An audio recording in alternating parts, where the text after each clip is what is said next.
for diamonds for your favorite skins and recharge phases? Bonox is the solution you'll be waiting for. Top up your diamonds at the best price in the safest way with Bonox. Just create your account quickly and easily, select your recharge, and of course, use the code BNXMPL for a 5% discount. That's it! Enjoy your diamonds all thanks to Bonox, the official sponsor of MPL LATAM.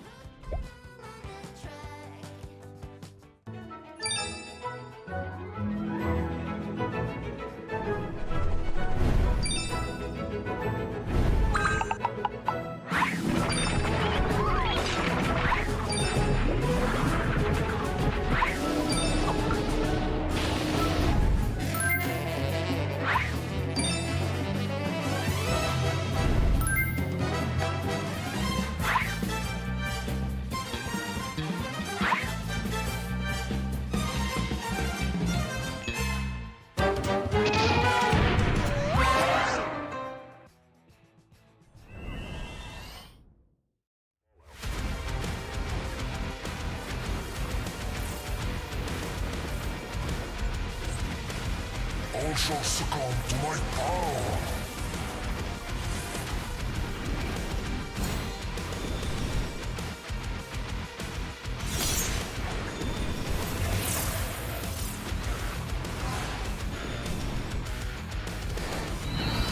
May my rule add some fun to this boring world.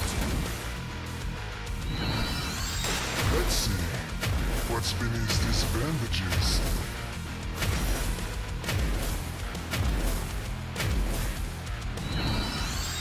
Accept your demise!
Looking for diamonds for your favorite skins and recharge phases? Bonox is the solution you'll be waiting for. Top up your diamonds at the best price in the safest way with Bonox. Just create your account quickly and easily, select your recharge, and of course, use the code BNXMPL for a 5% discount.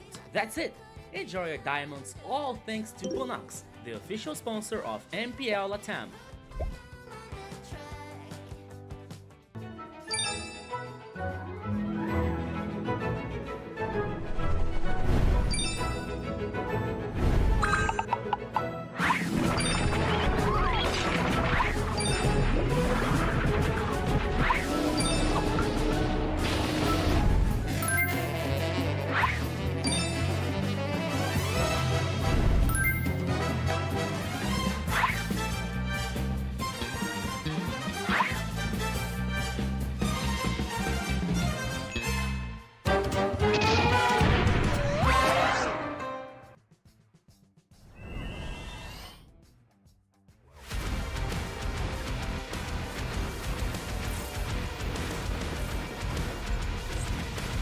All shall succumb to my power.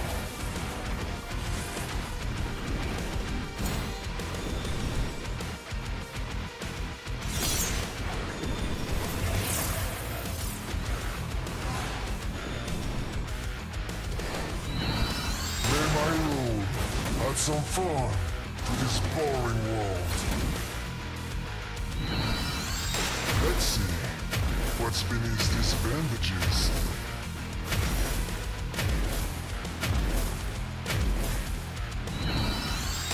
Accept your demise!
for diamonds for your favorite skins and recharge phases? Bonox is the solution you'll be waiting for. Top up your diamonds at the best price in the safest way with Bonox. Just create your account quickly and easily, select your recharge, and of course, use the code BNXMPL for a 5% discount. That's it! Enjoy your diamonds all thanks to Bonox, the official sponsor of MPL LATAM.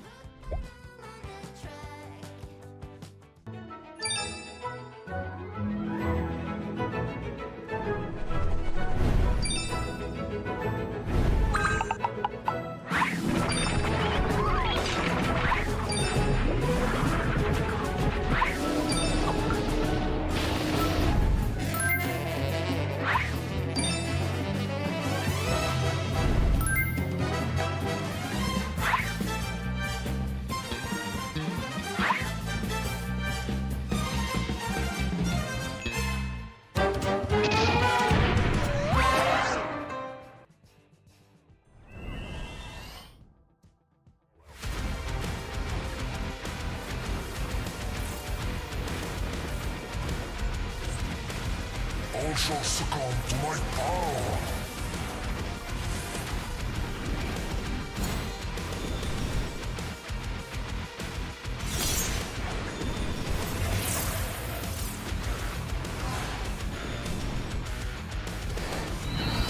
May my rule add some fun to this boring world. Let's see what's beneath these bandages.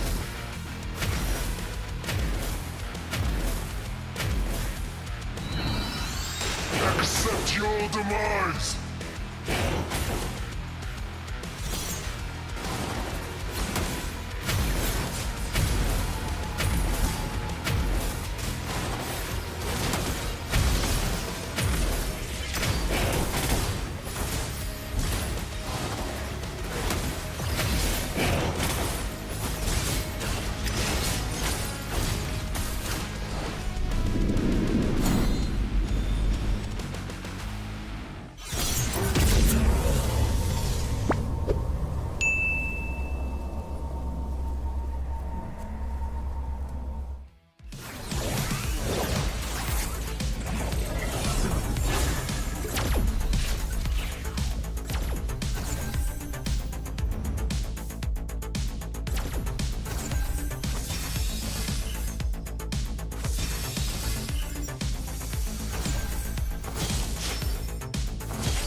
Okay, guys, welcome to the global broadcast of the MPL Season 4 for Latin America. We are the voices that we're going to share with you the most exciting games on Latin America. All the teams gathering points and getting resolving so how to be part of the M7 Global Tournament this year. My name is Jerry. You can find me on social media as Jerry Senpai, but I'm not alone here. I'm here with Kronos and Rico, and we're ready to start the fire of the new season. How are you, Kronos? I mean, season 4 is here, and the Battle of Glory is just about to reach a whole new level, Jerry. So I'm just saying, like, it's gonna get to that point where, hey, the teams are gonna be ready. A bigger prize pool awaits. Of course, it's about to be 50,000 US dollars, and not just that, folks. You gotta be ready because MPL LATAM Season 4 kicks off today, and it's gonna be unforgettable.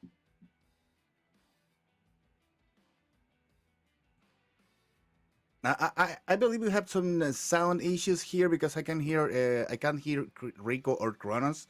Rico, what about you?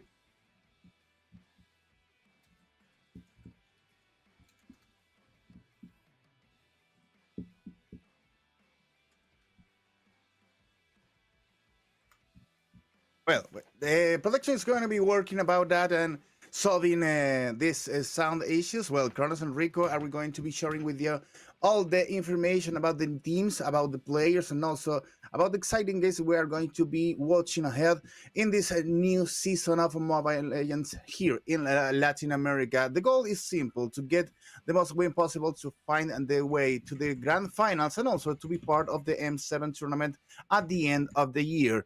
We have been talking about with Kronos and Rico, and also to find what kind of new excitement we can find around the new players and around the new teams that are already forged in the region, because some of the players have changed their teams, and also there's a new teams on the landscape.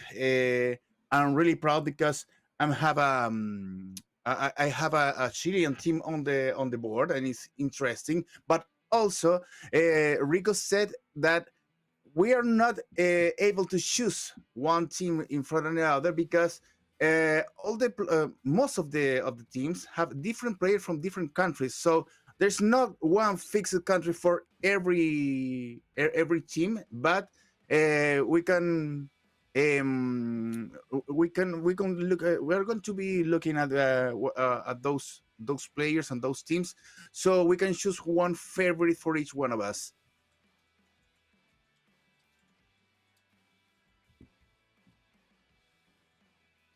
I don't know if production is hearing Kronos, so Kronos can help us.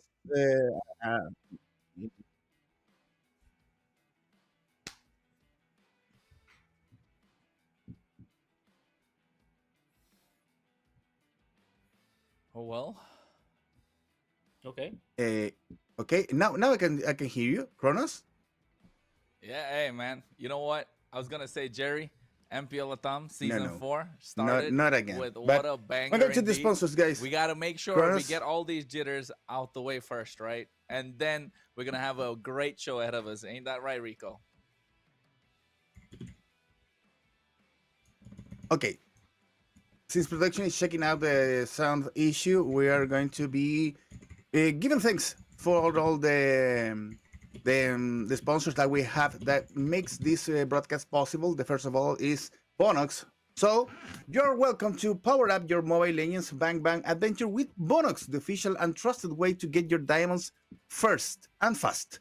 Instant delivery, secure payments, and unbeatable convenience to keep you always ahead in the game. Don't miss out and use the code BNXMPL so you can grab 5% of your next top up today on your next buys today.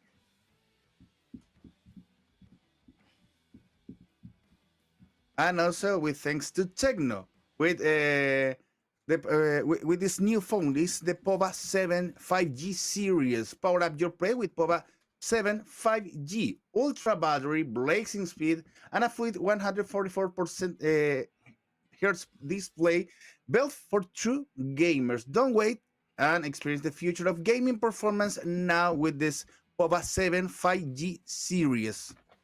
Here's you can check it out, and it's a wonderful device, so you can enjoy your Mobile Legends play games.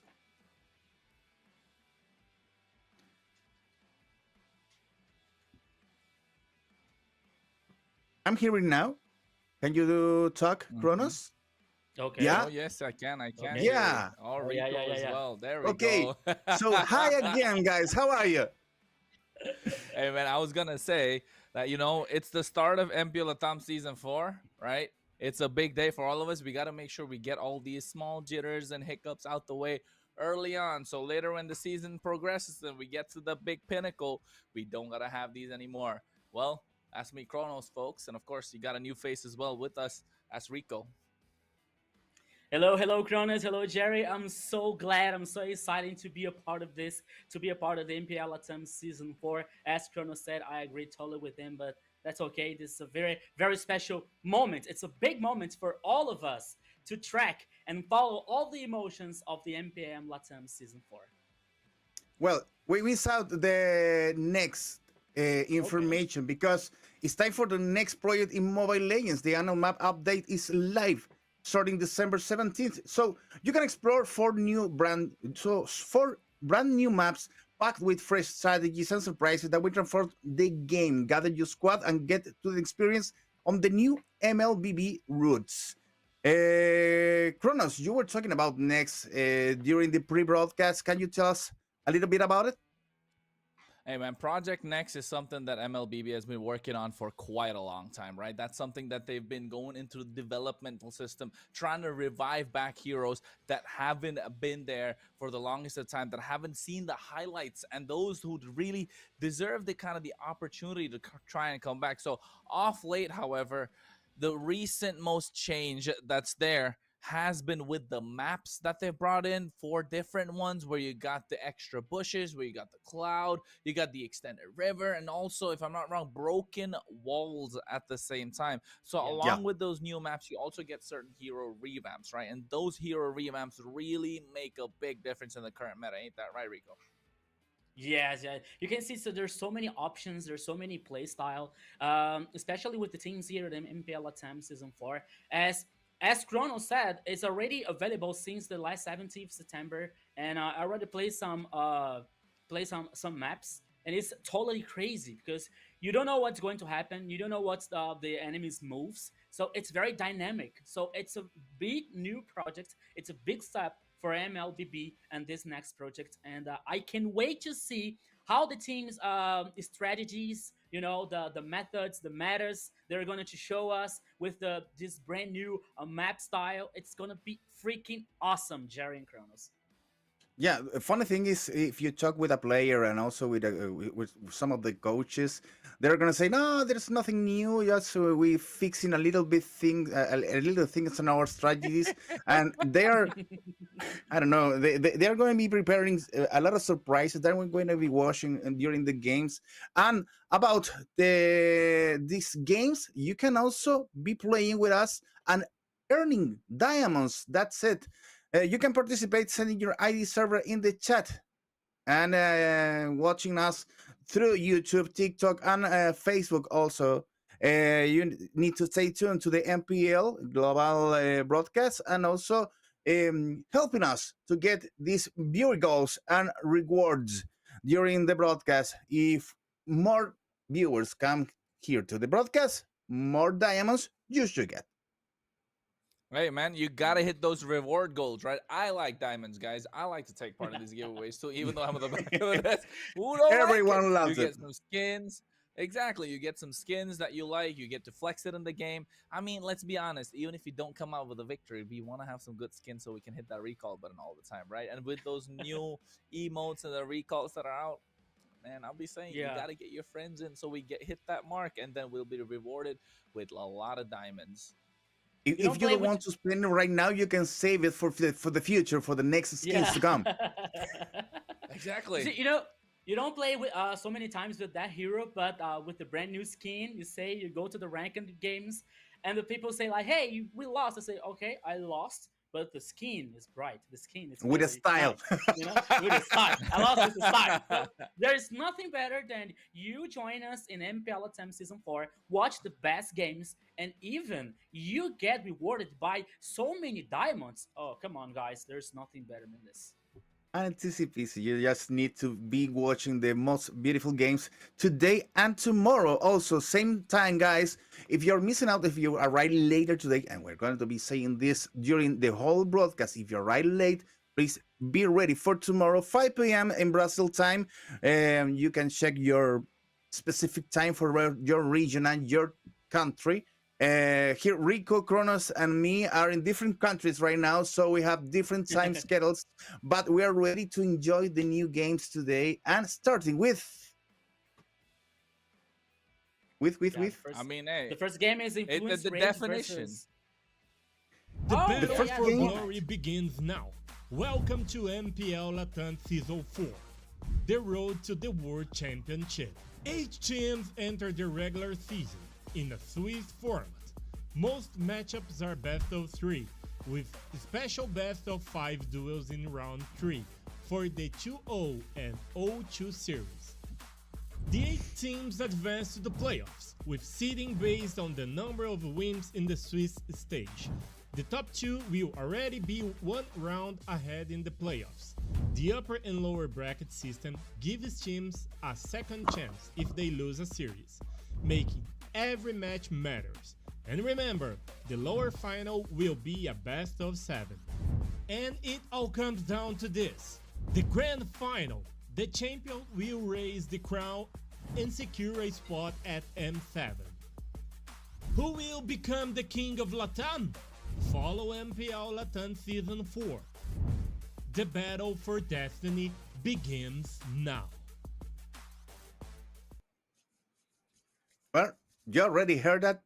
The battle for destiny and also for the M7 World Tournament that we all want to be there. So obviously the players are gathering wins and points to be there also. The first match for today is Influence Rage, the team that comes from Argentina, and Black Sentence Esport, the first time ever Chilean team to be part of an MPL tournament. That is most interesting than anything, Kronos. That guy, Rico. You see that when he said Chilean, right? When he said Chilean, his chest just like popped up a little bit, right? Yeah, first Yeah, time a a Chilean little bit. team is here in the MPL LATAM Someone stage is at proud this point. here. So exactly, I think that kind of really makes a big difference, right? At least the fact that they have a team representing your country. I know, of course, you'll be rooting for them most of the time, Jerry. But hey, we gotta be impartial at the desk, man. Just let you know. Yeah, I know. I know. But I think it's right, absolutely. For a first game, for an opener for the season, Influence Rage that made it all the way to the grand finals. In the previous one, almost had 2 hands on the trophy. They had 1 hand on the trophy after about 3 games, and they just let it slip, unfortunately, and they weren't able to pick it up for themselves. Corinthians able to win MPL LATAM Season 3, and now against BSE, it's going to be an exciting one. Yeah, but let's check Okay, it out so for the Swiss bracket that is going to be starting yeah. today. Yeah, so now we're gonna introduce you the Swiss format. It's a format that we've done before in the last MPL edition, but it's very dynamic and it's very exciting because here the victorious team fight against the victorious team, the losing team fight versus the losing team, and you can lose at least twice. If you lose 3 times, you're out of the competition. So here is an open solution and opens to many strategies and many ways to watch the teams, to track the best teams in Latin America, to see what they are going to do, to see what they are going to play, to fight, to do these strategies, to show us the best Swiss format here on MPL LATAM Season 4, Jerry. Yeah, the best of this is if you may lose 1 game, but you can recover from that and be part of the tournament again. That's the main thing to know, especially for the teams that are already fighting strong teams on the first matches. That is the thing is going to be happening today on the first game, because Influence Rage comes from a very victorious victorious season during the last season. Let's check it out, the matches that we're gonna be watching today, guys. Okay. I mean, hey, today's schedule, of course, we told you about the first one. It's going to be a banger influence race. The Brazilian team going to go against BSE from Chile, of course. And after that, we have 9Z Globan. Last season's regular season toppers, right? They were first place in the regular season going up against Entity 7. This is a team that is known to breed a lot of powerhouses, a lot of great players. And then, of course, we have Infinity. These guys are no pushovers, but then going against them is the Brazilian favorites at Dream Max. Every single person in Brazil living in there might know this team. And I know you're smiling there, Rico, but of course, for the final one to end the day, it is a big one, ladies and gentlemen. That is Alpha 7 Esports going against Ulfitnar. I think that's going to be a highlight match indeed. Yeah, eyes on the last game here because Alpha 7 is a very well-known team here as the last lineup from the last champion from the last MPL LATAM. And Ulf is a new team, that it comes from relegation. So I believe that almost no one knows his style, the game style, So it's a case to Alpha 7 take care, pay very attention to this new team.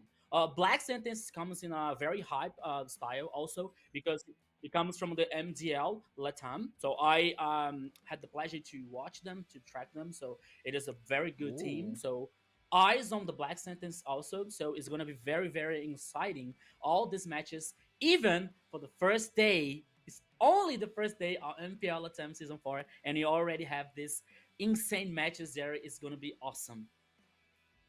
Well, let's check it out the predictions because today we're already playing a little bit of predictions on I don't know. I don't know if we are able to gamble something between us to Hey, check man. what is I'm going telling on here. Come on. Well, This is I had to go with the Chilean team. That's why I voted BSE. But the thing is, that sentence had a very different, have a very difficult match today because Influence Rage is a team that comes with a story already playing until the finals during the past tournament. So let's check it out. At least I'm not the only one who's betting on the Chilean team. Okay. Yeah, I mean, I see that there's about 3 of them, right? Looking to get on BSE's side. Not just you. You also have Hades as well as Enrique. But also, at the same time, if you take a look at it, majority of it, right? Majority of this is mostly in towards the teams that are already known for their prowess. But of course, looking next, Rico, what do we got? Yeah, I believe that someone is unbelieving in the magic here, especially the not well-known teams, but it's going to be okay. And Jerry, I have a question for you. Why do you always have to be the opposite? Now, the first match, the second, the third. Okay, not the last one. Last one, everyone has to agree that Alpha 7 has a favorite side, but I don't know. Maybe the last games here is always the And opposite, Jerry. for the first game, I need to be on the side of hope. That's right, because Okay. it's the Chilean team, so I need to be cheering Okay, for them, okay. and that's You're it. forgiven. Uh, and after that, there's something that people maybe will forget about the matches for today because 9Z is a good team, but ND7 is also a team with a story during here in the region. So Peruvian teams are very powerful on the whole history of Mobile Legends Latin America. So we can ignore that. Maybe ND7 give us the surprise and we have an exciting game there. You can vote also, participating and voting in real time at MLBB ES Esports, MLBB BR Esports, and also MLBB Esports, the global and in English broadcast. You can check these games also in Portuguese, in Spanish, and English. What else we can offer? Yeah. I mean, hey, apart from that, right? A lot of things that we can offer, of course. But before we offer them anything more, we got to get a little deeper into what these teams have in store. It is a brand new season, folks, and it is brand new lineups, or it could be the same. We're going to find out as we take a look at the rosters, of course, that team that are taking part in the first game. First one being Influencer Rage, Chino, Otun, Sindra, Paquito, and Fury. These guys are not no strangers to the big stage, and they are a powerhouse team indeed. They went and represented the Latam region in the recent MSC wildcard as well in the EWC. So they have seen it all. They've seen the highest of highs and the lowest of lows. But then again, these guys are back with a vengeance to take this season. How many Yeah, cameras when we put on the map? Because Syndra and J2 needs one for each one of them. These guys are very are dangerous. Okay, okay. This lineup is well known, as we know. Like Syndra is a Brazilian, a very strong mid lane, Hotun, and all the players that also Kronos, as Kronos said, it's a very powerful team that comes from the MSC experience and other international events. So it's a team that all the other ones has to take care. Very special in the eyes and attention with influence rage. So here's some keys for the victor. Look for comfort picks to draft to the jungler, and Fasa and Valentina are good options for the mid laner. So as I was saying, like Syndra is a very powerful mid lane. He's a very strong player. So we all know from the last event, some last competitions. So he's a very solid player. So he maybe Influence Rage can focus on Syndra and the jungler to have a strong game style, have a strong player, a solid against Black Sentence. So here, it's a very special thing and occasion to pay attention to Influence Rage. Yeah, let's go ahead with the next team. It's the Chilean team also, and take a look at the middle guy because he already has some history to tell here in MPL in Latin America. Yeah, Hey, Go man, there Jerry, is I'm go Black Jerry, challenging. go Jerry. Sentence, Be happy, Jerry. Be happy. Orochi, Hidden Bush, Shin, Steve, and Doom. Take a look at Doom and Hidden Bush, very strong players on the region, and they will be gathering all the experience and also sharing the experience with their teammates here in Black Sentence. Nice teacher, by the way. They're coming to confront Influence Rage. Well, a hard test for the first game for these guys. I mean, I agree, Jerry. It's gonna be a hard test, but then again, I know we're talking about Hide on Bush, we're talking about Doom, but hey, you gotta understand when those two are playing together, right? There's one guy that makes them tick, and that's Shin in the mid lane, and you can see that already. Try to secure more aggressive options in Rome / mid lane in the draft and force enemy mistakes in the neutral objectives, because Shin is the one that last season, he was the one who called the shots. He was the one who's dictating the pace of the game. He's the one who gets the tempo rolling for the entire team. So I feel like Shin definitely going to be a big difference maker. Yes, you got Steph in the roam position that we're not so familiar with. But then again, at the same time, you want to make sure your mid lane is strong. And that tower, that control tower that directs everyone has got to be strong. Yeah, but even though Stafford is not very experienced with the roaming lane phase, for example, roaming lane, I saw him in the MDL and I watched him in his games in MDL. So he was very, very solid player. He was very strong. So I think that he's very confident in this MPL LATAM Season 4 because of the new team. As Chrono said, is a new team. There's some new players there. So maybe the synergy, you know, the matchup with all the players can take a little longer to to sparkle this team, but I believe in Hidden Bush. I believe in Steph here as a very experienced player, so it could be very nice to Black Sentence. I put a 9Z with a favorite team, but it's gonna be a hard game from 9Z because Black Sentence is a very good team.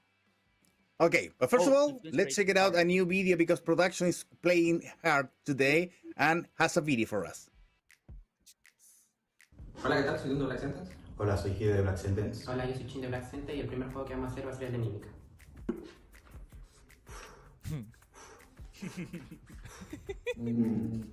Tira como que un mago. esto? ¿Sí? Valir. ¿Pero qué es eso? ¿Valir, pues? ¿Valir? ¿Valir? ¿Es Valir? Sí, y esto. I think Estes. Valir. Valir. Alucard. Benedetta tiene espada y también... Pero ahora no está girando. Interpreta como la segunda de época. Sí. Ah, acá. Bueno. Sí, Okay. ¿Qué es? Hace como una X. Nike. Nolan. Sí. That was the easy one, right? The Oh, X okay. is just for Nolan. That's it.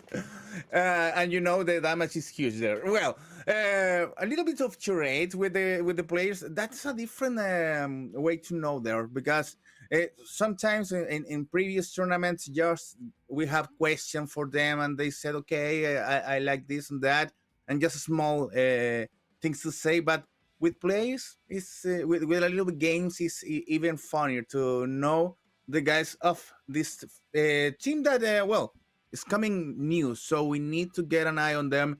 Black Sentence Sport is going to be showing the best of them, and we're hoping that it gives us a very good show between them and Influence Rage, the strong team for the first March.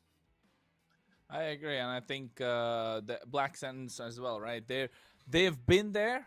They are new. They're fairly new as a new lineup, but at the same time, Yeah. they have mixtures of players, and at the same time, they came through the MDL, so they have warmed their engines already. So maybe just because of the fact that they came through the MDL, they understand the meta a little bit more. Their engines a little more warm. They don't have that fright anymore.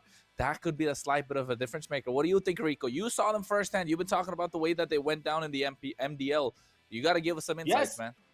And I totally agree with you about the meta and about the rhythm of the game these days because they came through the MTL. And I say more. I say they matched and they fought against some experienced players in MTL.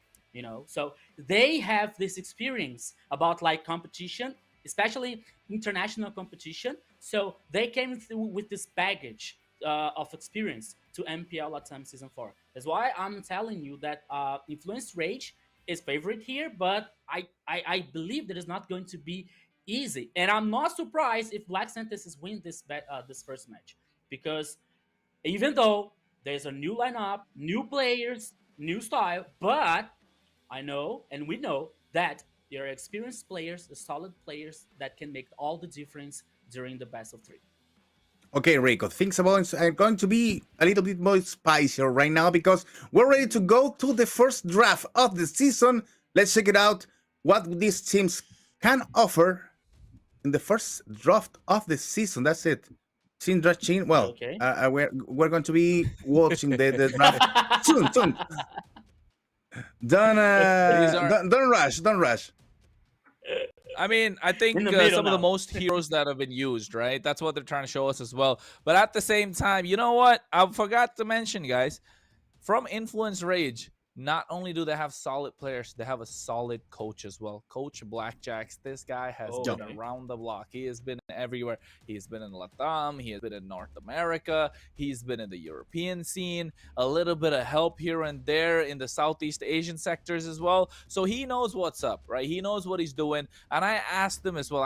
You know what, after the MPL off season, I asked him, like, I had a one-on-one interview with him. I asked him, like, hey, who's your favorite players? What's good in there? Is there like a, there's a big brother in and around the team? He says they're all just players together. They just play well together. They got synergy. They just want to get better every single day. And I think that kind of mentality goes a long way in a MPL stage. Don't you think so, Jerry?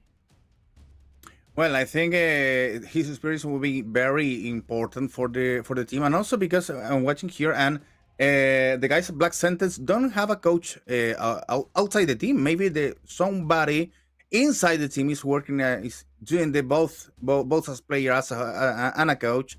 So let's check it out because sometimes an outsider it's difficult for the team because you need to choose between for the strategy, but when the decisions come from one player, they try to go comfort on the pick. So keep an eye on that and keep an eye on the first picks also because Influence Rage goes with Chip, a hero that was banned during a whole season. I remember the last season for the last year, Chip was banned on every single game, and Harit, Yeah. in the other hand, was picked and very important pick during the mid-season tournament. So let's check it out at the first picks. Okay, yeah, and you're totally right, Jerry, about that. And I see here, Chip was a very powerful hero from the last competitions, and they were like 100% focused on ban Chip. And now, for example, I didn't see so many focus on Chip ban in MSC. the mid-season cup. I didn't see, he didn't show up many times, so No. maybe they forgot, and maybe they were like not too strong for the meta. But now he came back all powerful, all strong, and now the influence rage focus on the first pick on chip. Maybe because with the new meta, and as we can see here, it's a flying clouds, so the movement, all this global position on the map is going to be more important and more impactful on the game. So chip here could be a very good option with the portals, with the control. So it could be very good to influence rage. In other hands, Black Definitely. Sentence comes from the come with Harriet, Lancelot, and now Kimi. So they are focusing especially on the late game with Harriet and Kimi. So influence rate has to pay attention with this picks because they are very strong. Now with Lancelot in the jungler, so has very mobility. So I think that influence rage here would not pick some static mage mid lane as Farsa, for example, because Lancelot can go through easy to the back line and attack like neutralize Farsa, for example. So far so good. Draft from Black Sentence, I like a lot. I like a lot with these three first picks. And I think, yes, I agree as well. But then don't forget, guys, right? This is going to be the Project Next update. It's the first, Okay. if I'm Yeah. not wrong, we're the first MPL all over the globe Okay. to try this out. Yeah. And the first game is going to be based on the Flying Cloud. I thought I saw this in my rank games. I'm not sure if I'm ready to see it in a tournament, let alone the MPL.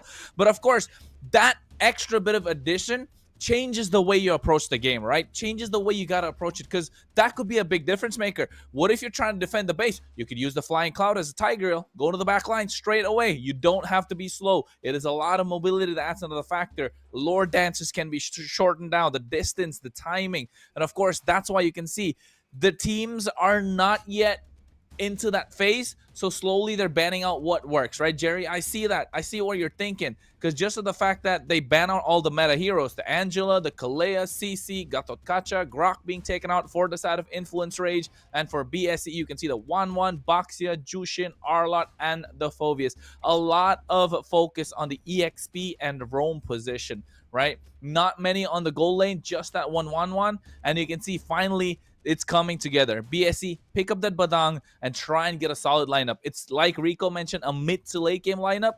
They need something to power and bridge them between the early and mid game. They have the Lancelot, but then after the Lancelot loses his power spike, they need something else to return. You pointed out about mobility, and the thing is that that's the key right now for BSE, because they have Lancelot, Harit, and Kimi that are very fast mobility heroes right now, and they can figure out to go ahead on defense if they need it. And they also banned Grok and banned Phoveus. Phoveus is more for I don't know, maybe some stick positions game that maybe games based on big team fights and not in a specific pickups that we're going to be checking on this game, because you have Lancelot, Arid, and Kimi for that. Kimi is not a mage. It's not a mage that can be fixed on the middle lane. You can watch it roaming around the map, and also take a look. Yu Zong, the last pick for the Chilean team, is a really good pick, because you have peel for them, but also good mobility on this kind of a tank. Don't please say that it's a full tank. It's kind of a tank that may solve the problems for the Chilean team. So. And I agree with Jerry. And I would say like that the ban and Phoveus instead of like the heroes that influence rage pickup, it's because the Black Sentences they don't want to have any kind of problems, especially with these heroes with like some dash movements. So we know that Phoveus has these buffs, and that they can take advantage with these mobility heroes. So Black Sentences said, no, that we don't have to do this. We don't have to get this headache. So we're gonna ban Phoveus here. So now the two compositions are on, my friend Kronos, and 5 let's go seconds till the end to of the land of the dawn to the battlefield. first Smash match. them. Hey, ladies and gentlemen, boys and girls, and friends of all ages, we are getting ready to go in. You are watching MPL LATAM Season 4, with his match number 1, Influence Rage versus Black East. Yeah. What did I mess that up? BSC? Hello? It's a black sentence. Okay. Yeah. Black Sands Esports. Yes. Okay, black sentence. Wait. Versus Influence Rage. So can't wait to see these two teams on the map, on the land of dawn here to see what happens. What is going on? They paused the game. That's what's happening. I'm about to say, I was all hyped up, right? Yeah. Kronos was whole hype going well. With the When I was like, let's go. I say, what and the happened? player said, "Oh wait, Wait, Black It's BS Black Black Sentence. What's Sentence. going on? black What's going on? sentence." No, because I was gonna say Black Sentence Esports, right? I was like BSE, and I'm like, wait, why are we moving back? What's going on? Is there something wrong with me? Like, no, it's not, folks. Don't worry, we'll probably get another chance to get into the game. Indeed, all the jitters are aside, and I think now we're almost ready to rock and roll. Okay, so now let's take time to say hello for the chat. The chat is going insane here. We're saying hello to Ed Conji. Shang is also here. Paola Pacali, the GM of Obsidia. So thank you guys. Thank you for your audition. Thank you for all your love for us. And don't forget to send your ID because this broadcast is we're going to reward you as much as you watch us, as much you have the possibility to earn diamonds to the MLBB. So pay attention and chat with us. So let's go, Kronos and Jerry, because in a few moments we're going to start the first match. Influence Rage versus Black Sentence, the BSE, as Kronos had. So everything can happen in this first match, and we can't wait to see what's going on in this Flying Cloud new brand style map. It's good to know for the people watching out there in all the different channels in English that the games is paused, and also how many time has happened before the pause. It was nothing. Okay. Just 20 seconds 19 in the current seconds. game. Nothing can Let's happen there. Let's assume what can happen in 19 seconds. In 19 seconds, if I'm playing a ranked game, my team already gave 2 kills. Against my team already gave 2 kills. In my rank, 19 seconds, surrender. So, like, both surrender? Yes or no? Yes. But Jerry, we're gonna get heading into the game, so we will see you later indeed. And ladies and gentlemen, we are back, of course. Influence Rage versus Black Sens Esports. The Brazilians going against the Chilean. It is gonna be MPL LATAM Season 4, and your casters for this one, myself, Kronos, alongside me, the one and only Rico. Okay, let's go. My friend Kronos, that everything can happen in the first match here. Influence Rage. It's only the beginning. It's only the first day on here on MPL LATAM Season 4. And on the first movement, all patterns here, Kronos. The both teams are focusing on getting farm, getting the buffs, getting resources until level 4, that anything can happen. And the first objective, the first turtle, is about to get everything. Yeah, and I think so far, you can see the emblems as well that they picked up. Meanwhile, mid lane, Syndra taking down low, forced to flicker out of harm's way. Shin able to survive as well. A lot of HP being traded and 1 spell, and that's going to be the flicker from Syndra, so he's not going to be able to play as aggressive. But at the same time, if you take a look at the emblems as well, right, this Esmeralda going to be in the EXP lane at the hands of Chino, rocking that support emblem. You usually see that with a common emblem, but running that Festival of Blood, so going to be harder to kill come late game. Yeah, so we can see now again. First blood, my friend Kronos, to him. Hide on Bush with Lancelot. Okay, so have another kill here. It's 101. Everything's the same. Now Black Sentences with 3 players are heading to the upside, so they gave up now. They're heading back. So 1 by 1 here. Okay, the first kill on Hide on Bush, on Hotun.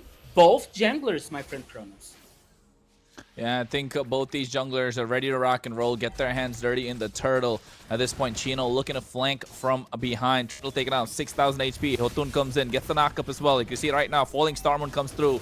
They get the traction pulse. Hide on Bush misses the Phantom Execution. Orochi unleashes the Dragon. They drop in a big longsword right now. Shin able to get that kill on Hotun. No mobility being a big factor, while Doom is able to get the turtle for himself. So Black Sentence Esports on the up and up right now, Rico. Oh yeah, he's a very interesting beginning from the Black Sentence, and you know that Orochi was very important, especially with this ultimate, because he was zoning. And now Steffi here, okay, he was killed.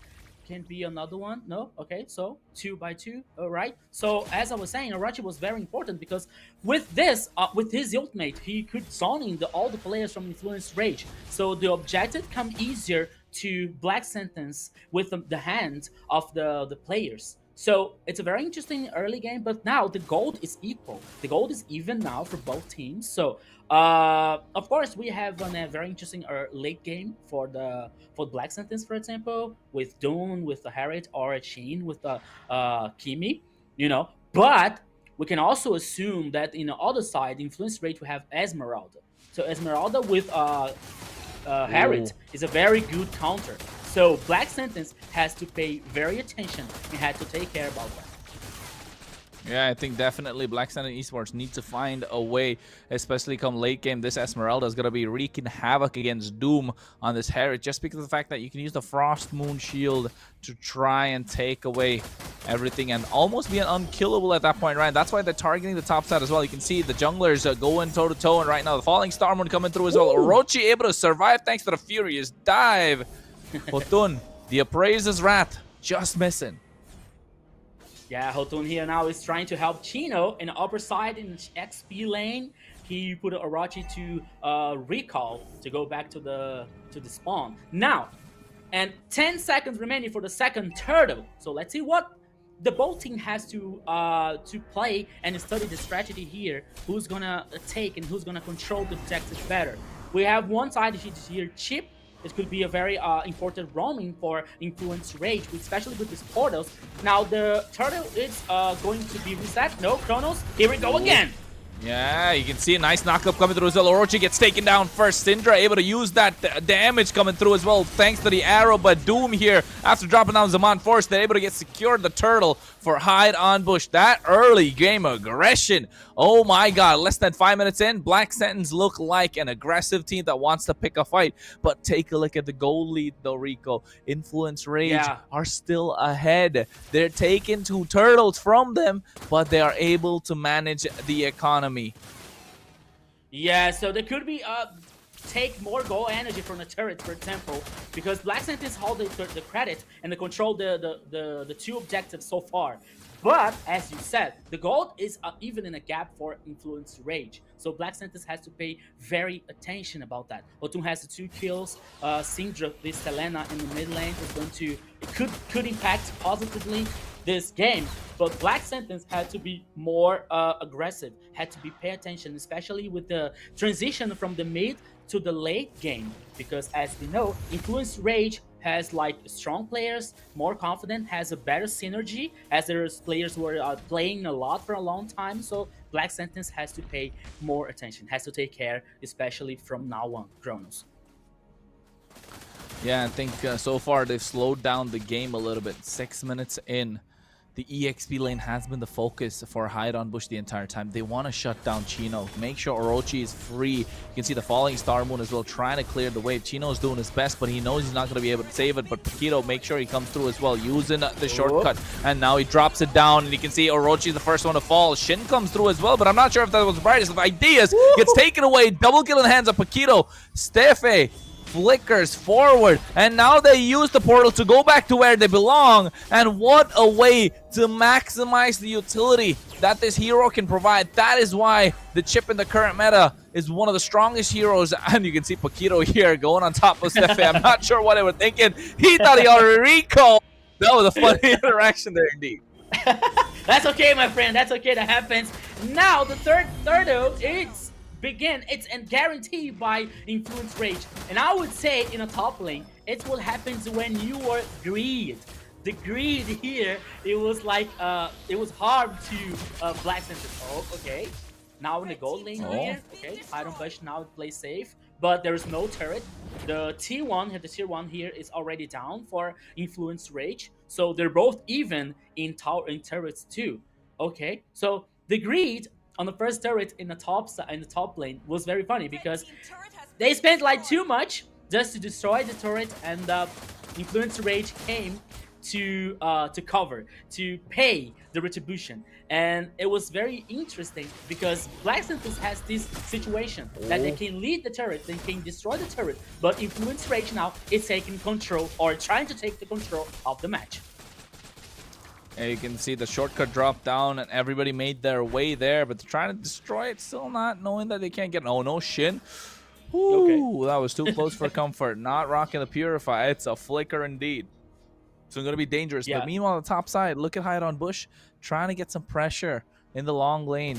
Same thing coming in from the bot side as well. So they're trading well. The goal lead is still in the favor of Influence Rage.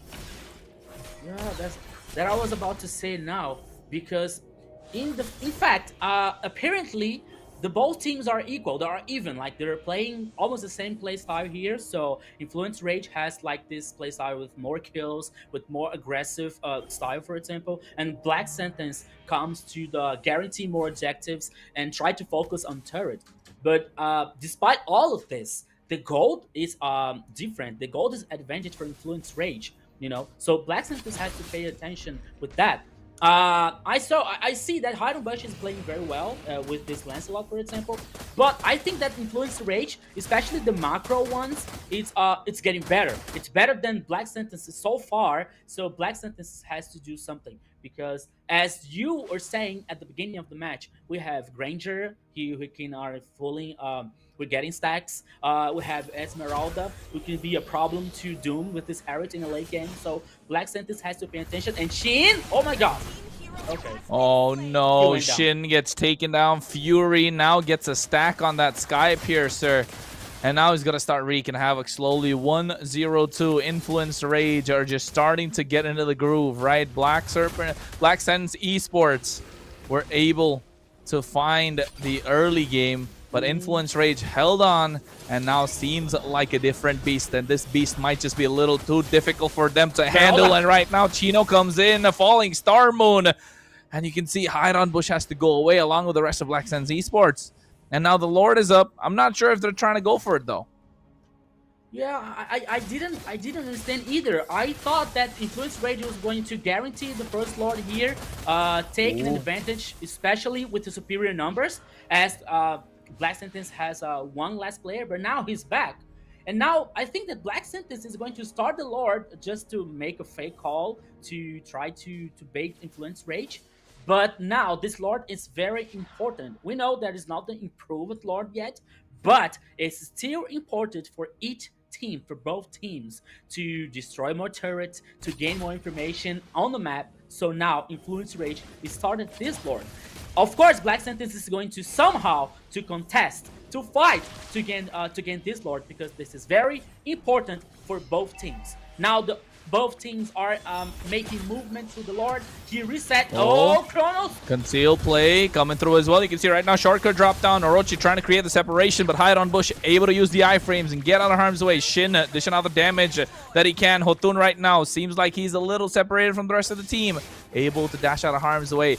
That is the problem, right? That is the problem that Chip brings into the fray. Those flicker plays, those shortcuts can turn a 1v5 into a 5v5.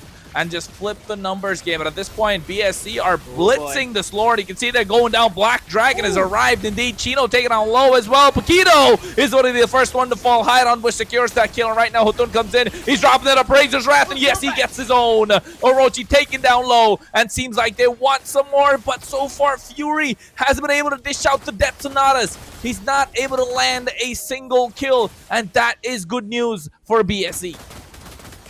Yes, my Kronos, for a second, I thought the Black Sentence would have the advantage, especially after the first kill to Black Sentence, I thought that it would could be chasing after all the players, but the response, the comeback from Influence Rage was so awesome, was so interesting that they could cause more damage to the Black Sentence players, like forcing to them to replace and heading back to his crystal base, and now guarantee the first Lord for Influence Rage to gain more map, to gain more terrain in the first match. So Influence Rage now, even though the gold is like almost the same, like between the difference, 2k, almost 2k and a half, but now they have the Lord coming in the bottom lane in Hidden Bush. Okay, he's a Lancelot, he can escape very easily, but now the Lord is heading on the bottom lane, Kronos.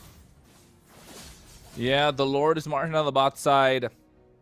BSE will have to find a way to defend this one quite easily, though. They still have a lot of tier 2 up. Chino just playing with some fire there. But you can see Steffe there looking for the opening. I don't think he's going to make the play. But I think so far it's been a slow push. But on the top side, Hotun and Fury, Traction Pulse trying to pull them back. They should be able to defend. Okay, no. As now we can see the Lord heading to the bottom box, the bottom side here. Here comes the tackle. Okay, not yet. They were trying like to stop the Lord. They're trying to kill the Lord now. So Black Sentence could have a very good defense here, but they don't have the second line of turrets. No, only the third one, only the turret 3, only the T3 now. So Black Sentence is getting pushed. Oh no, Doom. Forced. Okay. Zaman Force drop down. Paquito taking out low as well. You can see Orochi goes for the Petrify combo, able to dish out the Furious Dive, and now Black Dragon being unleashed. Hotun taken down low. Paquito as well. I think they're trying to find the opening. Purify already popped in by Chino. A lot of HP straight out, a lot of spells. But I think Influence Rage still coming out on top just because of the fact that they haven't given away a single kill. And they're almost able to take down every single inhibitor. But Keto, what are you made of? He survived once again with like, I don't know, maybe 10 HP? He was like a miracle to Influence Rage. He couldn't survive. Black Sentence couldn't get the kill. Okay, Black Sentence had a very interesting defense. He couldn't, they didn't lose the third turret. But as you can see in the map, Kronos, especially the top lane and the bottom lane, both turrets are very damaged. So I believe the next push could be very, very strong for Influence Rage. 15 seconds remaining for the next Lord here. Now, all the players in the Black Sentence are playing together. Only because I said now they're splitting up, okay? But they have to pay attention because Chip, it's, okay. He can be spotted, Paquito, okay. Now he was spotted, he replaced, he get back to this position. Now, the second Lord. Now, this Lord is stronger than the first one, and Influence Rage immediately is started. It's almost in a half HP, and Black Sentence has to contest now, Kronos. Oh yeah, Traction Pulse already used. Shortcut in the back line. You can see Paquito's trying to make the difference, but Hotun able to get that Lord, and Fury able to get the second kill of the game, and now he's trying to dish out the damage, and that should be the double. Give him more, because that's what he's looking for. 3-0-2 on the KDA. Syndra trying to create the plays with those Abyssal arrows, and now I'm not sure if this is going to be a good time for BSC. They're not going to be able to defend this. 15 minutes in, they're marching down into the base. The Lord is not yet up, but a separation being created so that they can take the inhibitor. A job well done for Influence Rage, and here comes the Lord down the bot side. Okay, Kronos, now Influence Rage they don't want to take a risk, you know, to put everything in the lost in trying to push, trying to overextend it after destroying the third turret in the mid lane. So they heading back, they wait for the Lord. Okay, now it's time for all the Black Synthesis players are together trying to defend the crystal base. But now Influence Rage is heading to the final push. Could it be, Kronos? Everything can happen now. Oh, Hotun dashes forward as well. Paquito trying to create an opening. Hotun gets the stun and pulls them back with the taunt. And now the Lord already taking down the inhibitor on the bot side. Zaman Force drop down, but there it is. The shortcut trying to get the immobilize on them. Doom doing everything he can to melt down this Lord. Zaman Force doesn't last for long. So yes, the maximizes, but the waves are too strong. But here comes the next set on the top side. The inhibitor already taken away. Hide on Bush doing everything he can. And you can see the difference maker as well. Hotun trying as much much as he can. The Thorn Rose comes through. Doom making sure he dishes out the damage. Immortality's pop, but he can see Orochi gets a nice Petrify. Hide on Bush takes that kill. And now Steffe will be taken down as well. Fury is unleashing his fury on the Land of Dawn. It isn't over yet, my friend Kronos. Black Sentences loses all the 3 turrets, but still alive. Now the Crystal Base, it's up. It have taken them just a little damage, but now it's alive. It has game here for Black Sentence, but as of course, Influence Rage now has all the advantage, all the leverage to finish the first match. But as we are talking about Mobile Legends, anything can happen. Everything is possible in the first match in MPL LATAM Season 4. We have to see and we have to talk about all the team matching from Influence Rage, because we don't have so many highlight players here. Chino is playing very well. Hotun, Syndra, everyone. Fury with this Granger with 4 kills, but he's playing so solid. He doesn't lose position. He doesn't take unnecessary risk for Influence Rage. And now Black Synthesis. Paquito knows his place. Paquito has his spot, and now Black Synthesis has it's in a very difficult situation because all the base are open now, are vulnerable, and now one more Lord.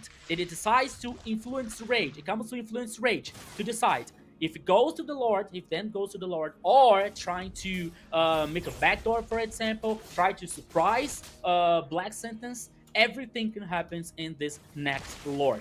Chino start the Lord here. Black Sentence, sorry, knows it.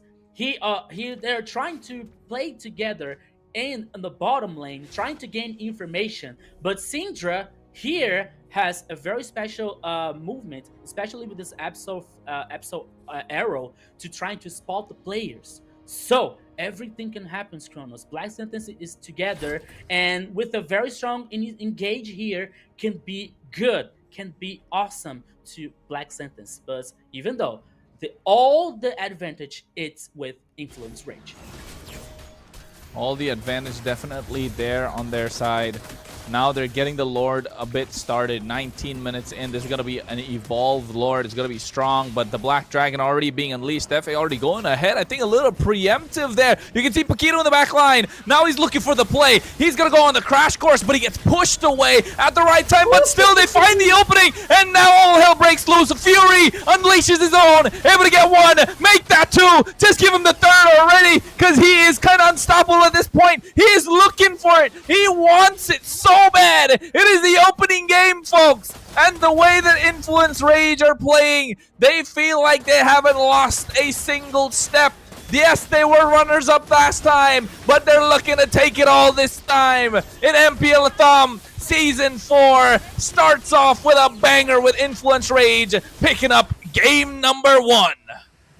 It was a very interesting, very strong engage, my friend Kronos, in the buff area, and it was so strong. It was so surprising for Influence Rage. Paquito was insane. Paquito was so powerful. He went through. He's starting to face the other enemies. He's trying to face all the Black Sentence team, and it all worked out with 2 more kills and opened space and opened the loop that Influence Rage needed to close the first match here on MPL LATAM Season 4.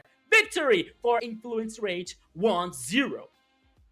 Yeah, the logic hits hard because Influence Rage is a team that comes with a lot of experience and also with the winning phase from the last season. So it was possible for Influence Rage to get this first game and also to make BSE suffer a little bit. The thing is, BSE made what's possible for them, pushing hard on the first moments of the match. But after that, well, the snowball comes in form of Influence Rage, and they started to push and push and obliterate, well, all the Black Sentence efforts to have any possibility to get the first game. But after all, it's the first game. Anything more that can happen. And what else can you say about the losing game performance, Kronos? Because the winners, okay, they already have everything, and also Chip was a big importance character during this first win. So we already know all of them. But what can you say about the team losing this first game? I think for BSC, right? They had a lot of good parts. They definitely had more good than bad compared to what we've seen, especially in the early game. The early game was something that they were really aggressive. They didn't want to let go, but every single time that they were getting kills, they were giving kills as well. So that way, Yeah. Influence Rage were able to keep up, and that kind of made a big difference because they were aggressive. They had the confidence. I think for a split second, around the 4th or the 5th minute mark, they just like, let's okay for a second, and that 1 second is all Influence Rage needed, and that is why they are super professionals, right? That's where the experience of going to the EWC, that's where the experience of being the second place of MPL LATAM Season 3 comes in as well. So you give them that 1 second and they will take the game away from you. And you can give something for the first kills, maybe some turtle, maybe the lettuce in the river, but you can give kills to get kills. That trade with one kill for another doesn't work at all on the first games. Hey, you guys, please vote for the MVP, the most valuable player for this game, and participate voting on real time here in every single channel for the ES broadcast, for the VR broadcast, and also for this English broadcast in the global channel, MLBB Esports. And let's check it out for the highlights, the first highlights of the season, guys. Well, Rico, the first moments of the match. Okay, so here, as Chrono said, Black Sentences started with a very interesting early game. They were putting together, they were guaranteeing the objectives. But I don't think it is very worthy if you can guarantee some objectives, but you can let kills for the enemy. Like okay, the first turtle was very okay. He could guarantee the objective, and he didn't let many kills. But after like I'm not sure now. After the 4th and 5th minutes, for example, I remember a play in the top lane that the two players of two Black Sentence players were trying to destroy the turret, and now they get it. They destroyed the turret, but Influence Rage came with the back very fast response, and they got the 2 kills. So, what is necessary? What is how is it worthy for you to guarantee some objective, but letting kills from the to the enemy?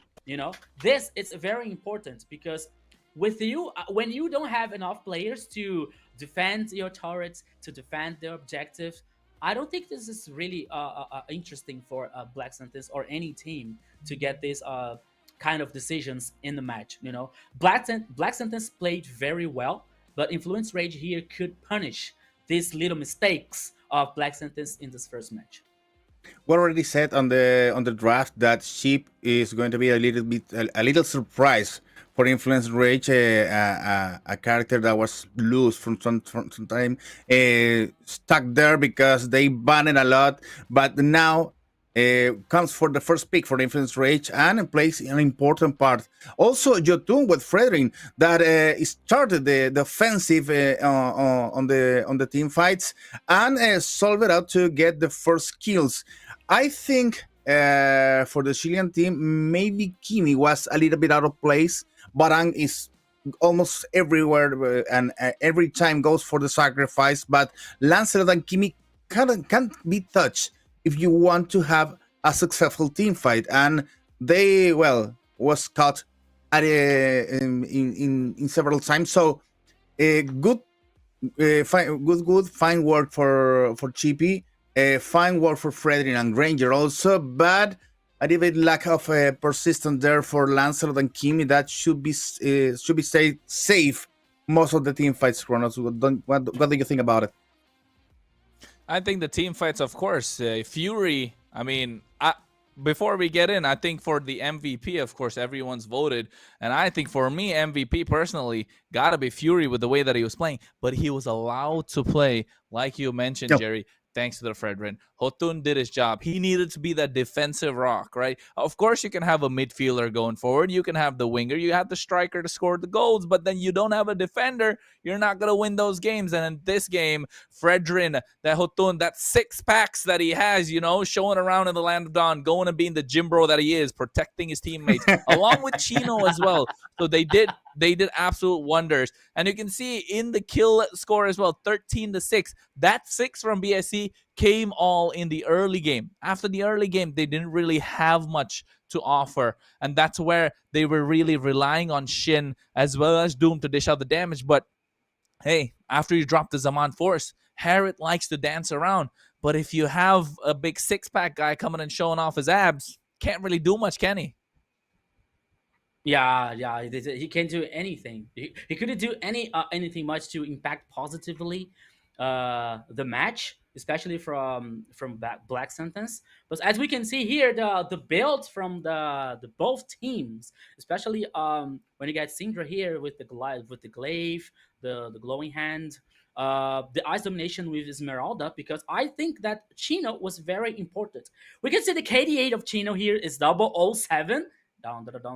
But here it's important because he neutralized the Doom. He neutralized Harriet. So Doom here has a positive KD8, okay. But even though he couldn't do anything, as Jerry was saying, we didn't see so much positive impact with Lancelot or Kimi, for example. Kimi sometimes was like far away from team fight, and she was very important. She was very necessary to the fight, especially to control the match, to control the enemies, for example. But this thing didn't happen. But now Black Sentence has the way to draw this game, to get this point. Of course, we know that Influence Rage is a very strong team, as we are saying from the beginning of this broadcast here. But Black Sentence has all the tools to win the next game, to put everything even here. Okay, it's very difficult, but it's not impossible. Well, let's talk about the role these teams are going to be playing during the whole season, because Influence Rage is a powerful team that already have some history there, here and there, and also in international tournaments. So Influence Rage needs to be this one of the poster boys of the tournament. They had to ensure every single win that they can. But in the case of Black Sentence, they can lose one game or another. They are how I had it in the tip of my tongue, but it's a new team that comes with hope and goes with the idea to get their place in the MPL. So they can lose one game. They can lose even today. They can lose to Influence Rage, and think about it tomorrow, because tomorrow they need to be winning. This is one of the games. This is one of the keys that they may lose for the character development that needs to be done with the Black Sentence, because they're a new team that comes from the bottom, and they need to gain experience in all the tournament that is going to happen starting today. This is not the end for them. It's the first chapter of the of this history. Absolutely. It's just step number 1, right, for BSC. And I think, like you mentioned, Jerry, they got to be the poster boy, right? It has got to be the poster boy for MPL LATAM, especially given the fact that they were second place last time. But you know what? Poster boy for game number 1 has got to be the MVP. And I don't know about your votes. I know who my MVP is, and I know he's going to be there. I'm going to call it, and if it's right, I look absolutely amazing. If it's wrong, I look like a fool. Let's see the MVP. It's got to be Fury, right? It's got to be Fury. The Fury. Oh, here it comes. Yeah, there we go. Yeah. I was going to say, don't make me look like a fool, bro. This guy played his heart out. 6-1-2 on that KD8, 35% damage, 62% kill participation. And you can see he had 2,788 gold more than anyone. And of course, damage per goal, 528. It's a lot. That Sky Piercer, when he started getting those stacks, was pretty late into the game. So that's 60 stacks on that Sky Piercer, and you have a lot of penetration to come along with it. And of course, that BOD. And usually, you don't see Grangers going for the Sea Halberd, but he opted for it just because of the fact that it does extra based HP based damage and also has an anti-heal effect. But I Yeah, need yeah, to so- say something about this because I voted for another player, and the thing is, this MVP voting is a little bit unfair if you think and all the game development, because sometimes so Fury can shine, he needs a strong wall in the front. So I voted Paquito because I think Chip was very important to Fury to shine. That's the thing for me. I don't know if Rico think something different I about like it. you, Jerry. I voted as same as you. I think that Yeah. Fury has a very strong a play style here. He didn't put an immortal. He even chose the immortal item here to play more solid, to have a second chance if he were killed anytime.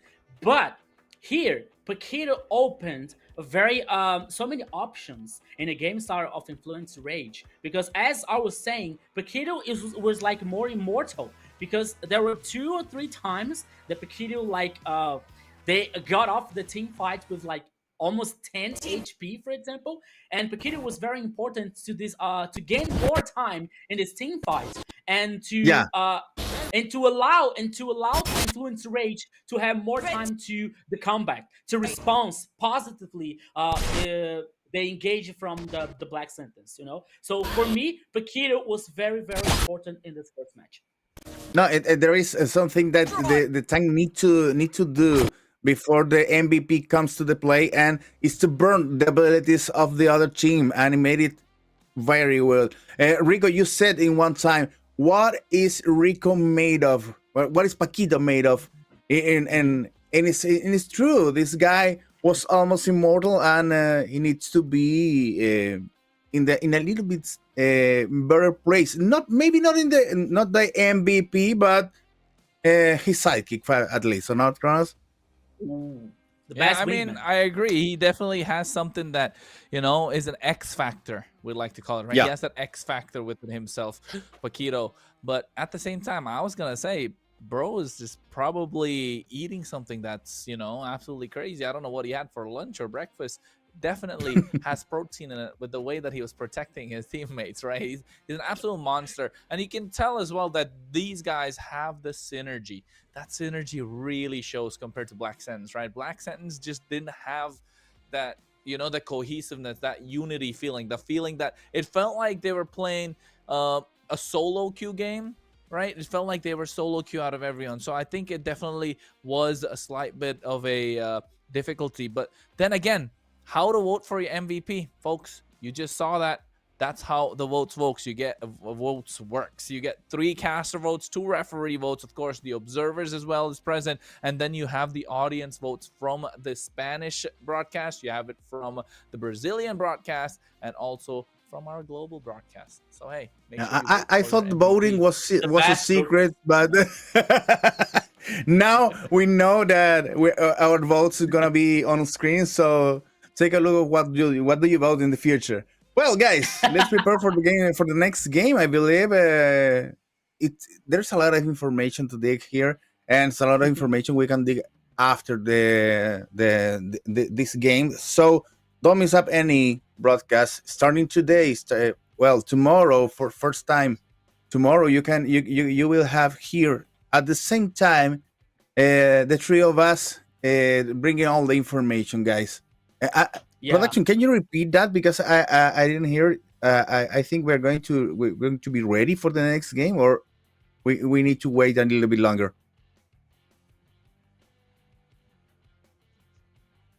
Okay. The game is coming. The thing is, we are glad to be here, and also we need to thank everyone who is responsible for having us here today.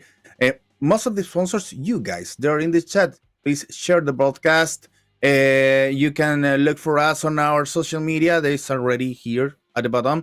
You can follow us, and also during this repost of our stories that we're already calling you guys to be part of this show and this party, because it's a party that we're going to be living 1 week after each other, and after that looking for the M7 spot. That we're going to be looking for the best team on the region to represent Latin America in the next global tournament, Kronos.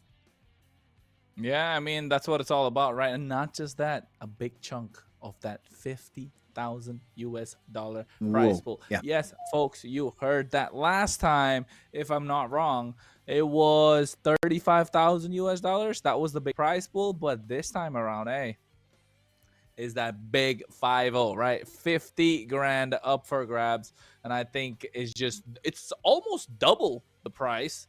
So Yeah. I Yep. think that definitely has a lot of motivation for the teams, and knowing that there's only one slot this time for M7 though, so all these teams will be giving it their all to make sure they get to that big stage. And of course, but before we get there, they got to go through this journey. You got the Swiss bracket, then you got the playoffs, then you got the relegation phase, and then you got everything. And then you get the grand finals, and then you might be able to get that big prize. But before that, we got to go for the draft in this game number 2 in this best of 8. Ain't that right, Rico? It's just an easy way to get to the M7 to earn this prize. No, but seriously now, we're heading to the second game. We're heading to the second draft here. As we said that in the first game, Influence Rage and Black Sentence had both very good draft, have a very good composition. But Influence Rage put this their experience way ahead to take advantage for the match, and it was very important for them to win the first match against Black Sentences. Remind you all, guys, that MPL LATAM Season 4 is in Swiss format, so the victorious team fights versus victorious team, and losers teams fights against losers teams. So 1-0 team fights versus 1-0 teams, 0-1 teams fight versus 0-1, 2-0 versus 2-0, 0-2 versus 0-2. Each team are allowed to lose twice. If the team loses 3 times, they're out the competition. So this is a very interesting format. This is a very competitive format that's, as we are seeing here, an MPL LATAM Season 4. So heading now to the second draft here, you have the first phase of banning here completed by Black Sentence with Harriet, Lancelot, and Sushin. Influence Rage down here take the ban in 1-1, Boxer and Chip. Now Chip is banned from the after the first match here, and I believe that this 1-1 is heading 100% of ban. I don't think that I can't see this 1-1 open in any game of this MPL LATAM Season 4. I'm seeing the future. I'm coming from the future, and I'm telling you guys there that the 1-1 won't pass here. Okay, now this chip could be a problem for the next match, so all the teams are paying attention for this match here to see how positively he can impact in these matches. So Black Sentence now on the blue side has the first pick, Kalea. Kalea has adjustment here, some nerfs, but still a very powerful hero, especially with engage performance. So it was the first pick here and the Black Sentence with Kalea. Now Influence Rage responses with Kimi and Falvius. Falvius was banned from the first match here. Now it is the second choice from Influence Rage. Take a look at something very important, Rico, because something that we're missing out is the global ban. Because okay. global ban is active for this MPL, and that's important also because that's why maybe Influence Rage ban Chip, because they can take it again. So they ban Baxia, they ban Chip, and also they took Foveus. That is the only way that they have possible, because Kali is a pick already for BSE. So BSC take advantage of the global ban because you have 2 specific ban that that Influence Rage needs to make, and after that, just leave for Veos as the only choice that Influence Rage can have for this role. I don't know if you think the same about these Kronos, but I believe that maybe Minotaur can be another hero that can make the same role as Foveo, Kalea, or the other ones mentioned before. You know what? I'm excited. You know what? I was gonna say there's the global ban, Rico. You gotta understand that. And then Jerry just pounced it upon you. And you know what, Jerry? I'm glad you asked me that question. I love getting deep into the analytics of the game, right? I love getting deep down and dirty with how this can work out. And you're right, Minotaur could be a great option. But right now, hopefully, we're able to see the picks that they took in the previous game, so we know what they're not gonna be able to pick, right? I have the memory of a goldfish, but one thing I can tell you is that the play styles will definitely change. Now we can see BSE are trying to go for more AoE and using a single target lockdown as well. So they have the Kalea. I'm expecting a Beatrix, and that's why the Beatrix was banned out over here. You're looking for a wombo combo with the Kalea. The Moscow already picked up on the other side. What other heroes are present that do really well with the Kalea? You're not going to do the Bruno. The Herod's not going to work out. You're going to have limited options. Beatrix is an absolute great option. Carry is one of the options that's great with the Kalea as well. So this could be another hero that they could go for. Hopefully, Influence Rage realize that and maybe ban it out. And not just that, right? The global ban system gives the players of MPL LATAM more flexibility, more opportunities to learn, and more opportunities to grow. So when we hit that international stage, hey, we're a different beast. We just go to the gym and get out pumped. You know, like Fredrin. We already talked about it because there's a lot of heroes that can be chosen during every single match. So this global ban is almost a need on these kind of tournaments because if not, well, the teams are going to be spamming the same compositions for every single match. So now it's improvement it's an improvement for the competition and also improvement for the show. And I love to see the global ban working now because we can see something different, like Akai coming back on the picks for Influence Rage. How many times have you seen Akai pick it up in the last games, Rico? It's been a while. I think it was Luna. I think that when it was Luna was playing the competition. Yeah. Oh, and I said, but it's been a while. Akai was kind of a lost there in some place in the land of now. Yeah, to be honest with you guys, I was worried about the global ban, but I wasn't sure if there would be applied. Okay, they told us that there was a global ban, but I wasn't sure. Let's see if the production would tell us if the global ban would be applied here.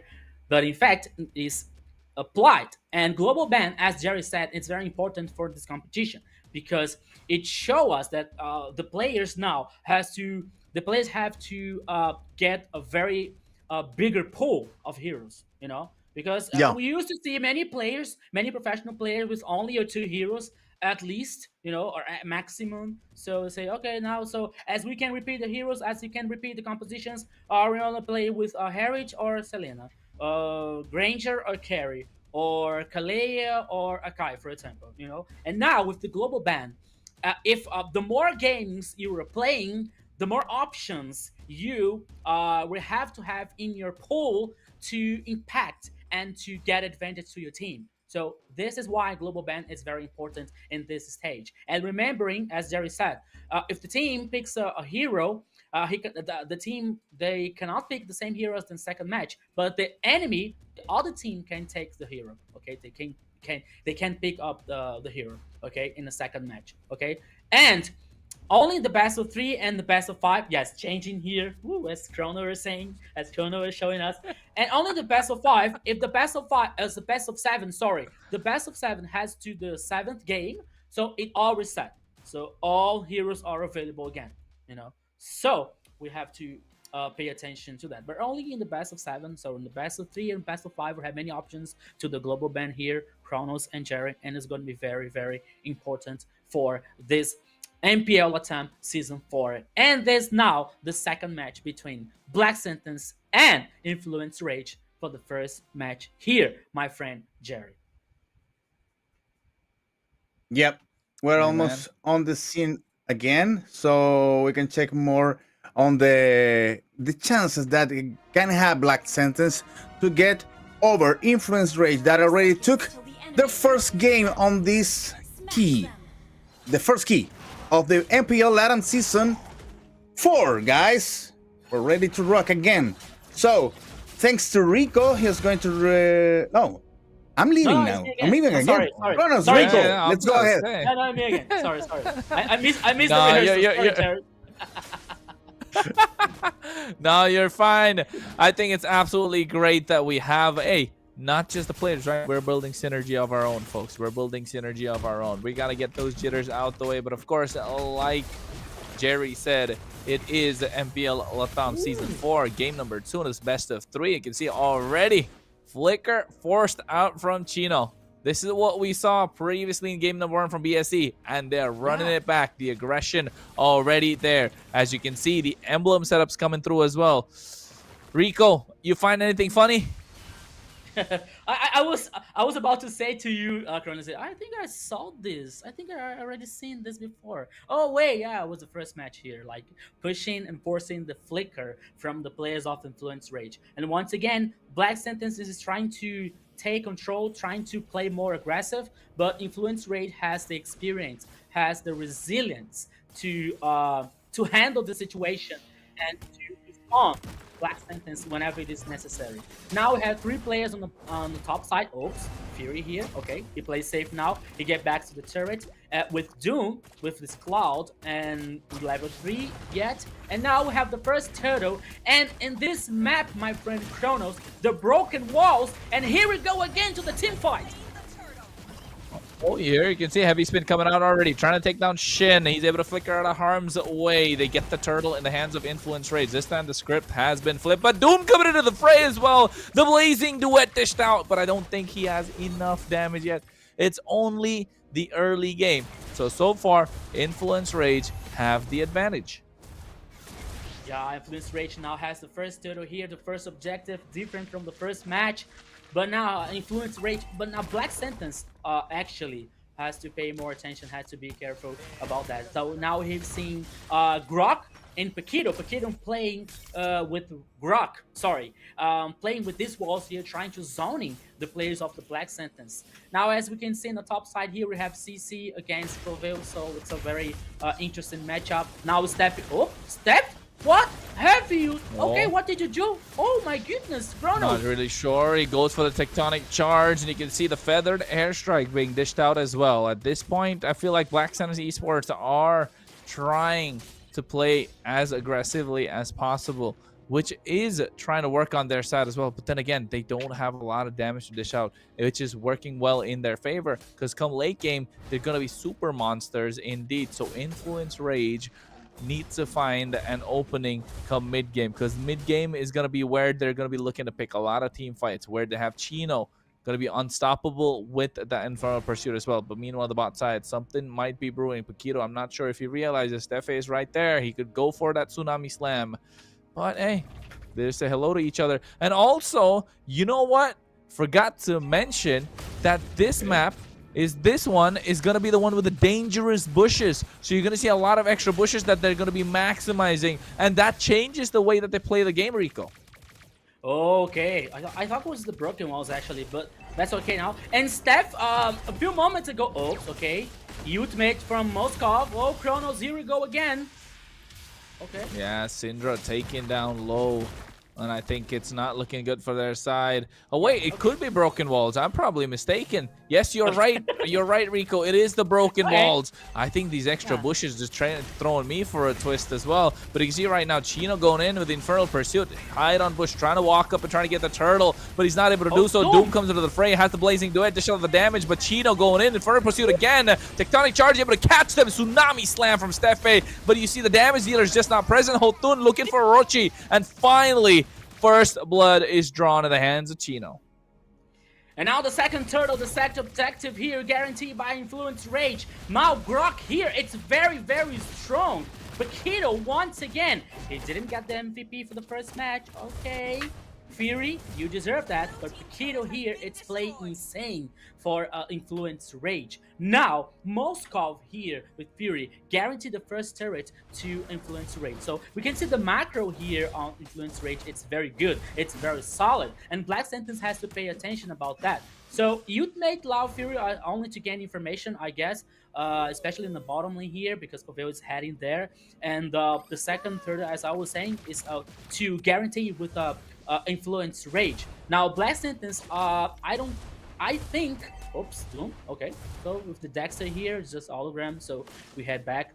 We gain reposition here. Okay, so now influence rage has this advantage for the first turret in the top side here, and more than that, Paquito with Grok here, with his walls and with the speed hard engage, can impact more and more positively in favor to influence rage. Because on the other side, we don't see any kinds of initiation. We don't see any kinds of engage. With Kalia, okay, with Steph. But do you remember what happened to Steph? Okay, here now in the mid lane could be a team fight. Chronos, here we go again. Oh, Tectonic Charge coming through as well. You can see right now the damage trying to be dished out. Tsunami Slam trying to catch Paquito, but you can see the damage coming in from Doom with the Blazing Duet. He's able to make it out of harm's way, but Chino's going to be the sacrifice. But Hotun here with heavy spin, locking down Orochi. He takes him out. The turtle is up. It should be easy pickings for Black Sands Esports if they go for this one. I was thinking about Paquito with this Grok, but I forgot the whole tune was with Akai. It's other strong engage or disengage. Now, oh, okay, here. Okay, now the third turtle here is guaranteed by Black Sentence. But I was forgetting. I forgot the whole tune with Akai here. So now, once again, Influence Rage trying to engage and try to, with this hard engage with Paquito and Hotun with Akai, and it's very very good and very interesting to influence Rage because we have two front lines and at the same time we have two very powerful engage to let the other heroes, let all the players play very well in the side of influence Rage. Now Hotun has to take care. Okay, now he gains reposition here. He replays. Paquito now gains information in the bottom lane. It's about like 4 players. Oh, Chronos, here we go again. Yeah, I'm not sure if this is the right time. Traction Pulse, hide on bush. Gonna get taken down quite easily. Orochi here in the thick of it. Might go down himself, and yes, he does. And now you can see, oh, he goes for the SOD. Fury, I'm not sure if this is the brightest of ideas trying to go for it, but the recall taunts come in indeed. Both players here now are trying to like make fun of it out of this recall dancing here now. Sometimes it happens. But now Influence Rage has control of the second match here, Chronos, because now they already taken the first line of the turret. So there is no longer first turret into Black Sentence. And every time here now, Influence Rage, it's forcing, it's pushing the jungler, the tools here to, to see the zoning Black Sentence's players. And at the same time here to gain more space, to gain more map territory. Now, the second turret, now, the turret from the top lane here is destroyed by Influence Rage. And in 3 seconds left is going to be the first Lord. Immediately started by Influence Rage. Hotun is already there, waiting for his partners to control and guarantee the first Lord. And it seems that Black Sentence has nothing to do. They are not able to contest. They're not able to fight to get this Lord. And the first Lord here is guaranteed by Influence Rage with total control of the second match. And most important, this gap in the goal, the difference in the goal now, it's almost a 6,000 to Influence Rage. Fury, it's very good again. Chino, Paquito now with this drop, and he always trying to get options. He always trying to force and push the lanes in favor to Influence Rage, and it's working so far to the team from let's say Brazil, but I think there's most player up from Argentina, but that's okay. Yeah, I think this time it's looking like it's gonna be a different story for this game. Influence Rage again being able to flip the script in the mid game, but this time they have a lot of kills and they're much more ahead, a lot more comfortable than they were in the previous game. I think it's just time just being given to them to try and maximize the way that they can play it around. The Lord still marching down the top side. And I think you can see that Influence Rage trying to make the most out of the opportunity, take away the tier 2. Oh, Tectonic Charge coming in, but Stefe went for the play a little too early. The Lord is on the top side, already crashed in. Hotun has used the heavy spin already. So they will be lucky to get an inhibitor, but I think Influence Rage say that they want to disperse. Yeah, Kronos, even though it takes a lot of damage in the third turret in the top side, it's still up. It's still there. It wasn't destroyed. Maybe because of some I don't know, some rush players here from the Influence Rage. They try to force in the mid lane and it didn't work very well, so they have to come back because there were 2 or 3 players. They were like with very low HP, so we had to come back not to get this overextended to Black Sentence. So they're heading over. They now once again manipulating the controlling the waves of minions of the all the 3 sides, as you can see in the map. All the at least the top and the bottom lane waves are almost synchronized, and now Influence Rage is only waiting. Oops, okay, invisibility. No, they're now trying to gain map here domination to force Black Sentence and to deny resources and farm from Black Sentence to get more items and let him to the heroes getting stronger to trying to do something in the second match. So Influence Rage has like, as we used to say here in Brazil, has the knife and the cheese and the cake in hands to finish the second match of the first match here, the first best of 3 and MPL LATAM Season 4. Black Sentence has to play very well, has to take care, and especially here, Shin with the Farsa has to do a very, very good ultimate to gain damage, to cause damage to the players of Influence Rage, to contest the Lord. And Chino here could be killed! Kronos! Yeah, the Feathered Airstrike comes through as well, a little too late to the party. They are Tectonic Charge, making sure they're able to create some separation. SOD connecting, he might just take this one. You can see Duel, Blazing do it as well, but he gets melted down. The double marksman composition coming in from Influence Rage is just working wonders. They trade 3 for 2. And I think right now with Fury on the up and up, he's looking to end this game already. It's just to hit 10 kills this entire game. But with the Feathered Airstrike, they're looking to try and end it, but they're not going to be able to do so. They just don't have the minions. So turn their attention to the Lord. And now Influence Rage, I think after picking this one, they should be looking for a clean end. Okay. Now, Influence Rage once again trying to push, trying to force the third turret here, especially in the mid lane, but there are only 3 players. Only 2, actually, because Chino was heading back from the respawn. Now, another Lord here is on the pitch, and both teams are aware of this, but Black Sentence has a little disadvantage about the farm, about the items, but they have to do something. They have to contest, they have to fight, and now Ultimate in Farsa here trying to zone Influence Rage players, but I don't think it was enough to do that. I don't think it was enough to stop the players of Influence Rage, but now they're heading again to the second Lord. Black Sentence is trying in so many ways to contest somehow, but they cannot. Oh, now, Tectonic Charge getting the knockup on a 2. They go for the Blazing Duet as well, and Hotun able to use the heavy spin to try and take them out, but you can see Fury with the SOD connecting. He might just go through as well at the right time, and right now with Black Sentence, gave just one kill away. We'll have to go back. Influence Rage have been dominating this game by far, moving in and out. I think they're super strong right now, Rico. The way that they've been moving in and around the map just shows experience, speaks volumes. And now with this Lord coming out on the top side, 14 minutes in, 15 minutes in, yeah, it's looking bleak for Black Sentence.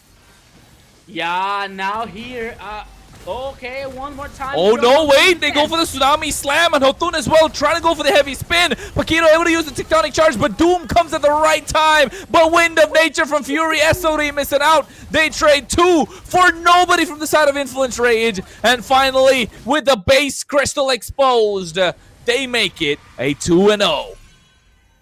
2-0 victor for Influence Rage here, different from the first match. Now Influence Rage has totally control of the second match from the beginning. Of course, Black Sentence has the first minutes here was very interesting, but after that, Influence Rage took control totally of the match and heading away, pushing all the lanes, guaranteeing the objectives, and guaranteeing most importantly the victory. And 2-0 versus Black Sentence and the first match here on MPL LATAM Season 4, Jerry. Yeah, I imagine now Influence Rage standing up in a hill saying, okay, hit me again, and hit me more. And you can't deal with me because you have global ban. You have the weight of the confidence of this team that comes for a victorious race during the last season. You have a new team that comes winning from MDL, and after all that, they managed to solve this 2-0. So good for them, good for Influence Rage. They made their part, they made the role in the we were talking about during the last commentary. The thing is, they do what they need to be done. And what about the Chilean team? They played, well, fine, especially during the first moments of every single match. So they need to focus on solving what is bad and embrace the first moments of every single match. Maybe those early games could be extended on a middle game that it comes in favor for them. But by now, well, they need to solve these issues. For Influence Rage, well, they waited, they looked their enemy in the eyes, and after that said, okay, it's time for you to fall. 2-0 for Influence Rage, and comes clean in the first key of the day, Kronos. Yeah, I think the first match of the day, they take it away indeed. Influence Rage. They're just showing, they are the big boys. They're just telling Black Sentence, hey, welcome to the big leagues. This is not MDL no more. This is the MPL. We're going to turn it up, and you better turn up, because if you don't, that's what happens. At Influence Rage, just giving them, a welcome gift in the first match. So hopefully BSE will be able to shake it off and bounce back next. You're simply like, oh my god, 2-0, and Influence Rage, welcome to the MPL LATAM. But I think here, Kronos and Jared, the main word from this first match here, the first best of 3, was experience. Because as you said, Black Sentence is a fresh new team on this competition. And Influence Rage has so many experience, so many events. There's so many experience matches, especially in decision ones. So here, experience and the resilience was important for Influence Rage to guarantee the 2-0 in the first match here. The second match was like a really total for Influence Rage. So maybe in the early game, early game was very good to Black Sentence, but after that, I think that Black Sentence couldn't handle the rhythm of the game, the rhythm of the match. So Influence Rate said, okay, now this is for us. And in highlight here, you can see that I was saying like Paquito and Hotun with two strong front lines. And this rock was very, very powerful. It was a completely headache for Black Synthesis, especially for Sheen and the Farsa. Because every time the Farsa was trying to ultimate, Grog sent and hit her with the wall. And like hitting with the wall, it was neutralizing the ultimate from Farsa, and it wasn't good enough to cause more damage against the Influence Rage players. So it's very important to Influence Rage to get this advantage, to get leverage in the team fights and the objectives and the map for the macro player. So here was very, very important. And then we got Holtun here with Lakai, with the very solid jungler and another tank here. It was very difficult to Black Sentence to do something to engage. We can see that Steph in the I don't remember now. I was like in the second or third minute. They flicked her up and he couldn't find anything. And I was like, oh, what happened here? Like, he blew my mind because I think that he was trying to initiate. They were trying to pick off some hero, but he flicked it out and they did, okay, there's no one here. So he had to ultimate backline here to get him safe. So Black Sentence could be just a little bit nervous in the first match here, as I was saying, as we were saying here, that Influence Rage has more experience, So this is now. We were waiting for the MVP, not now, but just a minute later, to see which one has got the second MVP in this game here. But once again, totally different from the first match here. Influence Rage has no many problems to finish the second match, as we saw in the first. Like was necessary three lords.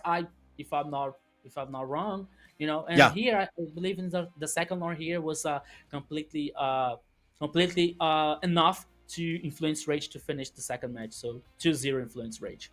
and you can give an special medal also for the Influence Rage team because they managed to deal with the global ban easily. And well, two picks importance you mentioned before, Grok and Akai in hands of Paquito and Yutun, because Grok, well, is a double S tier pick for today, but Akai comes almost from nowhere. Well, it was almost missed in the land of Dawn, and I thought that Foveos will be more important than Akai during the match, but it was on the other way. Well, Akai worked very well in hands of Jitun and managed to fix this previous wall for Moscow to hit, well, almost for free. Well, here we have the numbers that are important. Well, and Yutun, well, you have four. No, Yutun, you have it here, and also Fury with Moscow. Well, Fury maybe will become the next MVP once again. What do you think about that, Kronos?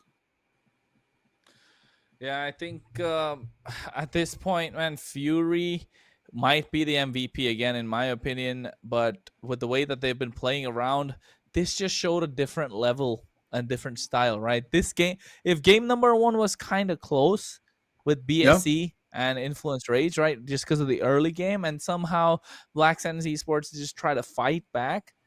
But Influence Rage, though, this game just said that, okay, I think enough time. Like I said, welcome to the MPL, folks. That's what it's all about. Hide on Bush has played the MPL last season. Shin has played the MPL. Doom has played the MPL as well. And I know Orochi and Steffi are really great players. If I'm not wrong, Steffi, I think, has played the MPL and he's represented, the Latam region in the world stage as well. If I'm not wrong, it seems like a familiar face. I have to do my research a little bit more. But then again, the synergy just wasn't working out for them. And you can tell with the KDAs as well, the itemization, not like anything was wrong. They just didn't lock down the right heroes. And I think I said this earlier in the draft as well, right? You have the Kalea, it's a single Yeah. target lockdown. You need someone with a single target burst. That one hero is usually Beatrix. If not Beatrix, it's a carry, right? And this time when they take out the Beatrix when carry is the only option, but then you pick up heroes like the Grok and the Akai, the carry will not be so viable. So that's why they opted for the Claude. And when there's no synergy within your heroes and no synergy with the way you play as players, yeah, it's like you're just asking for trouble.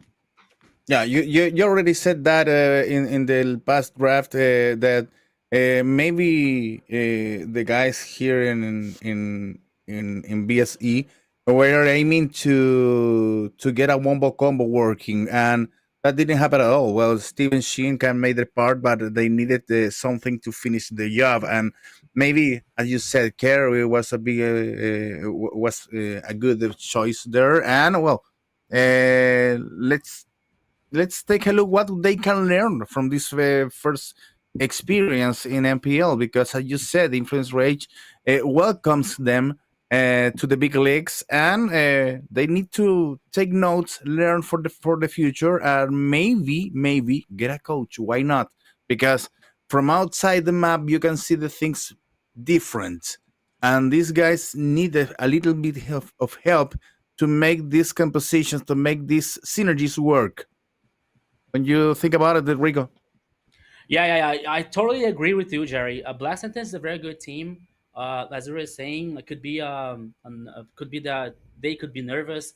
I think the fact that they don't have a coach could be another a point of attention. I think that they could get a good coach to assist them and help them, especially in this kind of trying draft situation. Because as we were saying now, MPL LATAM is with global ban.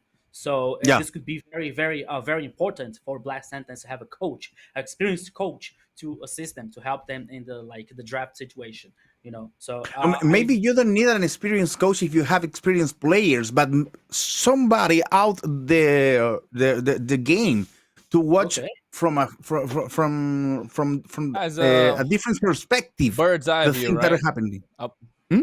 Yeah, a bird's eye view, a third person perspective that kind of gives you Yeah. a different look into the game. I think that definitely is important, and I think Black Sentence Esports have it as well, if not Coach Subasa, if I'm not wrong. So, but then again, you're going up against an experienced guy, man. You're going up against Yeah. Coach Blackjacks. This guy has been around the world. He has And been Kronos, around the world, not just any, not just any coach. He's just been a top tier as well. But yes, Jerry, what's up? oh no, if you think about it, also in the first moments of the previous match, the game on game one, BSE was able to manage to get on the objectives, and now you can see turret damage 0. If you can't even take 1 damage on a single turret, it means that something is not working in the team. Just to push only for one line, come on, they need to solve that, and they need somebody out there to watch and maybe give them some advice to how to manage the synergies in the team. They're good players. They just need to rise their head ups and be ready for what's to come on during the whole MPL. It's a Yeah. clean victory, right? Clean victory. Mhm. The way that influence rate showed that it was, that's why I said, like in game number 1, if it was slight bit of a difference, game number 2 just told them, hey, roll the red carpet. Welcome to the league, folks. That's what they did. It definitely showed what kind of a team influence rage are, right, Rico? Yes, yeah, and this is very important to Black Sentence, though, because MPL it's a very competitive event. It's a very competitive championship. So we are now heading to the MVP, the most valuable player in the second match. Influence Rage versus Fury. Black Sentence, and who could it be? Once again, Turito. him, Oh. Fury. What a with- surprise! For the surprise of 0 people.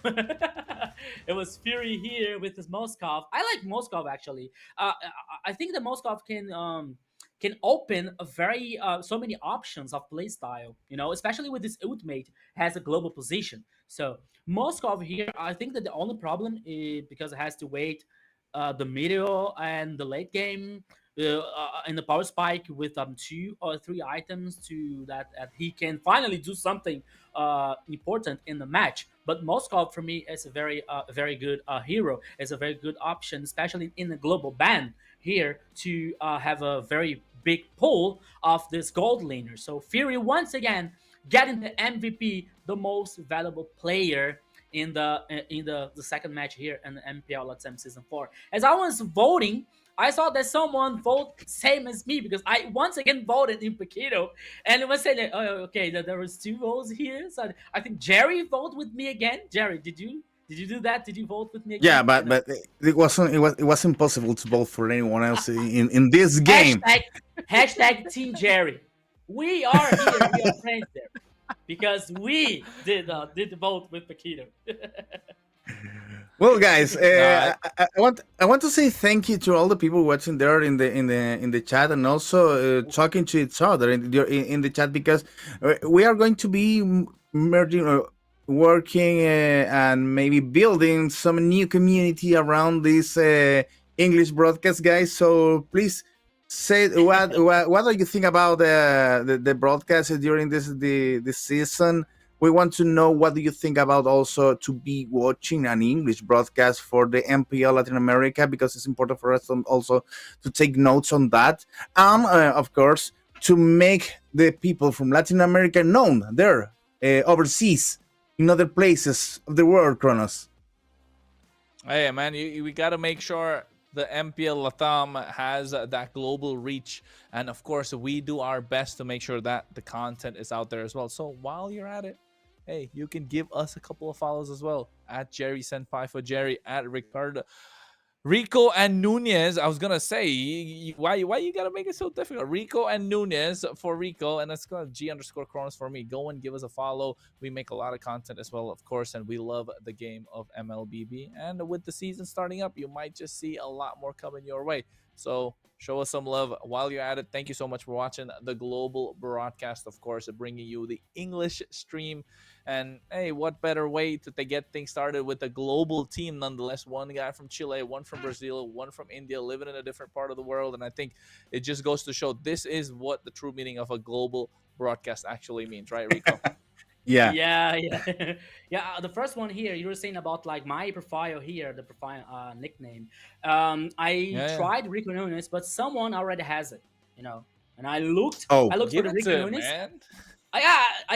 I went there. I tried. I said no, it's not available. So who is it? Let me talk to him, please. I'll buy the nickname here. But I couldn't. So that's why Rico and Nunes. You can make sure you follow us in the Instagram profile, social networks. Also, Kronos G_Kronos and Jerry Senpai. And once again, saying hello to the global chat. Most of them are Brazilians and Latin American people here, showing the love, showing their support for us, for Jerry, Kronos, and Rico. So, hello once again. Thank you so much for Pakali, Paola, GM Obsidia. Kronos. Say hello to Kronos. Also, Bianca and everyone. Eddie, Chang, Vinicius Manzon. Everyone is in the global chat. So, please let us know what we can do better. Give us the feedback of the global broadcast here, the global live, as we can improve better and better. And as Crowder and Jerry said, here is the three of us, the best global team here. So the first day working together, getting to know each other. So it's going to be awesome. It's going to be very interesting and great for the next days for the current of MPL LATAM season 4. So we are waiting for I think that We're we're waiting gonna for have nothing. okay with the victorious team. So just waiting for the production. So Ooh. as we can see now, the voting system for the MVP. So the casters, observers, the referee, and the audience. The audience is total for Fury, right? The casters is Last total time. for Fury. Yeah, the Last time referee. it was 10 out of 10, right? Yes, Last 10 time out it of was 10. 10 out of 10, and now it's 7 out of 10. And one of those votes that could have made it 8 out of 10 is the one that Rico had, Jerry. We both voted for Fury. He voted for Paquito. Come on, man. You got to give Fury his flowers. The way that he was playing, absolutely amazing. Well, and also somebody was voting for Syndra, but I'm not gonna tell whom, but somebody voted for Syndra. But It your wasn't vote, me, I swear.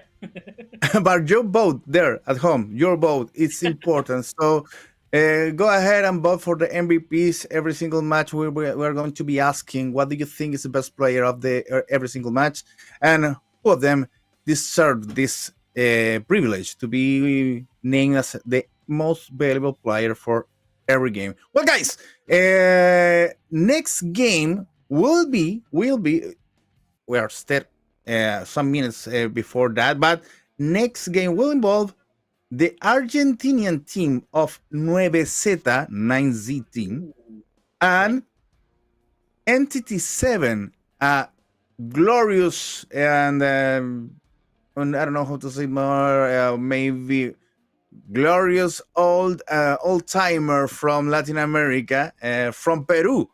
A very good. Hey, we have gifts also. Take a look. Ooh, I'm so getting the now gift right now. we're You got to make sure you guys. redeem your skin, folks. Go to the settings tab on your profile, and then you have redemption code. You type this code in, you might just get a skin for free. The skin code is 2RA. You go to, okay, let me show you. You go to your profile, and once you go to your profile, you go to the settings tab in the top right corner. and you go to the option of redemption code where you can type that in. It's 2RABWVTXQ. Again, we'll repeat that: 2RABWVTXQ. So yeah, what Yeah. did you get, Rico? I know you've been typing there on your phone. What did you get? Trying to steal? Jerry, I No, have no, a no, I'm question not. for you. Yeah. Did you see how many skins Kronos have? You know, I No. saw with my eagle eyes. No, Kronos I has a haven't saw. lot of skins. Mm. Yes. I don't got no skins, man. I don't got no skins. I'm kidding. I'm kidding. I'm Among broke. the three Well, he has here, one man. I'm on the first one here. I don't have so many skins actually. Broke I boy. also have all the Cyclops skins. That's my main. Oh, okay. So he's the Cyclops is the best for me.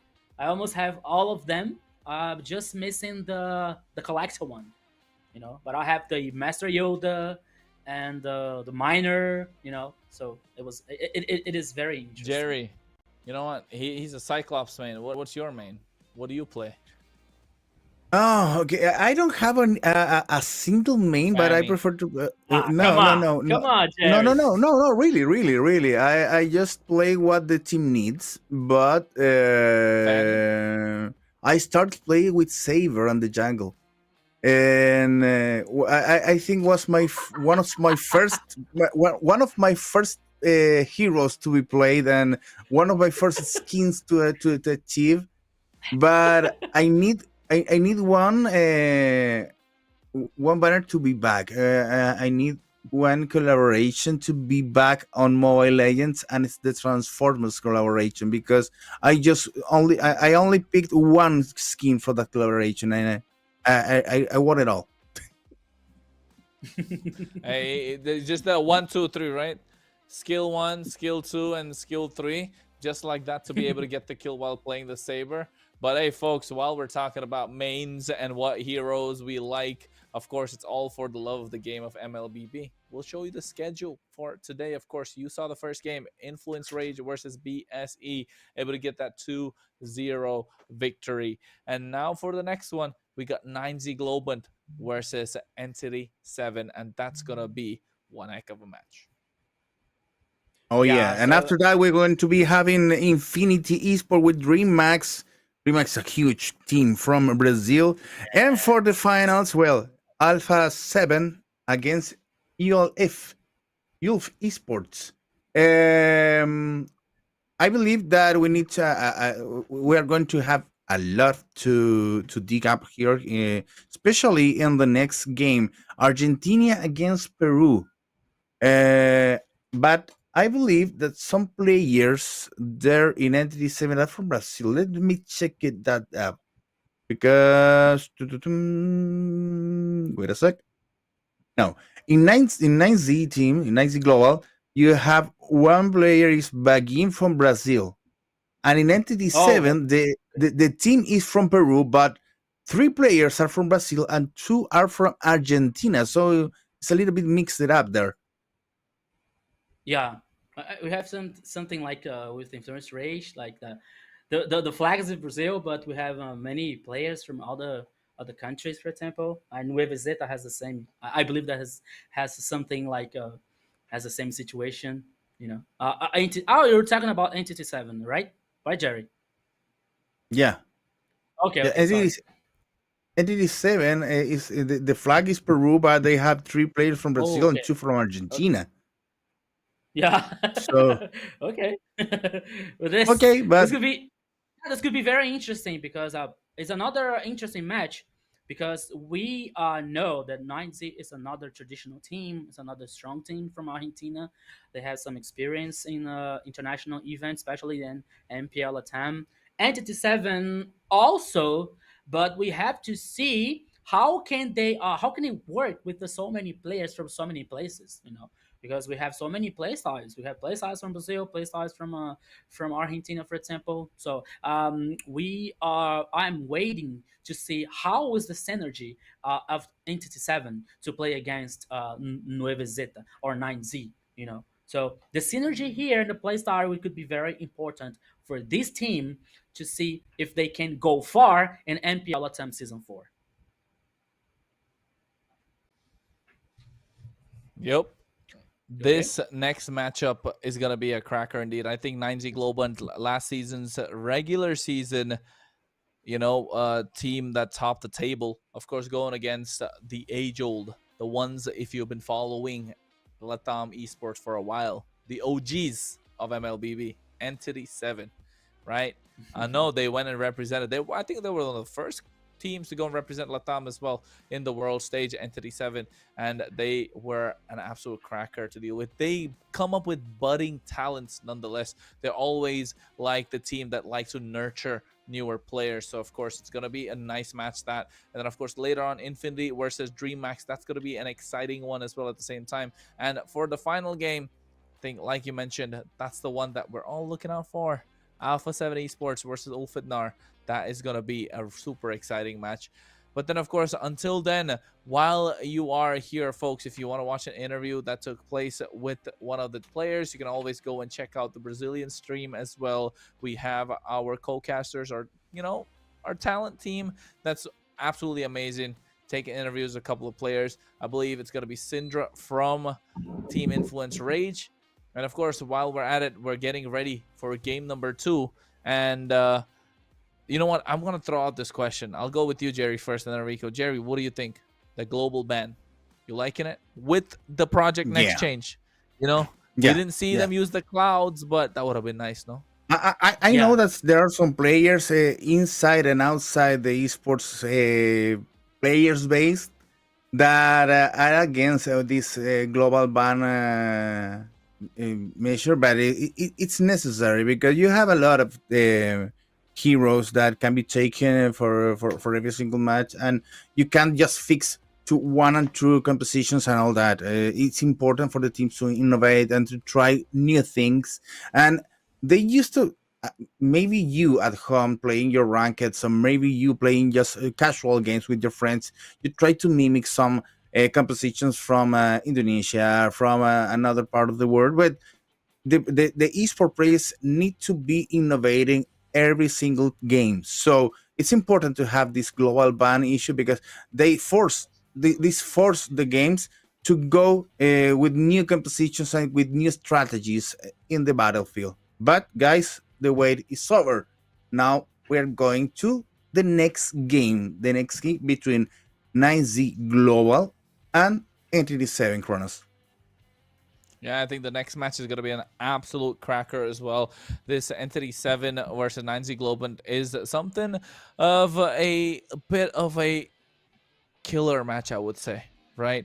Because both these teams are really good and they definitely want that big prize. And of course, you can see 9Z Global's lineup: Arctic, Aurora, Che, Vagin, and Yer going to be representing the Argentinian squad, the Argentinian team, rather. And I think this is going to be one heck of a team because we've seen Arctic and what he can do to the EXP lane. And of course, Che as well in the mid lane, and Vagin and Yer. Not really seen Aurora much around, but I think this is a team that team players and other teams and coaches definitely need to watch out for. Ain't that right, Rico? Yeah. So 9Z here is another team that all the ones has to pay attention. Eyes on 9Z or Nueve Zeta, because as we are saying here, they have so much experience in this event on MPL LATAM. So they're like strong players, solid. Vagin here as a roamer. I know Vagin. I don't know. He's a very traditional player. I always like to play and kid like since I was a kid. I know Vagin is a professional player in the Mobile Legends. So he is a very strong player. And it's a very good addition. So you're like 5 years old. I say, hey, look, mother. Oh, it's Vagin, my son. Okay. Oh, yeah, he's very good. But no, he's been 4 years. Yeah, he's been 4 years in the scene, playing with several teams, Alpha 7, Bigatron, and DreamMax. So he has a lot of experience, and that's why maybe 9Z Global call it up to fill this blank, to fill the roamer role there in their team. Let's go and check it out. Entity 7, the next team on the stage today, and for this second match. Hola, soy Aurora y bienvenidos a la temática de qué trabajaría este héroe. Esta vez elijo a Jauhead y yo pienso que Jauhead trabajaría en... Bueno, como es menor de edad, la nenita que lo conduce sería la hija de un empresario de una fábrica de cajas. Y para mí el héroe Franco trabajaría en un bar, ya que siempre está con esas herramientas o accesorios que tranquilamente podría trabajar en un bar. Puta, é Jawhead. Acho que o Jawhead seria professor de creche.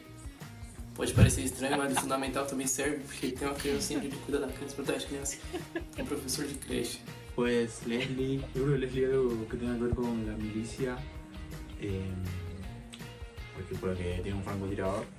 Soy Jessin y creo que el trabajo de Brody sería ser cantante en la vida real por su estilo. That's a nice question. What job will you have your favorite hero? It's a good one.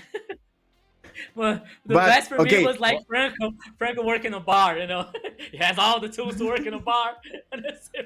Just one tool. Well, what do you guys think? What hero would you think would be a good job? Come on, Jerry. He'll put you on the spot a little bit. We'll go around next as well. Let me check what hero can be good. Or Nathan. No, wait. I believe that Hayabusa would be a nice bathroom cleaner. Because he can go at right. at once. Because he's a ninja. Because Hayabusa is a ninja, and you don't need to. He needs to be almost invisible to be working in the bathrooms. But So hey, it's folks, idea. we'll get on that. But you can see 9Z Globan's keys to victory. Try to win the skirmish between mid and Rome to put pressure on the side lanes and look for comfort picks in the draft for the gold laner. So that's one of the keys to victory for 9Z Globan indeed. And before we go to the keys to victory for Entity 7, hey, come on, Rico. What you gotta say it now. What hero would have a good job?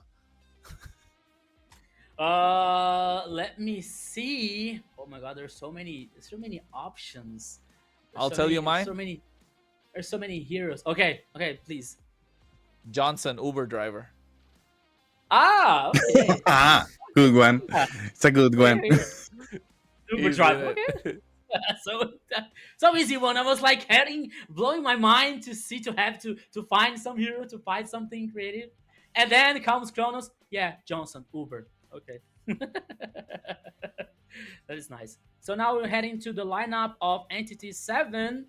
As now on the screen, as you can see, my friends, the lineup with Entity 7 with Black, Mine, Sagan, Irwin, and Chimera. A strong lineup here, especially with Sagan from the old RRQ team, a victorious team in the Brazilian scenario. So Black, also a good player.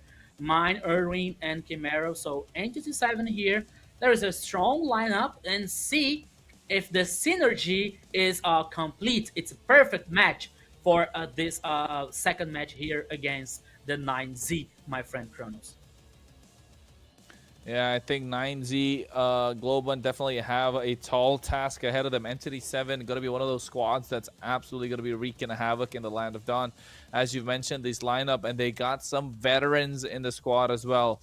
And they are going to bring in a different flavor, that experience, and also going to be calming the team down when it matters the most in those big situations. Isn't that right, Jerry? In those big situations, a big experience comes into the play. Yeah, but Entity 7 can give us a little surprise here. I think that's when you have one team defending a flag and you don't have any player of that flag playing with you, it's because you're looking for the best. And maybe Entity 7 has managed to gather a different talent from all the region just to have one team that just plays well and not just represents Peru as they may believe. Well, the keys to victory for Entity 7 is to have an aggressive draft to secure Kadita in the mid lane and may beware of Lancelot, Jis, and Jim pick from the opponent jungle. But I believe that these keys to victory should suffer a little bit with the global ban in place right now, because you can secure Kadita for the first game, but then for the second match, you're going to be thinking about it in another pick that makes that kind of an impact. And Kadita, well, is I believe in the last tournament that was EWC, we said Kadita was a hero with one trick, just like a magician with just one trick. He made that trick, and after that, well, it just helps. No, it's not that important. But let's check what ND7 comes up with this aggressive draft they can solve. Rico. Yeah, that could be very interesting, especially when they focus with Sagan here as a very strong mid lane. But I believe also in Black, because I believe that if Black has a solid game style here, play style, it could help a lot the Entity 7 to handle difficult situations. Because he is a very experienced player, so it has to be a very good addition to Entity 7. Addition. So we're waiting to see how they can handle and how can they behave in this first match on the MPL LATAM Season 4, especially because now we have something very important and special as the global ban. So every player has to have a very interesting pool here of heroes. Not only Kadita, for example, to Sagan, or we can also have to have other players here, other heroes to help in the composition and the draft situation here for both teams. So it's going to be interesting how can Entity 7 is going to handle that difficult situation, Jerry. Yeah, I'm looking for more stories to tell here in the players about 9Z, especially because this team has gathered some players from different teams in the past. Aurora, for example, I remember him from Make Them Evolve on MPL Season 2 that was able to broadcast there. So it was a player important for this game, for this team. Make Them Evolve was a team that not doesn't work so good as they thought in the future, and well, they quit the competition after all. But it's important for the Argentinian scene to have one team that is representative from Argentina coming to these MPLs. And a 9Z team is a team that has already presence in different esports, and to have it there here in Mobile Legends is good for MPL also, and for other mobile players in Argentina. Argentina has a lot of different teams, professional teams that comes from a long time. So most of them have 8 years of life. So it's good to have a 9C here with us today, and let's hope they can reach up the bigger places and here in this MPL. Maybe have them in the semifinals or finals even, because I think Argentinian players are a lot of they have a lot of engagement there in their country, and also they defended their flags well with tooth and nails. They used to be very passionate about the players that plays well. So let's take a look at what 9C Glowman has to offer us. Yeah. Man, you know what? Jerry went on and on and on, and I was like, when is he going to start saying 9Z Globan are strong indeed? We know it, Jerry. 9Z Globan are strong, and so are Entity 7, and both these teams are going to bring the heat.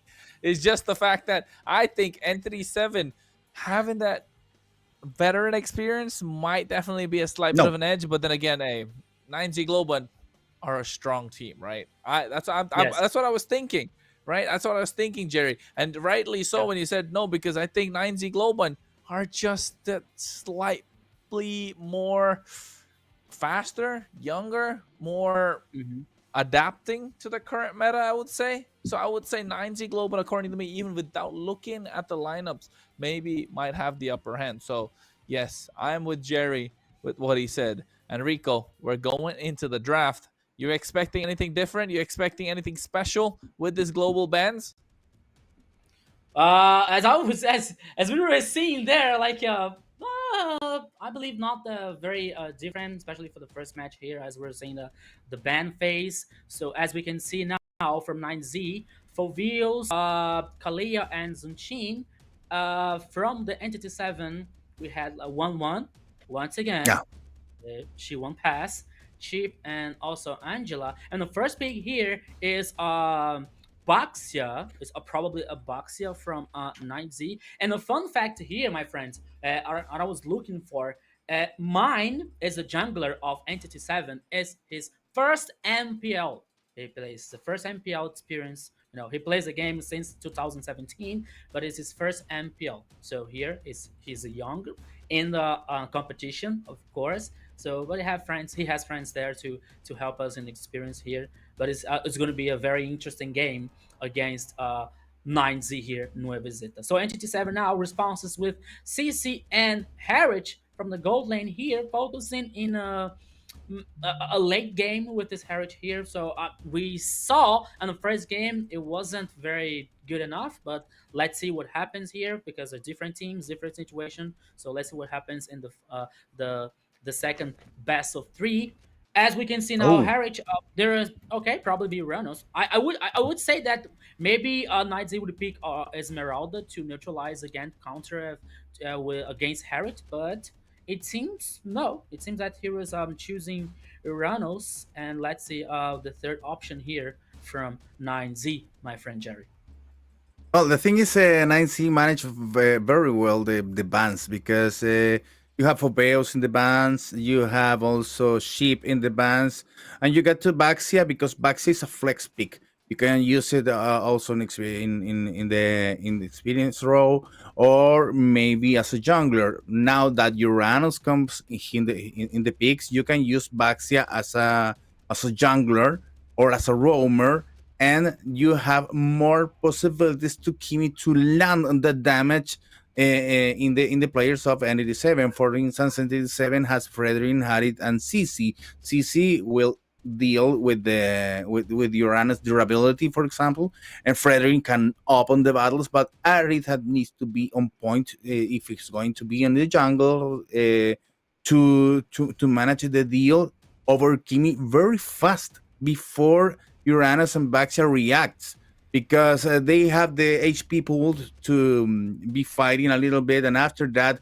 comes to help is to his damage dealers. That Kimi is the first one, but still we have the ADC character still missing. So there are still many chances for Nancy Globan to play with the mind of the 97 players, Kronos.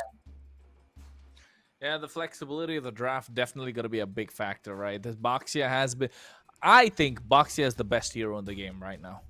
Right now in the current meta, he has to be the best hero. You can slot him in EXP, you can slot him in the roam position, you can slot him in the jungle. It provides so much extra bit of sustain if he's in the roam position or EXP. He has an inbuilt anti-heal. If he's in the roam, he unlocks your jungler faster. If he's in the jungle, he rotates faster. He's an extra tank that's present as well. Inbuilt anti-heal, so you have anti-heal from level 0. So I think that definitely provides a lot of versatility in the game right now, especially in the professional scene. And that's why you see him banned out or first pick all the time.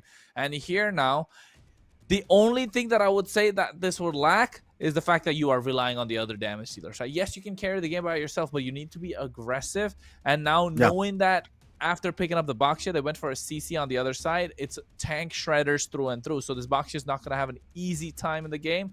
But of course, you can see the final few bans coming in. The Yi Sun-shin and the Hayabusa. They're expecting this Baxia to go in the roam position. They know 9Z Global might be thinking, you know what? You know usually Baxia goes to the jungle, Kronos. But I think 9Z Global are playing us for playing us here and just trying to slot that box in the roam position. So they ban out the Isanshin, ban out the Hayabusa. Meanwhile, on the other side, Matilda and the Farsa being taken off the table. So the Fredrin already present on the other side for Entity 7 means that their jungle is locked in, their gold lane, and their EXP. They have shown their cards. And if I'm not wrong here, might as well go for a roam position. Maybe pick up the Kalea. Oh, wait, Kalea's banned out. They could go for the Grok here. Add a little bit more, a little bit more frontline presence. And that might be a problem for 9Z Global. But keep an eye also on why 9Z Global bans Farsa, because if they ban Farsa, it's because they have an intention to pick something that may suffer against Farsa, and it's that was expecting. And 87 goes see that, watch that, take a look on this particular detail, and take Hylos to penetrate the first line of 9Z Global. You have Baxi and Uranus. It's impossible to deal with both of them. So Hylos goes and past just to the back line to have deal or maybe control a little bit Kimi to manage to be Kimi uncomfortable, and change the position of the damage dealers. Granger is a good choice for 9Z Global, but if you have Hylos, why not carry? Rico. Okay, Rico, go for it. I have an explanation. The funny thing here is that as we saw that Entity 7 wasn't buying the mind gap, the mind blowing from the 9Z with Baxia and Ranos, as you were saying. That's also that you continue the ban from Hayabusa and Insashin, for example, and all 9Z banning Farsa. I thought that Entity 7 would choose here some static mage from it wasn't Farsa, so they could have chosen here Ivy, for example, but no, they choose Valentina, who has a very interesting pick also because he has the ability to copy, to copycat the ultimates from the other side. So we have an interesting ultimate from the other side. Could be Valentina for a hard gauge from taking the Grok's ultimate, for example, or Baxia as well. I don't think that was going to be very interesting. The Baxia, as well as Chrono said, as anti-healing buff, it could be very different, could be very positive to 9Z. So there are so many front lines in 9Z, and Jerry didn't understand because it wasn't carry an entity's composition. So here we go, my friend John, Chrono, and Jerry, because everything can happen in the first match here between 9Z and Entity 7. It starts now. There it is, folks. Game number 1 in this match number 2. Myself, Kronos, and Jerry to bring you the action for this one, Jerry. Yeah, that's it. Welcome to the Land of Dawn here with Entity 7 and 9Z Global looking for the victory, and Aurora and Mine starting their jobs in their own jungles.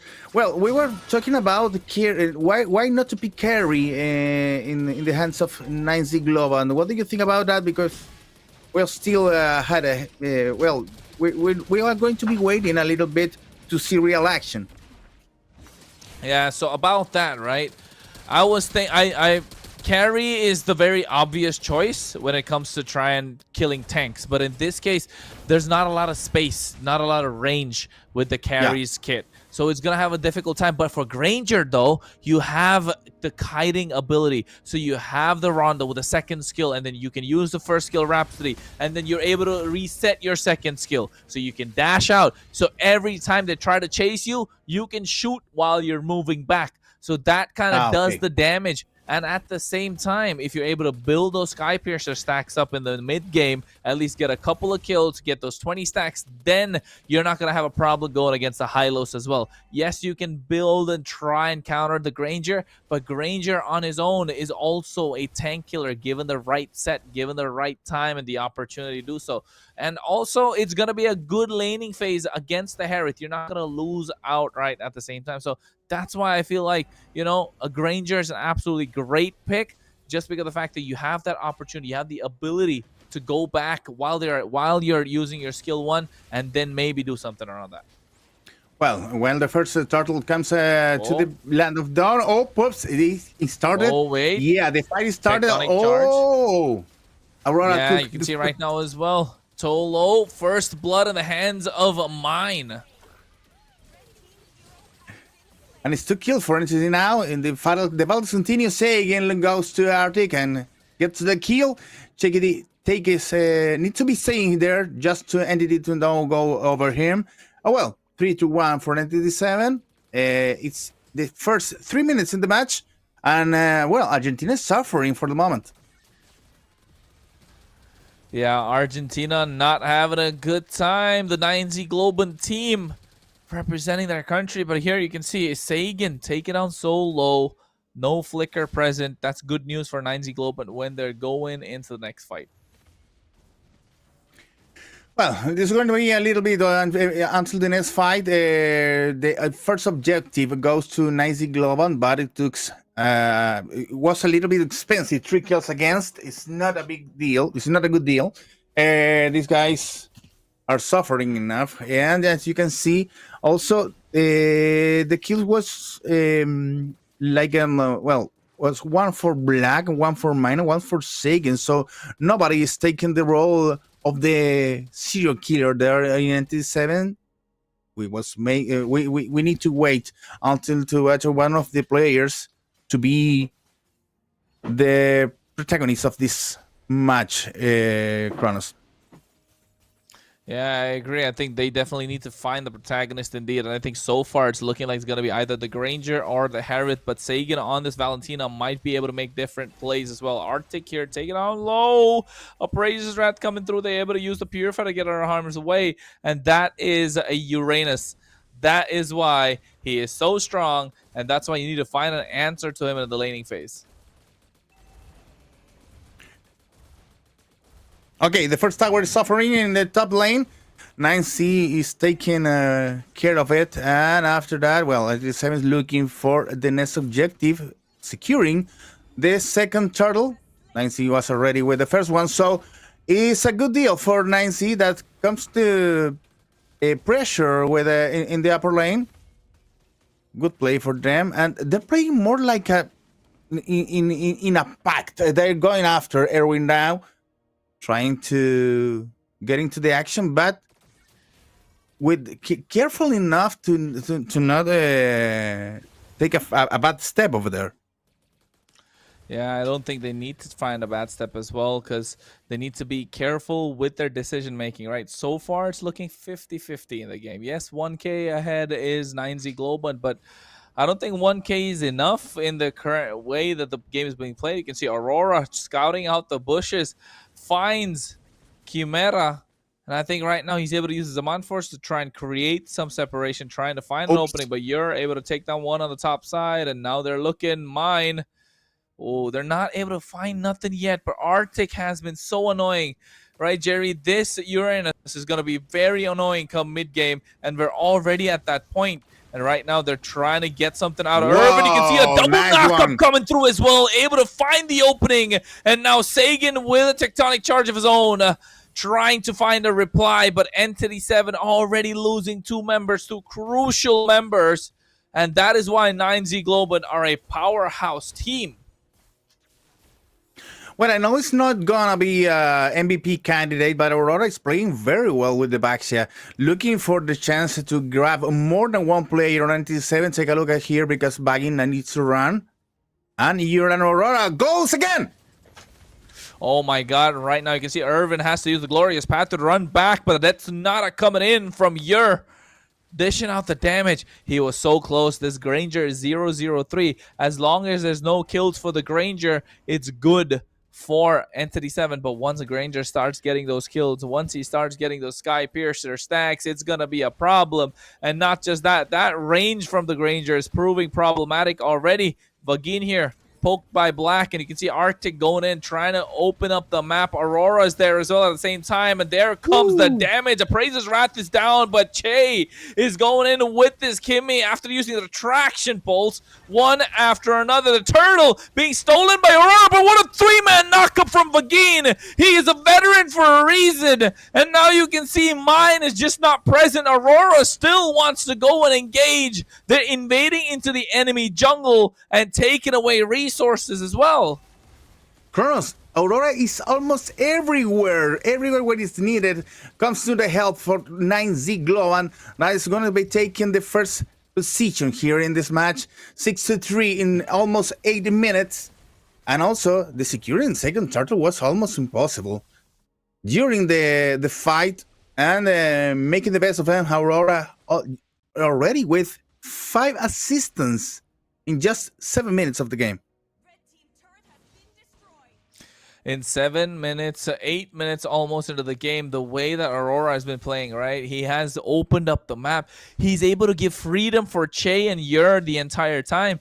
And that's what we want to see, right, Jerry? That's what you've been saying as well. And because of that, they're able to get free hits. And let's not forget, there's just not any free hits. They're both marksmen at the end of the day. The later the game goes, the stronger they get. And Granger already getting the Malefic Roar in his items is looking a bit difficult. 9Z Globunt are looking strong. The recalls are coming in. They're taunting the opposition. And you can see Arctic. He's eating so much, but he's a Uranus. You cannot stop and kill this guy at this point. They do not have anyone to kill him. They have no response whatsoever, and no response on the top side as well. That's another stack in the hands a year. And it is 7 bites a bait. That is it. Because Uranus was playing with their mines in the middle lane, expecting 27 to take a look at them and also give the way open in the upper lane. When then another turret goes down, and after that, 9C, very clever. They're looking now to penetrate during the middle lane. Arctic at the front, another players back there, securing the first Lord of the game. Nice and easy for Aurora. Oh, hey, did you see the cloud? Did you see the flying cloud? He was able to take the cloud. That's the first glimpse into looking at someone taking the flying cloud, folks, in an MPL stage nonetheless. It is exciting to see that happen. And oh my God, the way that it came through. I just got excited looking at that, Jerry. Yeah, we need to look at it again. Production is going to select maybe for the first for the highlights of this game, and after that, well, the Lord is calling out and is going for the upper lane. Take a look, almost a freeway for them. They're gonna be pushing in the middle lane, that's for sure. And I'm Z Globant, gonna be stepping up one more step in the stairs to the victory over Entity 7 that maybe comes clueless right now. Take a look, Aurora now launching again. Even under the tower. Oh my God, they can't even let them breathe, can they? They're not letting them do whatever they want. They say you cannot even stay under your tower. And that's why the Granger as well, right? That's not the range. And also the traction pulse, the ultimate coming in from Che, the Kimmy, both of them have extended range, and that will be a problem. And now they're using that Guardian's Barrier to try and take away the tier 2. The Lord is already up in the top side, able to crash in. Holy Shields already taken down. Here comes the next set of super minion waves. On the bot side, they're trying to get the clear. Irvin going in with the glorious pathway, the wall, trying to stop them. Aurora creating the separation, but you can see at the same time, traction pulse comes through, but Yer and Kimmy are free hitting the entire time. Come on, beautiful gameplay here for Kite also, because he's not receiving any damage at all. Back in, and you're tanking the damage from the turret and now messing with their mines, pushing again in the lower and the middle lane.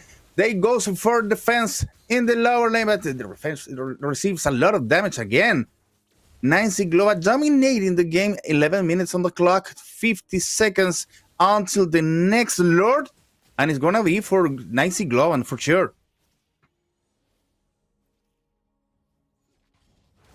Whew.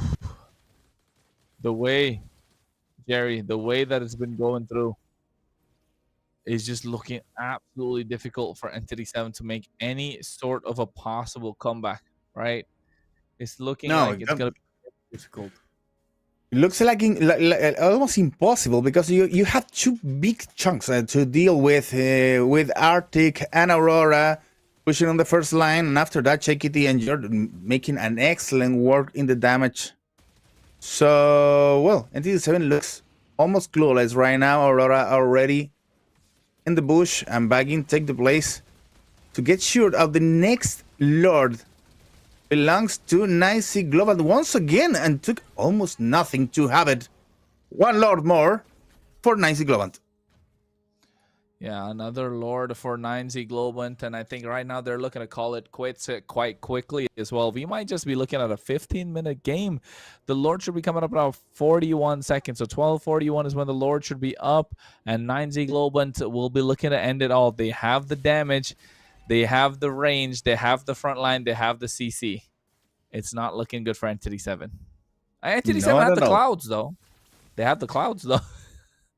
Well, they need to have something, but well, in the bottom lane goes the Lord running to the victory, and there Arctic is already placed on the place to absorb the deal, and not giving up the possibilities to Entity 7 to deal with the Lord that is pushing on the bottom line. The tower is story right now, and now it's pushing against the crystal. It looks like this is gonna end. Kronos.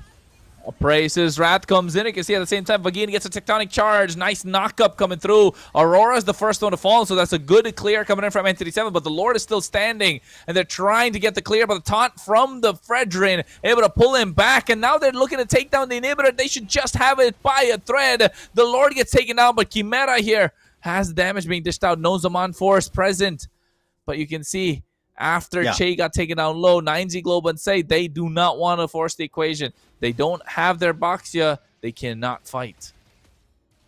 No, Entity 7 managed to survive just a little bit longer.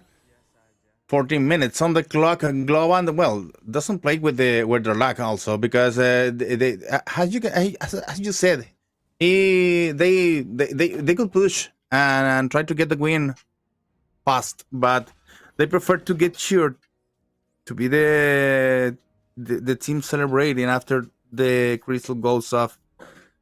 In the middle lane, they're going to be expecting something, expecting maybe to our Entity 7 to drop there, maybe lose the patience. 45 seconds on the clock for the next Lord, and it looks like Nicey Global is going to expect the next Lord to secure the win. Yeah, I think this one has to be it, right? I think we called it a little too early. I called it a little too early. Oh, wait, they don't want to go for the Lord. Aurora gets a nice stun on them as well. You can see the Zaman Force being used, but at the same time, Mine in the back line trying to shut the damage. Vagin comes in with the tectonic charge, but you can see Sagan with his own. Yer as well as Shay dishing out the damage. Yer flickers forward, finds himself a double kill. He's looking for the third. This might be a triple. Yes, it is. Chimera and Irvin left standing. They get 3 at the right time. They don't need no Lord. There's still 5 seconds forward, but they're looking for an end. He's on a gun like that. Is 4 kills in a row, and that is 9Z Global taking game number 1. Well, guys, first game for 9Z Global. The Argentinian team goes up and goes over. Entity 7, nice victory and nice place there for you. I think we already have one player to put our MVP points on. What do you think about it, Rico? Oh my goodness, what happened to here? My friend Kronos Jerry 9Z didn't take note, didn't take a knowledge from Entity 7 and just pushed away, took all the control, all the actions, and won the first game. And once again, what can you do against 3 walls? It was 3 walls in a 9Z's composition, you know? We were saying that Entity 7 didn't buy the mind gap, the mind-blowing the 9Z with Tyrannos and Boxa for the flexibility of going to the jungler. So Boxa went to the jungler, and if for good enough, they still choose the other ones that was Boxa, Uranus, and Grok to Vagan. So all three walls. So how can you do? Because we were saying about the possibility to get carry, for example, but as Chrono said, there wasn't any options to get carry because carry doesn't have a high range, and she has to she needs protection. So there wasn't peer enough to protection enough to get a possibility to get carry in this composition. So that's why Entity 7 couldn't do nothing in this first game, both like against these three strong players, three strong heroes here, three front lines against 9Z. So 9Z didn't take notes, only controlling the objectives, only how can I say only taking control, taking the actions, and minute by minute, step by step, pushing Entity 7, from the best surprises here, because Entity 7 thought they would go into the Lord, but surprise to the two kills here before the mid lanes, 33 in the mid lane. So Granger got the 4 kills until the last team fight here and guaranteed the first victory to 9Z. Well, guys, time to vote. Vote for the MVP player now. Do it now. But they're already voting. Yeah, the referees, the talents are voting right now, and you can vote too here in MLBB YouTube channel and also in the Spanish and VR transmission. If you want just one player to be named the MVP, you can vote on the 3 channels at the same time. Okay, just an idea. If you want. He's just saying like, hey, But you want to vote for your favorite player? Just do it. Do it. And don't get too excited because looks like 9C Global has the driver's seat on this key, but wait, because we have global ban systems. So these 3 walls, Bagina, Aurora, and Arctic use are not able to be used in the next game. Okay. Yeah. That's you important. You think that Entity 7 is going to do the same now? Now it's a turn to take No, the 3 walls. but Entity 7 can I don't know, maybe they will manage to have 2 bans and leave 9C Global without options, and that's it. Okay. Yeah. You're right. So now with this global ban system, we can see what is going on to the second match. But yeah, speaking about the first match here, as we are seeing, in the highlights, it's like the best moment is a 9Z moment because there are only 9Z playing here. I'm not sure, but only in the mid lane, the first turret in the mid lane, there was caused a little damage to Entity. So even though that, despite that, there was not even dangerous moment to 9Z or something unhappy or some bad luck here. Only 9Z taking actions, taking control, and dominating the game from the beginning, early, mid, and late game here with Maniac in the end of the game here to Ur with his Granger. That is why I believe that he is going to take the MVP. But I'm here to say justice for Vagin because he played so much. He was insane with this Grok here. With so many hard engages, so many wombo combos. That he was very important for the 9 But an early Maniac would be a little bit unfair for the ND7 because ND7 is a team that needs that has a lot to offer right now. So I don't know if you think the same, because it's good to have a 9C in a good place, in a good moment right now, but it's not to be so bad with ND7. Let them breathe. Let them give us a show. Let them give us something else to watch and something else to talk about, Kronos. Don't you think about it? And Kronos got frozen. No, Kronos, what do you think? I thought he was frozen also. No. I was listening very carefully. I was just listening very carefully about what Jerry was saying. But I mean, and I agree.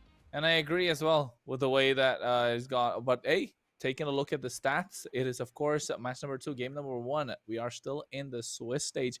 11-4 was the kill score. 9Z Global coming out on top in this one, and by a mile as well, right? They look like a completely different team compared to what Entity 7 did. And hey, you pointed out last time, Jerry, but this time again, Entity 7 did not get one single turret. Not one single turret being taken away. And that just speaks a lot because 9Z Global are a dominant team. I need to pin some comment in the YouTube chat because Pakali said Baxia Baxia rotates so much that almost goes to my place. and it's true, was almost everywhere in the map. But you're not gonna see Baxia again in the hands of Nice Glow, and that's it. And NTD7 make even look this hero even bigger than in the first game. So don't be so mad when NTD7. They are a nice gathering of talent, and they need to show more and give us a show to talk more and during these next games. And also because one important thing also here is that for the Swiss stage we already have a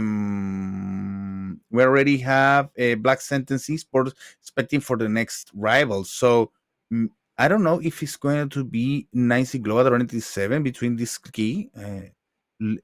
I'm going to check that because it's possible that this game is important not just for Nice Global and 97, but also for Black Sentence. Yeah, it could be. And one interesting thing that I was watching about the emblems here that Viking took the bargain with tank emblem. It was like he was really ready to get resources faster to impact more and more in this game with this Grok. So again, here was very, very important. As we can see here, now the difference in gold is more than 10,000. It's almost 12,000.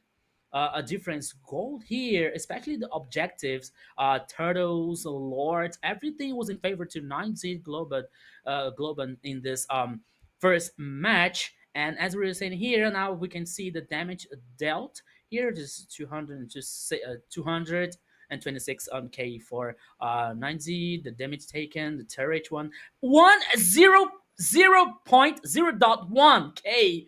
It was the first turret in the mid lane, as we were saying before the match.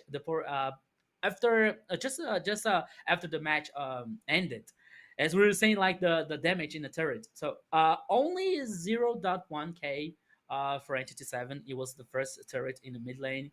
So there was no condition. There's no way of Entity 7 gets to the turret of 9Z, and the total heal, as we were saying, like it's totally in favor to 9Z here. And the global difference, it wasn't a roller coaster. It's a mountain.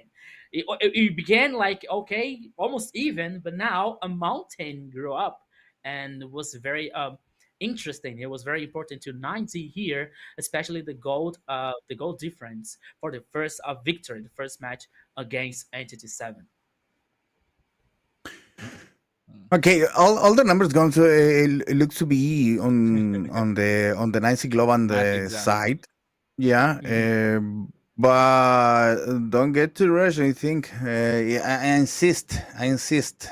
Global bans are on, so a different story can be told in the next match.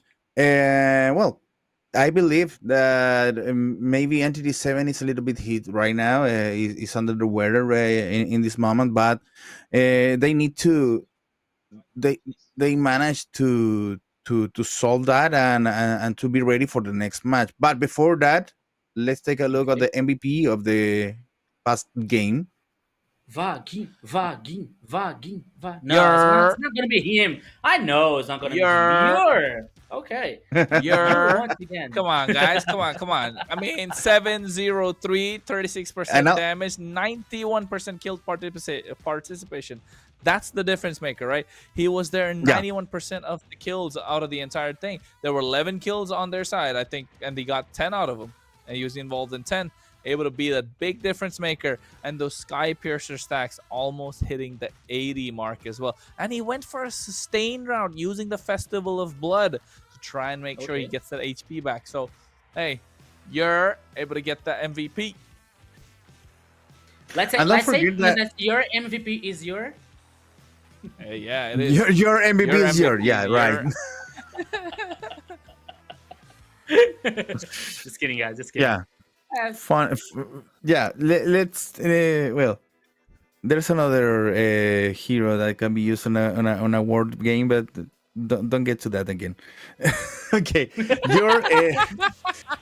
Your is your MVP for today, and also it was the first one almost to get the first Maniac on this MPL. So it's one more badge on their shoulder. So greetings. So you're the first. And take a look at the right corner, the upper right corner. You have there a counter of numbers of MVPs. So maybe it's a little mini game for the players to get the most MVPs on the whole season. Gonna be interesting to take a look at that. Yeah, now here we can see like the triple kill moment as 9-0s are forcing and pushing to the final push here to secure and guarantee the first game here. It was a godlike, but it didn't appear the Maniac. I think that the other player has respawned in Entity 7 team, so that's why the Yuri here didn't get the. It's a non-official Maniac to be honest, but he was very important to this first match here to 9Z. Despite of Vagin and all the players played very well in the first match here, but your hell really impact positively to 9Z and with this Granger. So MVP, yes, well deserved to your. Yeah. And as Jerry was saying, it's a global ban system, so 9Z cannot repeat the same heroes. It's not happening the same thing to Entity 7 that they can pick the 9Z heroes in the second game, but will be this happen. We are waiting to see. We cannot wait to see what will happen in the next game here. As we can see now, the MVP Ure 7 votes from 10. The casters, observers, not all the casters vote from Ure.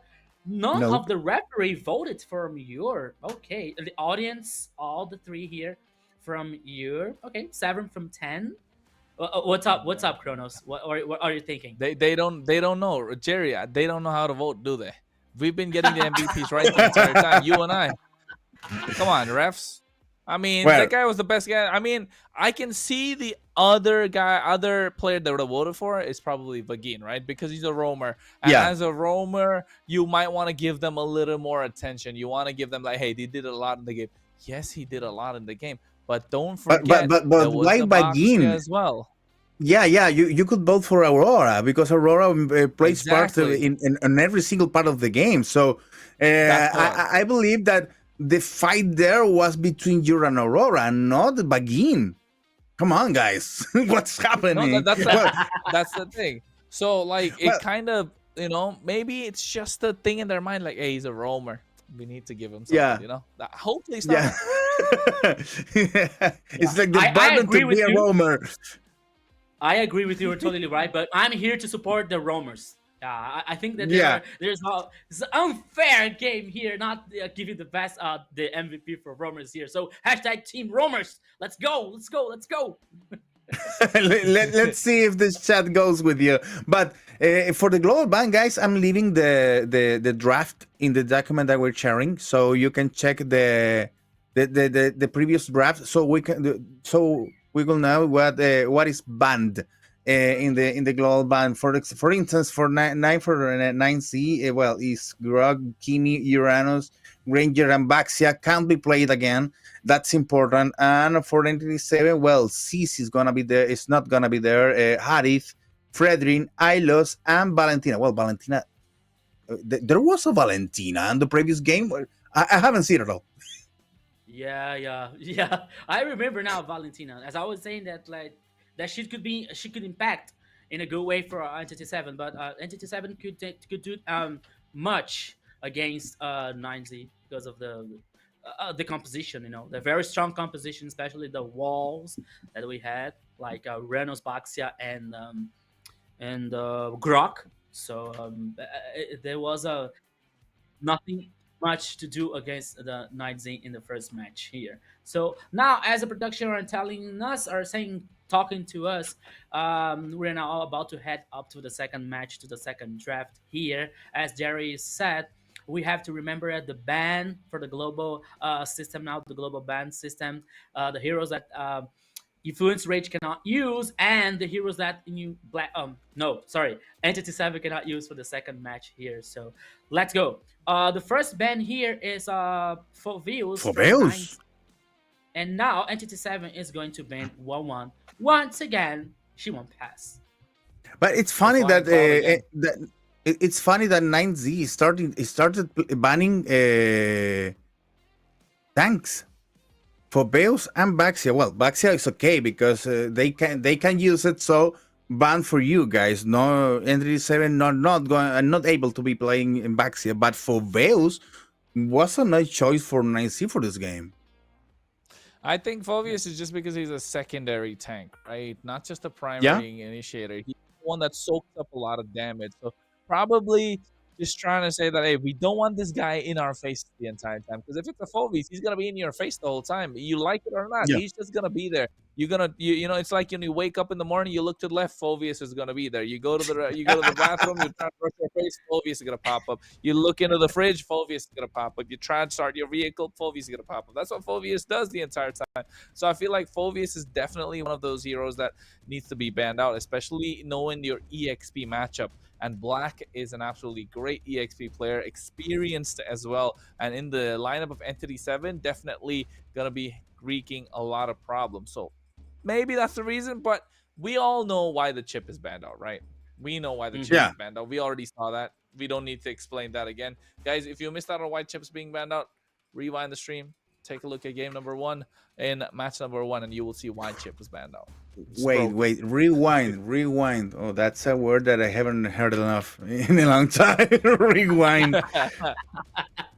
Because it's associated with the tapes when you were when we were young. Otherwise, people say scroll back. No, rewind, sir. Rewind the tape of this broadcast, guys. If you want to see why shape is banned for the guys for 97. Well, the thing is, there's a lot of options open again. Akai is open. Is also maybe Minotaur can be an option too for Argentina. And also Yuzon. Do you believe that the 19 is going to repeat the composition system like 3 walls again? Now with Akai, not a wall, or Grill, or but I don't know if you can call it a wall if the wall hits you. The wall stays in the place. These walls are offensive, okay? Whoa, there's a big wall. How can we get through this? I don't know, son. But now here's the first choice. Maybe it's a Boulder coming after you. Hey, they are the global bands already on the screen. You can check it out now. Oh, hey, let's go. That's Thanks, what we production. wanted. That's what we need. You're great. You're the WW. But yeah, I think here, taking a look at what they can play and what they cannot play. So the Jushin being picked up this time in the favor of 9Z Global. Farsa, and immediately picking the counter for the Farsa as well, and the Gatot Kacha, because the Gatot Kacha could have gone the other way as well. So Entity 7, I think they're playing a little safer than they usually do. Will this be a problem? But is it possible? Is it possible that Gatot Kacha uses the Flying Cloud, comes ahead, and then uses the AOG, and then it reaches just the opponent's side? Like, that's so fast, right? Because if you're taking the Lord, Gatot can't jump in. But if you take the Cloud and then jump, it's just 2-second difference. The question is, can we use the skills while we're using the Clouds? The question is when you land only. When you land okay. But Yeah. the question is, are we going to be playing Flying Cloud again? Yeah, Flying Cloud. Yeah, It's I over. think It's, so. it's over there. Okay. The I next think match it's like a is Flying toss, Cloud. right? It's like a toss up. Let's check, because the second match, during the draft Game sets one, yeah. bushes, and after that we changed? change it to walls. So Okay. let's take a look. Well, Frederick and Khalid are the choices for 9C Global. And Khalid, well, it's a good choice to be managing there and the experience grow. And Frederick, I believe that Argentina is going to be playing now a game more offensive than the first one. Not based on a three pillars, we can say, instead of walls. Three pillars absorbing damage. And well, they have Sujin. Sujin is a very annoying hero instead of in ways of the damage. So maybe it's a good idea for them to play more aggressive right now.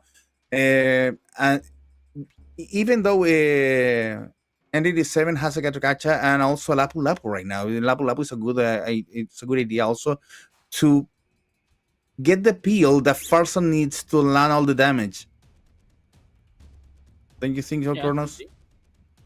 Yeah, I think the Farsa definitely, while they're trying to land up the damage, the Khalid is going to be the gap closer, the Lapu Lapu as well, trying to, peel for the team while Farsa can bombard from behind. That's the idea that you usually go for with the Farsa, right? That's what the goal of the Farsa is. But then again, if you have someone like the Khalid who's going to dive onto you, it might just be a little bit of a toss-up just because of the fact that the Khalid is very aggressive. And don't forget, with the new Project Next patch, the fact that roamers get more EXP and gold when you go and see the opposition, when you reveal other opponent heroes. So when you're playing aggressive and you're fast around the map, because I mean, think about Khalid. Khalid's super fast. He doesn't walk, he surfs. He surfs on sand. So he's able to move much faster, and then he gets easier, higher level. So he's going to be invading in the early game along with a Jushin as well. So that's a good support that's there for them. So this Farsa is going to be important. Positioning for Sagan is going to be so important, so crucial.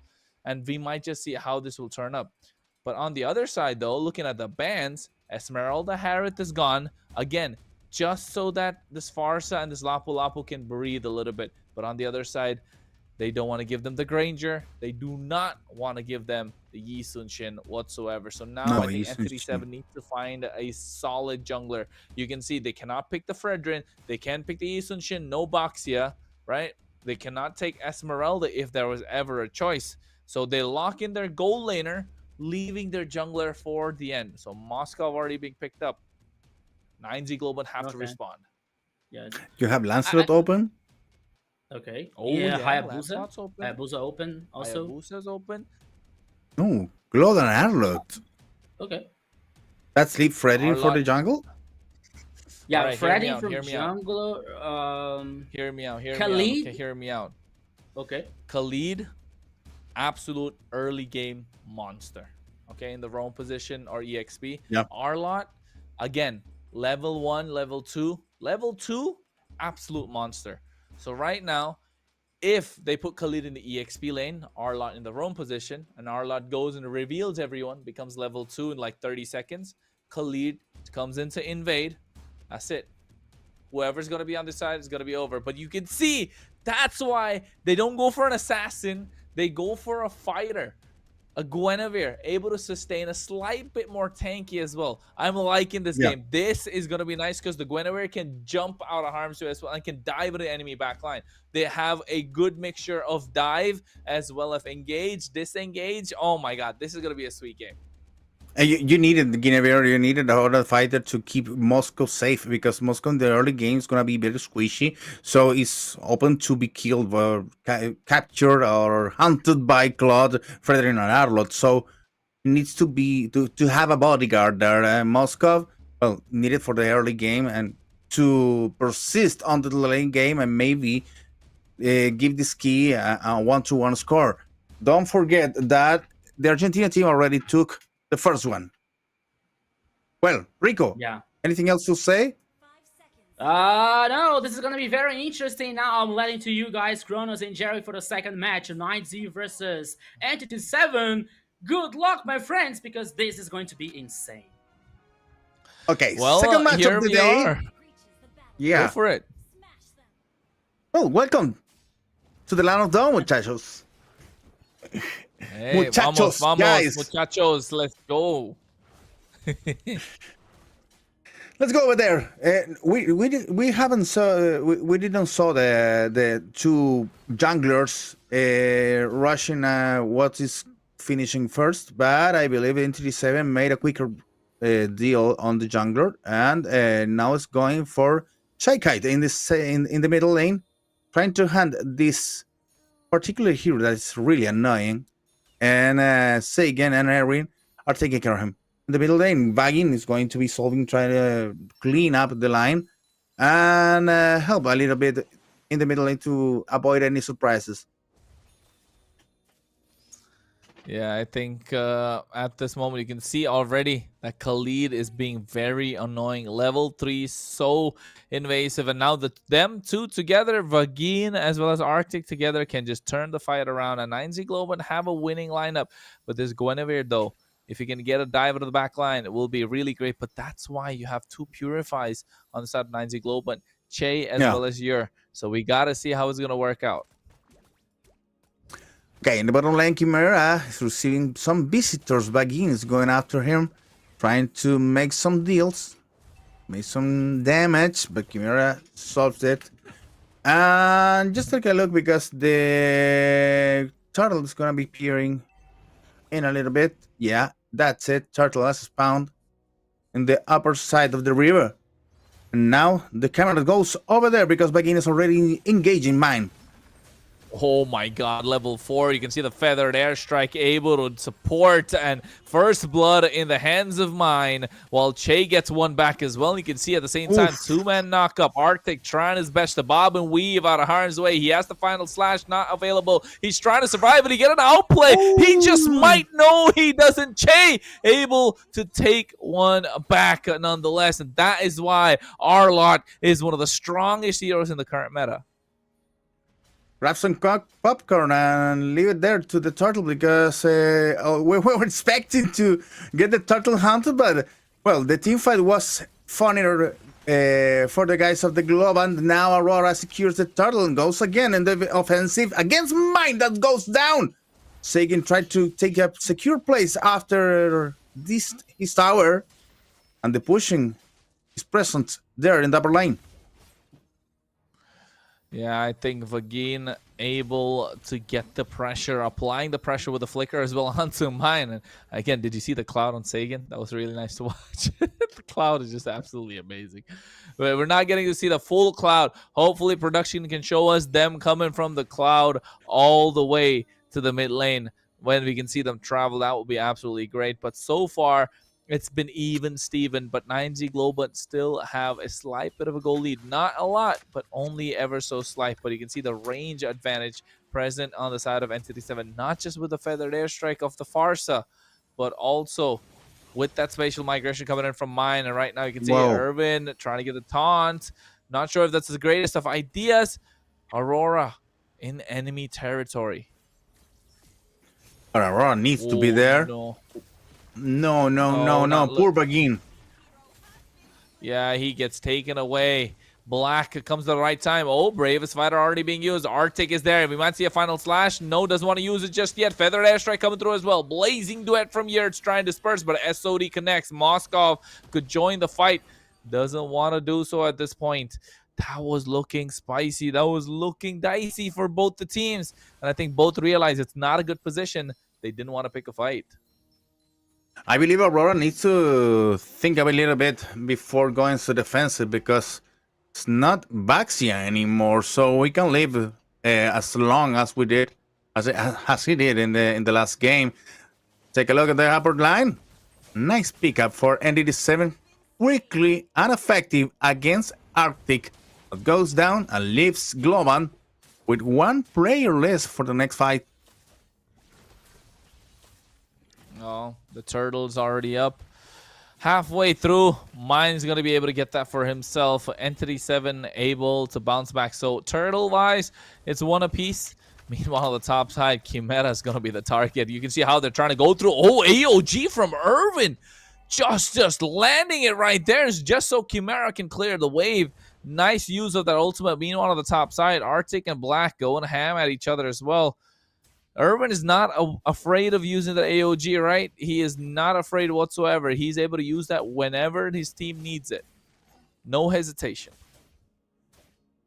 Well, 6 minutes almost on the clock, and NTD7 goes 5-3 against the Argentinian team of 9C Global. One more fight. Nice team one. Mine goes down on the hands of Yer, and also take a look at Yer. Is looking good again. Yeah, Yer with a blazing duet, right? Able to dish out quite a lot of damage as well. And Vagin was the one who started that fight with that Raging Sandstorm. And again, now able to find and create an opening. Chimera just trying to find any minions, needs the support, and stays under his own tower. But so far, 9Z Global have dominated the river, and it's all thanks to this Khalid. This Khalid is such an early game monster that they can't respond with. Hopefully, come mid to late game, NTD7 have answers. You have 30 seconds again going before the first lord, so 9Z Global is trying to unposition NTD7 to make them look bad and to push against the upper lane because is far from the next objective on the game. Aurora playing good and staying in the right positions where it's needed. Begin applying with the damage, and also, come on, the damage from Yer is almost impeccable. Turtle to spawn, and NTD7 goes first for him. Yes, you're right. The turtle has already been spawned, and right now you can see the damage. Oh, onto Irvin already there. The beacon being used just to create separation, but AOG coming through as well, and they find the Violet Requiem. Meanwhile, they cancel out the Feathered Airstrike, and Sagan goes down. Easy Turtle going to be in the hands of Mine this time, but you can see Vagin as well. Chimera doing a lot, while a double kill in the hands of Arctic, and you're able to clean up shop. Chimera's the only one left standing. Will he find a kill? Yes, he does, but he might be taken down. We're looking at an unofficial wipeout, ladies and gentlemen. Yes, we are, as Black came back into the picture, but a little too late to the party. 9Z Globant have found the opening and have taken the lead by 2,000 in gold. So sad for Vagin. He wants to stay alive, but Chimera needs to farm something. Yeah, he gets the kill, and making the things a little bit dignifying for NTD7 that is already taking the fight and standing there in the hands of 9Z Global that is dominating for some moments right now, because the numbers are almost even, just 2k advantage on gold for 9Z Global, and the pushing in the top lane. Oh my god, a lot of damage onto Black. He had to use the Bravest Fighter trying to clear the wave, but the burst, and of course the DPS that comes in from Yer, right? This is what a Claude is good for. We saw previously a Claude and a Kalea being paired up, and I said that wasn't the best of ideas when BSC played it, but now a Claude has a lot of DPS, but never mind. Vagin just walked into a death bush and got deleted in an instant. And now they're looking to take down Irvin, and Aurora trying to do his best, and the final slash comes through as well. But look at Yer. The damage is too much for them to deal with. This Claude has scaled up, and now Black, with the help of the Flying Clouds, comes into the picture, not able to stop them from taking the turret. As Moskov, Chimera is able to take down tier 1 on the top side. So good trade, but 9Z Global, again, winning on those. Yeah, they're winning. They're winning in all the numbers now, in the killing, also the accountability there in the gold. And now on the player's position, take a look. They entered the 7 goals. Oh my god, what a Raging Sandstorm coming through as well. Feathered Airstrike is there. He used the flicker at the right time. AOG could catch them, and yes, it does. 2 members. Vagin goes down. SOD connects, but look at Yer dishing out the damage with the Blazing Duet. A lot of low HPs, but nobody able to finish them off. That's arrested. 9Z Globant, they lose 2. They could have got a lot more, but NTD7 just splitting the fight so they don't give anything else extra. Now, Globant has to be very careful with the Moscow because his damage is feeling good right now. They manage almost to give the team fight back to the Nancy Globant, and they reset the Lord. Now it's going Jure for her for the objective, and Arctic taking guard on the bushes. Now there goes again, but the Lord is in the hand of Nancy Globant. Yeah, Aurora gets it, and look at Yer again, has the Blazing Duet, additional damage, able to get the kill onto Mine, and now the AOG trying to run back. Irvin will be the sacrifice as Chase able to get a monster kill. Again, Entity 7, I don't think they're in their right weight class. This feels like a boxing match between a lightweight and a heavyweight, folks, and 9Z Globant being the heavyweight, not pulling the punches. The Lord coming on the bot side, they get the tier 2 in the mid lane and the top side as well. What a beautiful power play they made. Nancy Global looking for a more advantages, now pushing both lines in the middle and the top, and during the bottom line is pushed by the Lord. So Entity 7 goes, his map is getting is getting very small. Are we trying to look another in the bush? No. That's a trap. Oh, that is a trap indeed as Irvin gets taken out. And right now you can see they have no way to try and defend. No frontliner present. Take a double in the hands of Che for a kite. And now with the help of the SOD, they're trying to do something, but you're able to survive thanks to the BMI. He has to purify as well. And he just got his HP back up. Yes, the Lord is taken away, but I think they just might be able to force an end if they want to. But I guess 9Z Globant said they waited last time. They can wait this time again. Well, all the numbers are for 9Z Globant right now. And almost 13 minutes of the match, 12 and a little bit more. And 80 seconds against, waiting for the next Lord. They didn't finish the game because they just wanted to be playing safe here because ND7 still has some chances, especially with Chimera growing up in damage. The thing is, Erwin is lasting nothing in the team fights. That's a big problem because can't make the appeal to Chimera to act. Yeah, they need a way for finding Chimera to get the space, right? I wish we could take a look at the items that they have because I feel like he needs the Malefic gun. If he doesn't have the Malefic gun, then there's no possible way for ND7 to win any fight at this moment. They need more time and he needs more gold. As you can see, this is the calm before the storm. They're just waiting for the right opportunity, Jerry. Okay, the game goes frozen a little bit because Nice Globant is looking for the best chance to seal the deal.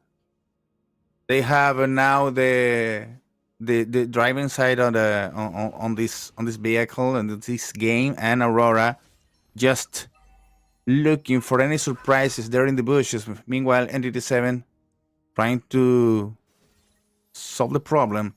Now they need to react. Let's wait until Aurora goes for the Lord and the response from NDT7.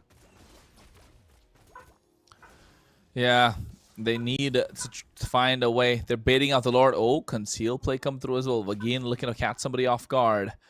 Lord being reset once again. Black trying to start it up. Mine still not spotted. So Yer are looking for an Arctic as well. He's trying to catch Yer, but they have a Purify, so I'm not sure if that's the brightest of ideas, because if they do and the Purify is popped, then it might not be the best. But you can see right now, Irvin gets caught out, and there it is, the Raging Sandstorm AOG to try and create the separation, but look at Mine, jumps in at the right time as well. Yer goes in with the Blazing Duet and the Wind of Nature, able to get Chimera, as I was talking about earlier, and now Mine gets taken down. 2-for-2 trade, as finally Yer gets shut down by Black with the help of the bravest fighter. That is what an EXP laner does best, and now he might be the sacrifice as well. Oh, wait.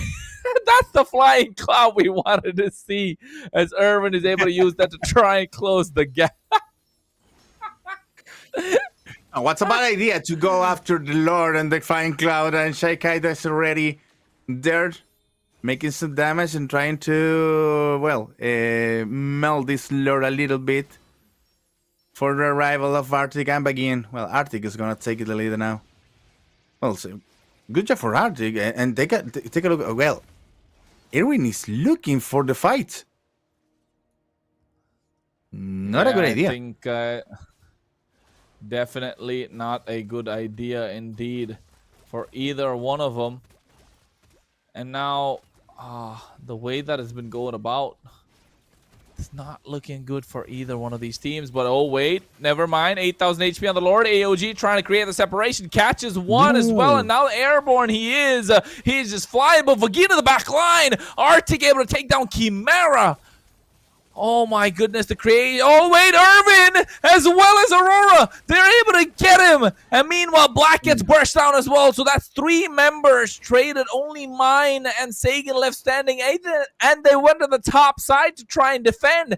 I'm not even sure if they need the Lord at this point. 9Z Global, 5 members still standing tall, looking for the angle to end the base. The Feathered Airstrike comes in, but a little too early. Arctic goes for the final slash, looks for the play. This might just be all she wrote, folks, because you can see Wagin trying to create the separation. Your locks down the base. It's a 2-0 for 9Z Globant. Beautifully played for 9Z Globan. That goes with the victory on this first match, on the first key for them in this MPL Latin America Season 4.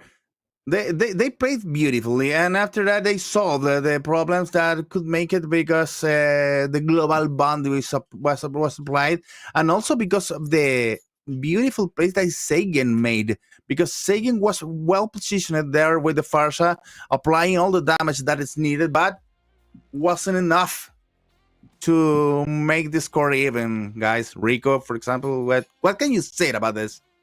Oh my goodness. As the first game we were talking about like the walls, the 3 walls here, the second game is about control, because we had Zun Xin totally controlling everyone in these skills. Her skills. It was amazing. It was insane that I think that Che finished with 11 kills this game here, so I believe that she's going to be the MVP of the second match, because it was completely insane, you know. So it is how can I say that? It was a completely I don't know if this is word is this, but it was one side game again. I mean, in the beginning of the game, Entity 7 was like even of the game here. They have a very interesting early game here. Black was doing well. The other players also, but at the end of the game, 9Z just like away. Okay, so now we're going to start our engines again, and once again he pushed them to take all the actions, and they used to win the second match. Well, guys, it's time to vote. Time to vote. When you see that sign, that one, it's time to vote. Vote for the MVP. They were already voting also in the internal chat, trying to decide who's the MVP on the last game, guys. Well, you already said something, Rico. What about you, Kronos? What do you think is going to be or could be the next MVP?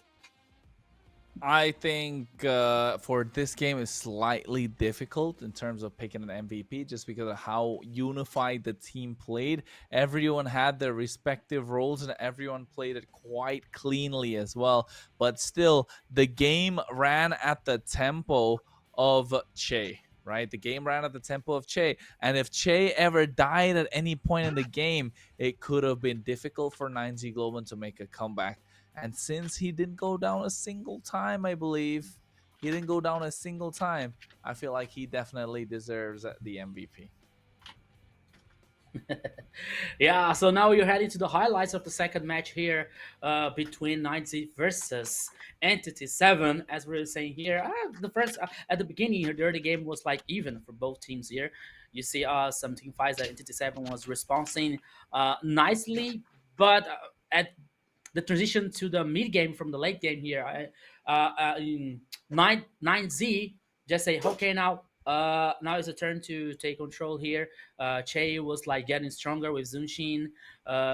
It was like almost getting the kills, almost helping the team fight, almost getting control by the enemies. So it was really really insane. and now we can see the 9Z after the like the second the first lord actually it was more comfortable for them, you know, like Viking couldn't handle he didn't impact as the same as the first match here, but he played well. But now Che here was very important to the second victory of 9Z, as we can see in a highlight on the second game.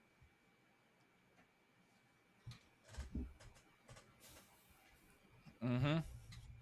I feel like Che here absolutely being a monster as well. I think Che deserves the MVP for sure. Yeah. But the way that Vagine, Yer, Aurora, and Arctic set the stage for Che to try and take the game definitely speak to volumes. And also at the same time, Entity 7, unfortunate for them that they had to go against such a strong team early on, at least in the first game of the season. So hopefully that hasn't affected their mental quite a lot. And this time they might be able to bounce back for the next match whenever they have it.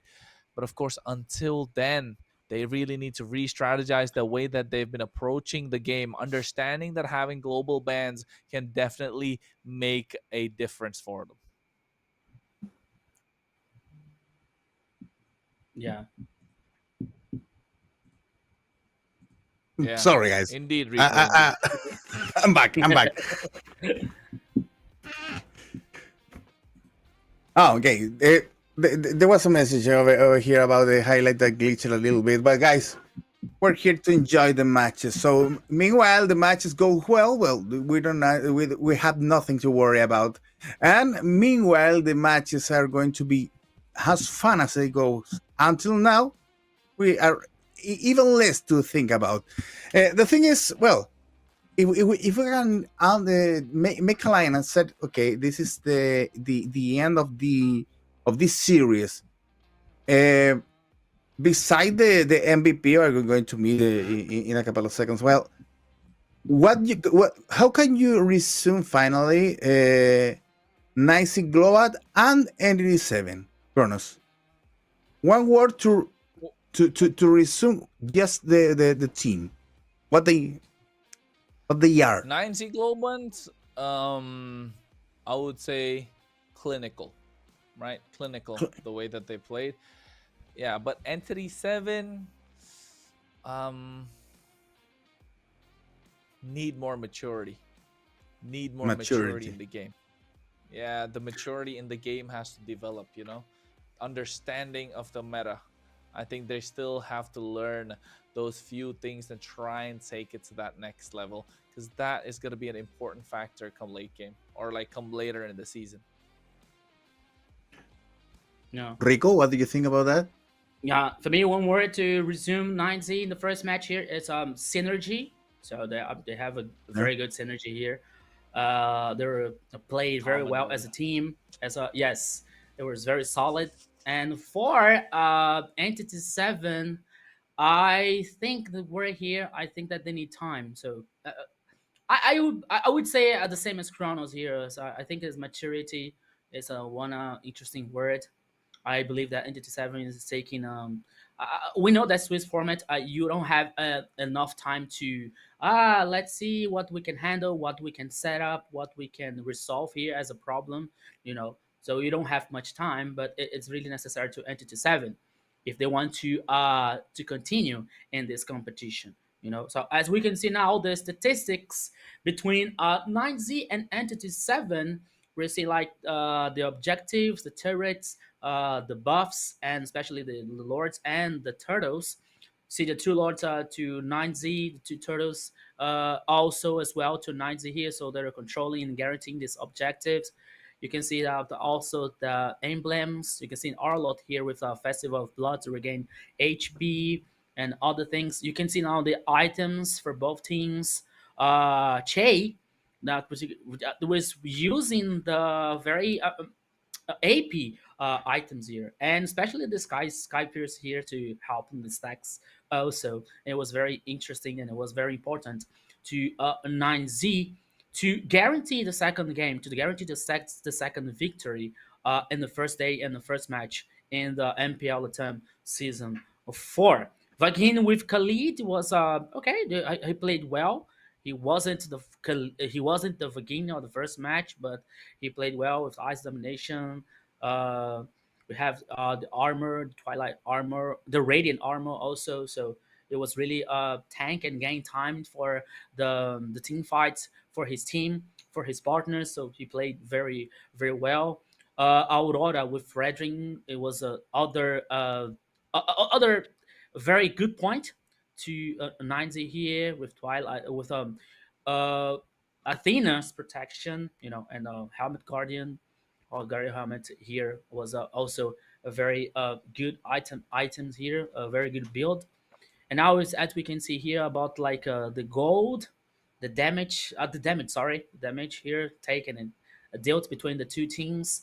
As we also were saying, the word to define and to resume the both teams here to the continuing of the MPL attempt. So 9C, it's a very good. They're playing very solid, and 7 has Yeah. some issues, some problems to solve, and I believe that they have this time to put in line, and rearrange and solve these problems. But you know what? One thing that I want to mark there for Nancy Glowant,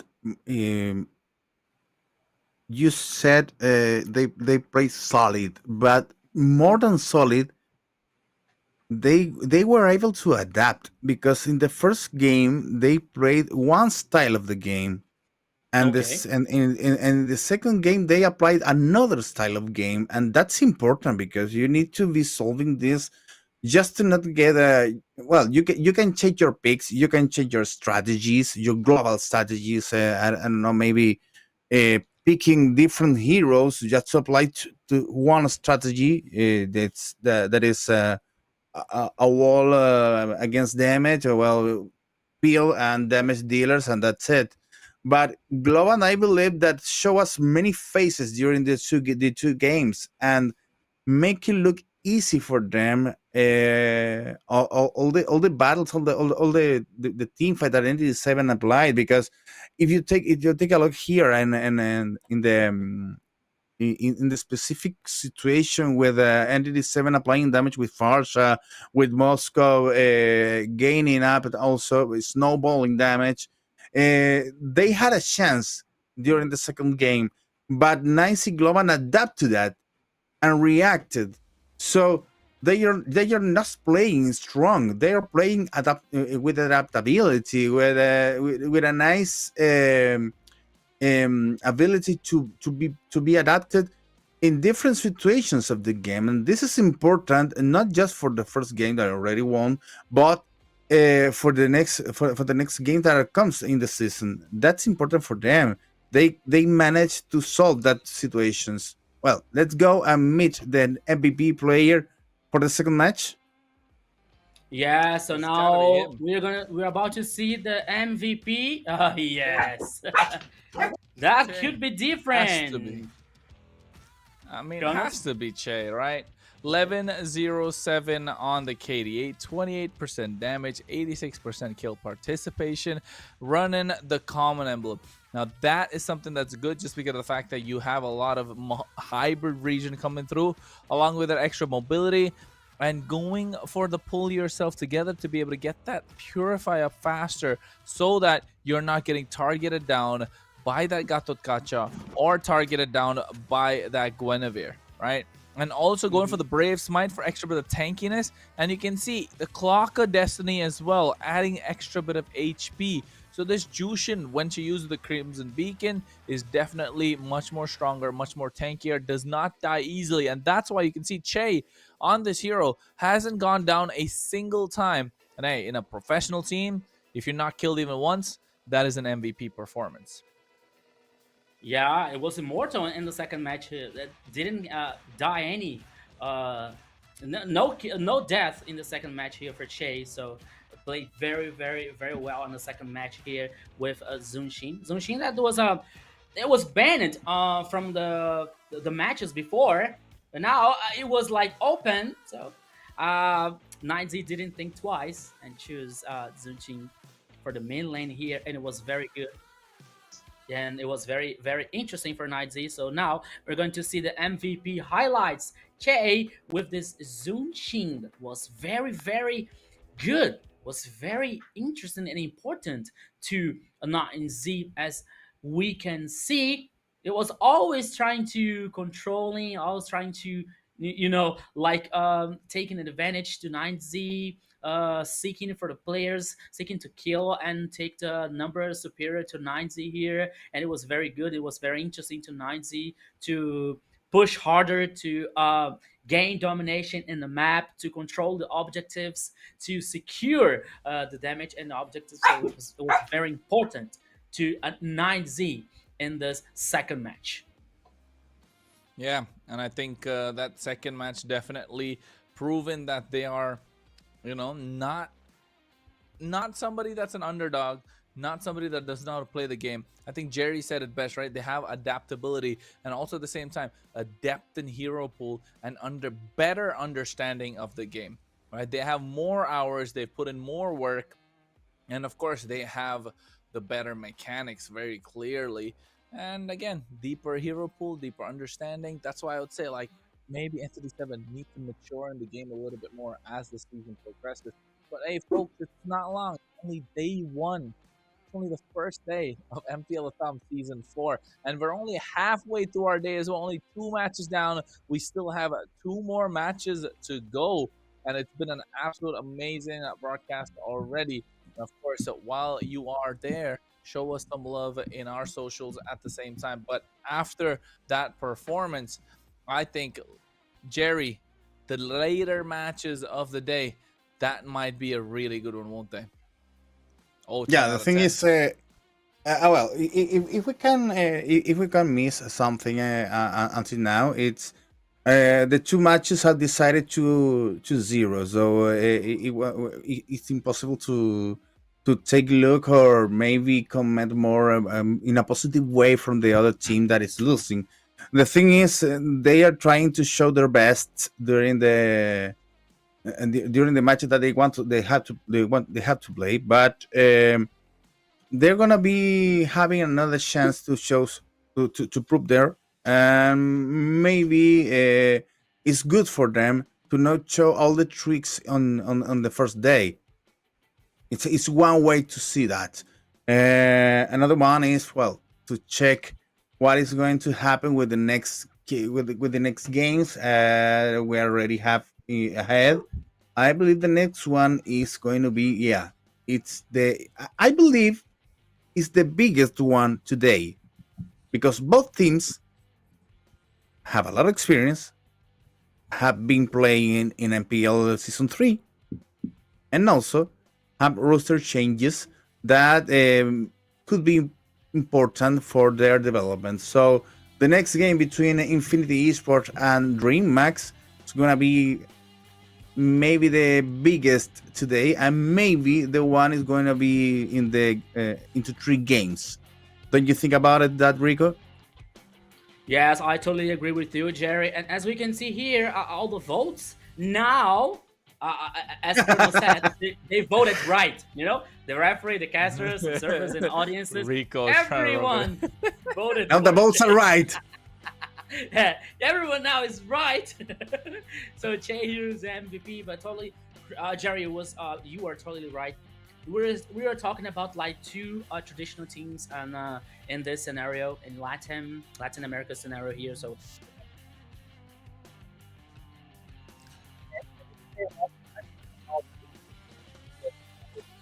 strong players, and there's also a very top hype teams in Brazil.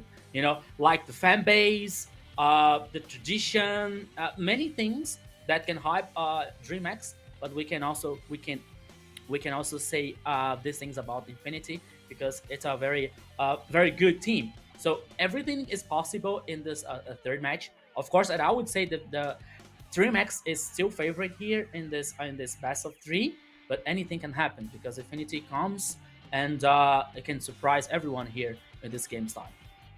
Now, looking for information right now about those teams and trying to track down the story for every single player. Well, Infinity goes with 3 Argentinians and 2 Peruvian guys on their team.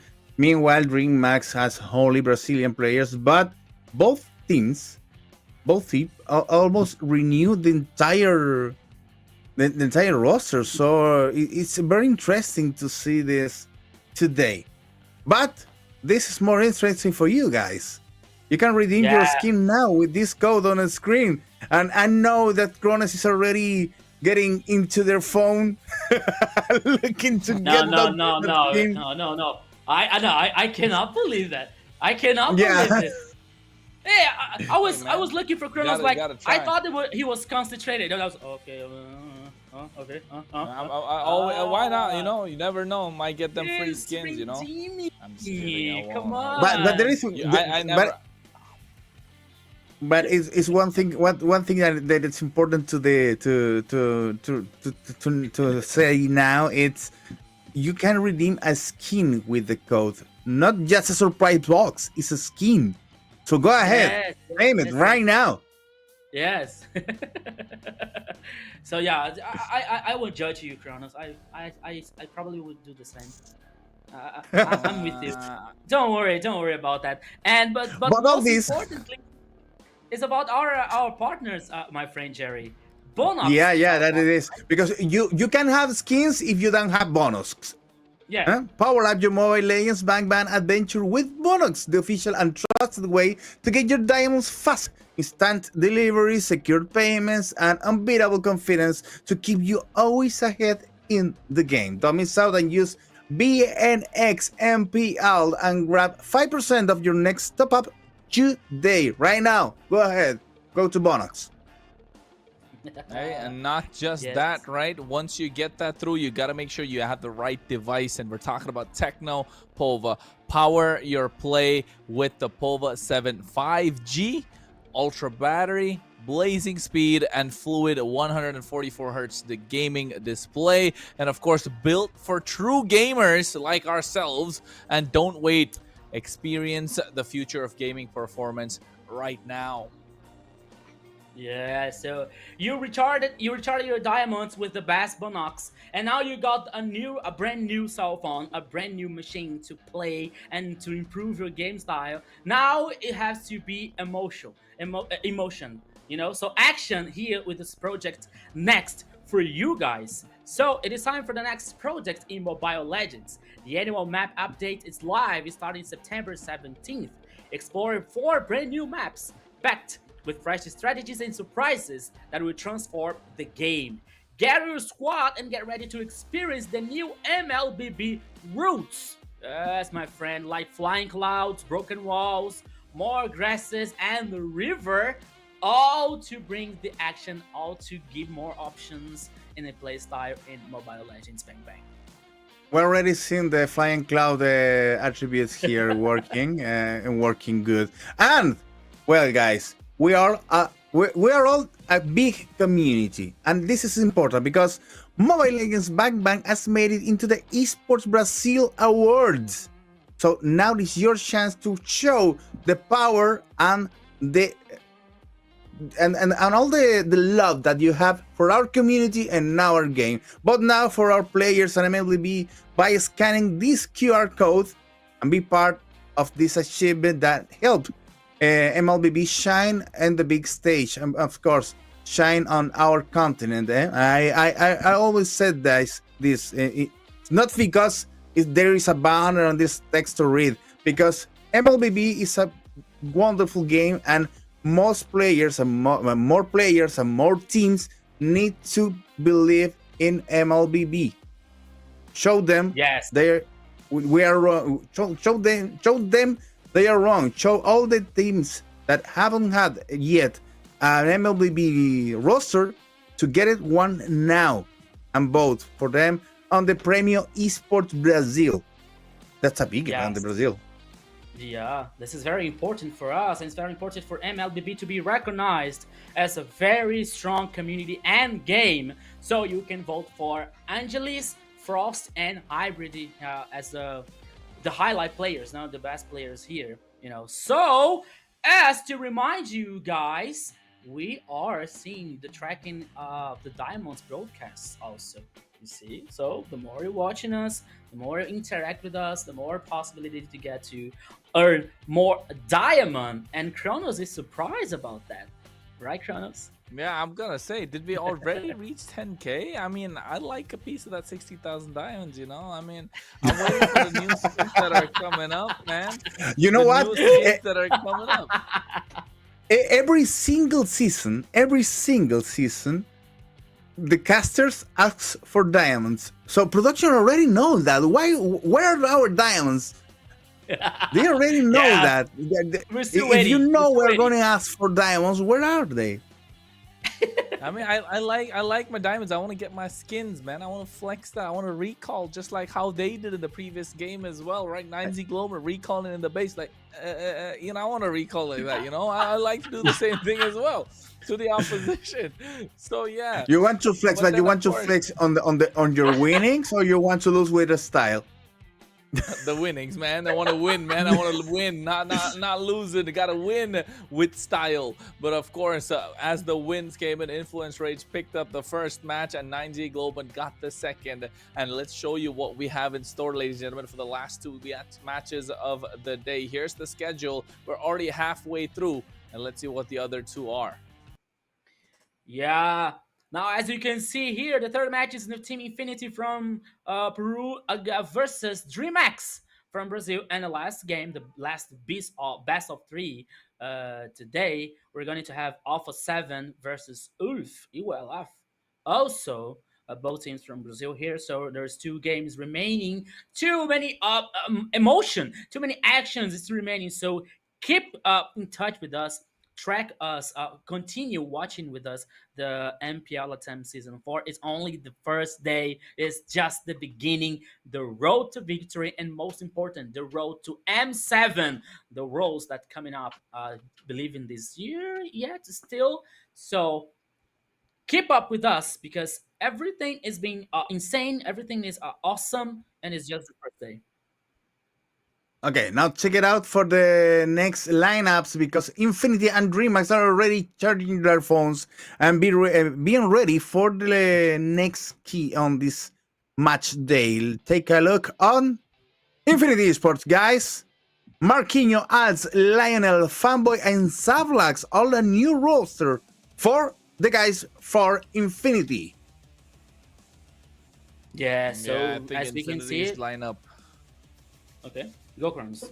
Looking pretty solid indeed. Marquinhos, Alds, Lionel, Fanboy, Zablax. These guys are no strangers, especially Lionel in the mid lane. He is a strong one indeed. I mean, Enrico, you probably know these teams better. Yeah, Team Infinity here is like I could say that Lionel here is the most famous player as we can see in my case. You know, but I believe that Team Infinity here could surprise all the teams here in the MPL LATAM Season 4. So here's the key to some victory that it resumes to protect the jungler path if he's playing an assassin hero of the red side may be more beneficial during the draft. So that means that they prefer to focus in the last pick to counter maybe a one lane or one specific hero or one specific side. I don't know. Maybe the last pick here is to help them to complete the composition to Team Infinity. So let's see what is going to happen in the third game between Team Infinity and DreamX. That is going to start just a few minutes ahead. But now we're going to see the DreamX lineup here in MPL LATAM Season 4, Jerry.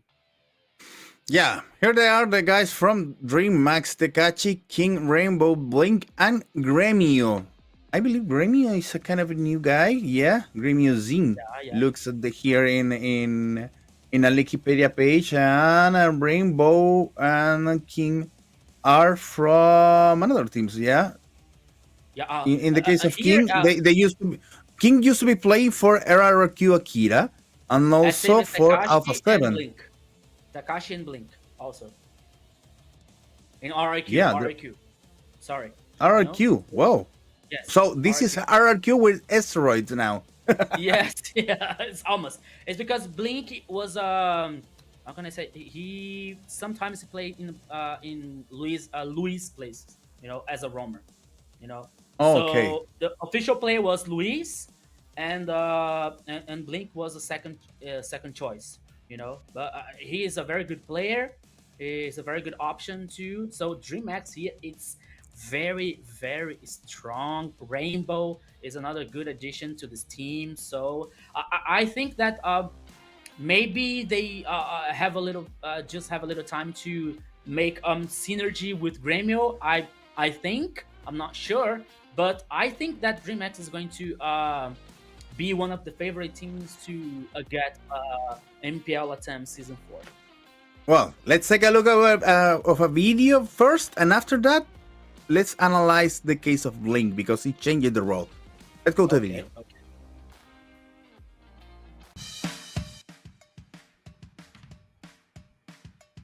É Uranus.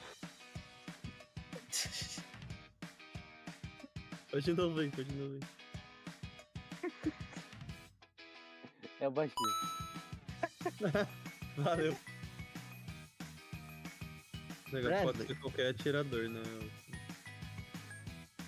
Laila. Melissa. Quem falou Laila? Quem falou Laila ganhou. Ó. Mímica. É Melissa. Melissa. Oh, mas os caras tá amassando também na mímica, tá? Você vai ter que pôr a Mas mão você no viu, né? palavrão aí. Você viu. Okay, the plays. These games are gonna be really, really funny. I hope we have a lot of videos like this because they're trying to imagine something. It could could be any shooter. Okay, that's right. But it changed a little bit. Okay, they guessed already. Okay, for DreamHack, being aggressive on early game compositions and respect the opponent late game style. DreamHack is a team that has been very strong in the early game, but not so good when the game goes to the very late game. Yeah. I don't know if you can say late game, but here's the thing: in Mobile Legends, for 10 minutes is already late game, so it's not that late. kind of. It's like a vortex of time. I think right now, the way that the games are there, it probably goes to about 15 minutes on average, right? Every game at least hits 15 minutes. I remember one game in particular on MPL Season 2 that only took 9 minutes. Holy. I've seen games that end in 6 minutes. So I wouldn't even be Come on. surprised. Come on, no. But 6 on minutes. average, right? Yeah. You just gotta make sure you see it. There's 6 minutes. One team fight turtle all down and push. No, yeah, that's it. And then just push. That's it. No, team it fight doesn't turtle count all brawl. down. Only doesn't push count from the brawl scene game. from. Bro, it's a proper tournament match. But then, hey, now with the patch notes being changed and the new things coming into the picture, it's all moving into at least a 15-minute average for a game, right? And that's why you can see that these games are going in faster, longer. The tempo has been changed up as well. So DreamHack already have what they need in store. I just feel like it's going to be a matter of time till they say another video is coming our way. Well, we can discuss this with the shadow later, but right now we're heading to the draft for the first game of this match between these two teams. They are ready. I believe they need to be maybe now. Well, Kronos, where are you, Kronos? I'm here. I dropped something. Okay. Pick it up. Okay. Well, the thing is, you dropped we hope you don't drop your glass of water. I didn't drop the Huh? soap. I didn't. It drop wasn't the your soap, glass no. of water, no? No, perfect. No, I got Okay, my guys. glass of water. First one supplied already. And for Infinity and for DreamHack, there's already some tanks or middle tanks Ooh, or dangerous grass. This is soft gonna be tanks. fun. Can we see a Hellcurt, maybe Natalia? Or Eudora? Hellcurt. Kadita? It's another option. I was kidding about Hellcurt Eudora. I don't Rome, think that Natalia Eudora is going to Rome. be it's gonna appear in this MPL LATAM, to be honest. But maybe another heroes that could be very interesting here. I was thinking, what if the players or the teams try to play a little bit with this global thing, with this global ban thing? Maybe pick Exactly. Just pick the one. Hellcurt. No, pick one hero on the first game that you don't need to play. Really? Yeah. It's going to be a pocket pick strategy, right? Build around a strategy that you have and then just practice that one strategy, maybe with the Hellcurt, right? We're talking about Hellcurt roam position or Hellcurt gold lane, maybe Hellcurt jungle as well, and then just create problems later on, because that will be a problem. You can see, because the bushes are such a problem, the danger grass is such a problem, they pick the Eastern Shin. They need that vision game. They need that vision control. Well, if you have high bushes, you can use Yishun Shin to surprise. That's it. Strong damage in the jungle. Strong damage also with Aerith to start with, and well, in the other hand, Harlot for Infinity is looking to extend the team fights, maybe having a high pool HP hero on the battle. And Moskov right now, wow, now it's heavy damage against heavy damage. Jisung Shin against Moskov. Could be good. Okay, so I thought that maybe Infinity could be could choose some heroes with the ability to spot the enemies, as we have a dangerous grass map here like Zetian. Could be an option, but they decided to choose the Moskov, the gold lane, and Fredrin, possibly the jungler here to finish the first composition phase. And now we're waiting to see what DreamHack is about to choose, as assuming that we already have the gold lane and the jungler with Instant Sheen, they could now decide to choose something for the roaming lane. Could be, there's so many options. A Grok is a hard engage, but no, Lapu Lapu, I think that probably to the XP lane, right? Yeah, Lapu Lapu definitely going to the XP lane, 100%. Okay. But then again, you can see like they're trading role for role, jungler for jungler, gold lane for gold lane, EXP for EXP. So they have traded really well. So now coming into the second phase of the bans, probably gonna take down something that will be a problem for them and a boon for the boon for the other side. For example, the Matilda being taken away from the table means that the Matilda and Fredrin combo won't be as crucial as we'd like to see. And now here on the other side, maybe take away the Farsa. That could provide a little bit more when it comes to pairing up with the Eastern Shin. So I feel, but the Selena is another that can provide a lot of early game presence. So the Selena's taken off the table. Maybe another support on the other side. But how important would be the magicians now here in those compositions, because you have a not so strong discarding Labu Labu and Fredrin. They have a little HP pool, but they're not tanky enough to be in a battle long time against a good magician. And now I can see, instead of Farsa is already banned for from DreamHack.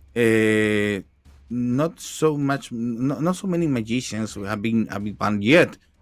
Kimi, the next pick for DreamHack, and again with Yisun Shin, with Ari, there's a lot of damage there. Okay. The Kimi, I think they have again double marksman, right? If you remove the Harriet, technically Harriet is kind of like a marksman because he's played in the gold lane. So Harriet, Eason Shin, and Kimi, that's a lot of burst. That's a lot of DPS late game damage as well. Those are three scaling heroes. Lapu Lapu needs a level 4. So the roamer that they choose definitely needs to be strong in the early game. Maybe a Hylos even, or even a Tigreal at that point. But on the other side, you said it, Jerry. Pick a hero that doesn't have to be played later on. The Kagura coming in the mid lane can burst them down as well. We got the memo. You don't like Kagura at all. Kagura is absolutely amazing. Kagura is one of those heroes that you don't get to see quite often, is the point, right? She's not going to be playing that very regularly, So Kagura here, and it fits well as well. So Kagura can burst down the Harry, Kagura can burst down the Eastern Shin along with the Kimi as well. But then, I mean, I don't like facing a Kagura because I always die to them, right? So that Kagura, it's okay. So what is it gonna be for the last pick for Dream Max? They're gonna be aiming to another tank. No, I don't know. I don't think so. Maybe more damage to deal with this Khalid. Could be a nice idea. Yeah, I think. But now, as you said, Hylos. Hylos could be a very interesting choice here to DreamX in order to protect Harriet and Kim especially, and open way to the execution of the DreamX composition. So I think that DreamX here feel comfortable with this composition so far. Maybe with the idea to be annoying for Kagura Moscow, maybe, but Moscow can repositioning very fast, so that he doesn't suffer against a Hylos. Mm-hmm. Yeah, that could be, but I don't know. It's because I don't see. I cannot see here. How can I say? I cannot see an easy execution from the Infinity team here. Because we have Kagura with Burst. We have Arlot here that could have a very interesting control. Moscow here in the early game, we know that he's not strong enough, and Fredrin we have to be patient and trying to, especially doing this front line here, especially to secure and guarantee the objectives. So everything can happen in this third game here, Infinity versus DreamX, my friend Kronos and Jerry. Okay, let's go ahead. Kronos. Hey, man, I'm saying, like, this is between you and Rico, this game. This is the third match of the day, Infinity versus DreamX. Take it away, guys. Into the land of Dawn you go. Okay, let's go ahead. Let's go ahead.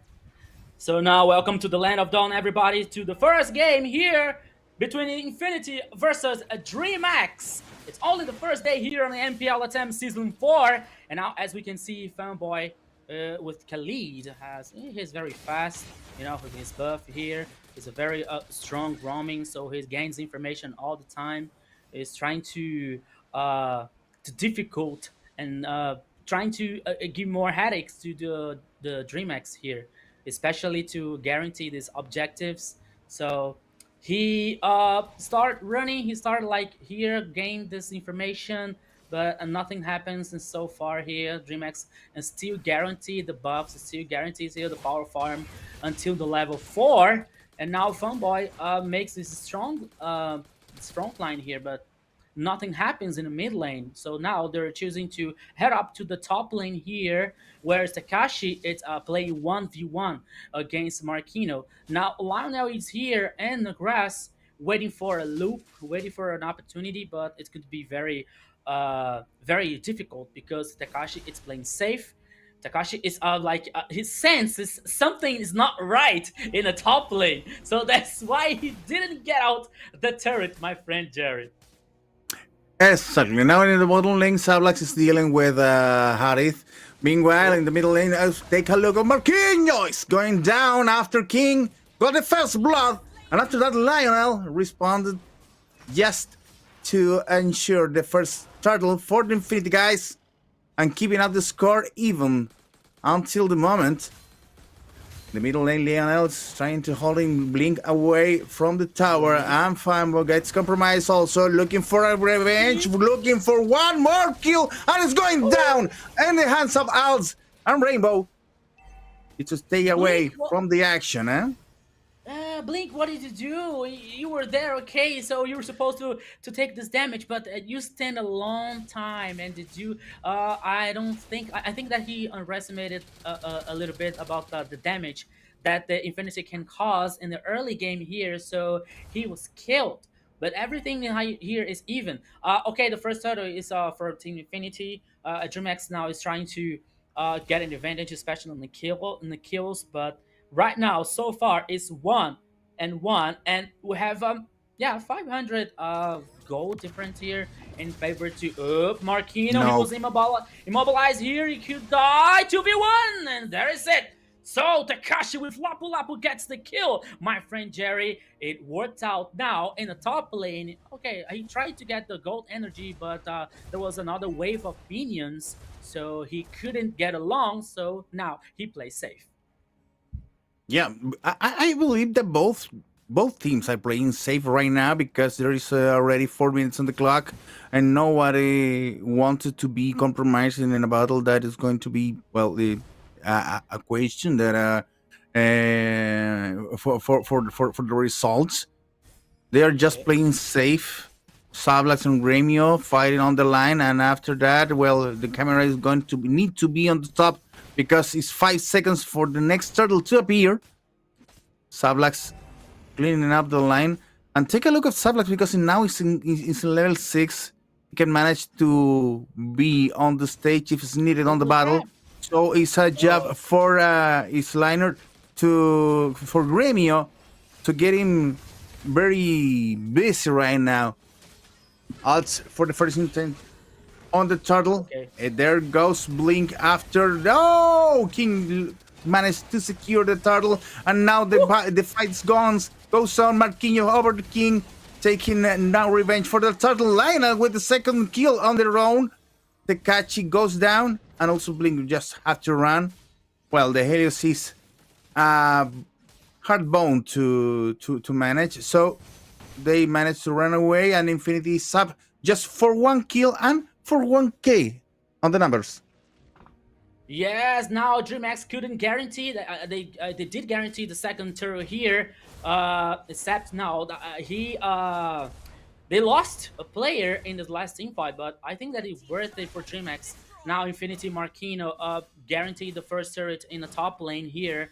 And the gold now, it's 1,000 different for in Team Infinity. So their early game here is very good for Infinity. DreamX, sometimes I think that DreamX feel just a little bit lost in the game, lost in the map here. So I don't think that it could be very interesting for them. Now you can see here Gremio versus Zablax in a gold lane, and Takashi is taking advantage of the extra grass that we can see in behind the pitch. So he stays there, night like only lonely, just waiting for someone to pass there. So now he trying to farm the wave of minions. So now Arlot or Makino is heading up again, trying to defend this turret. But now DreamX has to decide quickly these next actions, because Infinity is trying to, and he's getting to respond very fast. Nice grab.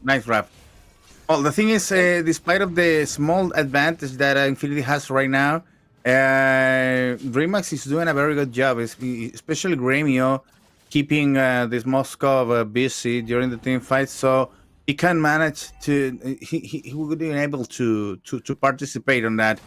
King is looking for defensive organ clean. He already received a lot of damage from Marquinhos, and now Blink had to jump over the bushes. Was looking for a guy, looking for a victim. Goes with the first kill of this team fight. Blink goes down, and Sablax tried to manage in the lane, but well, Infinity push the ladder back again. Trying to reset the fight, trying to reset the turtle again. Yes, now they have to fight back again. Oh, Marquino went up there as a killing spree now for S. Oh, the ultimate of Moskov here doesn't hit anyone. The turtle is getting guaranteed by Infinity. Now he could be chased from the players of DreamX. No, they gave up. They lost the objective, and at the same time, Moskov was trying to be a part of the team fight, but he lost the ultimate. And the second turtle here, the third turtle in the game, but the second of the Team Infinity goes to, and the gold now is about almost 2,000 in difference advantage for Infinity again, but they are pushing, they're forcing, they're gaining information in the DreamX map, in the DreamX jungle. My friend Jerry, Infinity here, it's causing a lot of trouble to DreamX. And the thing is, Sablax is free now to be part of the battles. Gremio lost his track, and unfortunately he appeared there with pure damage, and now cleaning up the line very quickly. Now in the middle lane also, trying to gain some space off DreamMax so he can participate in the battles and be part of the damage that DreamMax is going to receive. On the bottom lane, there's some forces gathering up. Also is going to the offensive, loud grabs Blink and take it to the place, stuck it into place. Marquinhos making face beat in front of DreamMax, trying to push again. No! Rainbow goes over Marquinhos, and Fiverr responds over to Kachi. Blink runs away and Alts get another kill on Gremio. Now Kling is in trouble, trying to figure it out now, but it's impossible. Fanboy gets the kill again, and Rainbow now going to take a revenge on Fanboy. They're trying to escape, but it's impossible now. Right now. Hey! There's Moscow. One for Moscow and goes for more. No, just save Fanboy. It looks like Moscow's going for more, right? Yeah, it was an insane team fight now that it seems that in the first time that seems that DreamX has the favor now. It has a positive way and has the advantage to take the enemies. But suddenly here, especially with threading of Owls, gain time, gain some more shield if with this buff. And it was completely possible to Infinity to respond positively this team fight, and almost DreamX here causing a wiped out for the enemy team. So as now the ultimate of Hylos here, it wasn't at least to. Okay, now he once again another team fight here. Now it's near the orange buff. DreamX is taking a lot of damage. The first one is killed, a kill from Moskov, and he gets Marquinhos. Was almost killed, but he survives. And now Infinity start the Lord because they have a superior number. Of course, that now Zablox and Marquinhos are very, very low HP, but they still get here. But the Lord, there's no contest from DreamX. They start a team fight. Gremio here with ultimate can take Kenpoint killed. And once again, he comes and he head up and gets one kill for Gremio, the first to this Harriet. But the Lord is guaranteed by Infinity, Jerry.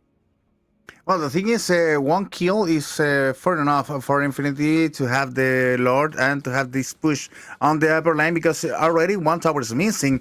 DreamMax need to manage to solve this problem right now, because Infinity is all over the places, all over the map around right now, and also looking to up the Dominion there in their jungle, pushing up the first in the second tower right now. Let's take a look at Marquinhos. Is going to be on the offensive right now. Once more time. Yeah, now here comes the Lord. He tackled the second turret from the top Easy. side here. He does a half HP. He goes to the no. There was the Jallet explosion wave from the turret. Now Infinity presses and focuses the turret number 2 from the mid lane. They're still forcing, they still continue here, especially pushing the mid and top waves from minions. Now they return, they head back because they cannot take risks. They don't have to. They don't want to take risks, especially because the turret number 2 from the bottom lane here, it's already destroyed. But now DreamX only has this third turret defense, line of defense. So yeah, talking about the gold here, Jared, is almost 5,000 different gold in favor to Infinity. As we were talking about a few minutes ago, it was only like 2,000, 1,000 and a half. Now it's almost 6,000. Well, in terms of gold, yeah. In terms of gold, yeah, Infinity got a big difference right now in favor. But the thing is, the map is very small for DreamX to play with, and the upper lane is going to be trying to manage to build up an offensive, looking for Frederick maybe. Yeah. But they couldn't find it. So now they are going to retreat. Fanboy has the information, and these leave spaces to push in other lines, in the middle and the bottom one. So 30 seconds against the next Lord, and that's gonna be the turning key of this match. as you were saying about like Lunex has a small places, small to work now because of they don't have the defenses of the turret. And another special thing that we have to remind here, it's because at this brand new map style, we have more grasses. So there are more options here to Infinite players to hide on these grasses and surprises the DreamHack players. So we have to remind this also because this could be a very interesting situation to Infinity or a DreamHack in the next team fight. The Lord here is half HP. I think that DreamHack can contest here. Blink knows that he was trying to do some kind of engage. Now he makes the front line here, but it was enough. Now the Lord is going to be guaranteed one more time to Infinity, and DreamHack run away because DreamHack can do nothing, Jerry.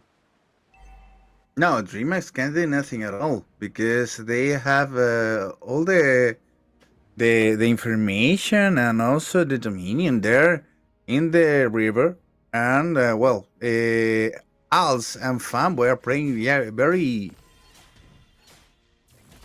on point now with the Improver Lord looking for the win on the middle lane. Yeah, as we can see now, Zablocks. Oh, another tackle from the Lord here now. The turret in the mid lane here. The Lord is very large HP yet. Oh, Takashi was immobilized. It was brute.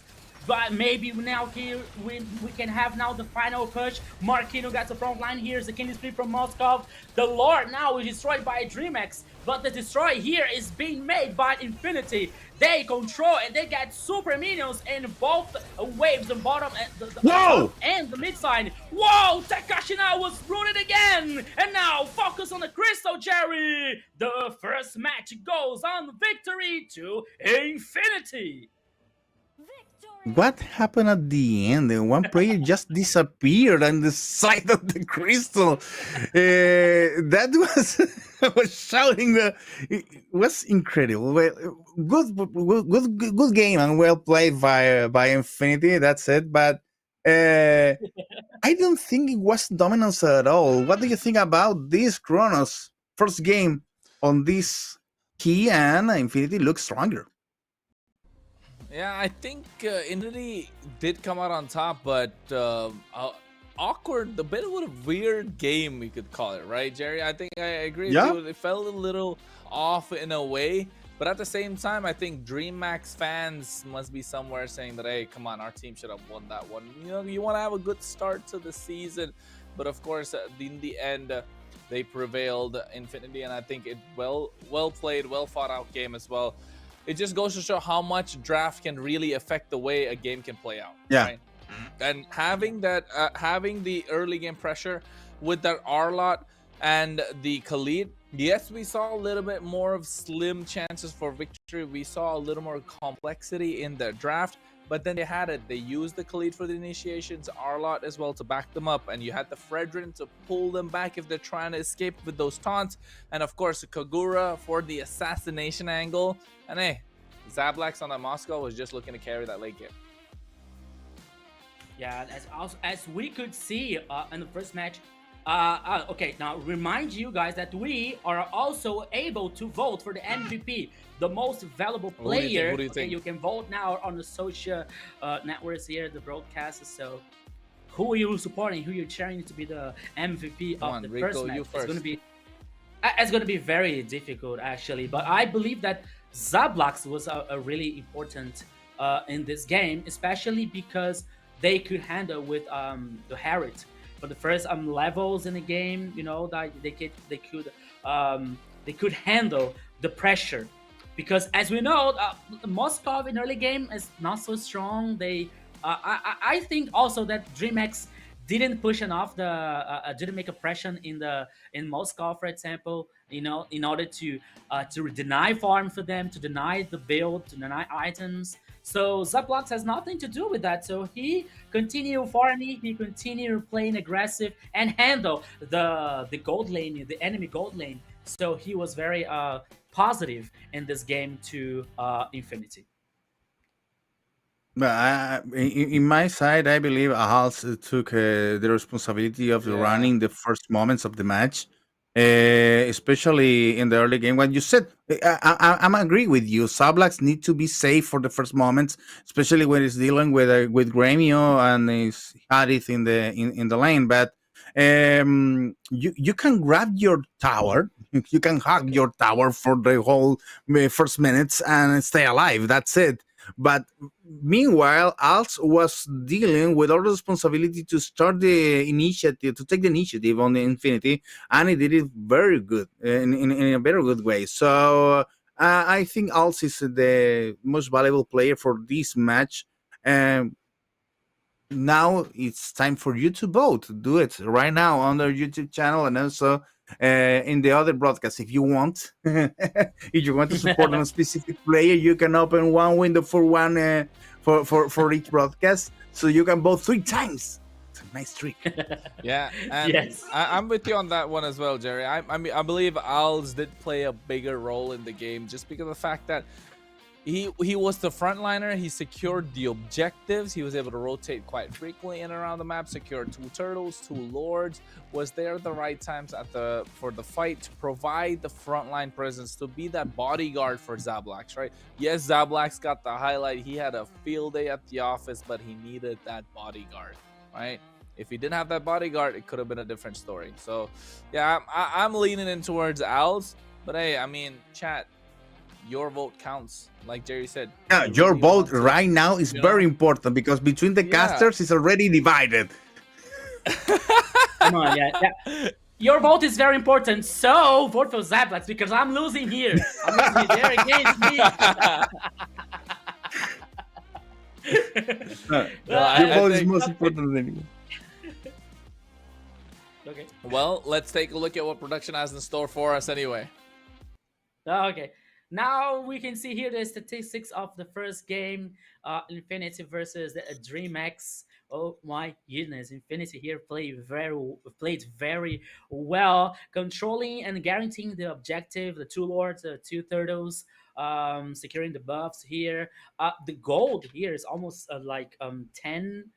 Yep, 10,000 in favor to Infinity. So as you said, that with this Fredrin here was very important.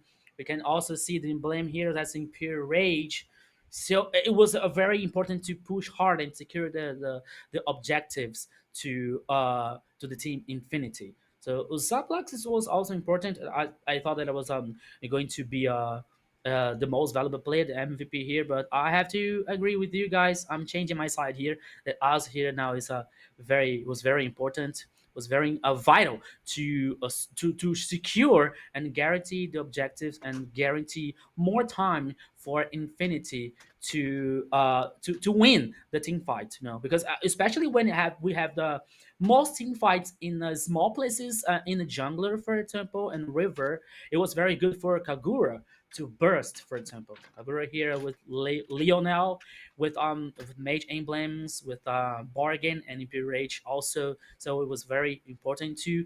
So the execution of Team Infinity here was very important, and it was very interesting to win the first match. As we can see now, the items here, we can also see the Athena protection and the radiant armor with Fredrin, to also with Fredrin here. Kagura with crystal magic, the glaive also was very important, and the anti-heal also. We can see Khalid and Zablax also with the side corrosive, the demon hunter, the gold meteor, and the golden staff was really strong with this Moskov. But I believe that I already told you guys. I'm changing my side here. I'm changing my mind. Don't. You have to judge me. You can judge me, right? So I'm changing my side here. Also, it was very important to this game. And it deserved the most valuable play here so far. Okay. What do you think, Jerry? What do you think? Well, the chat is talking about churros, so I'm got a little bit distracted right now. That's not good. I have to be honest. No, It's not a good time to talk about food right now because we are hungry. This is typical, huh? When you have a long broadcast and you are in the middle, people in the chat starting to talk about food. That's not I fair. swear, I didn't see it coming. I thought that Jerry was about to say something professional. Like, okay, yeah, you're right. And, No, we already you're said talking we. about churros. I couldn't resist. I can't concentrate. No. We already said that before the broadcast. We can't be 100% technical during the whole broadcast because it's a long Yeah. Now broadcast. It you has to got be me. funny Yes, also, you got me. and we need to talk about different things. For example, what kind of food would you be sharing with Kagura? For example, that's a nice question also to answer. Don't take Kagura? my Kagura out on a date now. Come on, you can't do this. You can't do that. But the way that she was played, though, in this game, the way that she was played, the really. But if you were though, maybe like a cafe, right? Like a cafe kind of place. I would say. Yeah, a mochaccino. Mochaccino. A mochaccino with a mochaccino with a very sweet cookies. Oh, nice. I would share a ramen. A spicy ramen. I think Spicy that ramen. Yes. I think that she like it. And it's her. No, I'm here. I'm so delicate. I'll say, okay, I respect you. So take this spicy ramen. And to finish as a dessert, you can have this ice cream. There is not a problem here. Okay, let's go ahead and with with DreamHack and Infinity, especially with Infinity that played very strong in this game. I believe that between all the teams that are already been playing today, I think Infinity looks stronger than the other ones right now in front of DreamHack, because DreamHack is a team with history. It's a classical team for our MPL. So it's important to know that if Infinity looks this stronger against DreamHack, what can they do against the other teams? Yeah, and I have what can I say? It opens a red alert to DreamHack. Why is that? Because in the first match, the composition wasn't bad from DreamHack. The composition was good. We have Lapulap, we have Hylos, we have Heritage. So beside this, even though a strong draft, a strong composition, Infinity won the game. It shows up a very good pressure, a very good controlled game against DreamHack. As Rian is saying, that DreamHack is very traditional, very strong players, victorious players. But after we saw this first match, it opens a red alert to DreamHack because it was a good composition. They have very good players, but Infinity played very well, Kronos. Yeah, I think Infinity definitely showing that they're not a team to be left outside of the contenders, right? Yes. They came in strong. They came with a plan. They conquered DreamHack. Not everyone can say that. DreamHack is an OG in the esports scene in the LATAM region, of course. But then again, it was only one game in a best of 3. I know I saw that, Jerry. You said conquered? Really, Kronos? No. More games to go. Don't be so sure about it. Because we have exactly. Because no. Moontoon has. Let me replace here. Okay. Now you can. Moontoon has a trap card for these dominating teams. It's called Global Ban. But first of all, let's go ahead and meet the MVP for the last game. Okay, now the most valuable player comes to Lionel. Oh my God! Whoa, nice. Okay, Lionel. Okay. Hey, we can't act like it's sad, Lionel absolutely playing his heart out as well on this Kagura. It's a pocket pick indeed. 1, 1, and 9. Not something that you can see often. With a flicker, able to be that distraction throughout the entire game, right? Able to keep the Eastern Shin on his toes to make sure that, hey, you think you're having a free time? No, you're not, buddy. I'm just there to provide the yin-yang overturn, and boom, that's how you get the kills. Yeah, so that's why, as I was saying a few moments ago, especially in this team fight, as we can see here in the jungler, is a very small place. It's a very piece of cake to Kagura. replace the skills, to activate the ultimate, to burst here, and to take advantage to the team fight to infinite. So I'm happy, to be honest, because none of me and none of you guys won the MVP. So the chat won the MVP. Everybody voted to Lionel, voted and he won the MVP. Not even me, not even you. I'm happy. Oh, thank you. Well, that's what I said. Your vote is important, people, because in the votes, well, we're going to be watching that in the screen right now, because the vote was very divided. Yeah, that's it. Take a look at casters. Only one vote. The referees. Hey, Okay. this was I fault believe of that the the referees. The referees chose Lionel. Yeah, Hey man, the the referees. referees, you gotta, Not even are the the audiences. responsible. Just kidding. Yeah, the referees are the I'm just responsible here. I believe The the ref, most of the even the casters voted audience for knows. Alnes. Even the audience knows it's Alds, but I think the referees have a different POV when it comes to the game, right? They're looking at it from a different angle. 4 out of 10 votes. I mean, you know what? Throughout the season, let's see what's going to be the lowest count for MVP vote. I don't think we're going to go lower than 4 out of 10. I mean, hey, disputable MVP, but hey, still the winning team, Infinity, coming out on top of that one. Yeah, I believe But- there's so many Kaguras in the referees group. I believe that. Yeah, Kagura Yeah. mains and the referees. That's a good that's a good idea to solve the mystery. Maybe they also want to be taking coffee with Kaura. Yeah, you see, Kronos. They want to take your Kagura. They want to take all your Kagura with fancy cafe. with that mochaccino. Yes. Okay, But- guys.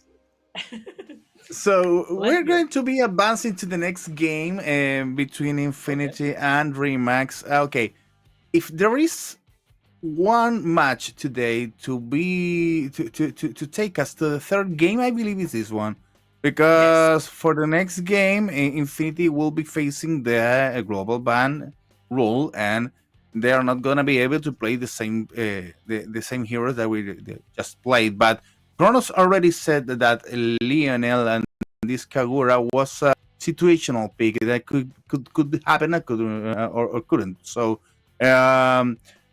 maybe for the next game they have another composition in mind, or maybe another ideas to solve the problem that is going to be present with the global ban, because it's something that the teams and the coaches are already discussing previously in the previous to this day. Kronos, what do you think about this? They need to change the strategy, or just a couple of picks?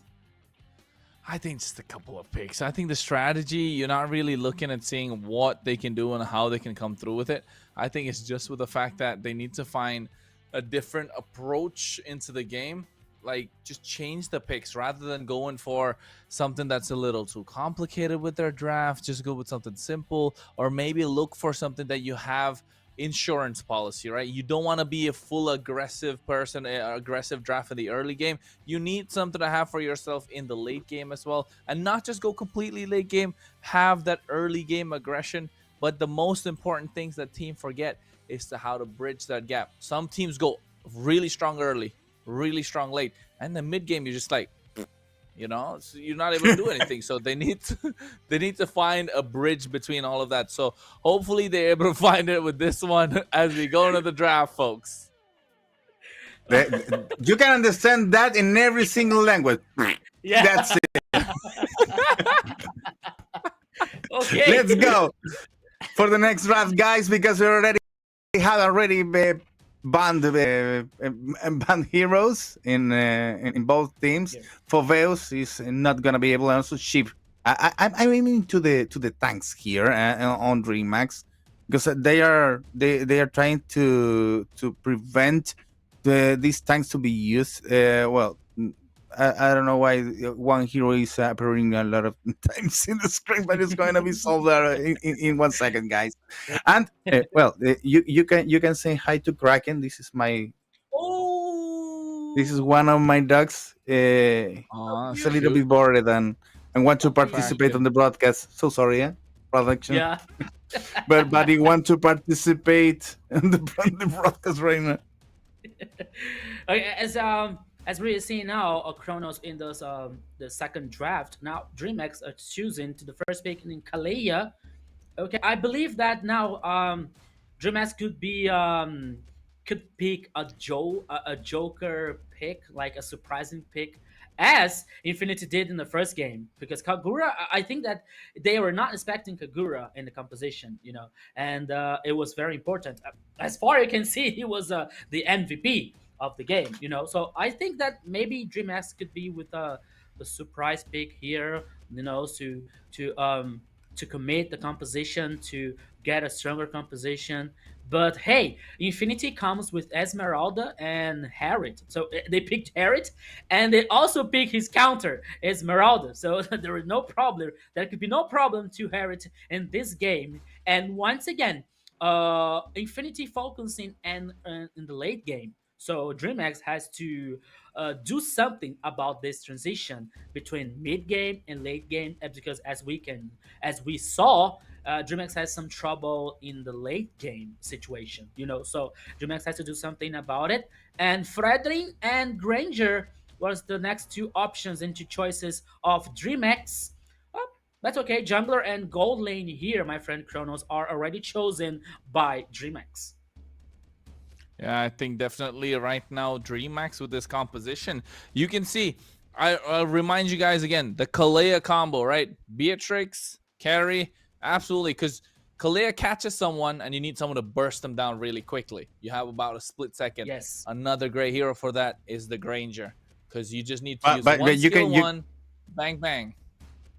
You can pick also Kalea and Farsha to burn the guys down. Yeah. Yes, Kalea and Farsa as well. But then Kalea and Farsa, you're using the big ultimate for just a one hero, right? Whereas you can use a marksman just basic attack. So that's the utility that you get. For Farsa's ultimate has a lot of range, and usually you use Farsa's ultimate to poke them down or finish them off. But here, Kalea, if you're in a 1v1 situation, you're really looking to maximize the capability. So I like this Granger being picked up as well. The Kalea first pick, and then instant reply with an Akai, just to use that heavy spin to cancel out that ultimate as well. And then the bans coming through. You see, you spoke about the Farsa. The Farsa is banned out as well. So yes, that is a possibility, but we're not going to see it anymore. The Arlot taken off the table. Gatot Gacha is completely off as well. I'm looking at maybe a Hylos going to be banned out this time from DreamHack, because if it's a Hylos on their side, imagine Hylos roam with Akai in the jungle, Esmeralda EXP, Harriet in the gold lane. Ugh. I'm not sure if that's the greatest of ideas. Maybe they need a physical damage dealer in the roam position. And maybe I'm looking at a Khalid as well. A Khalid would be a great ban for DreamHack here. Yeah. Well, it's the last ban here. It's important to get it right. But I don't know if you need a Khalid. Well, they pick it up Matilda. For once, it's gonna be on the battle, and with Akai making peel, it's important to be Matilda and Arith. Gathering damage. It's a good composition there. Maybe it doesn't look like really important at the end. What is going to be the last pick? Yeah, and maybe, I don't know if I'm not crazy, maybe this Matilda could be in mid lane. It could be a possibility. And I know that's Lunox. What? Love craziness, but now we have Lunox and Uranos in DreamHack composition. As we were saying about that, DreamHack has trouble in late game. So they decided to bring Granger and Lunox here in the mid lane. So they both have a strong late game here. So now let's see what's the last choice of Infinity. Assuming they're only mid lane left now, only the mid choice left now for Infinity to finish the composition. So let's see, Jerry, what is about to happen and what is about to appear here. Well, the question if they can stand until the last game, until the late game, because they have a Harriet, Matilda, and a guy on the other side, and even Esmeralda can gather. And why Ive in the middle? That's the thing that is good with the global ban, because we have different picks and some heroes that have been forgotten for a long time, like Ive, like Lunox, are able to be part of the game right now. Don't you think about it, Kronos? I mean, I'm looking at the pick of the eve, right? Like, I agree the global ban is great, but then look at the Infinity's lineup. That's 4 heroes with magic damage, right? And there's 1 hero with physical damage, and that physical damage dealer is a tank. Okay. Right? He's a tank Akai. So you're really not gonna do much. All you need on the other side is Radiant Armor, Athena Shield, maybe 1 Brute Force, or maybe a slight bit of the Dreadnought Armor, and Akai is rendered completely useless. So I feel like this might be something that Infinity really need to watch out for, because looking at the lineups, DreamHack have a solid one. They have everything covered. They have a good jungler. They have a good EXP, good mid, good roam, a good one in the goal lane. But folks, I leave it to you, Rico, as well as Jerry. Take us into the game, because we're almost there. Okay, we're okay. Thank you, Kronos. Once again, welcome to the Land of Dawn, to the second game here between DreamHack versus Infinity. Reminding you guys that it's already 1-0 to Infinity in this best of 3, Jerry. Okay, it's a best of 3. Are we going to be on the game 3? That's the question right now, because Infinity doesn't want that. I believe they want to solve this on 2 games.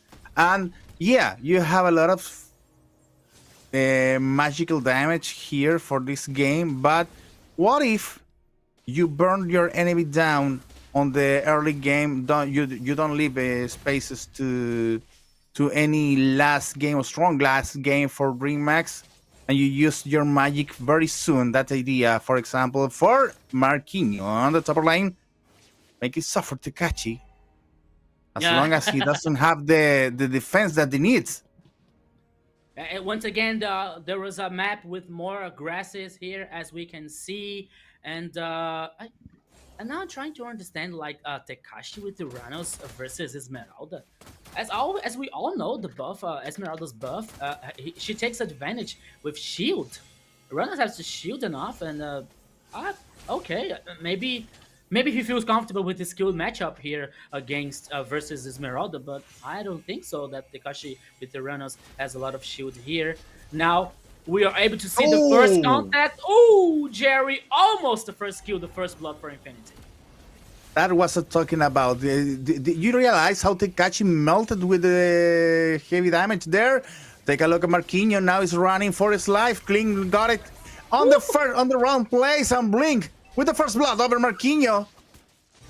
Gathering the first kill on in favor, and also Als is a bad decision. DreamHack taking care of their enemies in the jungle and now securing the first turtle of the game. Yes, and with this situation now, Ozzy is forced to head back to the base here to regain HP, and letting to the first turtle, the first objective, easy to DreamHack. Now Takashi is Takashi. Okay, he's a Renos. Okay, he has a very strong lane phase here against versus anyone, but Marquinhos is taking advantage. Esmeralda ultimate. This is 1v1. Blinking is heading up to help Takashi, and Rainbow also. Okay, 3v1 now. Flicker, woo, was immune. Marquinhos was trying to get in the way, but it was impossible versus 3 players, Jerry. Now, DreamHack is 2-0 in kills. Infinity needs to focus more. Their damage is splitting between DreamHack players, and you need to take them one-on-one, not trying to make impossible team fights like now in Kling. Yeah, that's the deal. Kling goes down in the hands of lane, and now in the pushing in the middle lane. Blink and Rainbow need to figure out how to persist to maintain to keep the line safe when Infinity rushes to push a little bit. Yes, and this is that one's interesting because the kill is in Lionel's hand. You know, it's in Ivy. So it's very important to the mid lane to gain the kills, to gain the resources, to get items faster. Now we can see here in the top side in the XP lane, Rainbow is in the grass. He's waiting for some opportunity here. with the Linux. And now Esmeralda knows that Marquino knows spot the Linux. So now Linux has to choose to head back to the mid lane here. You see now you can see Rainbow in the highlights. Okay, so we're at 4 minutes and 27 seconds and 3 seconds remaining for the next turtle. Here now, DreamHack has a very interesting advantage, especially in a goal difference, my friend Jerry. Now, the turtle is immediately started by DreamHack zoning the Infinity players. Everything can happen, my friend. Yeah, anything can happen right now because the turtle is on the hands of DreamHack again. The second one for this team. Yeah, he's taking the long way to the victory right now because he has already lost the first game and now he's pushing hard against Infinity that couldn't find a way to figure out how to solve the problem that he already doesn't have the damage enough to deal with DreamHack players. Grammy and Blink looking for the river and Blink cleaning up the jungle. They're not. There's a little bit of lack of communication maybe on Infinity because they don't look too lost over there, but just missing the skills on the specific players. Now comes King, also Blink trying to respond against Lionel and grab ults is already on the difficult side of the bushes, and now it's gonna be taken down just a little bit more. Yeah, Grammy with the kill. 4-1 on DreamHack, 5 minutes on the clock. Yes, my friend Jared, I have to agree with you here. Maybe we could be oh, come on. And the river now, the team fight starts again. The focus could be in the mid lane now. It has one more kill to Gremio. 2 kills for this Granger. They didn't destroy the mid lane turret, but they have advantage in the superior numbers so far. 30 seconds remaining now for the next turtle, but DreamHack still have the cards on the table. You still have the advantage. And the gold lane now, it's increasing the difference to DreamHack. It's almost, yeah, it's 3,000 different gold for DreamHack. This is not good news for Infinity. 5-1 on the global kill count. And now Gremio taking care of the first turret on the bottom line, making spaces for another possibility for DreamHack to be more aggressive on the place, and now looking to secure the third turtle on the game. Yeah. Infinity looking for a place to go again. Now grabs one player, but no. Was captured. Was captured for DreamHack, and now Tekashi needs to run away, but it's Uranus and then lost, and can last forever. Yeah. Until something hurts. Yes, Takashi now is so confident with Uranus, you know? He goes in the front line, he goes ahead, and he has no fear of the Infinity players. And now he can zone very well the players of Infinity here. There was a trying of engage with Kalia.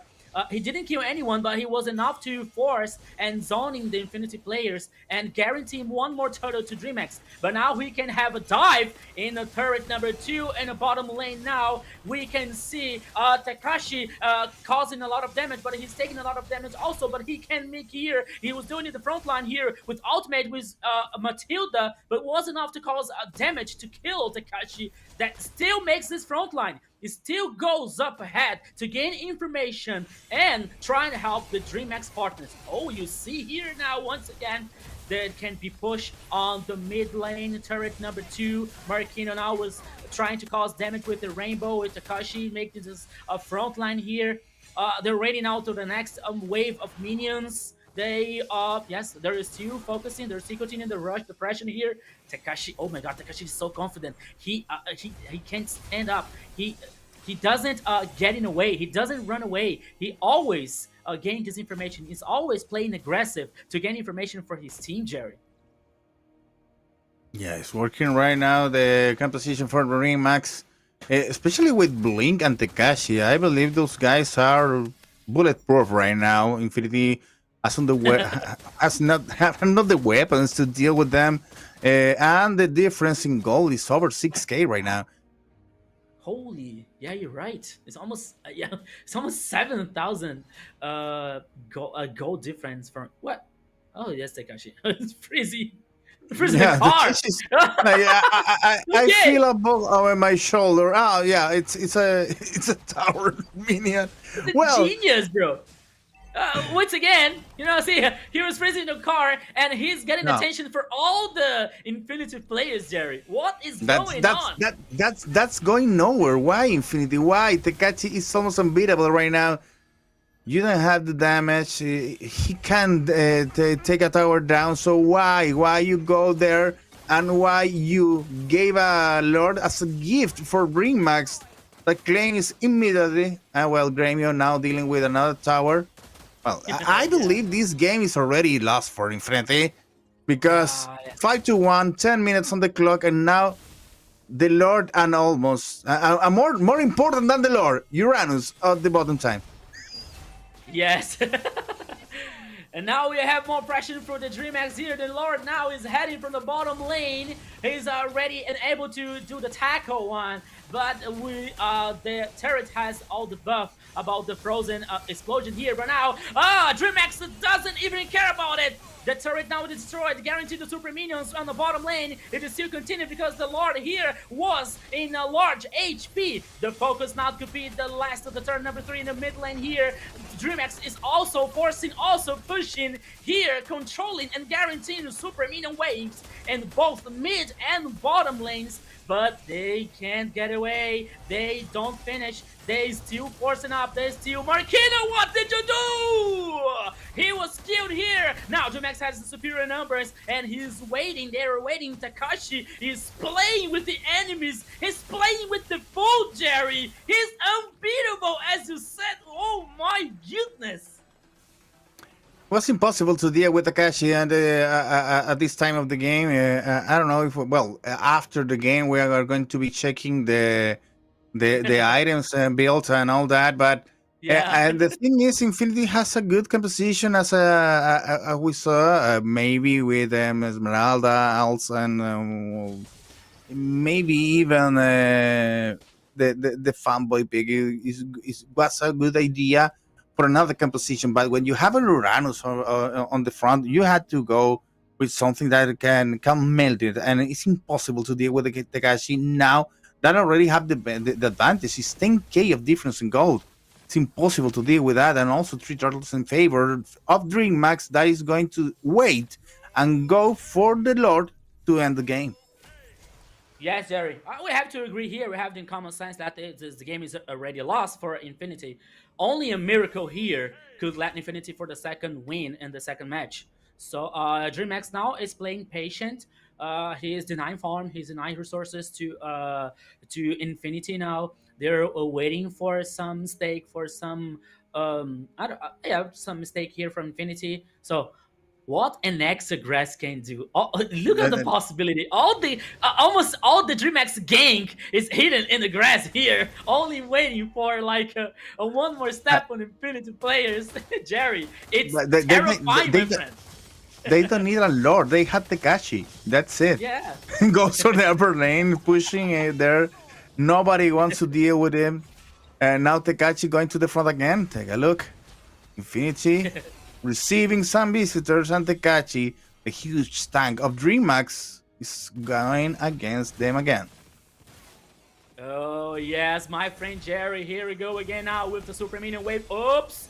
The players of the DreamHack here were immobilized, rooted, now controlling and guaranteeing super minions, but now to the team fights start over again. Maybe the ultimate from Heritage. Oh, what is happening here? DreamHack is causing a lot of damage with the Infinity players, but not enough to kill anyone.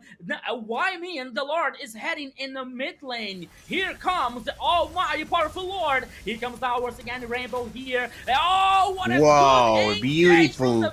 DreamHack players. Now the Crystal is focused, and Crystal focused here. We have a draw because DreamHack wins the second game, Jerry.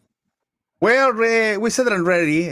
This is gonna be the game that's gonna take us to the third game. It's impossible to deal with this amount of tankiness, if you want to say it some way, and sort of. Infinity wasn't able to deal with Tekashi, and also Blink played a very good game. But I believe if we want to mark a new and a different MVP now, you can vote for Tekachi because Tekachi was a heavy tank that dealing with all the damage that Infinity can provide. And after that, well, they practically, I don't know, destroyed their hands, hitting that Uranus at the end. It's impossible to deal with him. Yes, Kronos. yes. Man, oh man, I'm trying to tell you, this was a spectacular game, a clean game, right? Clean game, fast finish coming in from DreamMax, 1-1. Did we expect it? I mean, if you put that in your predictions, I bet we expected it. I did. I know I expected a 2-1 going all the way, but maybe this is a little bit of a wake-up call for Infinity as well, because the previous game, they had a good one, but at the same time, I mean, maybe DreamMax were thrown off guard because of that Kagura pick as a pocket pick, right? That's something that we don't usually see often. So they're like, oh my god, Kagura, what's going on? Maybe the damage calculations were off. But then again, after that, it was figured out, of course, and you can see DreamMax coming up with a clean victory.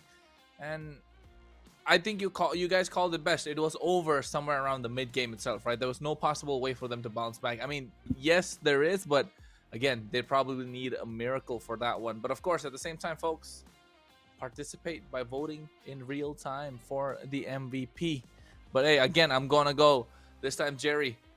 Who do you think is gonna be the MVP, according to you? I think Tekashi deserved the award because he managed to absorb every single damage that Infinity tried to provide, and also he took a Lord cosplay sometimes because he was alone on a line, and all the Infinity team was over him, and was impossible to deal with this heavy tank.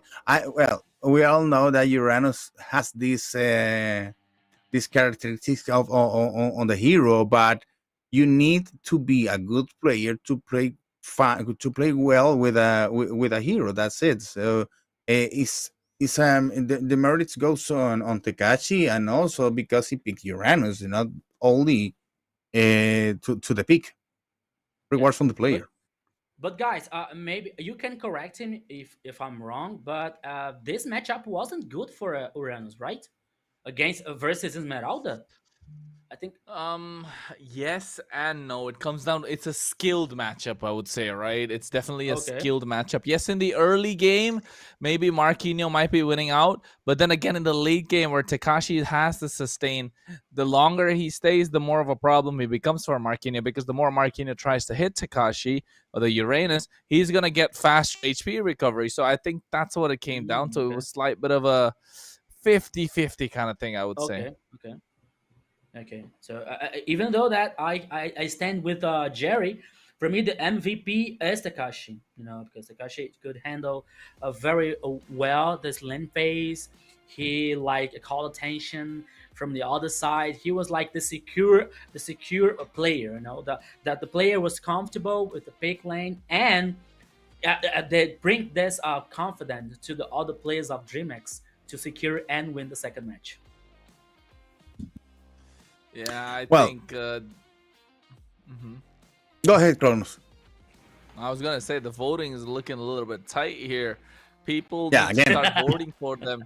Go to the different streams and do your thing, guys, because that matters, for you.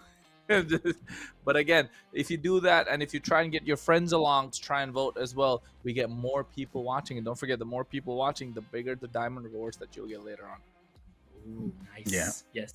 And also, Kronos is waiting there with your phone, all ready to take diamonds, skins, or whatever we can test in the broadcast. So go ahead and vote. Well, in the kill, the kill score looks like a Pacific game between DreamMax and Infinity, because Infinity just got 1 kill and then DreamMax got 7. That's it. But there was a lot of fights and aggression here that Tekashi absurd when the Uranus in work very good, and also the kills on DreamHack was in part responsibility of Blink with the Kalea. Oh, I don't like the score. No, That gives me bad feelings. Oh my God! Never 7-1? mind, man. Oh my No, God! I hear you. no. I remember. I remember. Oh my God! You didn't have to Every mention that. day it's a 7-1. It's a different 7-1. I can't handle it. Oh my Sorry, God! guys. Sorry. 2014. 2014. That was the year, wasn't it? I don't want to cry. I don't know. Sheesh. But hey, but this time Brazil ended up on the winning side, folks. 7-1, the kill score, and Uranus able to lead the charge with Tekashi on it. Of course, Tekashi's such a pro as well, right? He's been on the top level for the longest of times, and you can see why. And this is bread and butter. This Uranus is his bread and butter. It's what he's known for. And if you give that to him, it's like giving Jerry the Saber. It's he's gonna be a problem because he's gonna be a problem indeed. no, So my I saber think is in this awful right case- now. Man, And, Kronos, you're so mean, Kronos. Come on. How am I mean? I'm just trying to say he plays a good saber, but oh my God, look at the damage he's taken. 178,000 damage taken while he dished out 32,000 damage himself. He's a pro. He's a pro. There was a moment in the game that was talking to Jerry. Tekashi was calling the attention of 3 Infinity players. In the bottom lane. He was standing there. He was freezing the the minion. He was freezing the minion. So we were talking about that. Tekashi was there. Stand up, looking for the stars or the moon. 3 players hitting him all the time, but nothing happened. He was unbeatable. Well, the thing is, we're heading to the game 3, and in game 3, a lot of things gonna happen. First of all, Infinity doesn't have a lot of picks, and the same for DreamHack. And DreamHack already burned 2 important picks here with Uranus and Kalea. Yeah. It's the first time that we're gonna have a 3rd game with the global ban rule. Hey, it's gonna be an exciting one, and I feel like this the third game rather, is gonna be crucial just because of how they're gonna be drafting, right? Because that's gonna make a slight bit of a difference. But don't forget, they still have the R-Lot that's open. The Khalid is still available, so the Khalid R-Lot combo that we've been seeing for quite a while might come back. And then the Lancelot's available, Yisun Shins, the Moskovs, the Kimmy's up for grabs as well. So hey, I think they just have enough heroes to choose from. Yes, the global ban here is a very interesting situation for both teams. Now we have to remember which hero now each teams are able to pick. Because I to be honest, I can't remember. I am same as Kronos. My memory is like a goldfish one. I can't remember. Okay, I know that Infinity can pick Lunox. I think that they can pick Uranus. Actually, I'm not sure, but we are going to see in the draft. We're going to see in the draft. But this is a very interesting point that Kronos brought us, is about the global ban here, because now we're going to see how both teams are going to handle this situation, how they prepared for this kind of situation. As we are talking about only about the best of 3, you guys wonder when it's a best of 5 and the best of 7. And the best of 7, we also know that in the 7th game, if the best of 7 heads to the 7th game, all the bans are reset and all the heroes are available to pick up again. So everything is possible. Well, MVP time. Something is very possible right now. We're going to see. We're going to see who is the MVP. Who this is the first time all 3 of us voted for the same person. Yeah, let's go. Yeah, let's go, Tekashi. Well, the 3 of us voted for the same person. That's right. Yeah, I know, for the first time. It should be a strategy, man. Global stream casters stick together with the vote. So we won against the other broadcast. Let's go. Let's go. Now, I mean, technically, we had Maria as well, who came in and he voted in the for Tekashi as well from the Latam stream, from the Latin stream. So, Oh yeah, hey, yeah. but We still, have an we ally. win. Yes, we have an ally from the other broadcast. She's undercover.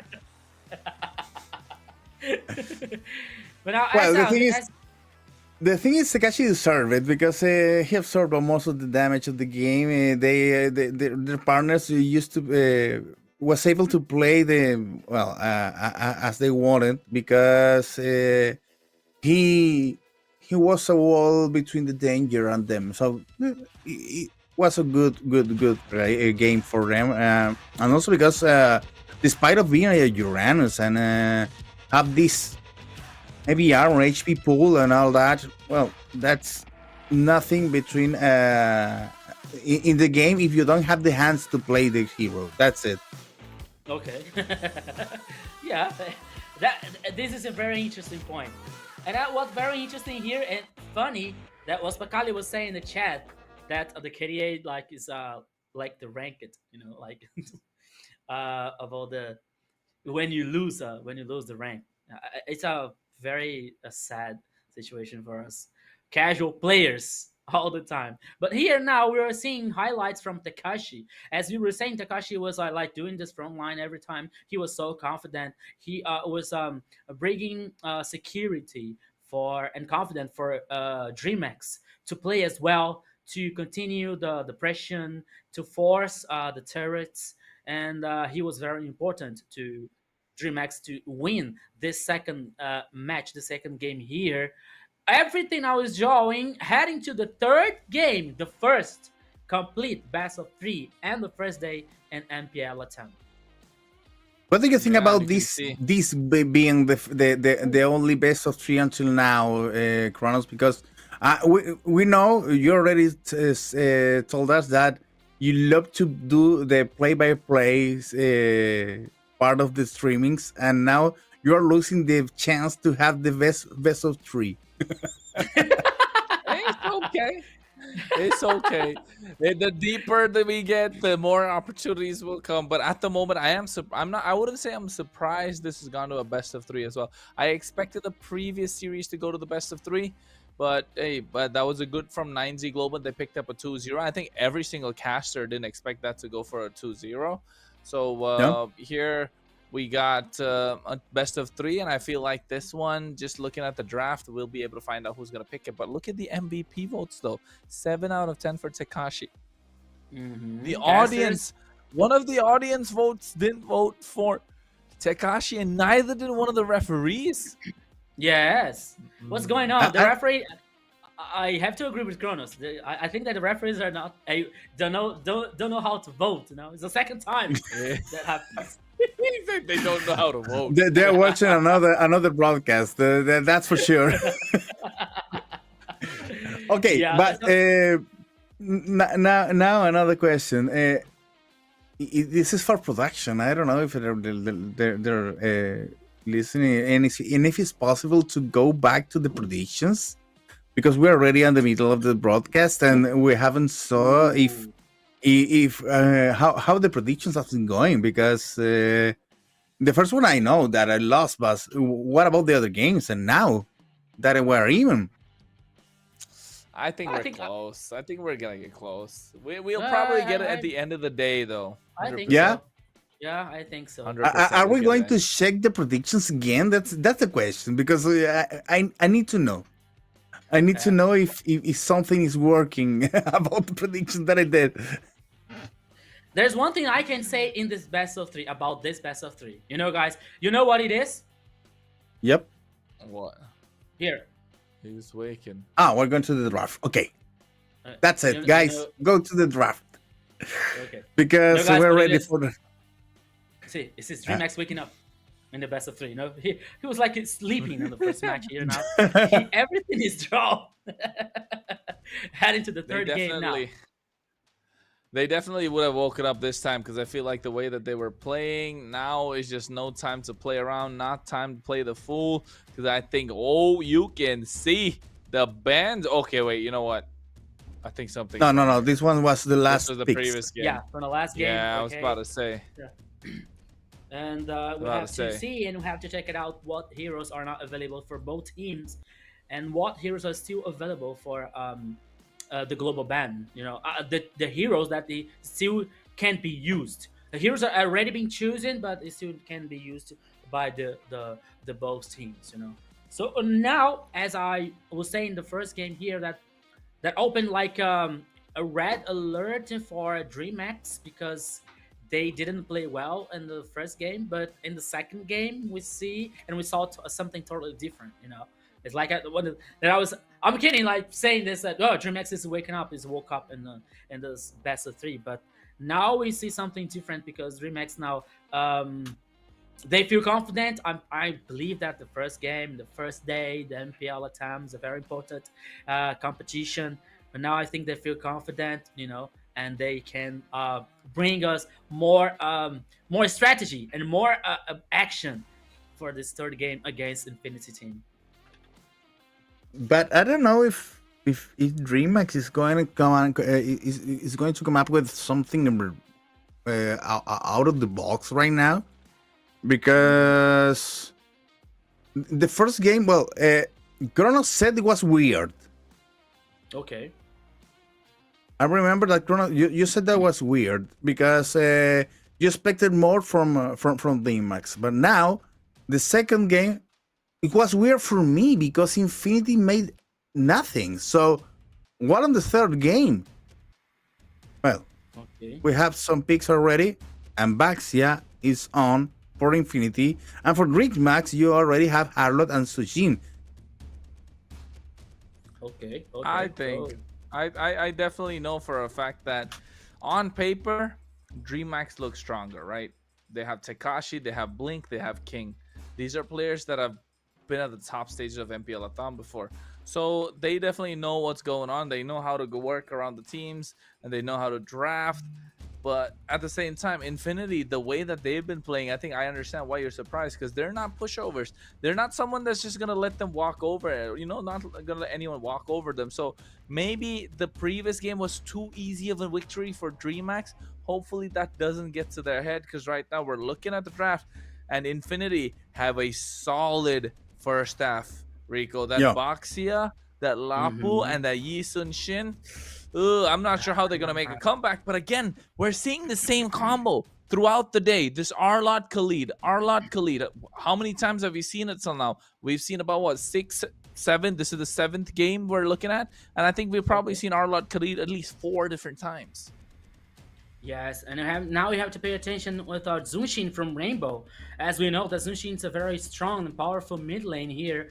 It's almost, I'm not sure, I believe that is 100% priority in this first day here, no matter with if it's ban or pickups here. So Zunshin comes with a lot of hype and expectation for DreamHack. And now we're completing the ban phase. Ruby is the last choice of banning from DreamHack, and now Hayabusa finishing. Okay, an assassin here. Now we're gonna see what's going to be the fourth choice. Joy, not Ruby. Joy. Oh wait, Joy's banned out. Joy's banned out. Okay, Joy's banned out. Lancelot, Lancelot is already banned out. Okay. Ling? Fanny? No way. Fighter. Has to be a fighter, right? Machine. Do you believe so? I think there's gonna be a tank, right? Or no? Fredrin? Fredrin. Oh no, not available. Okay. No, Fredrin's not available for Infinity. Fredrin can be used by DreamHack still. Ah, right? Okay. Yes. Okay. Are you sure about it? Yeah. Export. No, because you can see Lapu. Because Lapu was used by DreamHack in the previous game, and Infinity are able to pick it. So yes, they can. And I think Fredrin was there picked up by Infinity, so they should be able to pick it up for themselves. But they go for the X-Borg in the jungle. I like this. It's a bit of a tank shredder. You have a lot of, you have the ability to engage. You have the ability to disengage. You have the ability to even secure neutral objectives. And you're super tanky at the same time. So I like that X-Borg. Meanwhile, for Infinity, they get the Granger. Again, the extended range, and oh my god, Valentina, that's how you counter the X-Borg. Infinity are cooking. Brody. Okay, Brody now is the last choice from DreamX in a gold lane, and I'm surprised. Kronos here, totally surprised with this. The last choice. Okay, maybe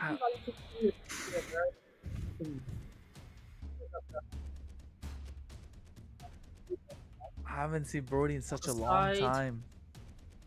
And I don't know. Yeah, we have Arlot, we have especially Khalid and Zunshin. It could be a lot of it could be a interesting control. I don't know. In the other hand, we have Baxia, have Lapu. There's strong land phase. Yeah, I think that both compositions are strong here. I don't know.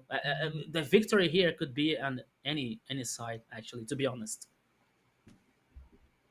Now, I believe this depends on the patience on each side because maybe to be in the game 3 is a uncomfortable situation for especially for Infinity that already won the first game. So if they're not patient enough to get in the game in the spot that needs in the game, it's gonna be taking very difficult for them. Well, guys, welcome to the land of now. No, Lion, no.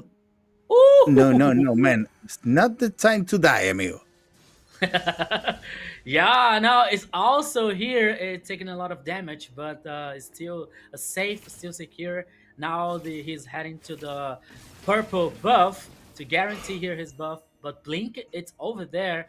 Blink is aware of everything that happens is happening in the jungler of Infinity. He started the laser here, but only to cause trouble, nothing more. Leonard is still very low HP and is still here in the mid lane, so he has to take care. But now everything is fine. Both teams now are ready to power farm. Blink is trying to guarantee this crab here is gonna be enough. Fanboy, it's okay. All right, okay. Guaranteed by the DreamX here.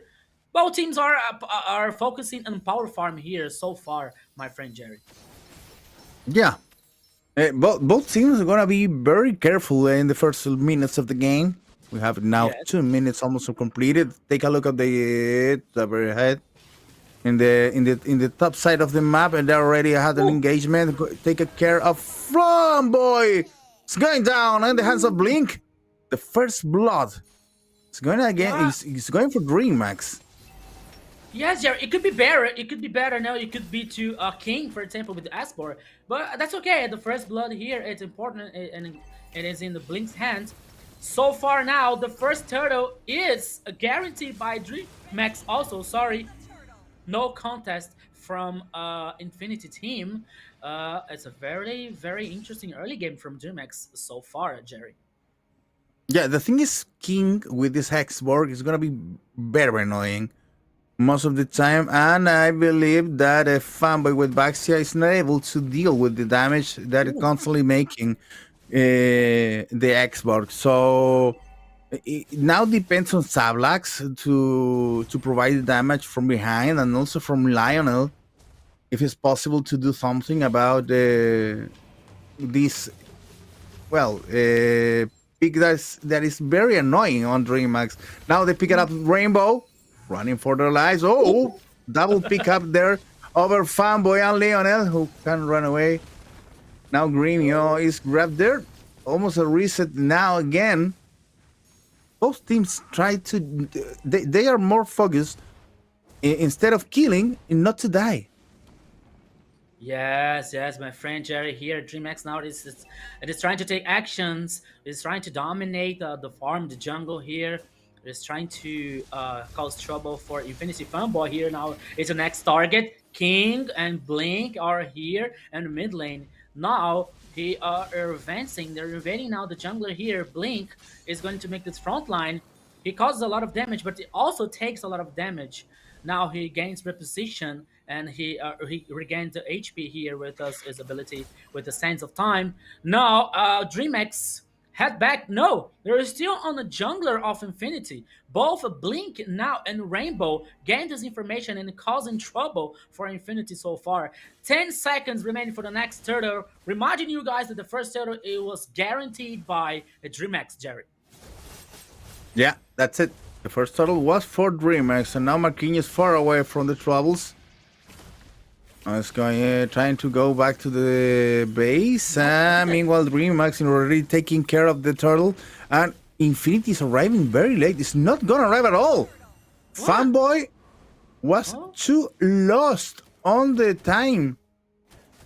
They tried to get into the turtle, but it was impossible. DreamX was already taking care of it, and now the second turtle for them. I believe they're more focused on the objectives on the map. Okay, Jerry, I don't think that's a good idea. Infinity simply giving up this objective, giving up these objectives.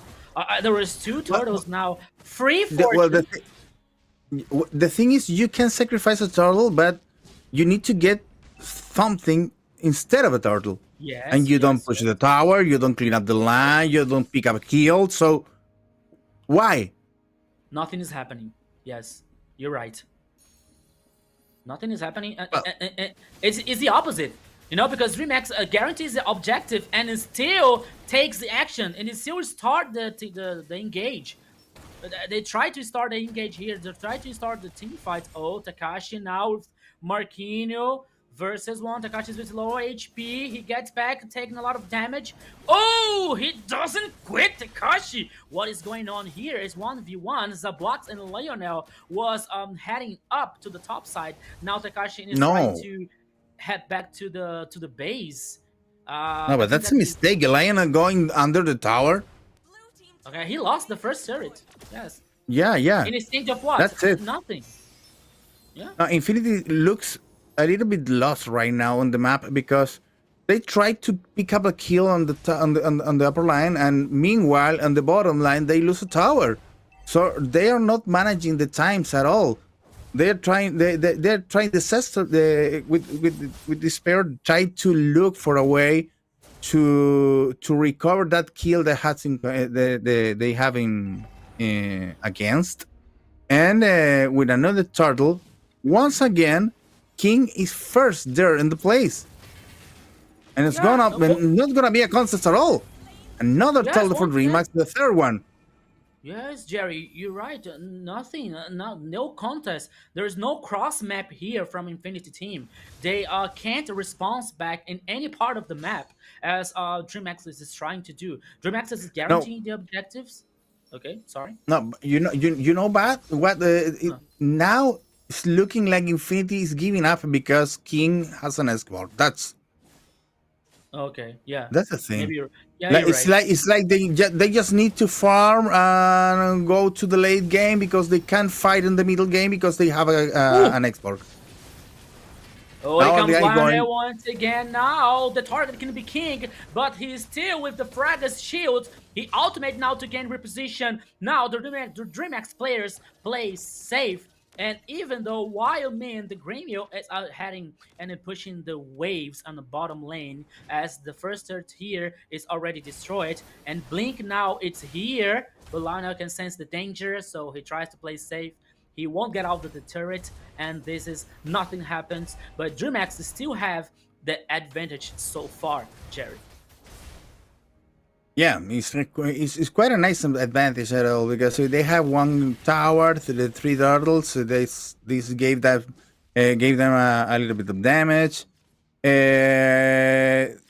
Infinity needs to be compromised with the next battles, especially with the one is going to be held in the Lord lair, because they look afraid right now. Rainbow. They're going after Rainbow here.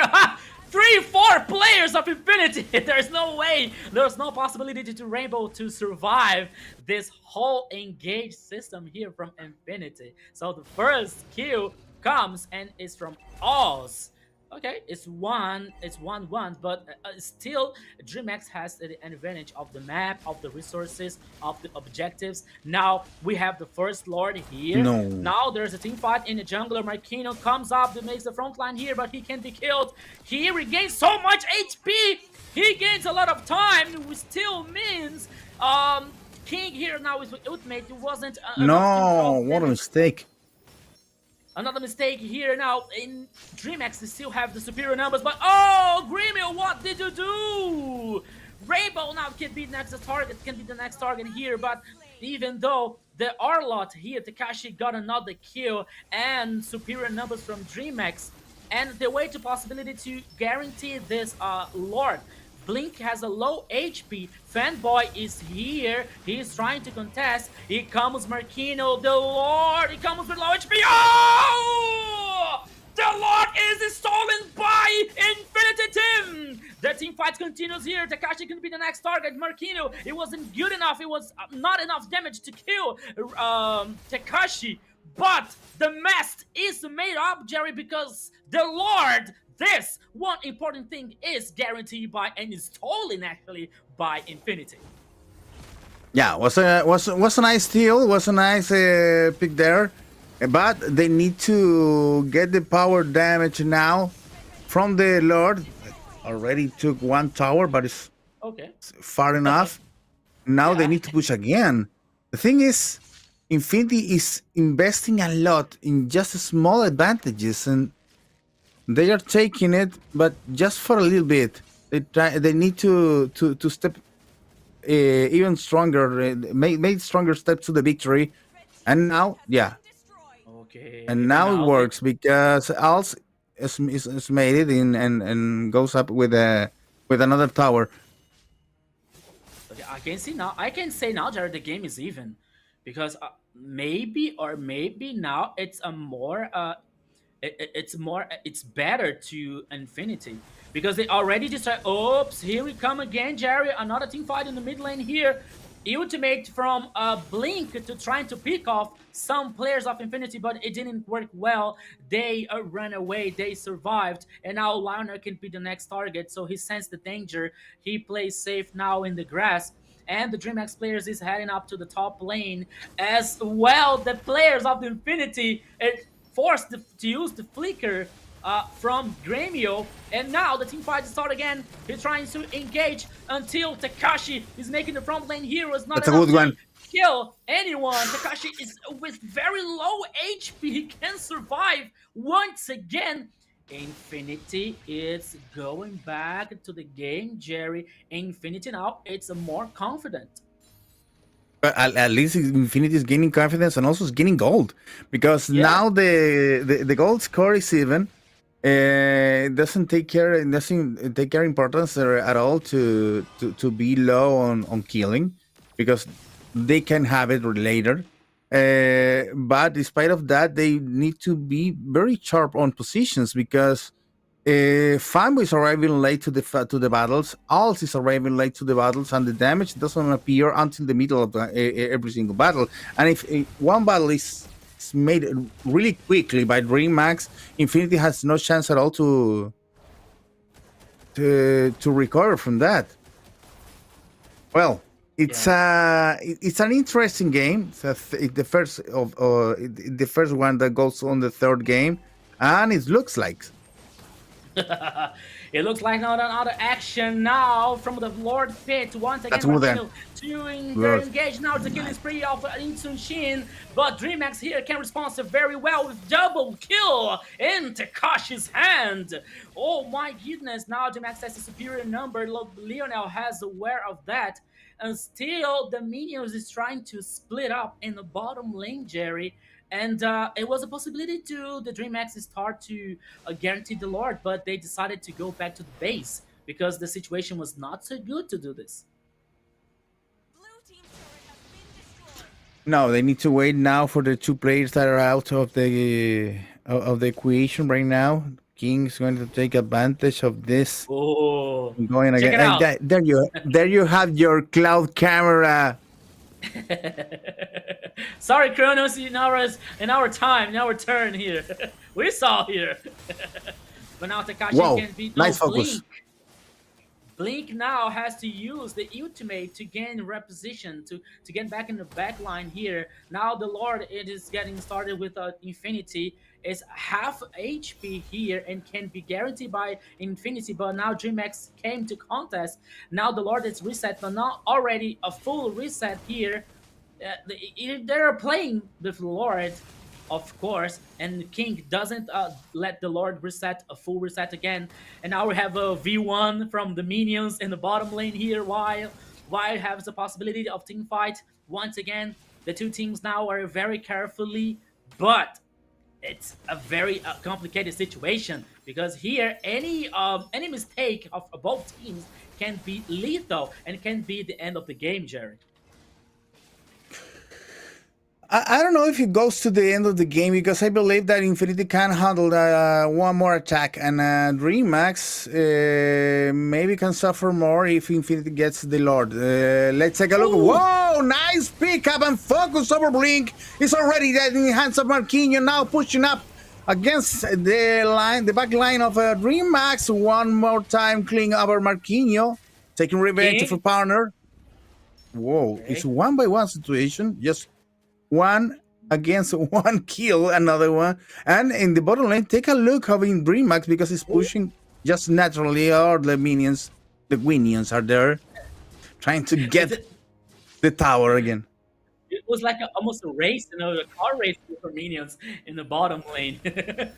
And now here, once again, the Lord is getting started with the half HP from DreamX. And now Infinity trying to hard engage against Takashi. He can be killed. He was surviving, gaining more time, but now he is killed. King now loses his immortal. He is heading back, but now Zablax is going to be the next target. As what happens, and Leonel could be the next one. Oh my goodness! Here now, DreamX has a superior number. It takes easier to guarantee the Lord in almost 16 minutes of game, Jerry. Yeah, it was about time because DreamX had a position more important, a more beneficial position for that team fight, and now they are going to push almost onto the crystal, trying to gain more advantage as soon as possible. And before Alts and Sablax come back from the dead, Lionel is gonna be the last one to be appearing there because, well, the mage doesn't take care of a lot now. They need Alts back because most of the damage of Infinity is on their hands. And King, well, I don't know if it's a lack of focus between for Infinity or it's a good position from King, but that X-Borg is almost impossible to kill. Yes, it's like a Highlander. It's immortal. Yes, I have to agree with you here. Now, the Lord is heading from the bottom lane here. It could be a very interesting force and push to DreamHack. Oh, Rainbow, what are you doing here? You're forced to use the flicker now to tackle off the Lord in the bottom lane here. He already destroyed the turret number 3, guaranteed super minions in the bottom lane. And for DreamX players is good enough. They returned, they decided to play safe, not to give some mistake, not to make any mistakes, and give overextended. Because at the part of this time, Jerry, any mistake could be lethal, as I was saying. Any mistake here for both teams could be lethal. So all the attentions here now for this third game. Well, a little reset on the game right now, but with a little bit of damage. No, a lot of damage in the Infinity defenses because the bottom line is already open to the crystal. Okay. And we have 60 seconds until the next Lord appearance. So be careful on that. Be careful not to die, Infinity. And be careful of King. That is melting everywhere in the map. Everything. As we can see now, the both turrets from DreamX, the turret, the second line of turrets is already in a half HP. But it's. I don't know. It could be very difficult for Infinity to approach these turrets right now because, as we can see, DreamX is gaining information and is dominating the jungler. and denying resources. But I believe in this part of the game, like almost 19 minutes, is almost everyone is full build. So I think that the gold difference here now, it's not it doesn't mean a lot. So all we can see now is the ability and skill match from the both teams that can be Position, to position, last position. mistakes. The position, yes, you're right. Yeah. That the position now that can be saved by the Lord, because we have one more Lord here in the pitch. Oh, Valentina, Lionel, what are you doing here? Okay, he forced to use the ultimate from King now, but he's still in danger. Fanboy tries to help. Oh my goodness! What a good control here, but it was not enough to kill. Now Gremio tries to do something, but he was very, very harmed and return. It's getting forced to return here because he was a very low HP. But now he can't allow to do any mistake because the next Lord is available, is on the pitch, and in this Lord, I don't know, is maybe with 100,000 HP. No, 58. Okay, 58,000 HP here. Okay, and now the both teams are aware, and the both teams had to take care of any mistake here that could be lethal. Jerry, once again. Yeah, I don't know who's doing Sablax so behind. He needs to be closer to his friends, trying to take advantage on this Lord position. Rainbow Blink trying to make an interesting move on the back line of the Infinity. No, they trying to push on the upper track on the upper line too. Okay, Well, now's the time. Now's the time. Infinity goes for the Lord. Take a look on this. Yes. Yeah, but now DreamHack doesn't have the position to secure the Lord here. It's guaranteed by the Infinity player. Blink loses. He's immortal. He comes back, but the team fight here is able to do with the DreamHack to superior numbers. Mega kill to Rainbow with Sun Shin. And now, okay, the Lord is for Infinity, but I think that this Lord is gonna do anything because it's gonna do nothing actually because with the two last players, DreamHack here is comfortable to destroy the Lord. You know, it takes a while to destroy the Lord. He's very strong. As what are you doing here now? It makes the pressure and makes the force the pressure here now. DreamHack in the third, number 3 in the mid lane. Oh my goodness! What happened? Now Marquino was the next target. He was killed, but it wasn't good enough to secure super minions in the mid lane. While Min in the top lane, we have a big wave of minions in favor to Infinity. DreamHack is still forcing, it is still continue to pushing, but now they recognize that they can do nothing better than this, and they return in order to not to lose the game. And he already lost the third, number 3 in the top lane now. What's going on, Jared? This is a very insane game. It's a little mistake for DreamHack because they lost tension on the upper lane and the minions managed to break down the third tower. So now the map is completely even because there is super minions on the bottom lane for Infinity, super minions on the top lane for DreamHack. And now the lines should be advancing naturally, and only the ability of the players in the team fight is going to make the difference.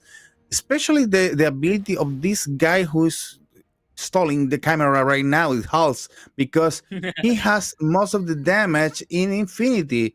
Sablax is almost disappearing right now. It's important for him for his team to be part of the next team fights, and maybe try to dress a hero custom for the last minutes of this play of this game, because Infinity is in real trouble right now.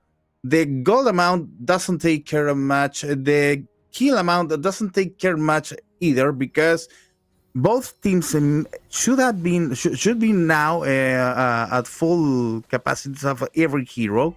So their builds is the thing that is important right now. Yes. Maybe catch Gremio here. Okay. No, he's safe. As you were saying, both teams were trying to mind game with each other. The Lord was appearing in the bottom lane, and they're trying to do some playing in the upside of the map. But nothing happened, as you said. Now the Lord is getting guaranteed by DreamX. Where is Infinity? Because they have to contest No, this they Lord. goes. Okay, now Zablox, what are you doing? Oh my goodness! The focus was on Zablox here. He gets killed now. He has superior numbers on DreamX once again. But now, Lapu Lapu tries to do something, but wasn't good enough because here's the next target. So 2 less players to Infinity. The Lord is guaranteed by DreamX. Oh my god. Oh, Frank Jerry, that can be the end of the match now. That was a very bad luck for Sablax. I don't know if it was. Yeah, it's bad luck because he tried to position well during before the team fight. He does his best to be on the right place, but Dream must go to hunt him and achieve that hunting, capture Sablax, and make it impossible for him to participate on the team fight. Their friends, their teammates on Infinity, does nothing to say him, and it was impossible for them to with one player, with one damaged player away from the battle. It's impossible to deal with all the DreamHack players going around now looking for the winning.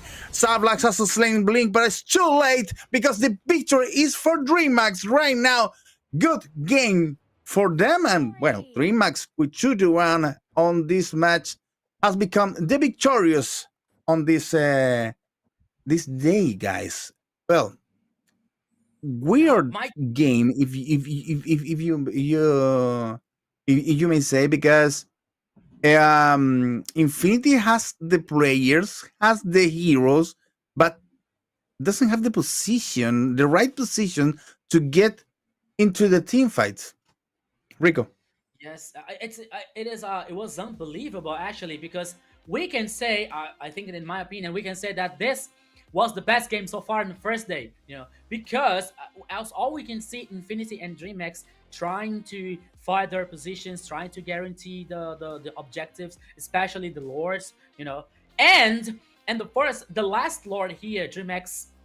I think that was Blink and us, another player that could get in the back line and could surprise Zablox, because Zablox could be a potential very potential of damage of the team, but the DreamX players, they were aware about that, so they started and engaged with Zablox, who could bring all the advantage to the last Lord to let the DreamX win this third game. So it was very, very nice. It was a very big game, and thanks and congratulations to DreamX actually to win this third game, because we saw and we were talking about that in this third game, that could be any of the both teams, the victory, and it came to DreamX.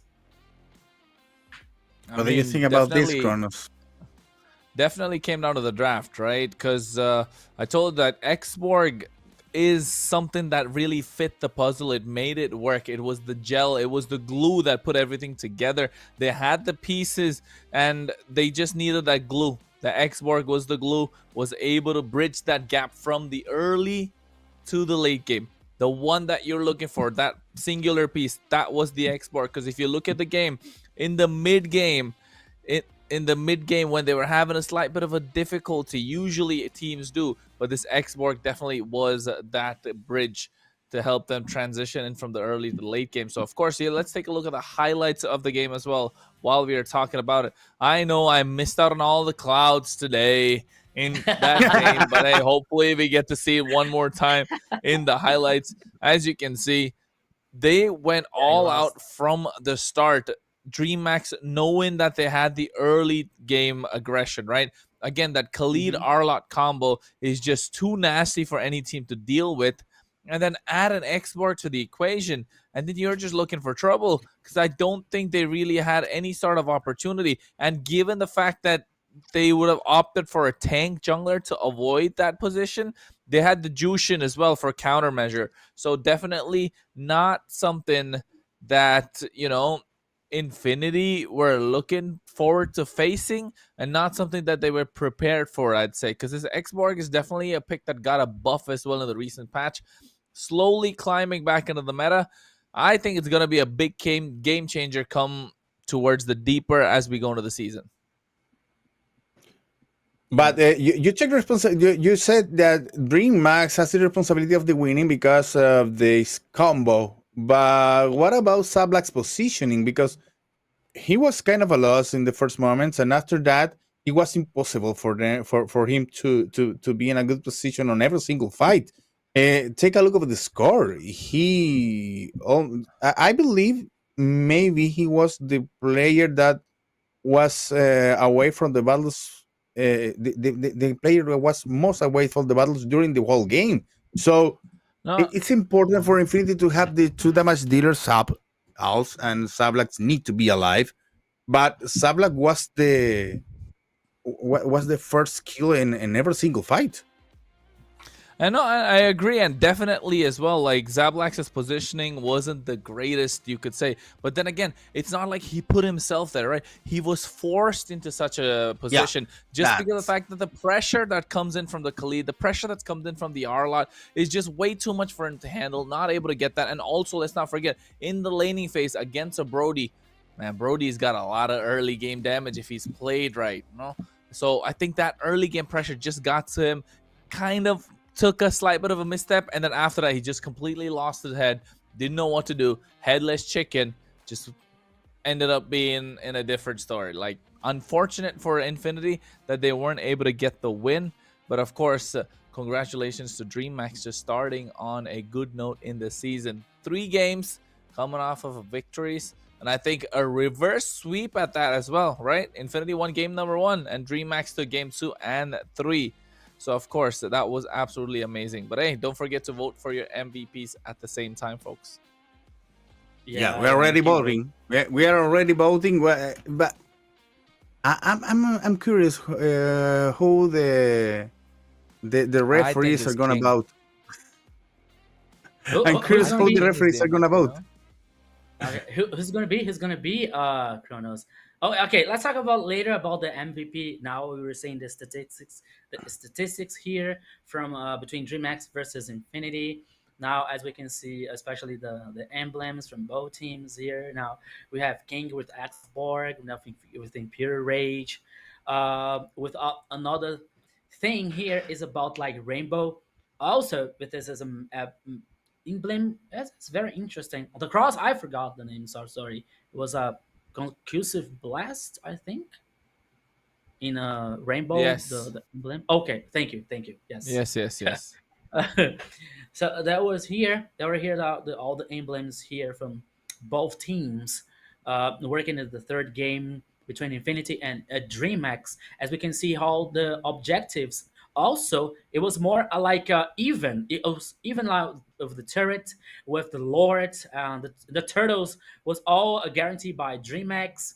The buffs is almost the same. So to see and to show to the people how even the match was, so the victory could be for both any team, for both of our Infinity or DreamX. It could be a surprise.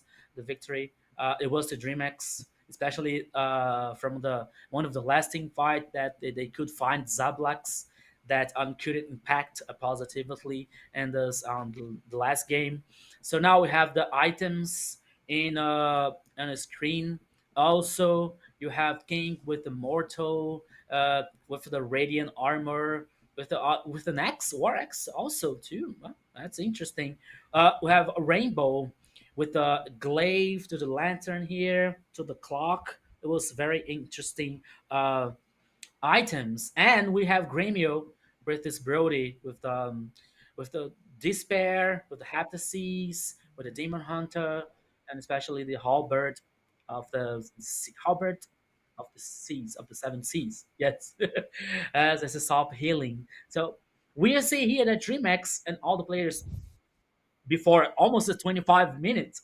It was like a full build. Everyone, I think that Blink is hidden. The last item for a not enemy see what he was about to get as the last item here, and it was very interesting because as we were saying, DreamX here they have they have a gap between the mid and late game. We saw something like in the the first one was completely to Infinity, but the last one, for the second game, in the third game here, we saw the DreamHack having some troubles with about this transition from mid lane to the late game here. So they have to work more on that issue to solve in this MPL attempt.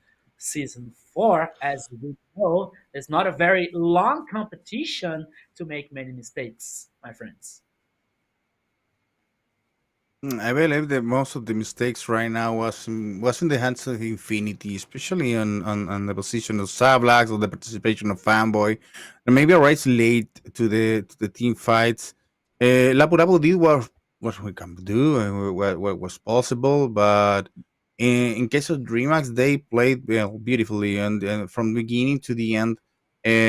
On game 3, maybe they started just a little bit cold for the first game, and that's solved immediately for game 2 and 3, and that's how now they are the winners of this key, and also put Infinity in danger because they need to win the next game so they can advance in the tournament. That's it. Remax took advantage for the on Infinity uh, on Infinity mistakes and made it perfect. I don't know what else to say. I think it's okay. And now, hey, I think we are going to have interview finally. Oh, we're We about to just see. might. We're about to see. Yeah, so we're just waiting for the production here to confirm with us. It will be Yeah. this interview. We'll have this interview. So while me here, as we are seeing the goal difference, it was like almost a pure blood for the red advantage for Streamex. And then even though that they have some troubles, but they were able to win the third match here, guarantee the first victory and the MPL attempt. So congratulations to Dramax, but also congratulations to Infinity because they show us they are a very strong team. They Yeah. couldn't handle like even with the DreamX. And we were saying that DreamX has a strong team because they have so strong players as Takashi, King, Rainbow, and Blink, etc. But Infinity could handle, and they fought like side by side, even with DreamX. So Infinity has a very good potential. It's a very good future in the MPL attempt. But if you take a look of this Dream Max and last year's Dream Max, how's this Dream Max doing? How the Dream Max looks now? That's a good question. DreamHack right now definitely looks much better. As you can see, the MVP himself, Tekashi, from DreamHack Esports, of course, rocking that R-Lot. 417 KDA, 14% damage, 69% kill participation. Of course, this guy was all over the place.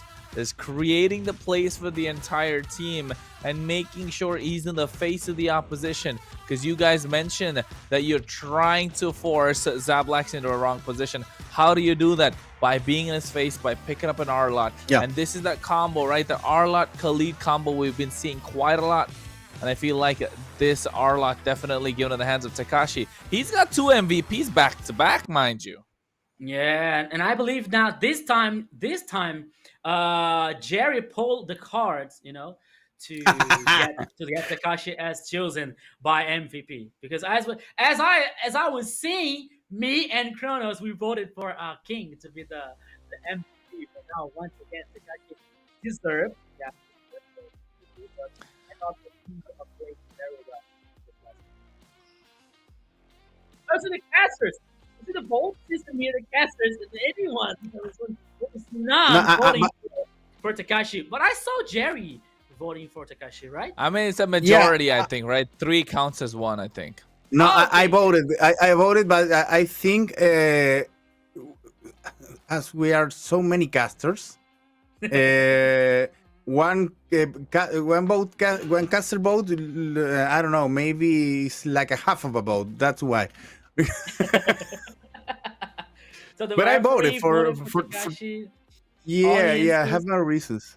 I have my none reasons. of the casters and none of the observers voted for Takashi as MVP. You know, only the referee and the audience. But that's But- okay. He played But very well. you may know that now that there is a little importance in the audience votes, because the referees and the audiences goes for Yeah. Takashi. Yes, yeah. It's 4-10 here for Takashi to be the most valuable player. Well deserved. Also for Takashi and DreamHack. Yeah, and not just that, And right? I first- feel like we might just get Takashi for an interview as well, the global stream today. So, you know, just got to wait and see if it's possible, because it would be great to have Takashi over, talk about the way that he's transitioned from, you know, RRQ to Alpha 7 and Alpha 7 to DreamMax. And I think you mentioned that as well, right, Jerry? How was DreamMax last season and how they're looking now? Hey, how they're looking now is like that guy. MVP performance. And again, the same heroes being brought back into the meta, the Uranus. How could you even leave it open when you have Takashi on the other side, man? Yeah, it's a possibility. It's a possibility. And we're seeing that DreamHack is heading back to the strong phase, to the strong level in this competition. And we're expecting to see more and more from DreamHack in MPL LATAM. So we are waiting to see how far this team can go. As we were saying, like Takashi, a Blink, and King from the last RIQ victorious team, from the Alpha 7. I'm not sure if the all the three players was the same, was in the Alpha Team 7. I'm not really sure, but yeah, they were. they were. So they're together. Yes. So it's like a pact, you know. So they're like it's a destination to play the three together forever, something like that. But it was good. It was good because now it's taking a DreamHack for a new level, you know. So they played very well. It was a surprise, or no. Infinity is a very strong team also, so they won the first game. So that's why we have all the three games in the best of 3 and best game. So now we have the interview with the MVP twice. Yes. So please welcome to him, Takashi, the XP lane player for the DreamHack team. Takashi, what's Hello, up? guys. Welcome, my friend. Hello guys, good night. How you doing? Good night, good evening. So how are you Fine, after thanks. this victory?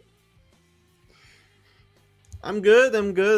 There was a big win, a hard match against Infinity. They have a different play style that we are not used to play. Like they play a lot in the mid lane. Like they just do the jungle, they just push the wave and go to mid.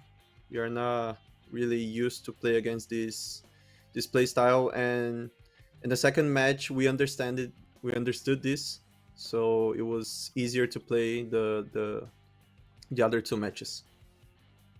Nice. Kronos. Nice. And Kronos? yeah, Takashi, big fan, man, for quite some time. We've been following your journey for a long time, and glad to have you here now at least, and get to talk to you. And I mean, your journey has been nothing short of spectacular. You've been transitioning from team to team, and now from Alpha 7 Esports to DreamHack Esports, along with two of your buddies as well, who you've been sticking around for the longest of times. How does it feel? I mean, feel great. Like I've been with King since 2020, I think. It was like 5 years with King. Okay. And Blink also like 4 years since Cade Stars, you know, Vivo Cade. And it's amazing to play with them because they have excellent micro and a good macro play.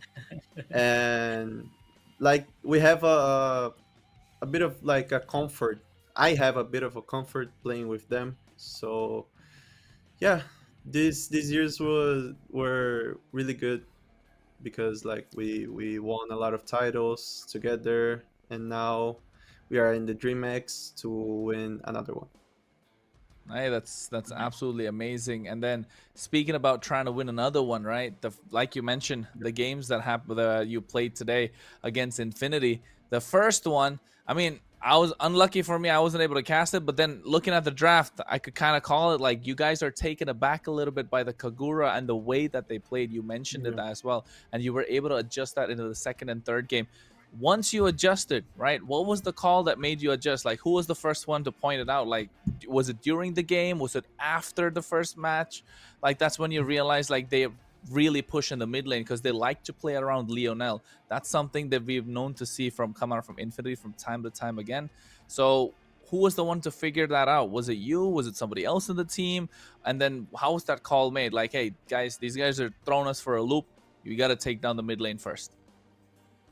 Yeah, after the first match, we all thought the same.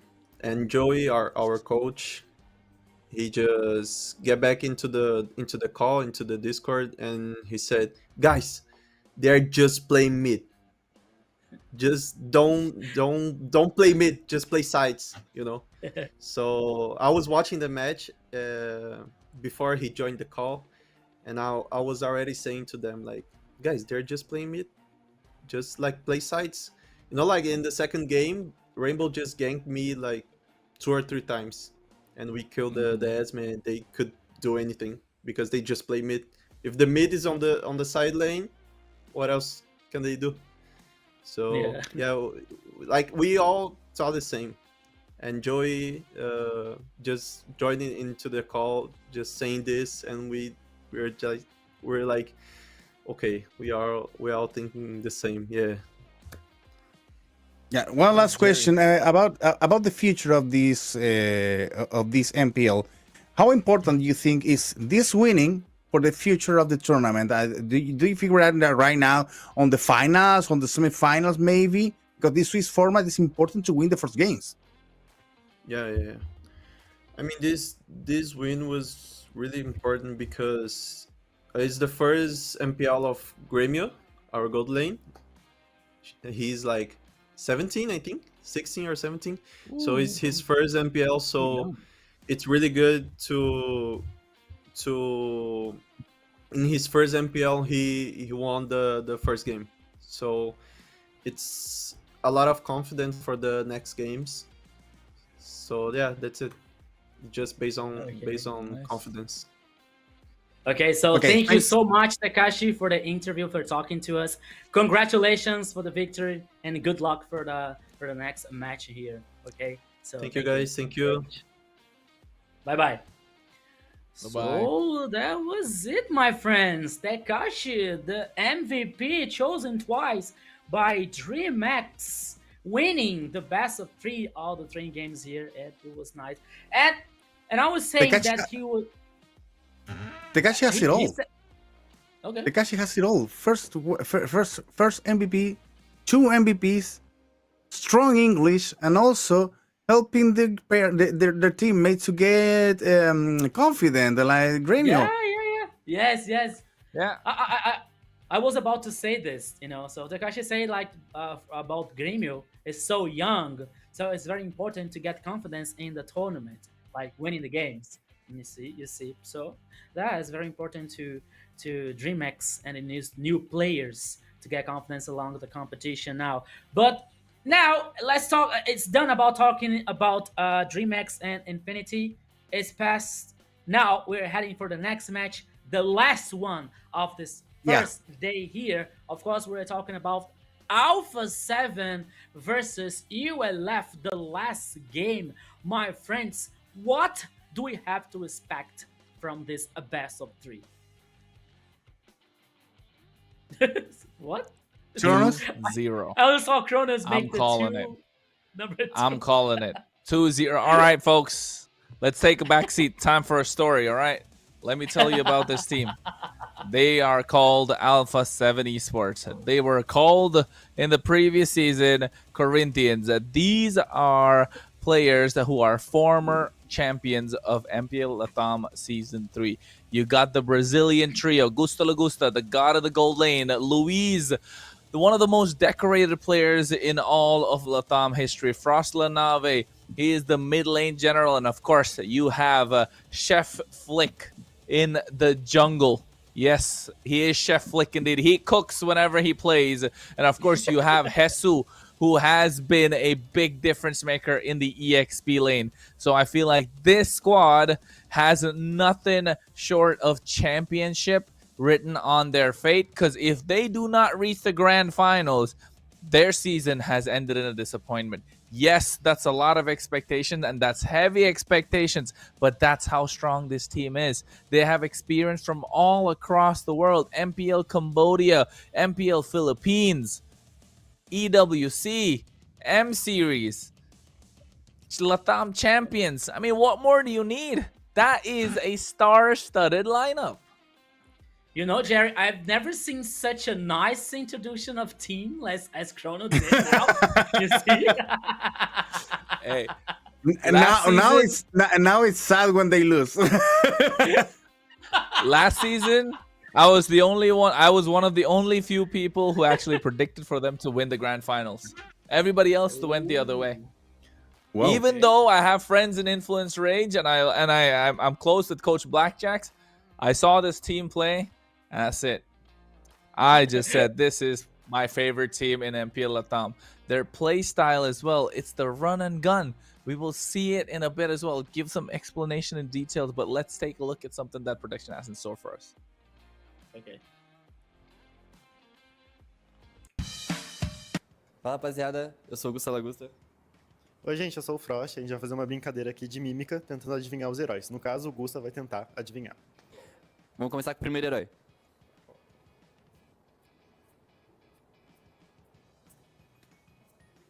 O SS?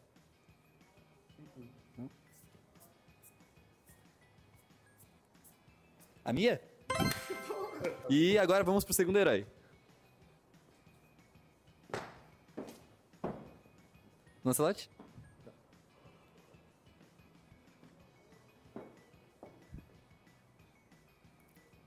Faz outro skill aí, pai.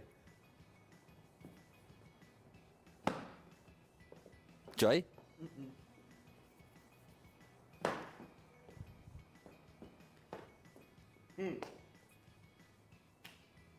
Espada.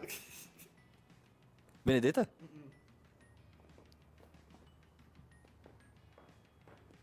Por que sempre eu nesses jogos? Não sei. Ele é meta. Espada? Reabusa? Sou eu. Caralho. Vassoura. Vassoura? Vassoura. Segunda, ult, segunda. Arlote. Ah, vassoura, não é uma vassoura. Mas ele varre. Mas não é uma vassoura. Não. Terceiro herói. Eve. Veio. Easy! Easy! It's good to know that you enjoy the game, huh? It's good to know they are enjoying the games. Frost is a very good player now. He's a very good mimic player. Yeah, good and mimic, very animated. You can say the way that they play, and of course, speaking of the way that they play, keys to victory for Alpha 7. Make the goal lane comfortable in the draft. I mean, Gusta Lagusta, man. His name says it all, right? Gusta Lagusta. With more mid to late game picks and build compositions that work well around the jungler. And speaking of their junglers, Chef Flick likes to play the Joy, the Ling, the Hayabusa, the Lancelot, the Fanny. So if we get to see a Fanny game today, I am going to go and sleep in peace. Because it's going to be fun. And he is so good with his Fanny.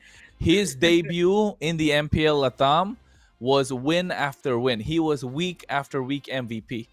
He was MVP of the day, not just the match. MVP of the day and the next day and the entire week and the next few days as well and the next week. So that was his introduction into MPL LATAM. And you can tell why I'm so hyped as well, right? Yes, they have their weaknesses, but their strengths are just makes them so beautiful. But there is no team that hasn't had weaknesses. So let's take a look at the other team on the other side of the map. Now we have these guys: ULF Esports, Lucy Tanatozi, X-Daisy, Saber, and Pixar. They are ULF. Whoa, that's you know, we got Jerry's favorite hero over there, Saber, in the wrong position. Ulfitnar. In the wrong position. I need to say this is my favorite. I need to say this is my favorite T-shirt right now. Good. Actually, it's not there. bad. It's a beautiful nice jersey. Yeah. We gotta do a campaign here. It's like, please let us give us a shirt, you know, from the teams. No, man. I've been a lot of time in esports, and I know that those campaigns they never end well. Those campaign doesn't work at all. Now we have some keys to victory from ULF Sports.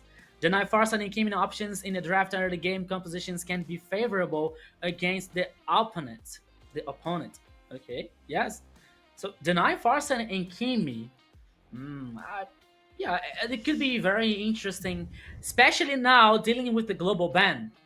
So let's see what ULF are able to do with this situation, Kronos.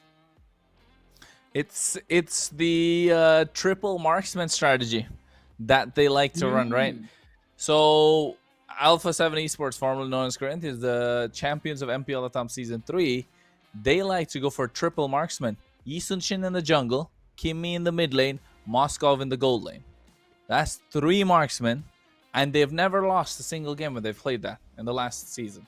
So that's why you can see that is possible only if a Kimi is picked up, right? Only then will they be able to play that, and the Yi Sun-shin's left open. So they have like certain ways they gotta fit the bill, but then even without that, this Kimi has been working so well for Frost, so they have to definitely deny it. As you can see, their keys to victory are to deny the opposition of certain picks. Only then will it be easier for them.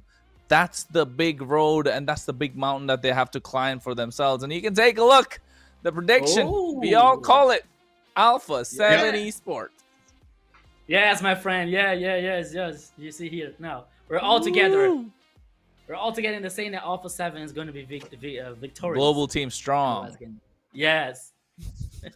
One thing is curious here because one thing is very curious here because for the pictures, I'm the guy who looks mad. Yeah, I know. I was gonna say. I was gonna say. I don't know why they pick these pictures always, but I'm not a mad. I'm not a guy who spends most of the time mad. Jerry's face is like, I know what you did, huh? I'm watching. I'm not that serious, guys. Just to know. Something like that. He's me right now. Mad the entire time. He looks mad the entire time. But you know what? Again, before we get into the draft, right? We're already going in there. Let me tell you something about another small hint about Alpha 7 Esports. We all know Upatizi, right? We all know Upati, one of the best goal laners in LATAM. For him to be in Alpha 7 Esports as a substitute, that's how strong this team is. Okay. Yeah. So yeah, expectations are high, but hey, let's get into the draft already. Let's get into the draft and now. let's see what's happened after the draft in the game. Are we expecting a game that is going to be very short? You mean the games and the best of 3? Yeah. I mean, with time of the day, maybe. I'd like them to be short. Maybe. Okay.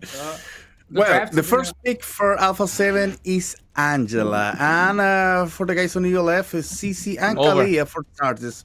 Wow. Game over. There you have Joy. It's game over. Yeah, come on. Right, already. No. Forget it. No. Give him the win. No. Angela, Uranus, and Joy in this current meta. Esmeralda banned out. Game over. Come on, come on, come on. Let's see what happens here. Because Ulf or ULF has very Ulfednar. good choices. Ulfer. Oh wait, is it Say not again? Ulfednar? I think it's ULF. I think this is different. This is just ULF. No wait, this is Ulfednar? Ulfednar Esports. Yeah. I thought it was like the sound of a barking. Oof, oof. Yeah. No, they're Ulfednar Esports. Yeah. Ulfednar. So Ulfednar. it's an org. It's an org that's based in Turkey. They went for the MSC, I think, recently as well, really? taking the Turkish team Incendio Supremacy, or rather, no, before Interesting. Incendio Supremacy. So yeah, this is the team that took over Aurora Turkey. I'm not really sure. I shouldn't be talking wrong names here. So sorry, don't quote me on that, folks. But yes, Ulfednar No, it's too is late. a No, it's too big org indeed, and I think right now they're in the Latam region at this point. Now it's too And late. looking Alright, took at the notes. way looking No, at the no, no, way no. that they have been drafting. Look at that, though. Kronos is right. CC, Kronos is right. Kalea, and Fredrin. If I'm wrong, is this Kronos' fault? That's all I can see. All I can say. See? I'm gonna get fired on the first No, day. no, no, First day no, on the no, job, no, I'm no. fired already. No. This won't happen. But now here, continue with the draft one. The first phase of picking with Fredring was the third choice from Ulfnar here to the jungler, possibility of the jungler. Now continue with the banning phase. Gatot Kaka is banned from the ULF, and Farsa is the last choice of banning from Alpha 7. So now Ooh. maybe ULF can focus on gold lane maybe, but Expanding rivers. expanding rivers. Okay, yeah. That's As you new, see, in it. That's gonna the be first some time, fun. right? It's the first time from expanding rivers. Yep, that's the first one for us. Okay. That's gonna be fun indeed. We explored all 4 changes across the map, so I feel like this is definitely going to be interesting here, folks. Expanding rivers as Rico's trying to reach the other side, swim in there. I mean, speaking of swimming, they have Kalea, so she should be able to swim as well, you know. But looking at the Okay. bans, Gatot Kacha, No, Hylos, but Farsa, it look like Rico wants to play Mimic too. which hero is that? I like this one. I like Mimic. There's nothing I can say about that. But now I headed back to the draft time here. Now let's see what Ulf has taken the fourth choice. Maybe he can focus Banned now on Lunox the also. gold lane. Carry? Okay. Alpha 7. Oh, Kimmy. Maybe carry. Kimmy. But it's for the mid lane, right? It's for the Yep, mid lane now? Kimmy's mid lane here. Possibly, Yeah, yes. absolutely. Okay. Absolutely. Let's see. No. Mm. Tigreal. No. No. What are we looking at? You have a lot of things open there. Yeah, a and lot's it's open and it's indeed. very difficult because Luis has a very big pool. You know, his pool is very big. It's an absurd. You know. I'm looking So- at for what's going to be in the gold lane as well, right? At this point, because they still have maybe, I'm not sure. You probably Grok and Bruno. Wait, never mind. Bruno Grok, nice, solid. Okay. It's very This is solid, double right? GG right now. It's be a over and double over, GG. Kronos. It's over from an over. Game over from game over. Kronos, It's or not? over. I mean, the Bruno, yes, is good. Gustavo Gusta is really good Bruno player, and Luis is good at anything you give him at this point. But the fact that you give Chef Flick the joy, and then you give Frost and Angela, and Hesu, No, but the thing his is, signature you- fake Uranus. Yeah.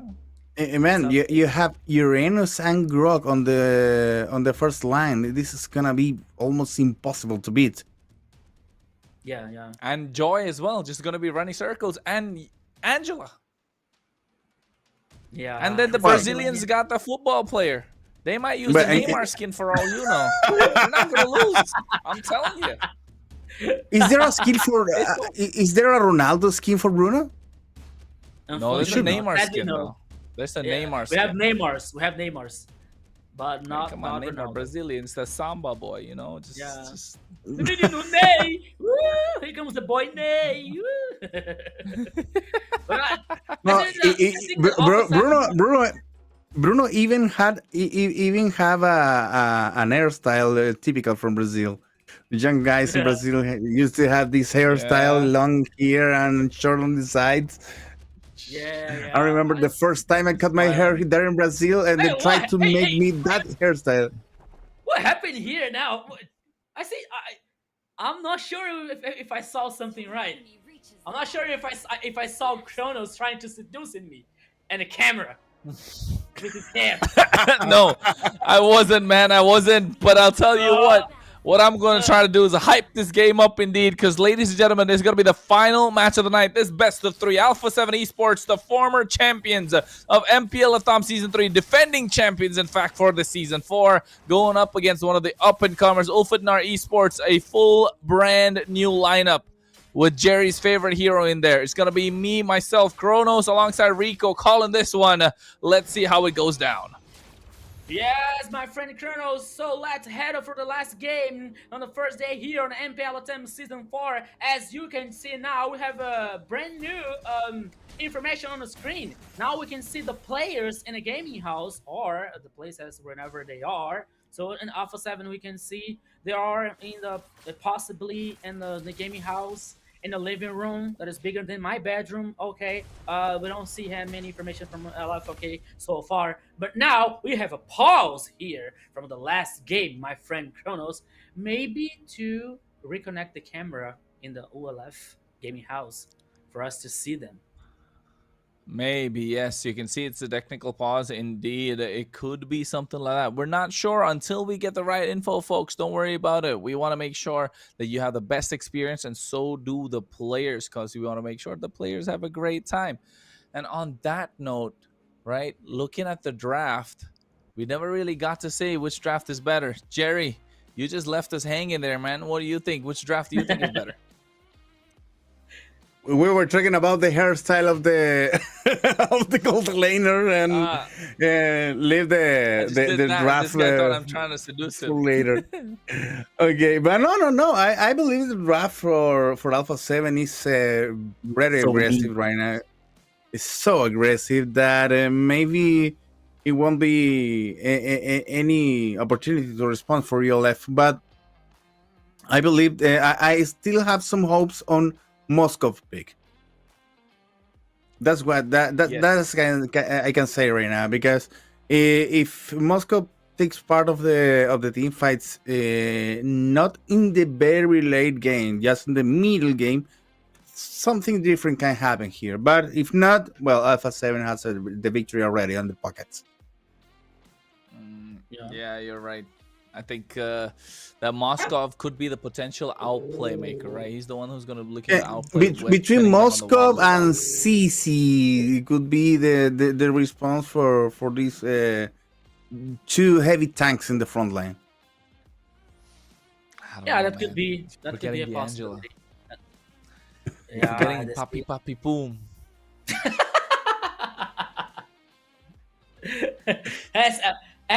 As she can always says, love and hope are the two courageous inventions. You see? So where did this come from? Come on, first mimic, now impersonating the heroes. What is gonna be next week? Smiling. Come on. Next week, Rico on cosplay broadcasting this. And I said another phrase, so that's okay. I think that's okay for us. Oh my god, this is an exciting time indeed, ladies and gentlemen. We are your casters for MPL LATAM Season 4 for the global broadcast. To my left, of course, wait, I gotta see which is. To my left is Rico Nunez, and of course, on my right is Jerry Senpai and myself, Kronos. We're gonna be bringing you most of the action this season. As you can see, the game's already started. 1 minute 30 seconds in, almost up for the turtle. Emblems down. As you can see, they're running a Festival of Blood on a Uranus. I've never seen that in a long time. Yeah, yes. As you said that, I saw this. I've seen this. I've never seen that before. Okay, so they know what they're doing. I'm here just to. I'm just here to say. I don't doubt it. Yeah. They won this. They won last season. Season. They're defending champions. They definitely know what they're doing. And Hesu as well. It's a signature pick, just like how Tekashi likes the Uranus. Oh, wait, never mind. Flick goes in. Chef's looking to cook up something. Saber, though, I think he's looking for a possible knock-up onto someone, but I don't think it's the right time. Frost already level 4. You can see the hard guards being hovered upon, and right now onto Hesu. They're trying to find an opening. And here comes the Tectonic Charge looking to get 2, and Flick comes into the fray. He's looking for the electrifying beast, but oh my god, the damage from ES, that TZ is way too much for them to handle. They do not want to give a kill, so they move away. And Ulfidnar Esports say that we are no pushovers. We can put up a fight. Oh, almost Hesu here has a surprise thing, but now he's committed, but now he can play safe. But everything appears to be so good to at the first moment to Alpha 7, you know, with Angela ultimate and the Tectonic Charge. But suddenly and surprisingly, the ULF responded very well, causing so much damage. And this open opportunity to guarantee the first turtle to ULFS Sports. So it starts very interesting here, Alpha 7 versus ULF Sports, Kronos. Yeah, and I think he has that TZ, right? That guy with the Kimmy was the big difference maker. They didn't expect that kind of a damage output coming through early on, but still they didn't give away 1 kill. So that's good news for Alpha 7, and they're still ahead in terms of gold. They're able to farm up much faster and able to make cross map plays itself with the help of this heart guard. So on the top side right now, Louise is trying to scour out these bushes and look for the right pick, and they're looking at Pixar, either Pixar or ES.TZ. Those are going to be the 2 prime picks that they want to get. Yeah, so far so good. Now after 4 minutes of game, we can see that both teams now are taking care, paying attention of the river, especially here, to not to commit any mistakes, because the first game is very important from both teams. We can see now very Hesu playing very aggressive, but he can be pushed here, so he has to pay attention. Okay, he can play safe. Lucy is here as 1v1, very interesting. But now, after all of that, 13 seconds remaining for the next turtle, and it can be 2v1 here, ULF for Thanatos and Lucy versus Hesu. I don't think that could be very interesting, because Thanatos here as the jungler, he cannot getting time. Yes, of course he's getting time now here with the river speed. The turtle now is getting started. Kronos, let's nice go! knock up. Flick comes in. He has the hard guard as well on top of him. He's looking for the retribution. Doesn't get it. Thanatos TZ able to get that from him.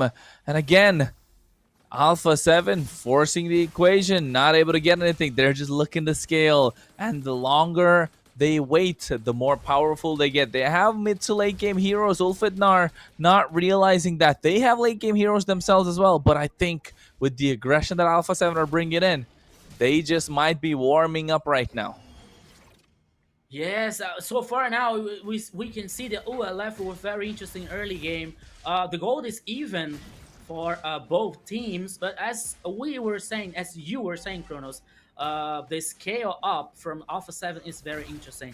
We have Bruno, we have a Joy with the Flake, we also have Hesu who can sustain more and more damage. Now we saw Flick here trying to kill CC, but it was not good enough. There was not damage enough to do that. And now he is being forced in 2v1 because Frederick and CC is pushing. But now we can beat the response from Alpha 7 Kronos. Yeah, you can look at Flick trying to find Lucci, right? But he has that TZ making the rotation as well. Attraction Pulse to pull them back. Hesu might just be taken down as there. Tsunami Slam could come through. No!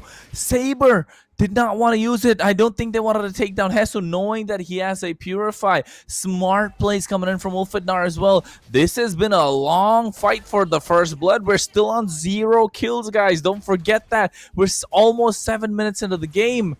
So far, it's looking good for both teams. And finally, Ulfidnar able to get that goal lead now after about 6 minutes, 40 seconds.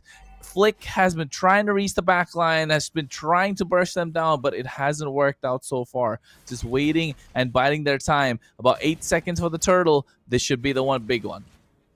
What are they? Are they friends? Because after like 7 minutes, there's no kill from any of the teams.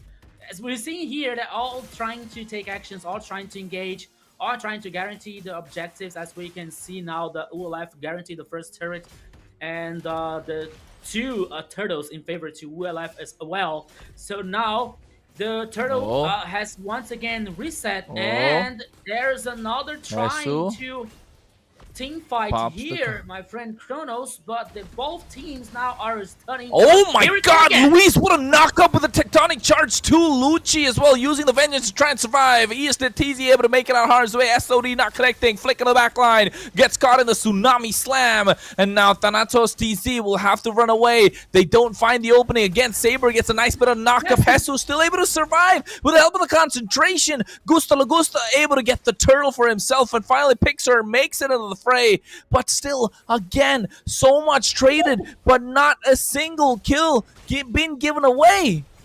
Oh, wait, never mind on the top side. Jesus still able to survive. He gets the hard guard on top of him, and now he wants to go on the aggressive, on the front foot against Lucci. This might just be first blood after a long time, and yes, it is. 8 minutes and 10 seconds into the game, folks. We're able to get first blood in the hands of Frost. This might have been the longest first blood in MPL LATAM history. Somebody do a fact check right there. He's highlanded there, Hesu. He doesn't die at all, even if it's Angelus ultimate here helping him. So he guaranteed the first kill is in the Frost's hand. It's in Angelus' hands. Okay. Oh, once again, Luis. Okay. Okay. Pixar now plays safe. Okay. Able to make it out of harm's way. They're looking to take away that tier 1 on the top side. Should be getting it quite easily. So they trade a tower for a tower.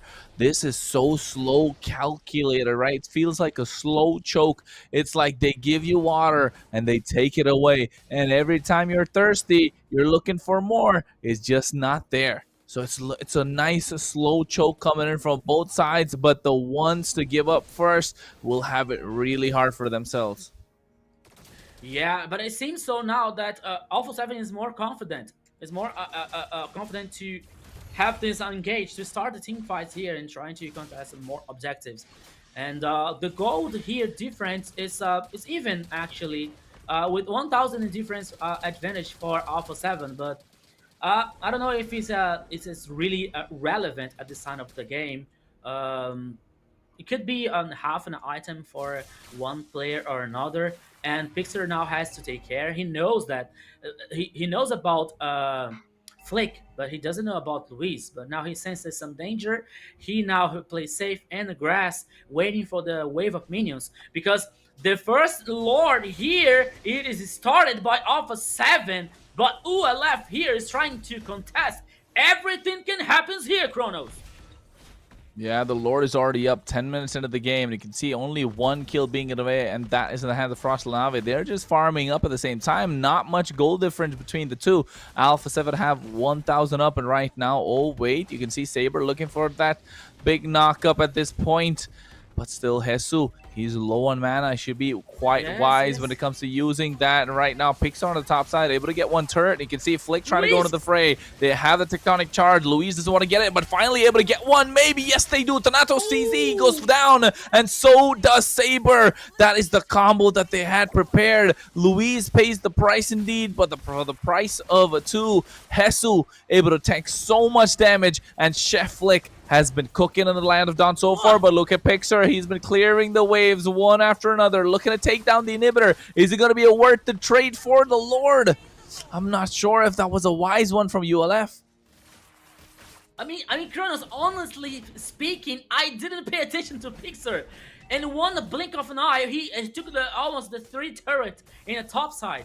He was completely insane trying to respond in somehow the cross map for ULFS Sport. Now the Lord is heading on the top side in favor to Alpha 7. It's a good chance to open the map and regain this confidence. The gold lane is still an advantage for Alpha 7, but now he has the Lord. He can gain more space on the map here, Kronos. So Alpha 7 has a good opportunity. Yeah, look at Jesus just being an absolute nuisance as well, right? The entire time. 102 KDA. I mean, there have only been 3 kills. We barely reached 5 kill mark. But here on the top side, they're able to take down the tier 2 turret. Should be quite easily defended from Ulfidnar as well. Yeah. The way that this game has been going about, slow, methodical, surgical, in fact. the pressure, the intensity, and the tension is completely high for this game. And Alpha 7 Esports, though, feel like they're just playing another ranked game. I would say that at least the Alpha 7 could get the first turret in the mid lane, but now he got the second on the bottom lane. So the Lord, even though he was destroyed very fast with ULF here by ULF, but Alpha 7 could take a good chance and could take a good advantage of the Lord resources here and the Lord benefit. So now they are trying to push it, they're trying to force, trying to deny jungle resources for ULF. And now ULF here only can watch, only can do this that we were seeing on the screen now. They only have to play together and try to respond here any Alpha 7 action, because anything now can be lethal for both teams, especially for ULF Sports. And one thing that I can notice here, Kronos, especially these games from the first day here, there is not so many kills on the matches, on the games, you know. So far, like we have almost 14 minutes, is only 4 kills in this game. 14 minutes, 4 kills indeed. It's like I said, it's slow, it's methodical, it's surgical. It feels like a surgery going on in the Land of Dawn. It's going to be either Alpha 7 that's going to open up or ULF Esports. Because so far, Alpha 7 looks like they're the ones with the scalpel, just looking to rip down Ulfandar Esports slowly and steadily, 20 seconds to the Lord. And I feel like Alpha 7 Esports might want something before that. Yeah, so look at it, Alpha 7 now trying to do something surprise in the top side here. Pixar, maybe his spider sense here feels the danger, so he waits, and now he can spot the Alpha 7 players in the mid lane here. Oh. Now the team fight is about to begin. Oh my Kronos. god, everything breaks loose, but at the same time you can see Flick trying to shot as much damage as he can, but Gusta Lagusta's been free hitting the entire time. Double kill in his hands. Hesu will be able to tank all of that and make it our arms, but here comes Pixar. I'm not sure if that was the rightest of ideas. He's in the thick of it, my friend. But right now, he's looking a bit taken down. They have 2 marksmen indeed on the side of Ulfandar Esports, but still not a single member lost for Alpha 7, but the pressure is being built upon right now. You can see Hesu is trying his best to zone them away with the help of the hard guard, and they will be able to take that Lord quite easily, and now they'll be looking to try and crash it down on the bot side. Yes, so now there's one more Lord guaranteed by Alpha 7 here. So minute by minute, step by step, Alpha 7 is going to gain more benefit, gain more advantage in the map, in the objectives, and in the gold, especially with the items here. Now we have Frost with the Angela 103. We have Flick 103. Also, we have Louise at the 013. Oh my god, Louise! What a big tectonic charge! Catches 4! And Frost is able to get the kill on Saber. Immortality's already popped, and that is a big opening. What a play from Louise at the right time as well. Now it's 5-1. Make that 6-1 of the kill score. They don't lose out on inhibitor, so ULF Esports still left standing, but this might be the opening that they're looking for. Vengeance being popped by Lucci as well. Oh my goodness. What a play from Louise. That is why he's one of the top roamers in the Latam region, and also at the same time one of the most decorated players that we've seen in this region. And Hesu just being an absolute nuisance with the help of his hard guard. I called it before, guys. You don't let an Angela through the draft. It is really annoying. You have a 12-second cooldown on their hard guard.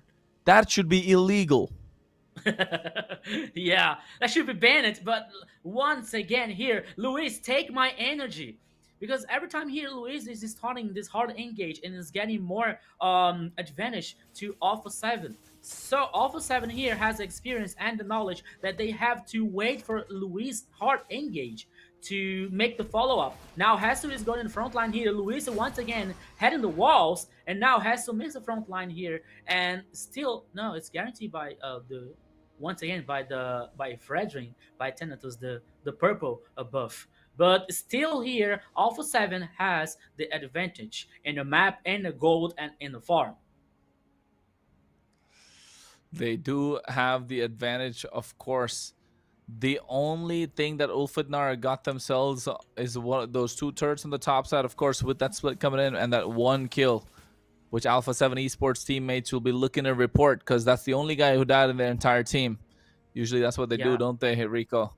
So they'll be looking to report Luis for the way he died in the game, giving them a kill. It should have been 0 deaths, my friend. What were you thinking? That's what they'll be telling to themselves. But you can see that is the beautiful MPL skin that we have, the Kadira skin. As you can take a look at the Land of Dawn, that's how much time that production has on their hand to show us, because this fight, there not been many fights in this game. It's been low and slow. It's been methodical. 8 seconds to the Lord, and I think right now Hesu just finding and revealing the rest of the squad from Ulfidnar. Louise as well doing the same. Saber trying to go for the title strike, looking to catch Gusto off guard, but he does have the Purify, so I'm not sure if this is the smartest of ideas coming in from both teams.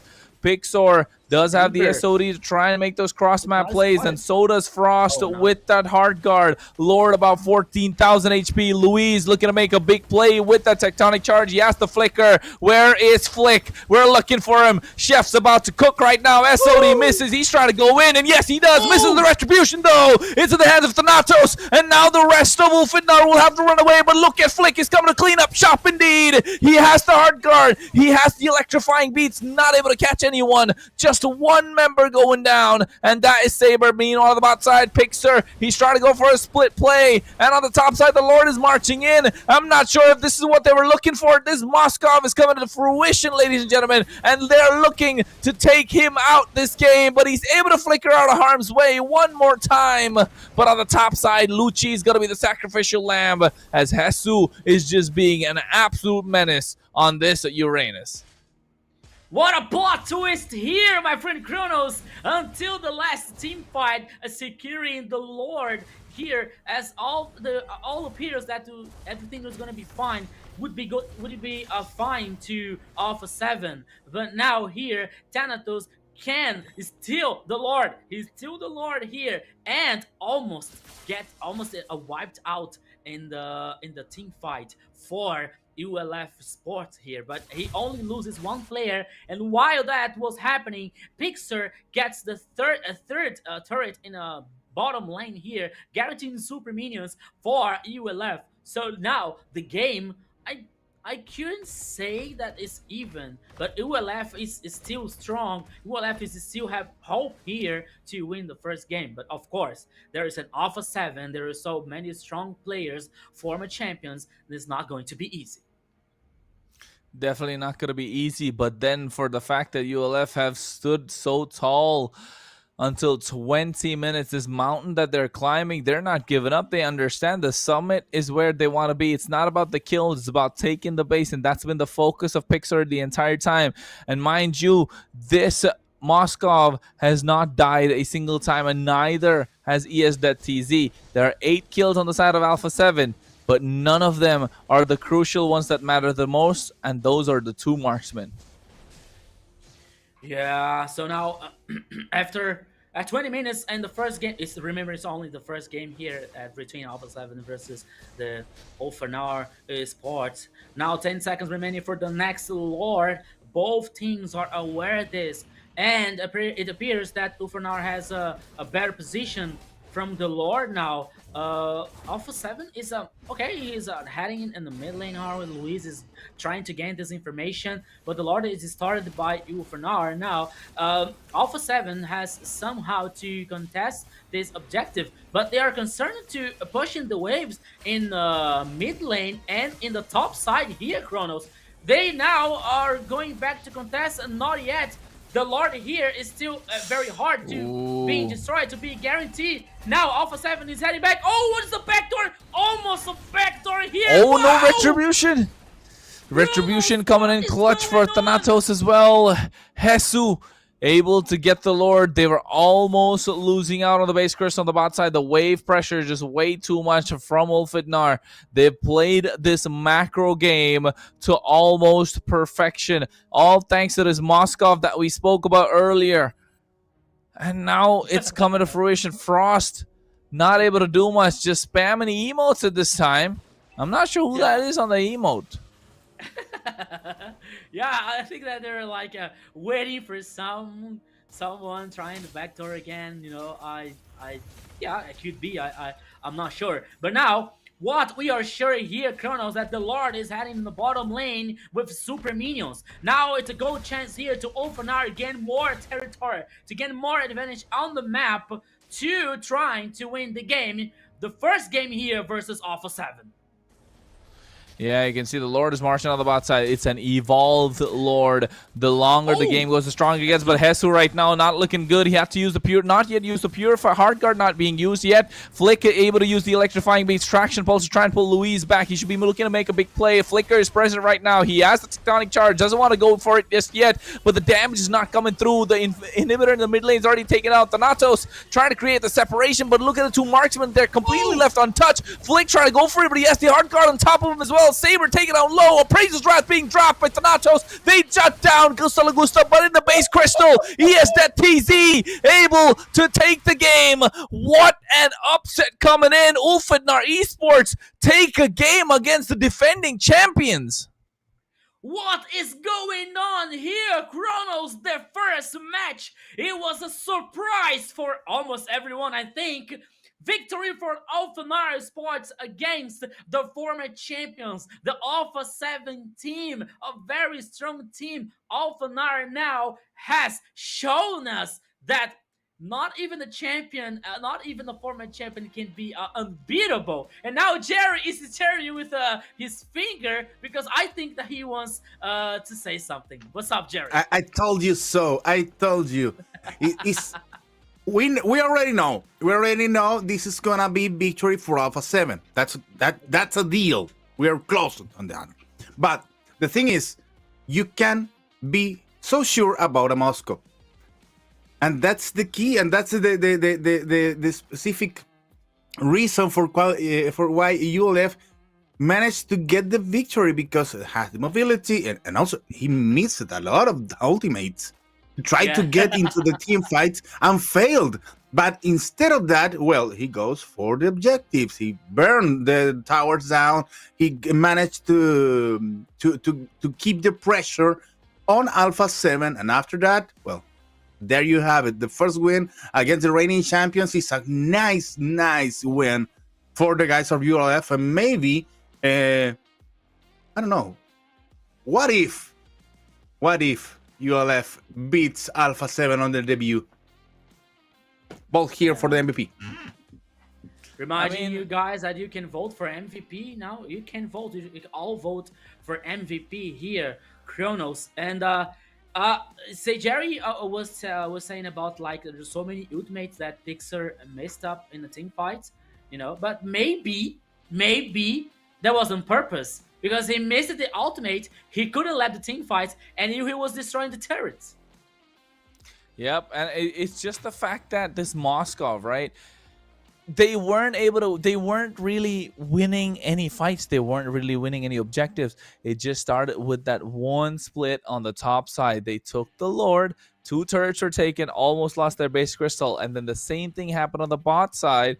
But this time, it was a lot of pressure coming in from the minion waves themselves when the Evolve Lord was up for grabs. So I think Alpha 7 Esports didn't have the right decision making. They were looking to either take down Pixar on the top lane or try and go for the Lord. And they made the wrong call. They went for Pixar when they realized they could have just fought for the Lord because they have a big fat wave pushing on the bot side. And that's when they all lost it. But again, I think everyone knows that Alpha 7 Esports are still the top dogs, but for Ulfadnar to take away one game from them right in the opening match of MPL LATAM Season 4 that they're having, it's looking like they will be riding on a high, while Alpha 7 Esports will have to shrug it off and be like, hey, okay, no more playing. Playtime is over. We need to get serious now and try and get this victory because it's a Swiss bracket, and we've been reiterating this from the longest of times. Every single win matters, especially in the early phases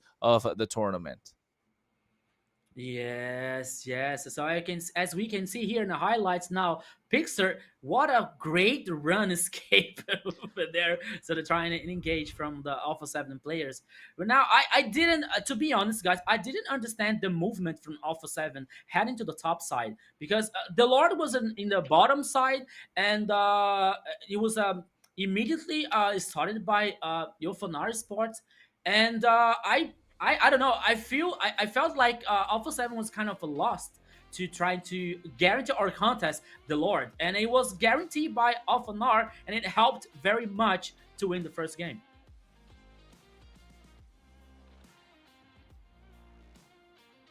Yeah. Okay. We're good.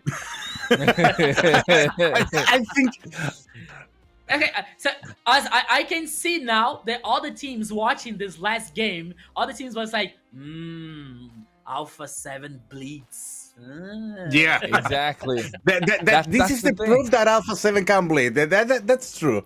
And you know what? Maybe they still have one trick under the on his pockets. Maybe Alphanar is looking to be on this position, to be in the chance to secure the second match and surprise Alpha 7 again. It is possible to do because you have a lot of heroes are still available to build another similar composition like this one. Okay, yeah. So now, as we can see the statistics. Okay, sorry, Kronos. No, I was gonna say, like, sometimes I agree with what right now what Jerry's saying. I agree with it. They could probably pull off a big upset, but at the same time, they say it: fool me once, shame on you; fool me twice, shame on me. And hopefully, Alpha 7 don't get fooled twice in a row, especially with a new team that's around the block, because by no means did Ulfidnar play an easy game. It was absolutely brilliantly executed. It was the perfect macro, right? It was the perfect macro game in that one. But for Alpha 7, it's definitely a wake-up call. Yeah, so as we can see now, the statistics, the objective, the turret here was in favor to Ilfanar Sports, of course, and they won the game. The two lords for both teams, two turrets from 4 who were left, and the both getting so many buffs here. The orange and the purple ones. As we can see in the emblems here, so we have Alpha 7 players playing with, especially with Angela with Frost and Louise with the Bargain Hunter here, and Festival of Blood in Uranus of Hesu, but it wasn't good enough to hold the Alphanar Sports, especially the split from Pixar in this Moscow. He caused a lot of damage. He caused a lot of trouble, even though he's missing the ultimates. I couldn't count at least 3 ultimates that he missed, but even though he was very positive, he caused many troubles for Alpha 7 in the first game here, and letting away from his team to win the first game against Alpha 7. I don't think Moscow was failing the ultimates in purpose because it was needed in some battles. If he arrived on those battles, the result could be even catastrophic, more catastrophic for Alpha 7. He used the ultimate, it failed, but he has a plan B. And that's that's good on your life esports, because you don't go for one strategic way to play the game. They had the idea to play this macro game, as Kronos said, but if something goes wrong, they can change the strategy, and it worked. Okay, absolutely, yeah, you're right. Absolutely, absolutely. I agree with you. I think nobody really. I can be wrong, but I can be wrong. Please tell me if I'm wrong. But the idea is to change no. Nobody really goes into the intention of trying to miss their ultimate, do they? Because I think Moscow was definitely needed in those team fights. He was definitely going to be crucial. But again, sometimes luck comes in different ways. He used his ultimate. If he hit, he would have probably died in that fight, not gonna lie. But it's the fact that he missed, made sure they were able to get those turrets, and is just making the most out of the opportunity, right? Just knowing that, okay, I missed my ultimate. Instead of sitting and crying about it or taking forever trying to make the rotation, just split the map. And that's what Moscovs do best. And that's why Moscow is one of the top marksmen in this current meta as well. After the change to the SOD, it just completely changes the way that you can play this guy. He is such a cross-map play hero that you need to maximize what this hero brings in, especially when there are unusual objectives like the Lord that's up for grabs. So right now, Ulfidnar Esports are pulled off one game, but they can pull off an upset.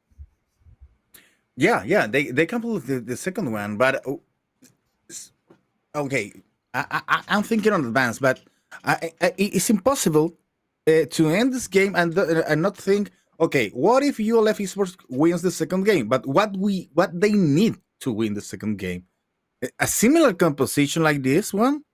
Don't forget No. that Alpha 7 already burned important picks on the global ban. They Yes, you're right. can't use Grog, Uranus, Angela, and Joy again. Bruno, okay, See, you can use another hero that is not Bruno. But what about the other ones? Uranus, Grog are important heroes right now. Grog is double S tier pick right now. yes. Joy is one of the comfort picks for Flick. So, what can you do if you don't win with this composition? I think yes, you're right. Like Alpha 7 really need to be concerned at this point because I think they've really showed their cards. This is one of the lineups that they used in the previous season as well that really got them the victory. That's why it looked like a very familiar lineup before the Grok even got his revamp. So at this point, I think Ulfidnar Esports will be looking to say they need to switch it around a bit. You need to focus down on certain person. You need to focus down on one of the players to try and lower than limit their hero pool. And if I was them, I'd be looking at Chef Flick. You know he doesn't play a lot of fighters in the jungle. You know he doesn't play a lot of tanky jungles as well. He is an assassin merchant indeed. So now with the Joy not being present, what are the other that's up for grabs? You're going to take away the Lancelot, take away the Fanny, and then maybe the Yi Sun Shin, right? If you take these three out, he's going to have a super hard time because only the Hayabusa is going to be left open, and maybe even pick up the Hayabusa for yourself. So that should be the idea that they go in for the next game. Yeah. I agree with you, Kronos. You're totally right about that. Because even though we have the global ban system here, it could be not very complicated, but it could be just a little bit complicated situation now for Alpha 7, and Ufanari Sports can take advantage. But still, we are talking about like Alpha 7. There is still the former champion. There is still a strong team here, and they have everything is possible to come back from this best of 3. Of course, from now, as we can see that they can bleed, Alphanar can take an advantage and trying to win the second game to close as fast enough this best of 3, because as we know, if Alpha 7 wins the second game, everything can be possible, and Alpha 7 can get more confident and head into the third game and be victorious. So Alphanar now has a big and good chance to close now from the second game this best of 3 and guarantee the first victory.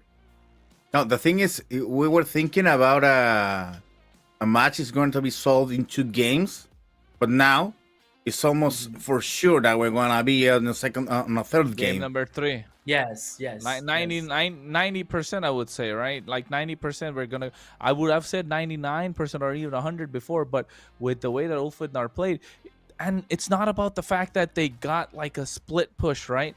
If we kind of rewind, if we re-roll back a little bit, roll the tape back, rewind the tape back a little bit in our brains, the way that the game played, don't forget, 8 minutes, 9 seconds for first blood, right? 8 minutes and 9 seconds. And it was really close as well. But then again, let's see who the MVP was for the first game, and then we might be able to talk about that as well. Your guesses, folks. We know there's only one guy. It's gotta be Pixor, man. There's no other possible way. Yeah. That's it. What? No. Look at a negative goal difference. This negative Kenny goal is right. difference in the air. This Kenny is right. You know what? Hold on. I'm gonna take a picture of this. This gotta be a meme right here. This gotta be a meme right here. No, come on. Is that possible? I don't remember actually. My goodness. I mean, hey, it's possible. We're seeing it right in front of us because not only has he have 0% kill participation, he's got negative goal difference as well. And it's just the way that you play the Moskov, man. It's just the way you play the Moskov. This is the first time I've seen something like this, but holy, indeed, holy smokes. Holy That is Pixar, the MVP here with the emblem, especially with the quantum charge here, and these items. Now the Wind Talker, the Golden Staff, the Demon, and the Corrosion Sight here. All items to give a move speed attack to improve the split game. So that is why he has so many speed and so many stacks to getting to destroy all the turrets from the top side and the bottom line, and guarantee the super minions, and trying to all causing this a mind game against Alpha 7 to trying to win this game, and it worked. And it worked for Ulfanara Esports here. So now he is the best, the MVP here. Pixar, the caster was good, not the referee. What? The referee didn't vote for. What Pixar. kind of a game are the referees watching? Audience is okay, and observers also, but referee now we have a problem. Come on. We're having a problem here, refs. What's going on? Yeah. What's going on? This should have been a 10 on 10. This should have been We a 10 want to out of know. 10. We want to know what game there was. Maybe they voted for Thanatos because they're asserting the objectives, especially the lords. But I mean, he was given the space though, right? He was given the space, Okay. and there was a lot of pressure around the map because Pixar was split pushing, so they were like, "Hey, do we recall? Do we go for Lord?" So that really, I mean, and let's be honest, Thanatos' only job in this game was to hit the retribution on point. yeah. There was nothing else to do for him in this game, honestly. The way that it was played out. But yeah, I mean, you're right, Jerry. Referees are playing some other game here. Definitely some brawlers. Brawl for sure. But now the situation here, guys, is that's it. Pixar now doesn't have Moskov anymore to play in the second game, so that he has to choose another hero. And I'm trying to bring it in my mind here in the memories some heroes as the same thing, the same abilities of Moskov to do the same thing, but I can't remember. So now it could be a totally different game from the first game here for both teams, for both Alpha 7 and Alpha Nara Esports. So we can't wait. I can wait to see what Alpha Nara is going to do to guarantee the victory, to guarantee the second game, and finish as faster as they can this best of 3, because as we are talking about, we have the former champions, we have the Alpha 7. So if they win the second game, it's going to be very, very difficult for Ulfanar Sports to win this best of 3. But now let's talk about the second draft, my friend Jerry, because it's about to appear, the second draft of this last game of the first day of MPL LATAM. What if I told you this is the last draft we're gonna see? That's crazy. That's crazy. As a lover for MLBB, I'll be really sad, but then as a caster, I might just be happy. But yeah. Kronos, let me remind you that the last game, someone, I can't remember, but someone was telling game over, it's over here. Yeah, game over. Man, it gotta be dramatic, right? I can't remember. Be dramatic. I can't remember the name. I can't remember the person. But someone is like, okay, game over. I know. It's that guy. It's that guy in the Brazilian stream, right? One of the casters. Yeah, for sure. Yeah, he's a very good person, but he was saying game over. People on the chat maybe will react about this, but the thing is, we as casters love the game, love to see the players shine, love to see beautiful plays, love to see beautiful games, but also we are friends of chaos. And when something doesn't work as it's supposed to be, we're happy. Yeah. Yes. No, I mean, because at the end of the day, right? If they are great players. We've known Alpha 7 Esports, and that's why we hype them up so much. And then we know they can do well. But right. Equally, when they don't hit that mark, hey man, we gotta bring that down a little bit. We gotta bring them back to reality. You've been flying too high. Your heads are in the clouds. Your feet's not on the ground. You get your feet on the ground, and then let's talk. Because I think Alpha 7 Esports right now, although they're still the better team, with Ulfadnar putting on such a great performance, yeah, this looking like a dark horse team to me in the tournament. Yeah. Yeah.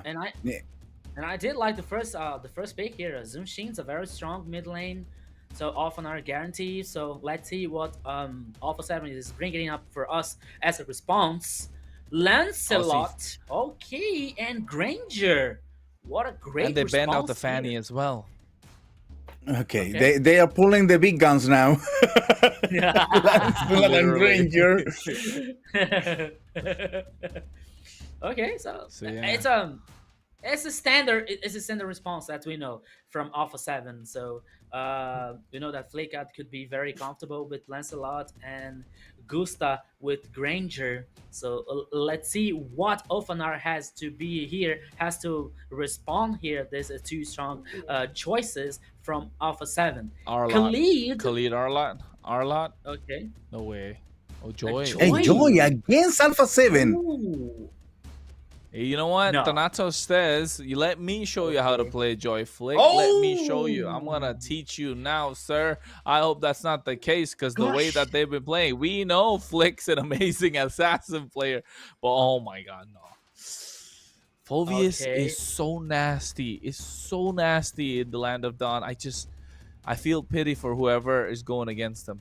Like, he's so dangerous. Wait a second. Alpha 7 just banned Glue? Yes. Yeah. Glue's a good ban because explanation coming. Because Glue can get on top of someone, right? Of course, Glue can get on top of someone. But here with Khalid being present, you know for a fact Khalid is most likely going to be in the roam position. Unless and until you pick an Arlot, then you kind of take a gamble, right? Where you want to go and look into the opposition. But here, with the Phoveus being picked up, if the Glue gets on top of the Phoveus is not going to be as accurate and active as possible. And same thing with the Lancelot. You want the Lancelot to roam around freely. Yes, when the Glue splits, you're able to roam around. But again, with the way the Glue's kit has been changed, it's going to be slightly more difficult for him to try and do that. So I feel like they just don't want to leave any stone unturned. And especially knowing that they're probably going to go for a roamer that really is big and beefy. So that Glue will be a big problem. Okay, but the thing is, your left is still two more picks on their side. So Baxia here for Alpha 7? What should work? Yeah, Baxia, but Baxia as a tank, as a main tank? Because you mentioned being Khalid in the roaming place. Oh no, for Alpha 7. Baxia for Alpha 7. Ah, Baxia for Alpha 7, okay. Yeah, it's right? One card they have, yeah. But could be only roaming here. Yeah, we also still have Ilios open. Yeah, Ilios is there. Farsa is present could be a as good well. idea. A good idea to get to this scene. Ooh, Kalea. Okay. So they switched it up a little bit here. Kalea. But with the idea to suppress Joy? Yes, that's the idea, I would say. The same thing that, Ulfednar tried to do in the previous game. So I think that's definitely the idea that Alpha 7 is going to go with. But this time, maybe Louis is going to show a little bit better execution with the experience that he has. So Ulfednar on the other side, I think maybe even Baxia here would be good. Baxia is a primary roam, put Khalid in the EXP. Wait a little bit, because you have Kalea, you have Phoveus. Lancelot and Ranger are going to play in alone. Maybe, as you said, going in and out on the battles. Kalea and Phoveus maybe will set up a perfectly match for it's open, Farsa. Yeah, it has to be Farsa. That's what I said. Farsa has to be there. The only thing now, though, on the other side, you can see this carry is going to be an absolute menace. Yeah. Right? But then again, the range is going to be important. This Farsa is going to be so good in this game. And in the hands of Frost, I think Farsa is going to have an MVP performance, or Farsa is going to just keep dying at least 4 or 5 times in the game. But you know what? These picks on both teams are very strong, because Terisla coming back for the LF is also a nice pick to set up the chance for Joy to engage damage, to set up the chance to carry, to hit around over there. And also with the presence of Khalid, it's possible for ULF to work with this composition. Well, guys, the cards are on the table. We're already facing game number 2 between ULF and Alpha 7. Guys, please rejoice with this match. Kronos and Rico. Well, Yeah. Rico, take us in, man. Yeah. So let's go. As Jerry said, all cards on the table because welcome to the Land of Dawn for the second game here. Reminding you guys that Alphanar Sports is on the advantage in 1-0 versus Alpha 7. So history here can be written in the second game. So let's go, Kronos. Yeah, it is indeed. Thanatos on this Joy, that new skin, saying that he's the Sigma boy. And right now in the mid lane, you can see the battle between the Roman mid duo. Flick here might be slightly disappointed with the calls that they made of the previous game. Hopefully this time Alpha 7 Esports able to pick themselves up and give their fans what they are known for best. Absolute cinema type of gameplay. Yeah, so as we can see now, the first set movements from Alpha 7 here, guaranteed more farming from Flicker, especially the Hope Grass, and now Flick is trying to guarantee the gold, the crab, and yes, Ofanar here is only focused on power farm also, but Saber is trying to gain information, especially in the purple buff, and reminding you guys here is the map here is with dangerous grass, so we have more grass than usual and this map, and it could be very interesting for both teams. Could be interesting for Alpha 7 because of the Farsa, for example, and could be very interesting for Lucy with Terizla trying to engage with the penalty zone. So anything can happen now. Saber are trying to gain information. Oh, Flick could be the first kill, but it regains position here, my friend Kronos. Almost the first blood to Alphanar Sports. Yeah, but you can see on the top side as well, both the marksmen are trying to trade HP after HP. And right now, the turtle is going to be up for grabs indeed. Who's going to be the first one there? Flick comes back full HP. He does have the puncture. He has the Thorn Rose. Gets the Phantom Execution. Has the Retribution as well. You can see Hesu going over the Infernal Pursuit. Saber's not having a good time in this Khalid. But oh my god, what a penalty zone coming through from Lucci. And you can see Flick is trying to buy some time, trying to get the Retribution on point. Able to get that as well with the help of the Thorn Rose. And now they all will disperse as Hesu's the one who's peeling for the rest of the team. Again, shades back to game number 1 where there's no first blood yet. I told you, Kronos, that could be interesting. Like the more grasses in the map here, it could be very interesting, especially for Terizla in the penalty zone. The idea was very good, but now, oops, Pixor. Wait, top side. Pixor gets caught out in that Tsunami Slam with the Feather Escher coming through, but he gets cancelled out, and he survives, and Frost is going to be first blood instead. I'm not sure what the call was, but it does definitely miscommunication coming in from Alpha 7 Esports, and now we know what the problem looked like in the first game as well. It seems like it has poured and spilled onto the next one. It is miscommunication coming in from this team. Yeah, so we can call Pixar now as a Highlander because he's almost an immortal person, immortal play here with this carry. My goodness, I couldn't understand how did he did this cape. But the response from Alphanar Sports was very good, getting the first blood here, and especially, okay, it was in the Saber's hand. It could be more interesting, but a kill is a kill. It's very important. But now again, Kronos, here we go. Oh no, Tsunami Slam. Saber trying to survive as well, but gets cancelled out by the Docker Wave, that Quicksand Guard, and they're able to get one kill back. But you can see right now, Lucci trying to create a difference, but in the back line, Thanatos TZ trying to go in with the electrifying beats. Not able to find anyone. They're still quite healthy. The Turtle's going to be up in about 20 seconds. Flick is there again once more to try and pick it up, and so are the rest of Alpha 7 Esports. But I'm not sure if they're wasting about 10 seconds time here. Yeah, it's like 5 seconds remaining for the next Turtle, and then now both teams are trying to gain get a better position for this. It is immediately started with Alpha 7, but Lucy is aware and has so now position here.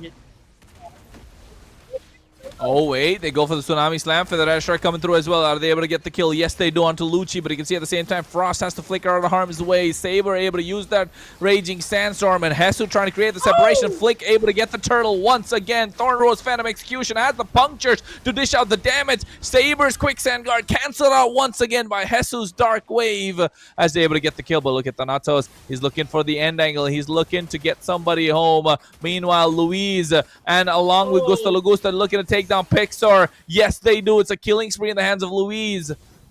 That is what Alpha 7 were looking for. A little more aggression this time compared to the previous game. A little more assurance. And now Thanatos trying to find Frost, but he survives. How was he able to do that? I believe that. I believe there was only 2 HP there at these opportunities to open the goal difference and the objectives, most important. So the 2 turtles are in Alpha 7's hands here. Alphanar is trying to do something, but it can be very difficult for them, because now Alpha 7, it seems like they have they woke up in the game, but now oops, Luis. They woke up indeed. Tsunami Slam comes down and they burst down Saber with the help of the Feather Airstrike, and Gusta Lagusta has fed that kill. So that should be 1 stack on that Sky Piercer. And now we're starting to count that, folks, because Gusta Lagusta is looking to hurt the rest of Ulfidnar Esports, and one after another looking to shoot them down with their Rhapsodies. Yeah, so now it's a 6 minutes and a half for end this second match. And now Alpha 7 is always trying to take control, always trying to take the actions. 5 seconds now remaining for the next turtles, and they are already in the position here to start and guarantee. Hesu trying to surprise here Lucy. He goes 1v1, but I don't think that would be interesting for Ulfidnar Esports now. The turtle, Tsunami Slam, able to catch Saber. Again gets taken out as well with the Feather Airstrike, and now without the Primary Initiator, you can see they're trying to go in. Turtle is up for grabs. Thanatos getting zoned out. Flick just trying to get the turtle started. Lucci already melted down. Thanatos just can only clear the wave. Now Alpha 7 have turned up a gear. They've turned up the heat, and now Ulfidnar Esports are not able to respond. And this is all thanks to the experience that Alpha 7 bring in. It is not looking like Game 1. This is looking like a more confident, a former MPL champion team, or rather defending champions of MPL Season 3. Oh. Yes, once again, Luis now with Ultimate Tsunami versus Thanatos. Okay, he gets away. His joy, he's very fast. But now, as you were saying, Kronos, now Alpha 7 has and I can say that especially because of 2 players, Luis and Hesu, with these fulfills. There are 2 troublemakers. They're all very strong, and every time they're taking actions and in hard engaging someone from the Ulfidnar Esports. So it's gonna be very harder and harder to Ulfidnar to do something and trying to come back in this game, because every minute by minute Alpha 7 is getting more and more advantage, and it's getting a snowball from Alpha 7, and one time that could be nothing that Ulfidnar can do to come back in the game. So it's gonna be very complicated for Ulfidnar so far. Oh, wait, on the bot side, on the top side, rather, Feathered. The beats, but here on the bot side, they're able to get a kill onto Lucci again. 0-3-0 on Lucci, 1-4-0. So they're not hesitating to take down the initiators, right? The tanky boys. If the tanky boys are getting melted, I think the rest of Ulfidnar Esports will be hesitating to try and make a play. And now they're looking to snipe down Pixar. They're looking to make a sandwich out of him. Oh, he understands. He wants to clear the wave. I'm not sure if that's a wise idea. Yeah. Yeah, now he got it. He got it that it wasn't interesting to stand and trying to defend the turret. Oh, now, no, it's Saber again. Oh my god, they've been targeting him down the entire time. Luis is trying to bully him the entire game, and now the Lord is up. They don't have that Tsunami Slam, and now they go for the knockup. Oh my goodness, what a flicker. Penalty zone coming through as well, but he gets taken down. The damage from Flick is way too much, and now the back line goes to Lagusta, is able to survive with a killing spree. Saber still standing tall. I'm not sure if that's the widest of ideas because he gets himself a double. Lagusta, and now Flick looking for one more, and they find it indeed with the help of the feathered airstrike. 4 down and out for the side of ULF Esports. This is what a champion team looks like, and now they have woken up, and now it's not looking good for the rest of MPL LATAM teams. OpenEye Sports here has some hard engages and very good engages, but the fact is, Kronos, the difference in gold lane, the difference in items makes all the difference. Because even though OpenEye Sports has a very good hard engage here and get one of 2 players from Alpha 7, the follow-up is not good enough. They don't have enough damage to kill the players from Alpha 7. Now Hesu here, it's more aggressive than I'm not sure if that's the right idea, but they get themselves 2 kills in return, and again another Tsunami Slam. The Feather Airstrike already used, double kill in the hands of Gusto Lagusta. That's 60 Sky Piercer stacks, ladies and gentlemen. The Lord is marching down to the top side, and I think they have enough time to make sure Hesu is back up as well. So if I was Alpha 7 Esports, I'll be looking to take at least 1 inhibitor and maybe even try to push it all the way. It takes about 12 minutes for those Holy Shields to get taken down, and I think they're slowly moving at a good pace. Thanatos taken down low, half HP. The push from Alpha 7 Esports. Now he's in trouble again with oh my god. He really thought he could go for the outplay, didn't he? He gets melted down instantly with the Phantom Execution. And now, again, Alpha 7 Esports showing them who's the top dog. I think this is going to be it. Yes, the Lord is already destroyed by OpenEye Sports here, but the advantage is getting more and more to Alpha 7. They only had now the last line of defense of the turrets. This is the turrets number 3.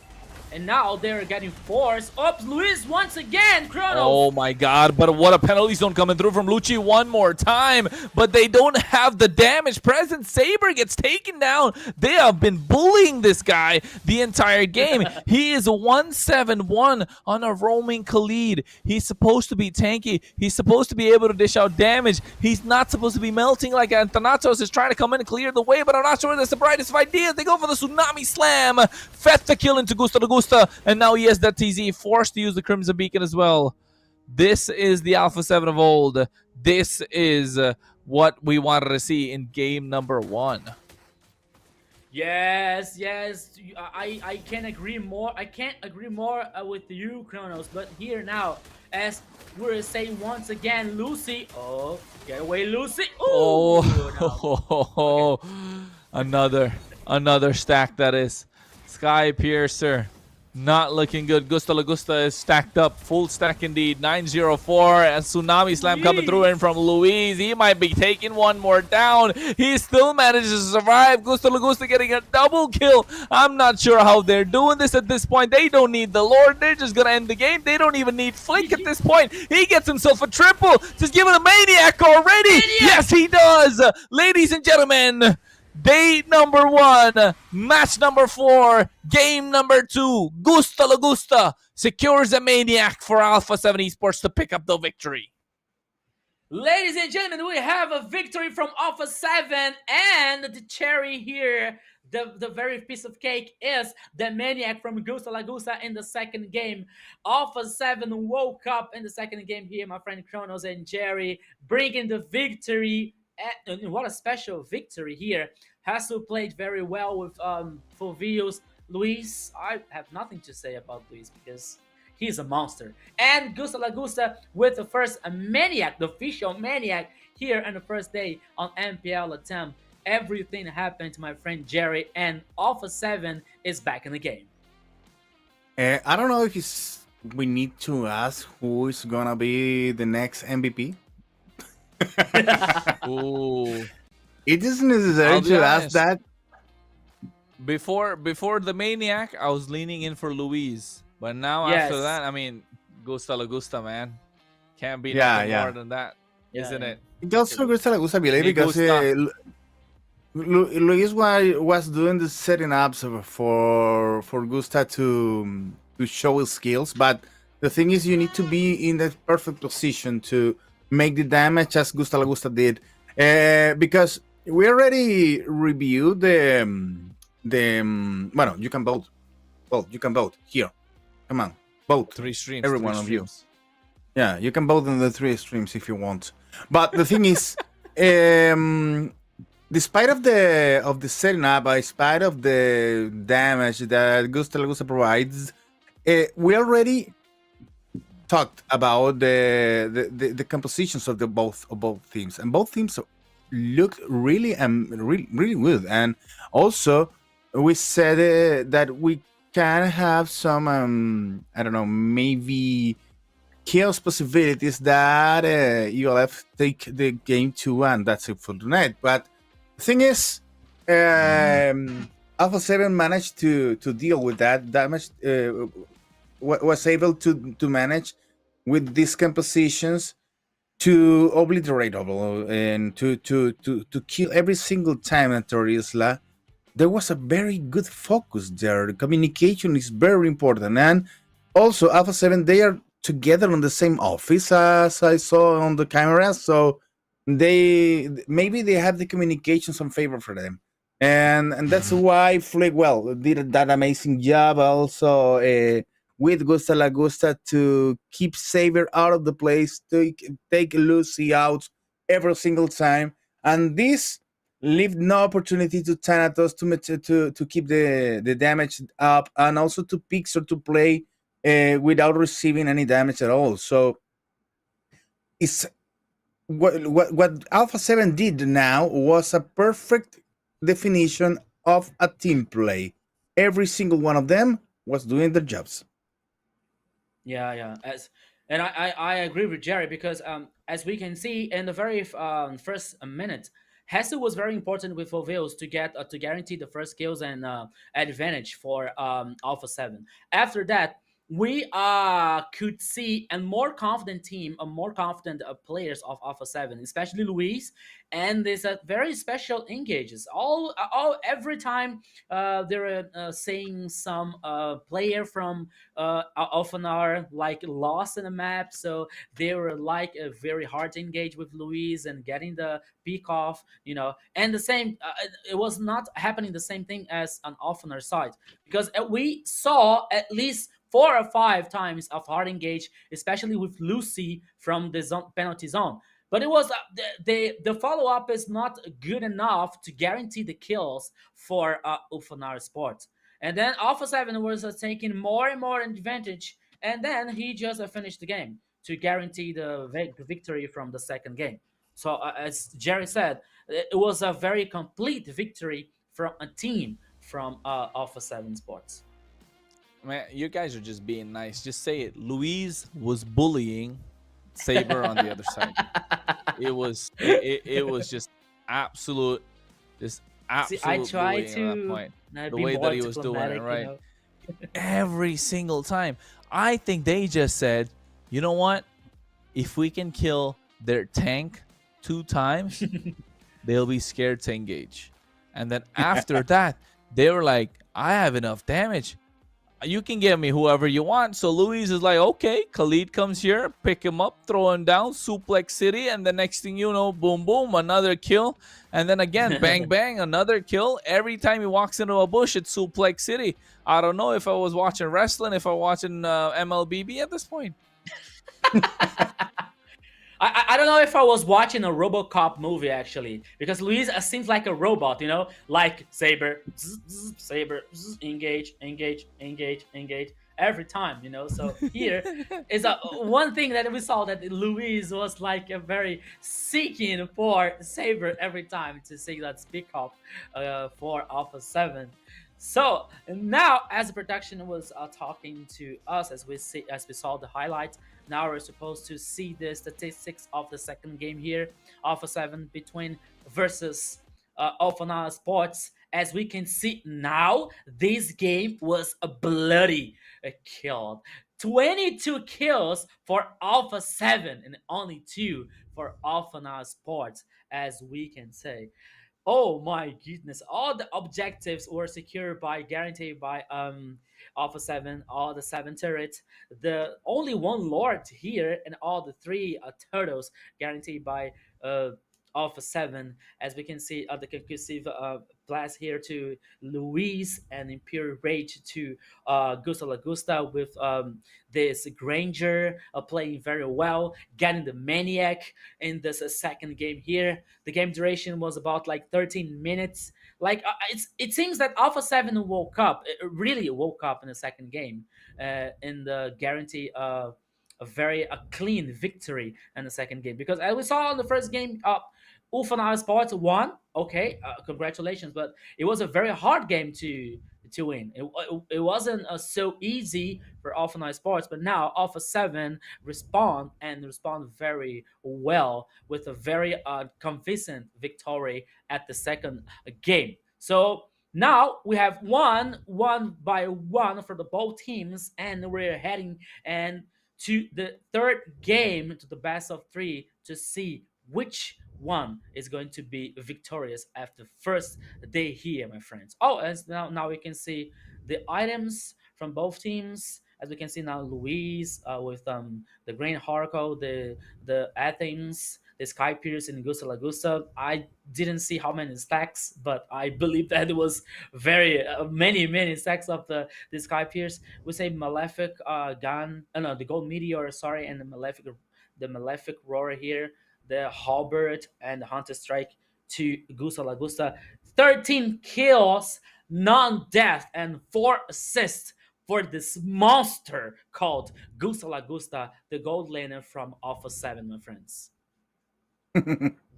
Monster. Well, Gustavo has been a very good player in all the season that we watch him, and well, by now it was a little bit weird to not make him look nice on the first game, and the second half. Well, in the second game, he took the kills for the second and for the one he didn't do in the first game. Now let's wait what they have for us on the third game, because now there are a lot of hero bans for the global, and also the bans that they're going to make. And I don't know if Yul Fanari Esport has enough hero pool for the next game. Yes, we have to see that, as a global ban system. So we have to see how was the pool, how was the players' pool from both teams. Actually, we know that Luis has a very big pool. Gusta Lagusta also, Frost also has a very big pool. But we have to see the Alpha 9 Sports, if how are they the polls, the hero polls here from the third game. As we're seeing here, the damage dealt more than 206,000 K for Alpha 7. Damage taken, the turret damage 36,000 K for damage for turrets for Alpha 7. And a total heal 118,000 for Alpha 7 in the second game. As we can see now, the chart of the graphic of the gold is only like for Alpha 7. There was none any moment in favor to Alpha 9 Sports, only to Alpha 7 and the second game. So now for me, it opens an opportunity and a possibility that to Alpha 7 is going to be more aggressive in the third game, as we get confident to against Alpha 9 Sports. So Alpha 9 has to be very careful and pay very attention in this third game, because the guys from Alpha 7, I think that they come thirsty for this victory. Ooh, that was 2 games, and now we're down to what was going to be the final game of the night. But before we get to that point, we got to see who's the MVP, and I don't think there was ever a doubt at all, ladies and gentlemen. Let's welcome the MVP, Gusta Lagusta. Yeah, that was I'm for so sure good at because this. I'm so good at yeah, this. come on, that KDA. I don't know if gusta la if he take. I don't know if this KDA takes a special price on history on MLBB MPL. Yeah, I don't remember actually if there's more higher KDA than this. No, To it be should honest, should be. It should be. It should be. But should be. it's good to track that down. For instance, for by now for this MPL is the higher KDA that we already have. Oh, okay, okay. Yes, for this MPL. Okay, yes. But as we can see now, Gusta Lagosta was a very important player for Alpha 7 to guarantee the second victory in the second game here. Luis was very nice. There were some casters who voted for Luis. I'm not judging because Luis was essential, was very vital for this victory. But Gusta Lagosta, we have nothing to say about Gusta Lagosta because he was he was a monster. He got a maniac and he was like very well positioned all the time. No dangerous, not taking risks for getting advantage for the enemy. So Gusta Lagosta deserved the MVP. And hey, of course, right now, like I said, after getting that MVP for Gusta Lagusta, we're going into the final game of the day.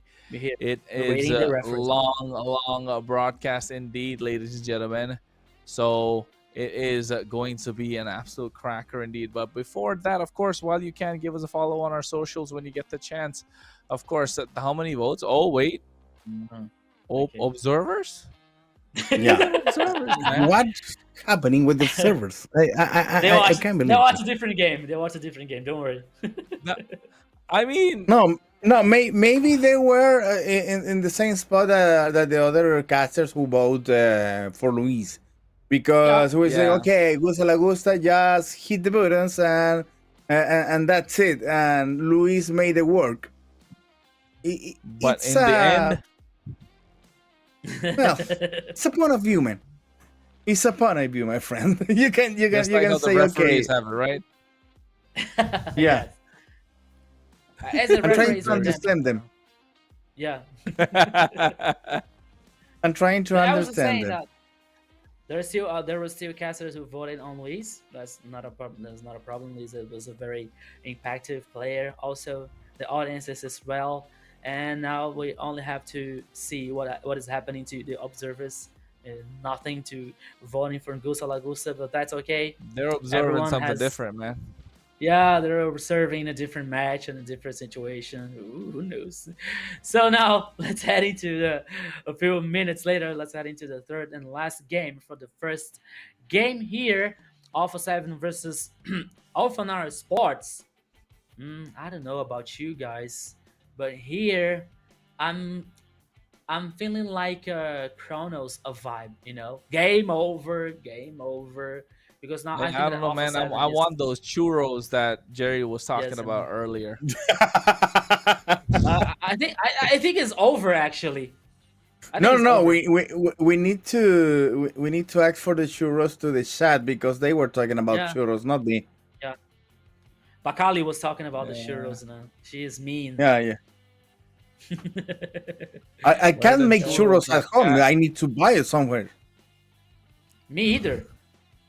I cannot make it. I don't know how to make churros. I just want some water. After getting some water, I'm just gonna enjoy going to sleep because it's been a long day. It's 5 a.m. here. Oh, me as well. 5 a.m. Yes. What time is it? 5 a.m. Come on. Yeah, it's literally the land of dawn, you know. It's literally that. Fiona is watching the sunrise. No, I'm not gonna watch no sunrise. I'm gonna see the sunset because that's when I'm gonna wake up. Okay. But yes. Okay, guys, let's go to the draft for the final game for today. This is the final game for real. Yeah, for real. Sure. So let's go, guys. Let's talk about like the third and the last draft here from the last game. Alpha Nara Sports against versus Alpha 7. Now we can see the draft. How are we going? Here. Hey, this time I'm in the middle. All right. Oh, okay. Yes. Hey, Oh wait, oh, it's It's two been- games that's they're showing the bans of, right? Okay. And then now we're going in. The Fanny being banned out by Ulfidnar because they know they cannot give that away whatsoever. The Wan again taken out. The Chip's not present. You can see the, the Angela being taken out as well. So the top side is the maybe- bans from the previous game, and the bottom is the picks that they went with. So we have to consider the bottom that they cannot pick for this game. Boxia being Boy, open, Ulfanar absolutely great. with a strong first pick. Strong first pick Okay, for Ulfanar. I would say Boxia. I would say Boxia as the first choice here for Elfanar. Has a possibility of flex. Oh no, that's for first game, and Jumbo. then the top one's the second game. Yeah, the first one, the bottom was the first game, the top one's the second game. So this is turned out to be nice and spicy. Okay, yeah. Now we're seeing the response for Alpha 7. We're waiting to see the responses here, as in the global ban system now, to see what they're about to choose. Maybe a jungler also. Oh, Zunshin. Oh my and god. Arlott. Yeah. This looking scary, man. This looking scary. Yes. They need to lock down that Hayabusa here in the third pick. Otherwise, they're not going to get another jungler for Flick to play. They need to lock down the Hayabusa, right? The third pick for Alpha 7 Esports. But for Ulfidnar, maybe they could go for the Farsa here as well. Early Farsa. Lock it in. Get another goal laner. The Beatrix, maybe. Well, the thing is, we don't know if Xavier can play Hayabusa, so we can take the hero to be stolen for Alpha 7. Would be a nice trade. Lapu. Okay, strong first line and Farsa. Okay. Has to be the Farsa. Hayabusa. If it's not Hayabusa, it's got to be a Khalid.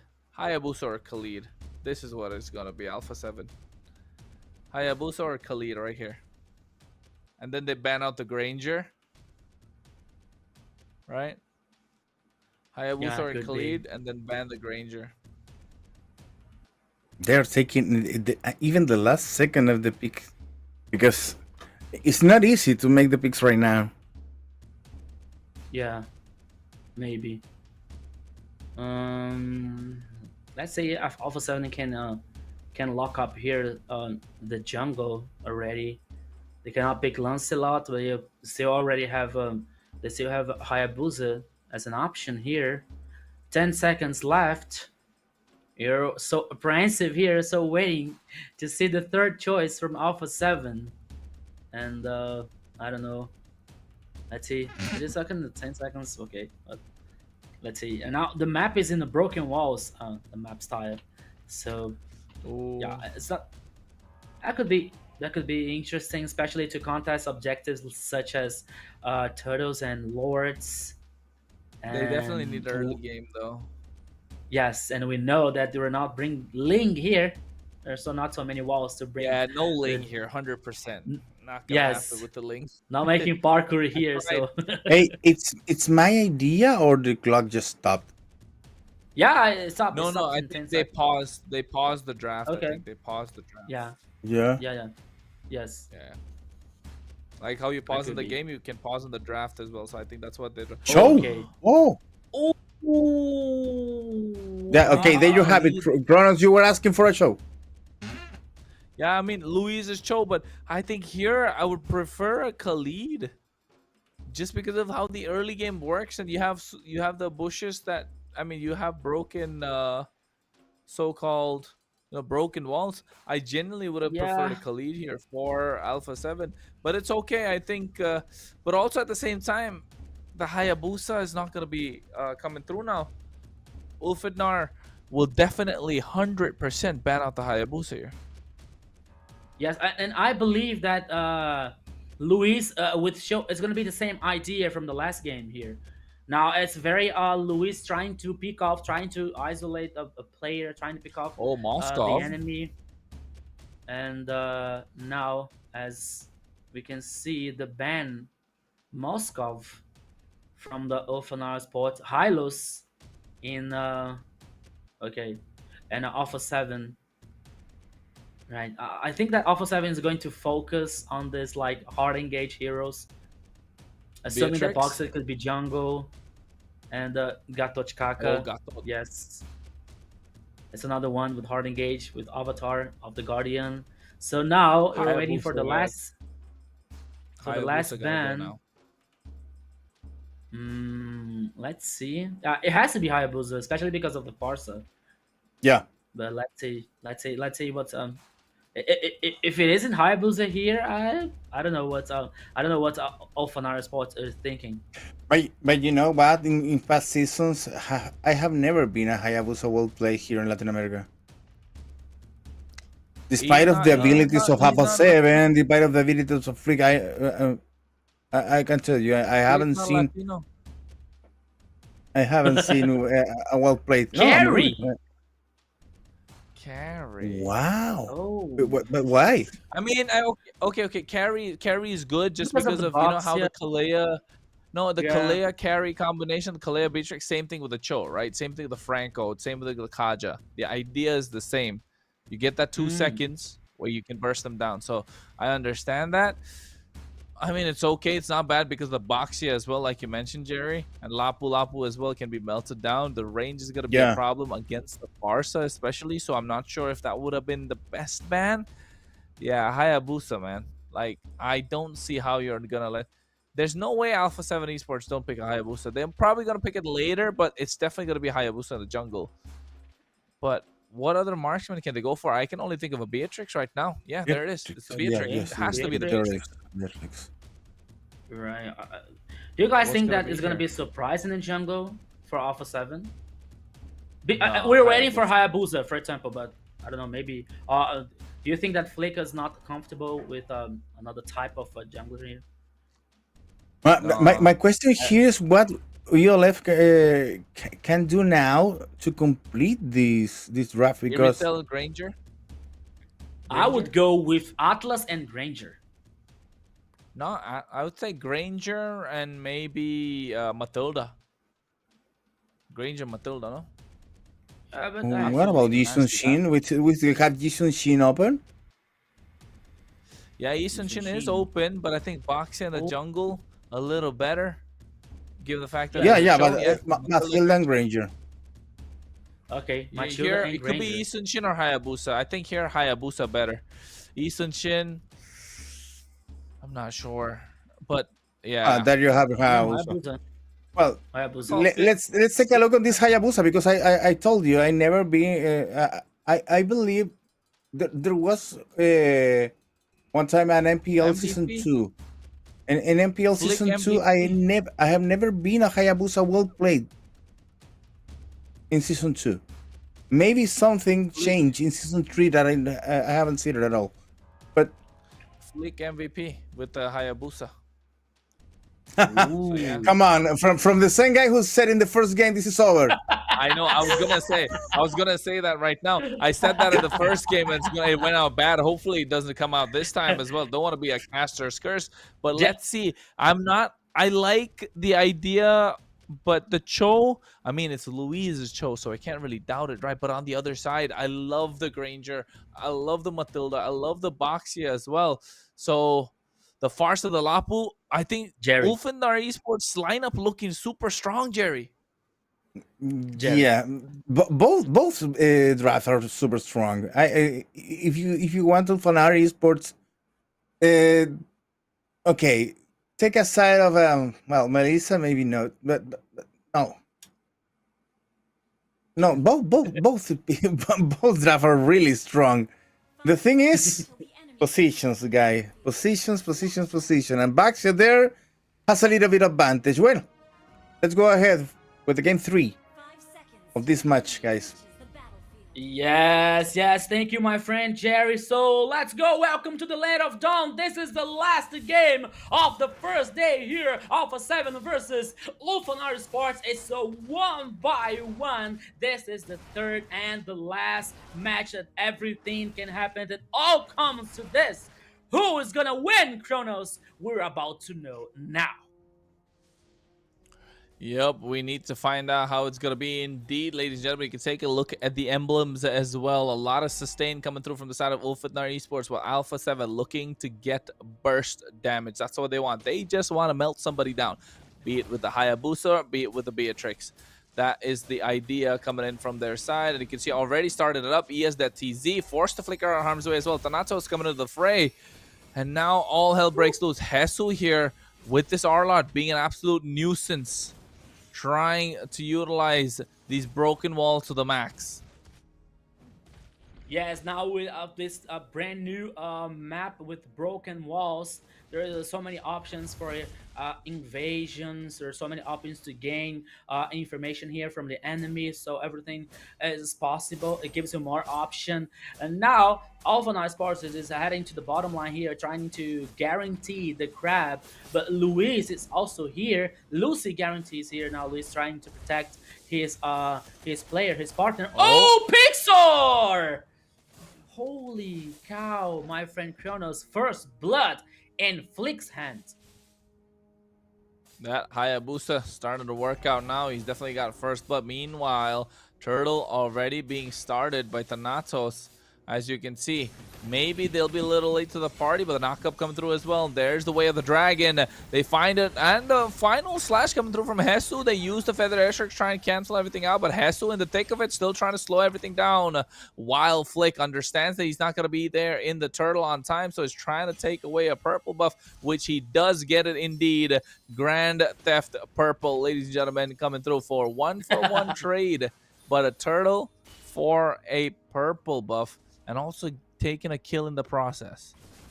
Yeah, so now Alpha 7 takes the kill, but a turtle is guaranteed by Alpha 9 Sports, as Chrono said. So let's see what's going to happen, because Thanatos and Pixar now are trying to make some pressure on the top side. Remembering that the first kill here was in Flick's hand under the gold laner of Alphanar. Now in the bottom lane here is 2v1 Chronos. Lucci taking out Solo. Bravest fighter should be able to survive right now. Tries to dash in. Hesu just missing out on the vengeance as well at that point. Flick goes in, finds a quad shadow. This should be an easy kill. Yes, it is. He finds another. Flick is starting to scale up a little bit faster, but Thanatos here drops the poisons. Hesu taken out low. I'm not sure if this is the brightest of idea. He might be able to get our harm's way. He does. He outplays. No, he does not. The retribution slowing him down, and now Thanatos, man, I don't know. There's no way out for him from this one. The kill in the hands of Frostland Nave, getting that one quite easily. So far, Alpha 7 able to make the most out of the opportunity as Luis is protecting Gusta Lagusta. The combo coming in from the way of the dragon with those Bennett's Rages and Nibiru's Passion should be working out soon. Yeah, so Luis now is trying to, oh my goodness, his miss Not the find it. sense Feathered here. airstrike. Nice sweep coming in from Hesu as well, and you can see he's trying to go in. The kill handed into Flick. 3-0-1. We're looking at Flick trying to scale up. They are funneling everything that they can onto this assassin, and once this assassin starts rolling, it's going to be difficult, especially if you're a mid laner, especially if you're a mage. You're going to be susceptible to a lot of damage, and that's what he's going to be looking at. Pixar gets the quad shadow on him as well. Ogi shadow kill comes out. He should be able to get that kill quite easily. No, he doesn't. They group up on right in the nick of time as Flick almost finds Pixar. Yeah, so Flick is insane in the third match with this Hayabusa. He's guaranteeing the objectives. He's now 3 kills. So he has a lot of damage and a lot of advantage for Alpha 7 so far. So good. Now here we have as that with the Farsa trying this ultimate, trying to zoning and forcing the Alpha 7 players as Luis here to get away. Oh, But certainly now Luis Eagle, can knocked be killed. up. Detonata able to get the kill as well. Gusta Lagusta trying to create the separation, but final slash misses from Hesu. They trade 2 for 1. Luis is the only one to fall. Ogi shadow kill finds another. Make that a double, but look at Hesu. He just doesn't want to stop. Saber taken out low. Lucci as well will have to get out of harm's way, and that is what they like to do. Alpha 7 like to find a wound, expose it, and press it down where it hurts, and Ulfidnar Esports not able to respond whatsoever as Flick is leading the charge. They're able to siege the tier 1 of the mid lane, and they find another sweep. And they're able to get that kill quite easily and hand it on a silver platter to Flick. 5-0-2. The chef is cooking, all right. And Saber looks like he's going to be next as well. They get that kill, but Flick goes for another. He's on a monster kill. Pixar almost taken down. Hesu pays the price. But oh my god, 6-0-3 on this Hayabusa. What is going on, Kronos? It was like at least I'm not sure, but it was at least the last 2 minutes was so frenetic. There were so many actions, especially by the Alpha 7. Flick with 6 kills. Now they have the first turret from the mid lane, the first turret from the bottom lane, and Flick now could be the Brave is target. fighting. Oh, he gets shut down though. Nice rotation coming in from Lucci, but he still takes one down with him. But the kill in the hands of Pixar now. With Flick. Pixar having 3 kills, he's looking to scale up, but he can look at Louise. The way of the dragon hits, but not the right target. Hesu finds the sweep. Now Pixar is taken out low. They're looking for him. Frostlanave does not have the damage, doesn't have the range. The idea was there, just the damage wasn't present. Flick got taken down a little too early. Yes. And now the next turtle is going to be guaranteed by Alpha 7 once again. It's going to be the second one. Okay. But now, one interesting thing that I in my opinion, I think with Luis is because the Kalia playstyle is not that, Show playstyle is not that easy as Kalia, you know, because Kalia we can ultimate and you can like get a pick off and get an ultimate and point the direction, you know. It's easier than Show because Show we have to beat position and we have to point the direction for the ultimate to get the pick off or to get to isolate the player for the follow-up of the team, you know. So I saw Luis trying at least 2 or 3 times, you know, and he couldn't get any success. But now here we go again, Chrono. Feathered airstrike comes in. Bennett Rage's already being used. Way of the Dragon catching Thanatos. Circling Eel comes through as well. Luis trying to go back, but you can see at the same time Hesu comes in, misses the final slash, not able to find anyone. Flick looking to flank somebody from the side. He doesn't have the quad shadow, no retribution, so cannot amplify the power that he can dish out. That was crucial. Hesu, had he caught somebody with that final slash, it could have been all she wrote for Ulfidnar Esports. Yeah, so Alpha 7 has like very, very good advantage here. It's 11 kills. Oh, Flick once again. But now shadow kill. It's versus 3 players, so it wasn't easy to get the kill. But even though there is much more advantage for Alpha 7, minute by minute, step by step. Now they destroyed the turret number 2 from the bottom lane, and they denied the jungle and the farm for Alpha S4. Now Thanatos. Oh, what a snipe! What a snipe! Yes, that TZ taking out half HP. The aim from Gusta, me gusta that snipe. Holy cow! As we are not talking much about Gusta Lagusta and Beatrix. You know, it's another powerful hero from this amazing gold lane. So you have to take care, you have to pay attention with Gusta Lagusta with this Beatrix, because it has the same potential or even more to get a Maniac or a Savage. Oh, wait. Hesu here gets something started. Circling Eagle comes through as well. Luis trying to find the kick. He finds it indeed onto Lucci. Nibiru's Passion comes out as well. Do they have the damage? Lucci trying to survive with the Land Shaker. Bravest fighter. But meanwhile, the flick in the back line with the Yogi Shadow Kill. Able to find something. Lucci goes down. He has that TZ next to follow. And now they're looking for more. Frostlanave zoning them out. But he can see the rest of Alpha 7 Esports call it. They say they want the Lord. And Flick goes in and starts it up indeed. This should be easy peasy lemon squeezy as Alpha 7 Esports are looking to lock this down and possibly find the finish angle from here. Yeah, the first Lord here guaranteed by the Alpha 7 after a very good execution, as we were saying about Luis and pointing and getting the pick off in the ultimate. And especially with the Gusta ultimate now, he gets the first kill with Beatrix. It's getting stronger and stronger. And now Alpha 7 has all the cards on the table, has more and more advantage. Has a map advantage here, has the gold advantage here. It's like 7,000, almost 8,000 gold for Alpha 7. And now the Lord is heading from the top side, only to tackle in a third. the last line of defense of Oh, wait, Flick able to find Lucci here. Ogi Shadow Kill should be able to get that kill as well. Flickers out of harm's way, but Thanatos gets taken down by Gusta Lagusta. And now there's damage has started to show. Feather Airstrike to try and clear it out, but you can see Pixor dishing out the damage as well.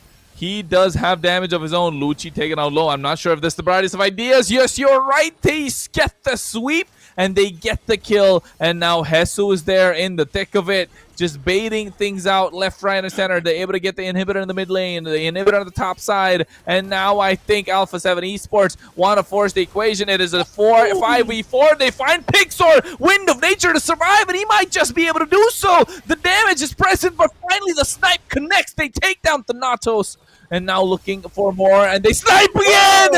OG Shadow Kill! Flick finds the opening as Pixor gets taken down thanks to Gusta Lagusta's Renner's apathy, and now he finds another! This man is a sniper indeed! He's looking for 1 and 2, and he finds a Nibiru's passion, but you can see Hesu creating the separation. They lose 4, and they call it an end with a 12k goal lead. Alpha 7 Esports come out on top.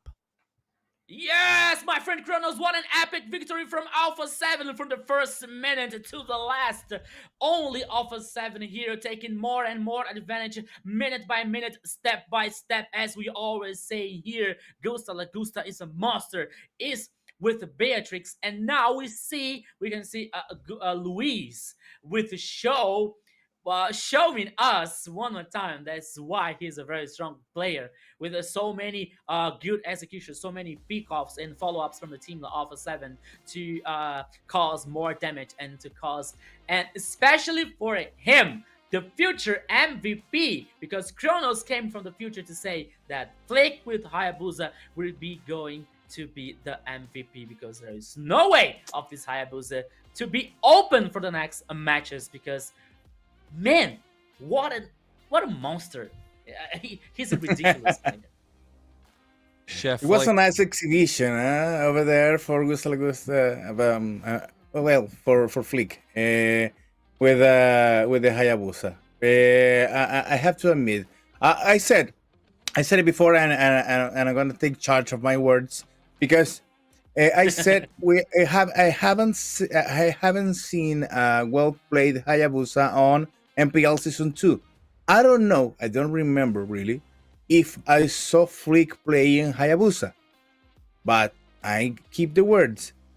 I haven't seen a well played Hayabusa as this one. This was perfect. This was a Hayabusa exhibition match, and it's good to know that we have that quality of players in our region. So, fine for Flick. MVP, absolutely. I'm more than sure about that. Despite of yeah, Kronos, I back it up to you, because it's okay. Someone vote for another one that is not Flick, and Kronos put an emote with a nice face. What's going on? What's going on? What's going on? What's going on there? I'm just like, are we really doing this?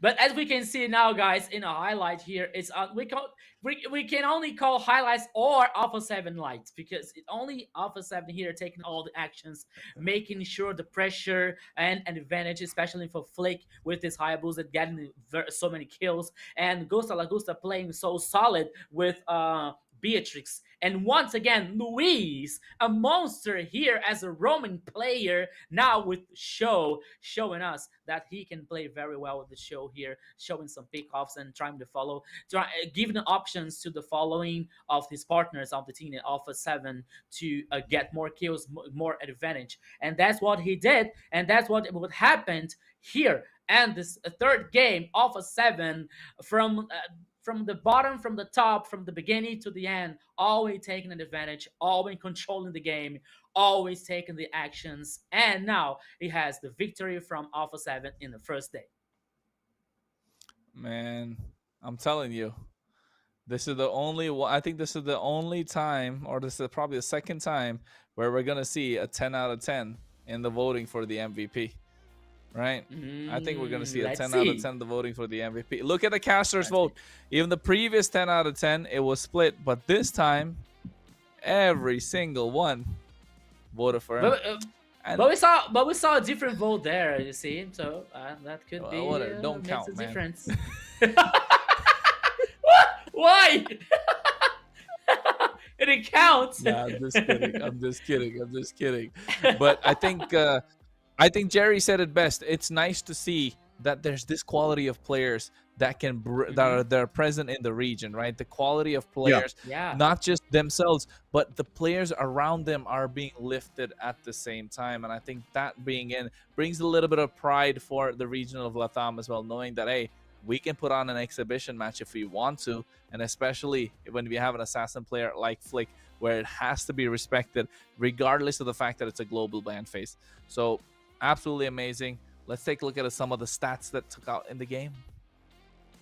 Yeah, so now is, as we can see the stats here, 19 kills from Alpha 7, and now as we can see the emblems from both teams. We have a Festival of Blood in Hess's hand. We also can hear the concussive flash in the hands of Luis once again. There's so many interesting parts here that we also can see the quantum charge as an emblem here from Augusta, that basic attacks grant HP and regen and speed up. So Alpha 7 here, as we can say, as we were saying, that they control the game from the beginning until this end.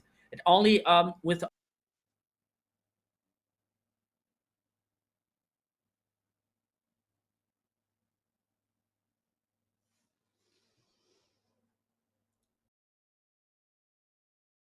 Yeah. versus 1 from the Alphanar sport here, and the buffs here is not that quite relevant, even if the both teams here are playing hard, so that's okay. But now the other objectives, now Alpha 7 has taken control about almost every thing, almost all the objectives here. So Alpha 7 now, after, as we were saying, after the second game, it seems like Alpha 7 has already woken up, so that what's happened. And now, as we can see here, the items from the both teams, and we can see from Luis, for example, there is like Athens here. They were trying to do another item from defense, and Gusa Lagusa will say the Blade of Despair, the Malefic Gun, the Hunter Strike. It wasn't a time enough to complete the build, the system. That was okay. You can see the Frost with Zunshin here with the clock and the glowing one and the lantern. Actually, I think this is Whispering Lantern, if I'm not wrong. So the Green Oracle and Immortal in Hess's hand. So Alpha 7 from the beginning, as we are saying once again, taking control of all the actions here was good enough to assure and guarantee the third victory and the victory in the best of 3 versus Alphanar Esports so far. You see the goal difference, my friends, is almost like, I'm not good at math, but 29, 39, it's a 13,000 the difference, right, from the gold lane. It's too much difference. It's a very big difference and a goal difference here between the two teams.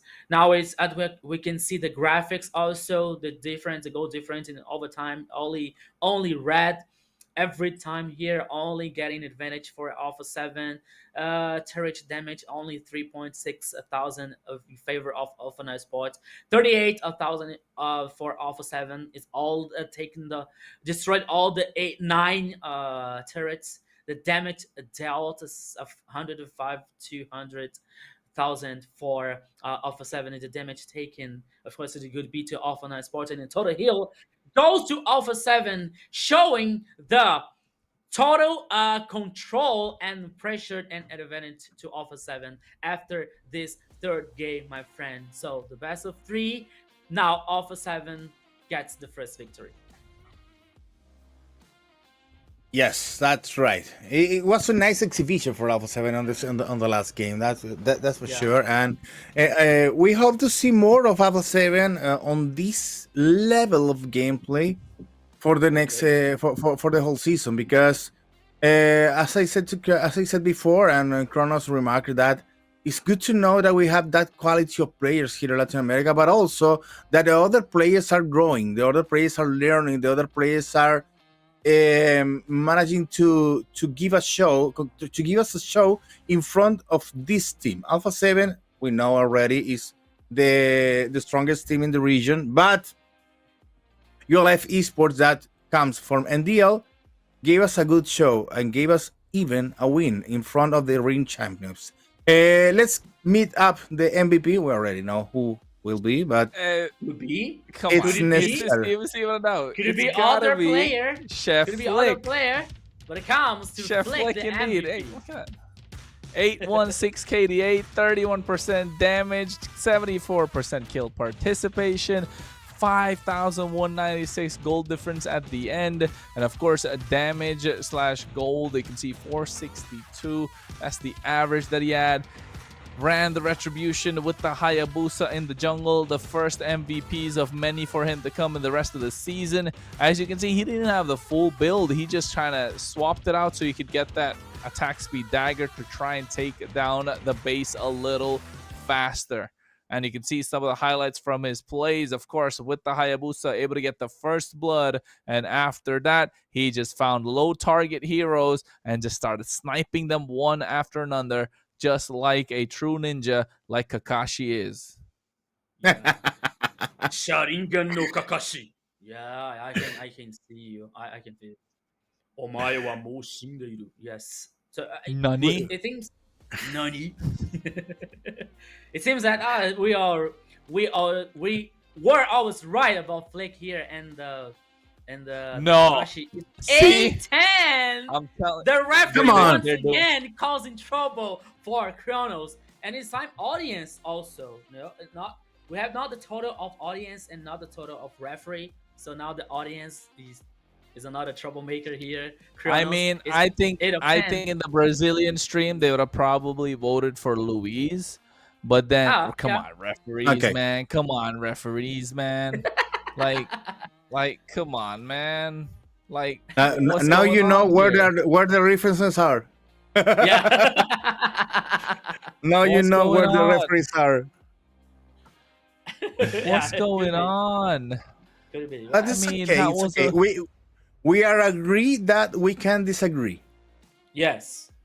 No, it's not okay. It's not. I'm just kidding. Okay. No, There's a I big agree. We have common got- sense, guys. Let's not We agree discuss to here now, disagree. guys. Yeah, no. I mean, we that agree was about such a disagree. beautiful masterclass, right? A Hayabusa Yes. masterclass the entire time, and of course, hopefully, we get to see more of this throughout the rest of the season, because I think I don't want it to see get banned out, and hopefully, we get to see his Fanny come into the fray as well, because his Fanny Oh, is they're equally, going if to not ban. even better than the Hayabusa, I tell you. But of course, folks, I feel like it is time for our sponsors. But hey, you know what time it is. Let's do it. It's time to go for some diamonds. And you know where? With Bonox, obviously, because power up your Mobile Legends Bang adventure with Bonox, the official and trusted way to get your diamonds fast. Instant delivery, secure payments, and unbeatable convenience to keep you always ahead in the game with style. Don't miss out and use BNX MPL and grab 5% off on your next top up today. 5%, 5, not 50, 5%.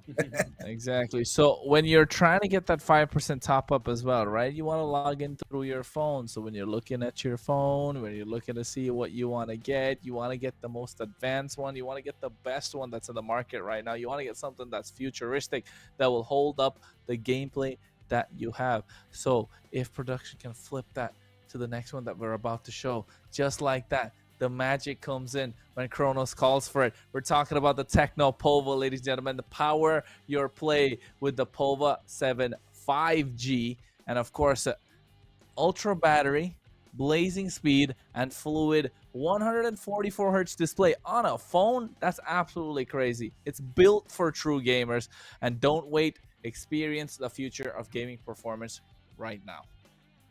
So now you did recharge your diamonds with the Bonox. You did now improve your gameplay with the best cell phone with Pova, and now you're seeing now like you're in playing game. You're saying, oh, it's always the same. It's always the same hero, the same map. No, because the project next it's here. It is time to the next project in Mobile Legends. The annual map update is live starting September 17th. Explore 4 brand new maps packed with fresh strategies and surprises that will transform the game.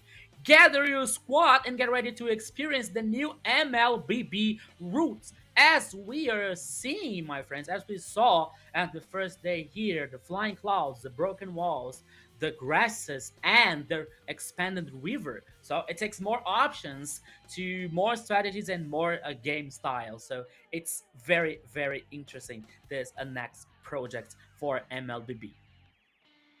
And of course, guys, let's make the community work. Let's make the community feel in a giant roar, because Mobile Legends Back has made it into the Esport Brazil Awards. So now it's your chance to show the power of our community. But now for our players, for MBB, by scanning the QR code over there.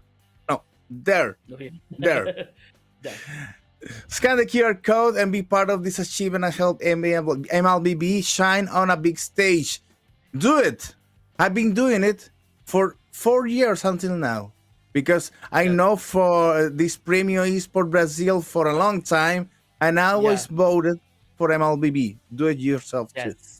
So as you can see here, guys, vote for Angelis, Frost, or Hybrid for the best players in MLBB. So vote now. So let's make our community bigger and recognized by the esports with the best game ever about MLBB esports. So vote now and support our players, our beautiful players, to win this prize. Okay, guys. Well, so sadly, it's time to go. Sadly, well, the thing is, we're going to be serious and we're going to be honest. This now, it has been a long day. It's been a long day, but a beautiful day with beautiful games, with 2 of them taking us to the 3rd game. And it's good to have this quality of players or teams in the region. And we hope for the future they are going to improve even more and show us a bigger show than today. Kronos, last word for today. I mean, I was going to say, it started pretty rough, but then we got there and we found our footing. It's been a long day indeed. We got another long day tomorrow because it's the start of the season. But, hey, it's only going to get better. And the gameplay, however, definitely made up for it. Maybe we'll probably take a look at the predictions before we go off. But then again, it was an absolute pleasure to cast alongside the 2 of you, Jerry as well as Rico. It was absolutely beautiful. I wouldn't have expected for it to go so smoothly. But hey, here we are. We had some fun. We were talking about things. We threw banners at each other. And at the same time, we all know collectively, sometimes we agree to disagree with the decisions coming in from the referees as well. For the MVPs. The problem is all the referee's fault. So that's it, guys. Thank you so much for the first day, for the confidence and for the trust here for us to bring us to do the global broadcast. As a production were telling us here, you still have time to redeem your skin now. Yeah, it's not over yet. So if you are in the global broadcast now, so redeem the skin now. So here's the code. You can log into your game, go to your profile, and click on the redeem code here to redeem the skin. Kronos, it's not fair, Kronos. Let's go, come on, Kronos. No, they can take advantage now because it's so late that someone already gone. So please go for your free skin right now. Exceeds exchange amount limit. It exceeds the amount limit. I can't. Really People on the chat are really fast. Really fast. Okay, guys. Oh, So, nice. production, are we done yet? Well, hey, that was a We have the beautiful schedule time for tomorrow. indeed. Yeah, tomorrow's scheduled. No, this one was the game for today. The result from today. Yeah, Yes. Influence Rage 2-0 against BSE, the Chilean team, and 9Z. Globan over ND7-0. Also, Infinity, who unfortunately can't make it with Bring Max 2-1. And the same for Alpha 7 against Yulfanar, who gave us the idea that Alpha 7 is a big team, is the best team in the region right now, but they can bleed. Yes, they can bleed as we saw today against Alphanar Sports. And now we are waiting to see out the schedule for tomorrow in this Swiss format. Always remember that's the Swiss format. So victorious team plays versus victorious team, 1-0 plays versus 1-0, 2-0 versus 2-0, 0-1 versus 0-1, 1-1 versus 1-1, So we all have to know that each team can lose at least twice. If the team loses three times, they are already out of the competition. So we're waiting. We cannot wait to see the matches from tomorrow in this Swiss format. This is only the beginning. It's only the beginning of MPL LATAM Season 4, and tomorrow is going to be a more and more emotional. Well, also at the same time, while things are getting up and away, you want to make sure you follow what we're putting up about MPL LATAM Season 4 as well. So Yeah. make sure you follow our socials. They're right there just below. Give us a follow. Doesn't hurt you guys. Just another follow, click button. But And it's hey, free. It does help us a long way indeed. And it's free. It's for free, yes. It's for free by now. Yeah. You can follow us on our socials. And also, if you want to see more pictures of my dogs, in my socials. Yes. And make sure you follow us on Instagram. And make sure you follow the MLBB profiles also. MLBB BR Esports, MLBB ES Esports, and MLBB Sports. Make sure you follow to track all the information, to know more about the meta, the casters, the teams, the curiosities, the fun facts. Everything is there, in those profiles, and especially on MLBB profiles on social networks. So make sure you follow and talk to us, interact with us.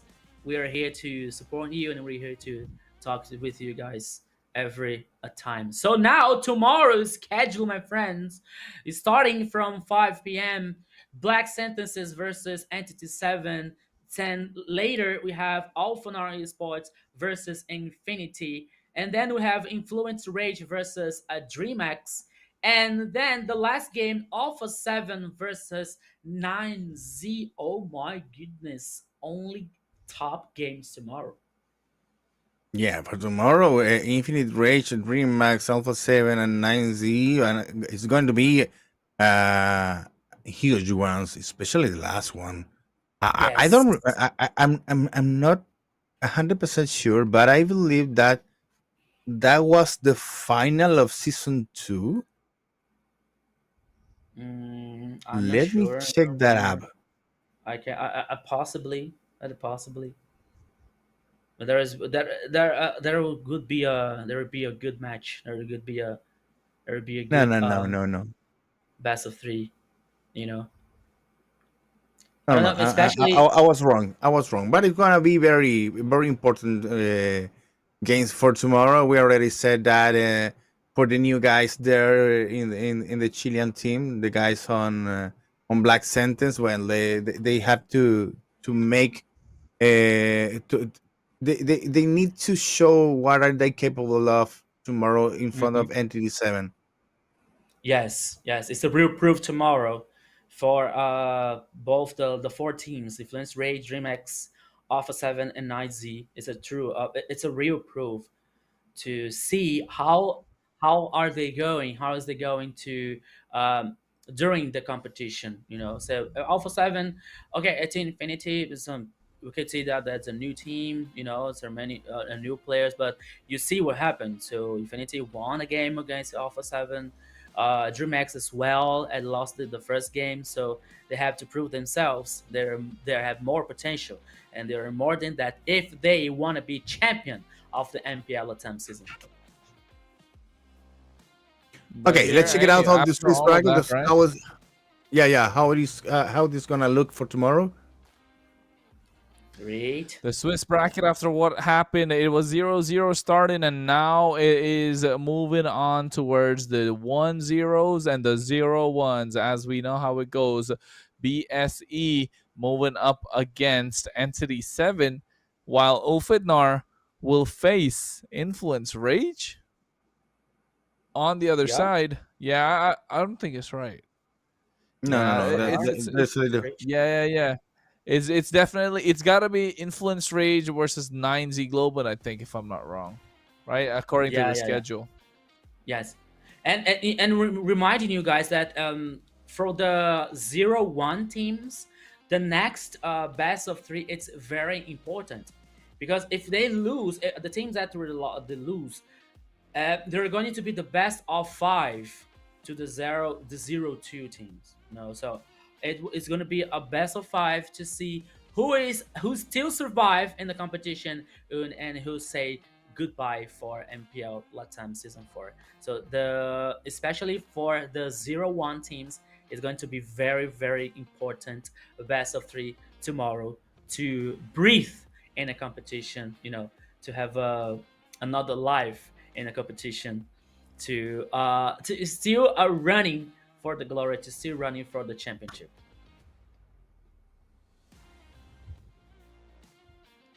Okay. Well, guys, it's all for today. Thanks so much for all of you there in this chat. Thanks for being with us. Thanks for enjoying the game. Thanks, Kronos, Rico, and also for all the players that shown us their skills for today. And well, see you tomorrow back then, 5 p.m. Brazil time. Check your schedules on your region. Check your schedules at home. Kronos, have a nice sleep and be ready for tomorrow. Thank you so much. And of course, a big W to production as well. And thank you so much for staying up with us and making sure the show is great. Well, yeah, Joao, thank you guys. Thank you. Thank you, João. João is the best. João is the best here. The production is very, very awesome. And thank you guys on the chat. Thank you guys with the audience who interact with us. Thank you for everyone. So see you tomorrow for more MPL LATAM Season 4. Have a nice evening. So bye, guys.